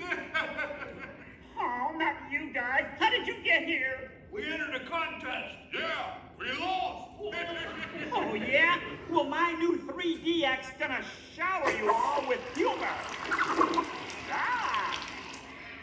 Waka waka! He's trying to drown us! What kind of act is that? An act of mercy! Well, listen, better luck next time, Posse. Okay?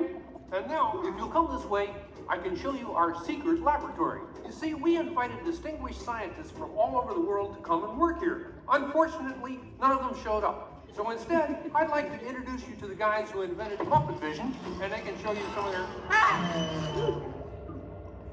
right now, I'd like to turn you over to Dr. Bunsen Honeydew and his assistant, Beaker. Well, thank you, Mr. Kermit. Today, let's look at the advancements we've been working on for Muppet Vision. Beaker, would you turn on the machine?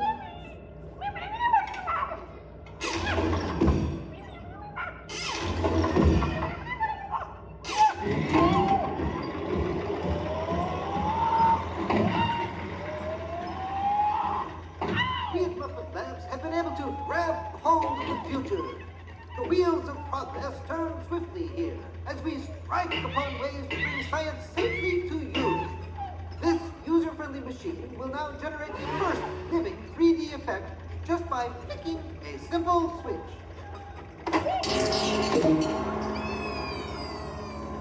I'm Waldo, the spirit of 3D. Thank you. Here. Ooh, cute outfit. What's this? Don't you just hate it when your nose runs? You know, all these other people think I'm talking to them, but I'm really just talking to you. Well, I think that would be just about enough of Waldo, Beaker. You may deactivate. What? What are you... Hey, watch it. Oh dear, he won't deactivate. Ladies and gentlemen, there's nothing to worry about, but please keep your heads down. I'm bouncing on people's heads. Beaker, activate the inflatomatic. The what? You... Beaker, hurry. Great. Now I can start my own football team. Beaker, we'll have to try the vacuum Muppet. Yes.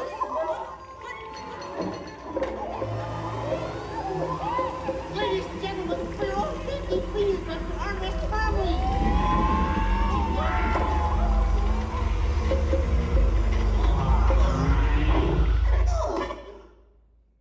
Hey, I'm free!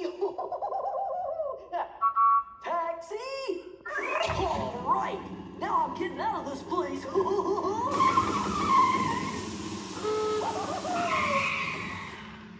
This way, folks. I'm sorry, but Muppet Labs seems to have been temporarily sucked up. But, now what is that?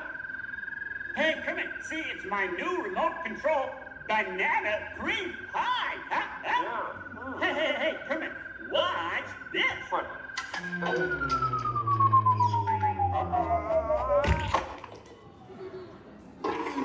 Ozzy, that's terrible. You're right. Needs more sugar.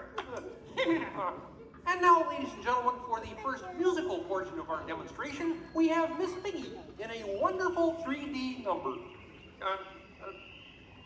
That's you, penguins.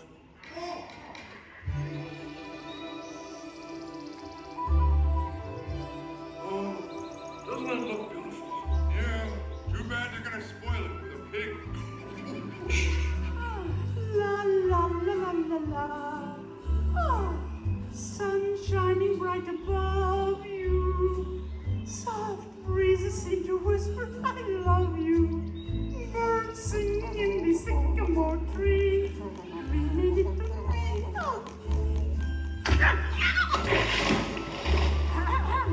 Look in my eyes and kiss me. Just hold me tight and tell me you miss me. While I'm alone and blue as can be. Bring a little dream on me. No troubles as life bubbles on, dear. Still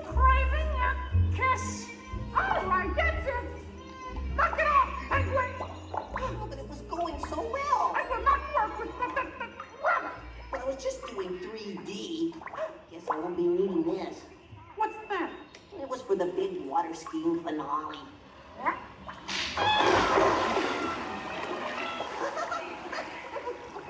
Bean Buddy, what are you doing? What do you mean? You are ruining this film. Well, I was Get just out. trying to Get help. out. I didn't mean anything. Go away. Go away. Does anybody know the way out of this film? Hey, you got a map down there? Well, you come with me if you like. I just got fired and I'm running away. Terrific! Let's go. Okay. Hey, Bean, what's up? I'm going away. Forever. Oh, great. Could you get me a sandwich? Would any of you people like anything? I mean, since he's going out, he could forever? Bean? Bean? Oh, Kermit! Kermit!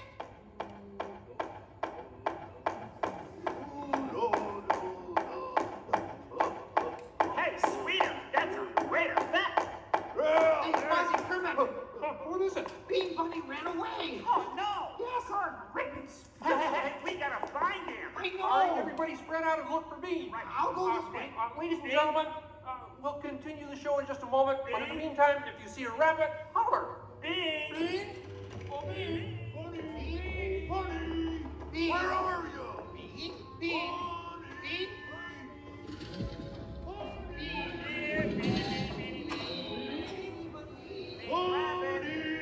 Hey, what's all the commotion about? Bunny ran away. Well, you know what that makes him? Smarter than us. Hey, anybody seen a bunny? I don't see a bunny. Where? Where? Oh, nothing up there but a bunny. A bunny? Bean! Hi, sweetie. Hey, Kermit, look! What? Bean, what are you doing out there? I'm running away. Nobody would let me help in the movie. Oh. This is a very moving moment. Yeah, I wish they'd move it to Pittsburgh. Hey, Bean! What are we doing sticking around here? Let's forever! Who's that? He's Walt, 3D friend, and we're both leaving the movie. Right. But look at Bean! If you leave, you'll miss all the fireworks! Right, yeah! Fireworks? Ooh. Okay, I'll stay, but I want to help.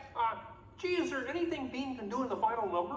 Oh gosh, maybe Bean could set off the fireworks. That sounds great! Cool. Yeah, and I'll stay and help. I love fireworks! Well, okay. Sam, are you about ready? Yes, it's a glorious 3-hour finale. You got a minute and a half. Okay, everybody, get ready. Ladies and gentlemen, the Muppets proudly present the final demonstration of Muppet Vision 3D.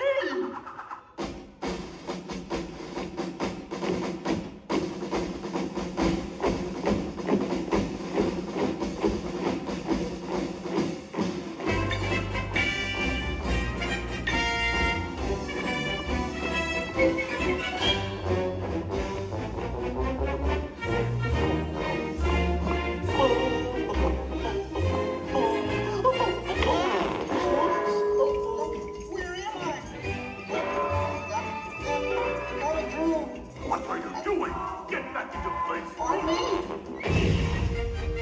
Where's the POV section? Oh boy. Whoa! Is it over yet?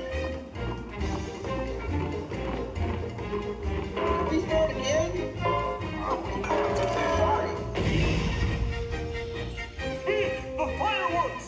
Muppets away!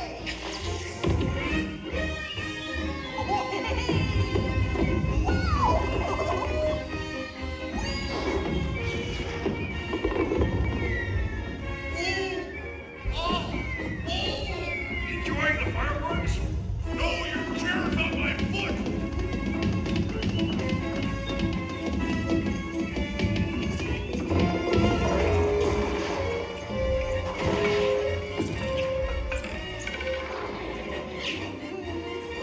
What's this?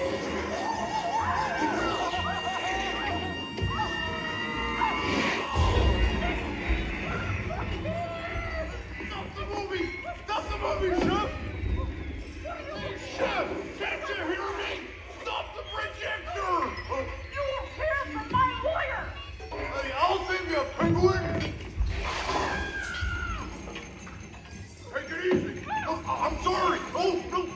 Don't shoot! Duck, everybody!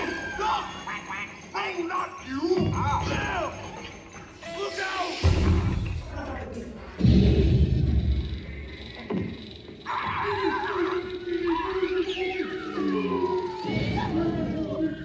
At last, I'm out of this silly film. Hey, what are you shooting at me for? It was the penguin. Hey, watch it, will ya?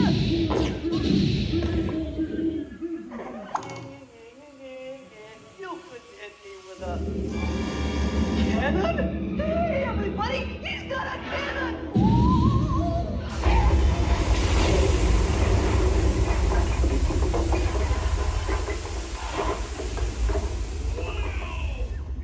Everyone okay in here?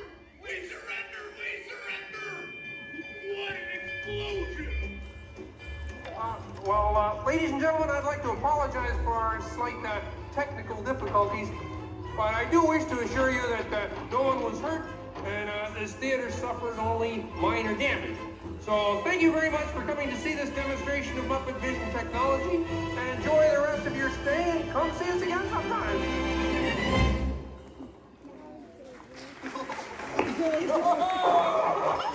They'll never recognize me now.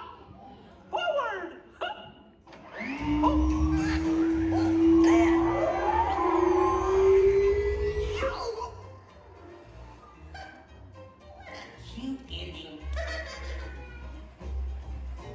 Well, what do you think? We have time to go to the bathroom before the next show? We can't, you old fool! We're bolted to the seats! On behalf of Kermit the Gang, thank you for joining us. Now please gather your personal belongings and waka waka. Uncle's there's the doors to your right. For those of you just joining us, welcome aboard Excursion 3 on the Disneyland Railroad. For your safety, please remain seated at all times, keeping your hands, arms, feet, and legs inside the train. Please supervise all children, making sure they are seated away from the train openings, either fully on a lap or on a bench. Our next stop will be Mickey to Town Depot, your gateway to all Fantasyland attractions. We'll meet at the front. We're taking the train to the front. Perfect.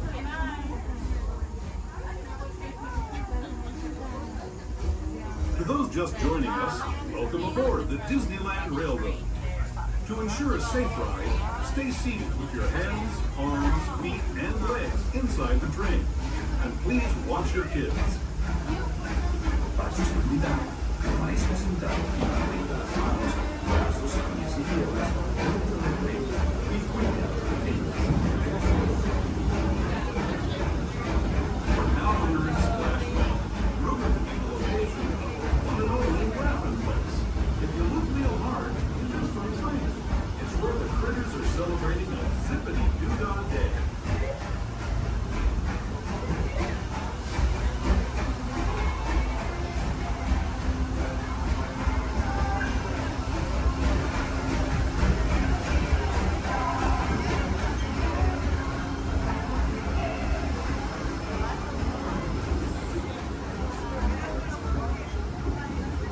Speaking of critters, this place we're passing over is home to a whole bunch of them.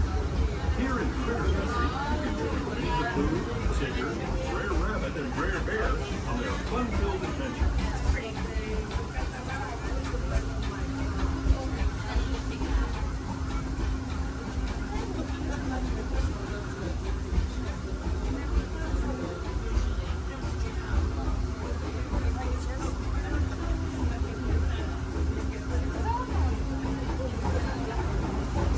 As we steam past Hungry Bear Restaurant, last outpost in these parts, we're now joining up with the Rivers of America and entering the frontier as it looked more than a century and a half ago. This is my favorite part of the journey. Around every bend, there's natural beauty as far as the eye can see.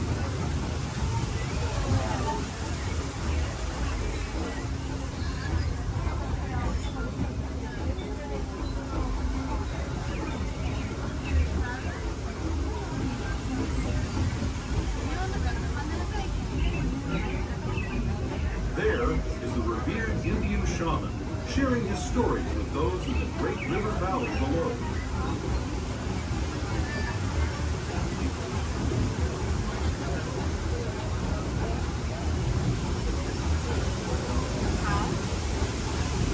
We've been riding these rails since the 1800s, traveling through nature's wonderland in a matter of days, rather than the months it used to take by mule or stagecoach.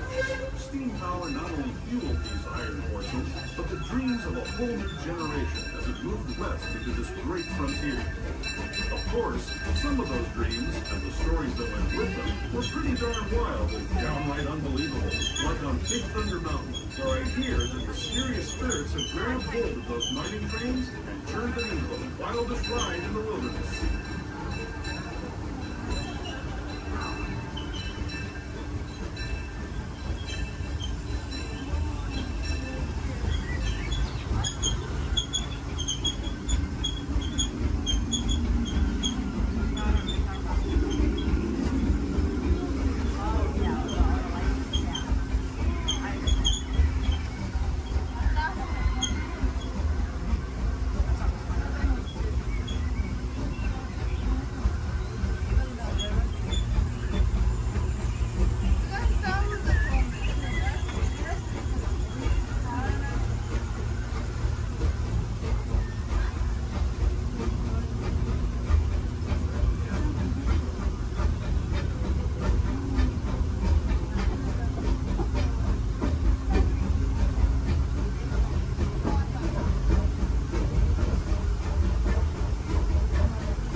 Gateway to Fantasyland, where you'll find many of your favorite Disney animated characters and As we make our way to Mickey's Toontown Depot, we do ask that you please remain fully seated until the train has full vehicle and complete stop. Some of your stop for all Fantasyland attractions, including Into Small World, Alice in Wonderland, Peter Pan's Flight, and our other favorite little train, Casey Jr. Once again, please remain fully seated until we have come to a full and complete stop. Depot, Mickey's Toontown.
What are you doing?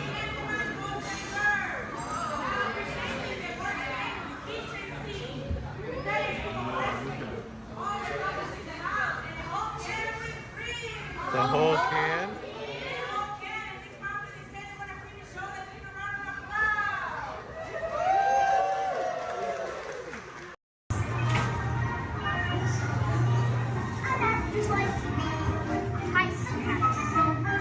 Watch your food, dine and choose.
jackass Alex.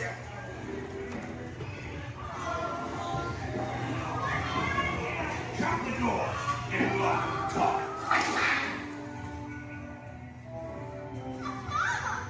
Please let me go. Please. Quick, hurry up. You blokes going somewheres?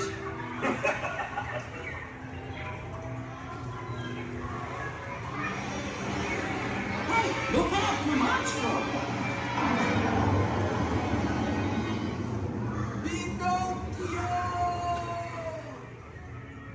You're almost there.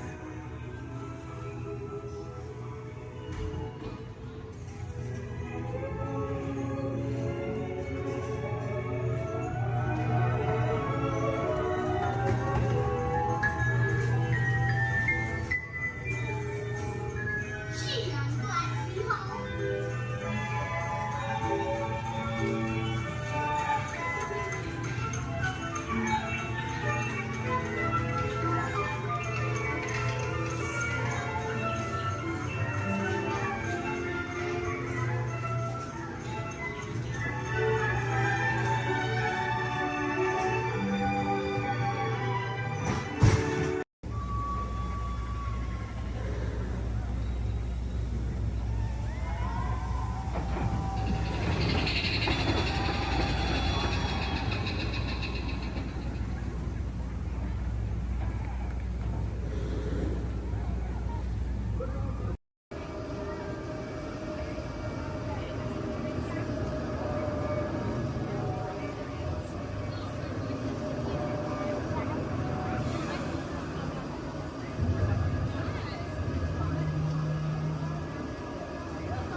Where is it? I know I left it around here somewhere. Mom! Have you seen my cowboy belt buckle? I can't find it. Never mind. Yeehaw! It's rodeo time. Well done, cowboy!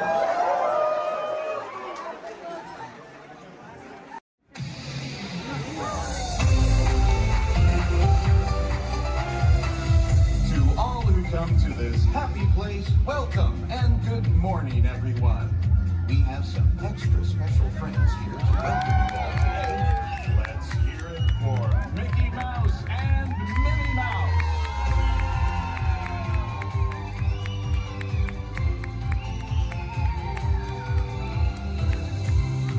Well, hi, everybody. Good morning. Gosh, it sure is great to see so many amazing friends. It certainly is. Oh, I have a feeling today is going to be the best day ever. You said it, me. And now that we're all together, we've got a surprise for you. When everybody heard that you were going to be here, they just had to come and give you a great big Magic Kingdom welcome.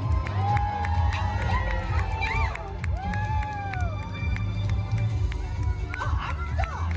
Now that everybody's here, I think it's time to start the day. And that means we're going to need just a little bit of magic. I bet these folks can help with that. Oh, I know they can. On the count of 3, everybody shout, let the magic begin. Are you ready? 1, 2, 3. Let the magic begin. Welcome to a place where dreams come true.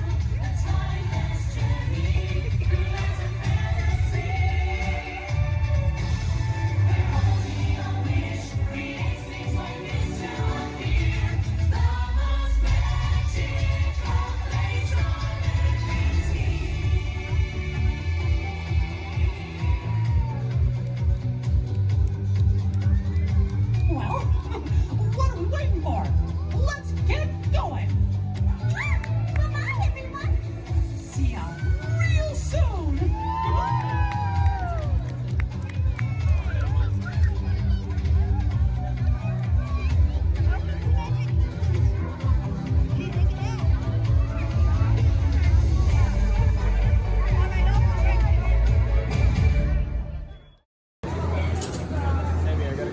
try to get her going, but I'm not going to get her going.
What service? I love this song. Okay, now whose favorite color out there is orange? Anybody? Well, gee, I sure wish I knew somebody orange who could kick this party up a notch. Well, I know somebody, and I'll give you a hint. He's orange and black, and he loves to bounce. That's right, it's not Tiger, it's a Tigger! It's time for a little bounce and... All right, everybody, now's your chance to looks like the Tigger! And then maybe you! Keep on bouncing! All right, we've got yellow, we've got orange. Now we need somebody green. Oh, don't tell me, Peter Pan! No. Who's the alligator? Alex! Jiminy Cricket! Picture somebody larger and a little more round. Just picture a big billiard ball with one eye. Did somebody say there was a party? Ladies and gentlemen, it's Mike Wazowski! I knew I liked you the moment I laid an eye on you. Oh, thank you, thank you. We would have nothing if we didn't have Boy, am I excited! Okay, friends, everybody shout out another color so we can bring in another one of our Disney pals. On three, ready? 1, 2, 3! Lavender. All right, what did you hear this time, Emily? Oh, I heard red. Red. Oh, yeah, this is one red hot crowd. Okay, who's got 6 legs, lives under the sea, and has a mermaid for a friend? Make way, my two-legged friend! I want to celebrate! It's my favorite round. Hello, everyone! Hello, Sebastian. What a celebration! This is almost as much fun as it is under the sea! Okay, everybody, now go like this with your hands and pretend like you're holding a magic lamp. What are you doing? We're making wishes. Well, what are you wishing for? I think we're wishing that somebody's blue would get here. Don't look now, but I think you got your wish. Genie, wouldn't be a party without you. That's right! Mr. Blue himself! Genie is in the house. Oh, yeah! These look like real party people! Put your hands up! Put your hands up! Put your hands up, everybody. Look out! The genie is coming through! Let's give a big round of applause for all of our colorful friends. Thank you! Just Russia, Thank you! Oh! Okay, now it's time to find out just how excited everybody is out there. Yes, friends. It's time for the official World Championship Color Competition. Okay, it's time to break them into teams, and these colorful friends of ours will be our team captains. So first up, let's decide who's on Genie's team. So this big group of people right here in front of me, including you in the center, I want you to think like a genie and yell abracadabra on the count of 3. Are you ready? 1, 2, 3. Oh, come on, I said like a genie really loud this time. Ready? 1, 2, 3. Great! You guys are now Team Genie. Blue is the bomb! Oh, really? We'll see about that. Everybody back here hanging out with Mike. Let's collect some scream power. I want to hear a big green team scream on 3. Ready? 1, 2, 3. Fantastic! You guys are all now Team Wazowski. Good job, everyone! I'll be keeping my eye on you! Eye! Get it? Yeah, we get it, Mike. All right, now everybody around Lumiere, I want you to throw your candlesticks up in the air and wave them from side to side and make a little noise. Come on, guys. Oh, you can be louder than that. Come on. All right, you guys are now Team Lumiere. Well, see, I am touched! All right, now everybody way over there by Tigger, and that includes everybody on the bridge. Let me see you jump up and down and make some noise. Perfect. You guys are now the Tigger team. That's terrific! Okay, looks like we have one team left. So everybody over here around Sebastian, and that includes everybody way over there. Let me see some booty shaking, and let me hear you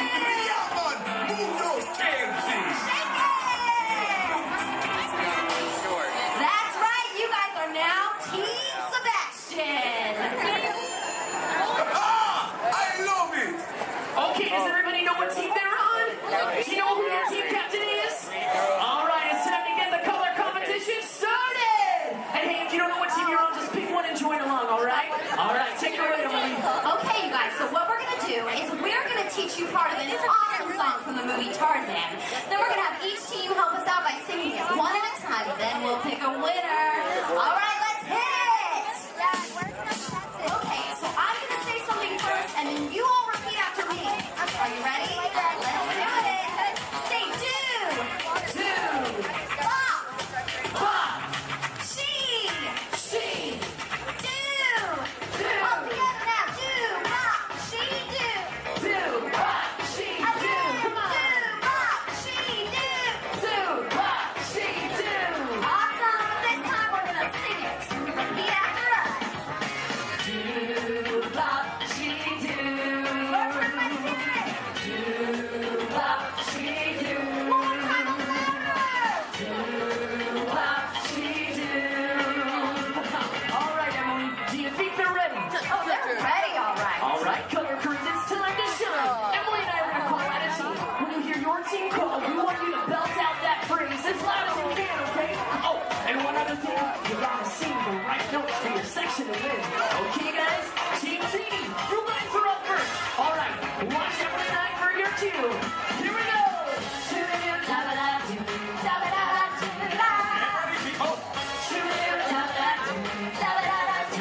Oh, we're ready. All right, team G. She do. Hey, that was cool. Give it up for Team Genie. Oh, wait, you want the team think you can do better? Let's give it a try. Team Wazowski, you guys are up. Right now, team, try to sing the right notes. Ready to win.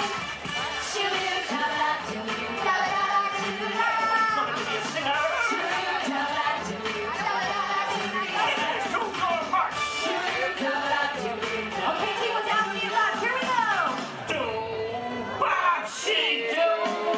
Oh, my geez, and see mentions button. But hey, she was out. See you guys who are great. All right, we're gonna call out the next three sections a little bit faster and in this order. Ready? Team Lumiere, Singer, then Sebastian. All right, guys.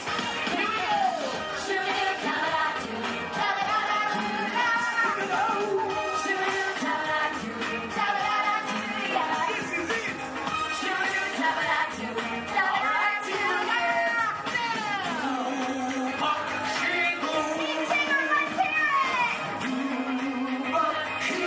All right, Team Sebastian.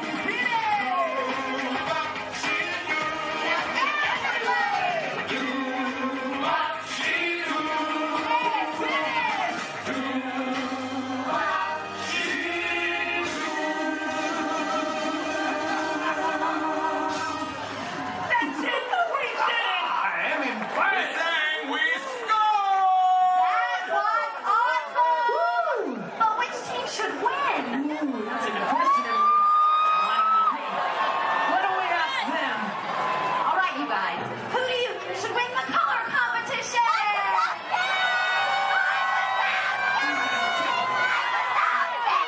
Everybody did a great job, but tonight's winner is Team Lumiere. Let's look at the winner. Congratulations. Actually, you know what? You all did such a great job. Your winner's in my book. But hey, now that everyone's in the room, let's really get this thing going. Welcome to the celebration. It's a jubilation. It's a carnival. People in the streets are dancing. Outside we're all dancing. It's a carnival. Oh, see with lights flashing. Their eyes are laughing. Into your dreams. This is fantastic. Everything is so magic and a mystic music of the carnival. No one can resist the magic and the mystic music of the carnival.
in just 15 minutes.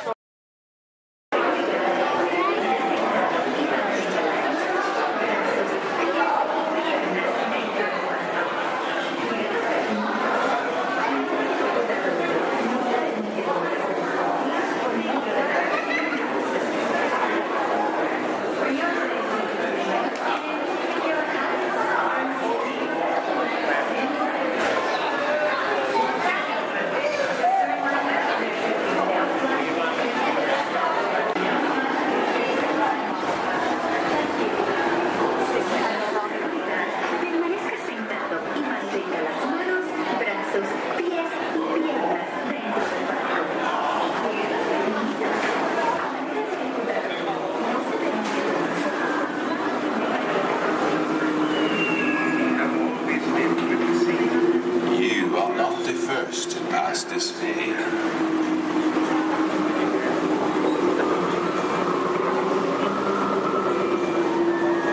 Nor shall you be the last. Those who seek the spirit of Norway face peril and adventure, but more often find beauty and charm.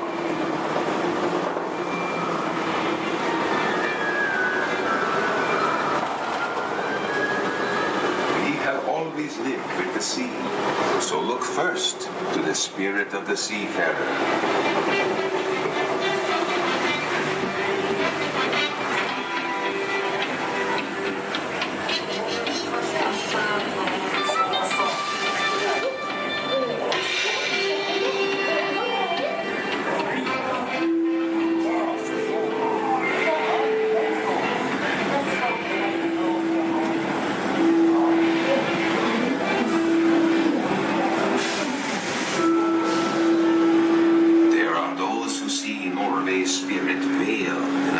Forests and mystery, where trolls still prowl the water's edge.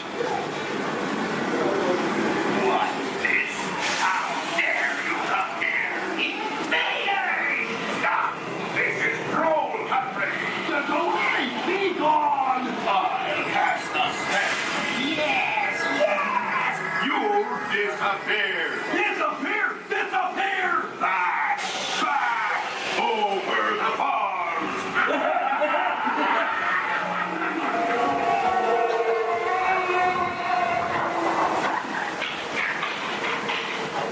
Before recorded time, Norway's spirit roamed the seas of the far north and beyond.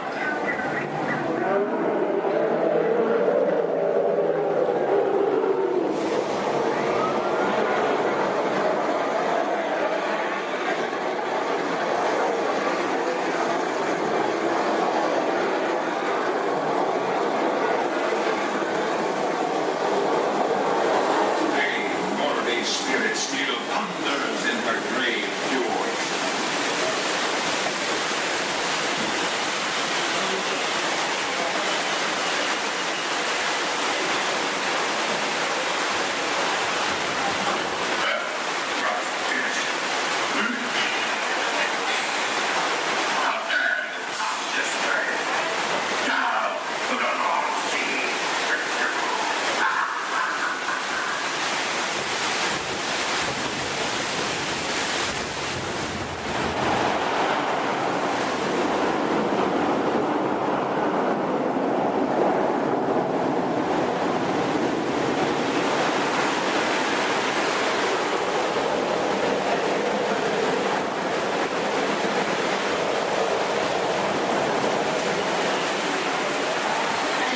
Norway's spirit has always been, will always be adventure.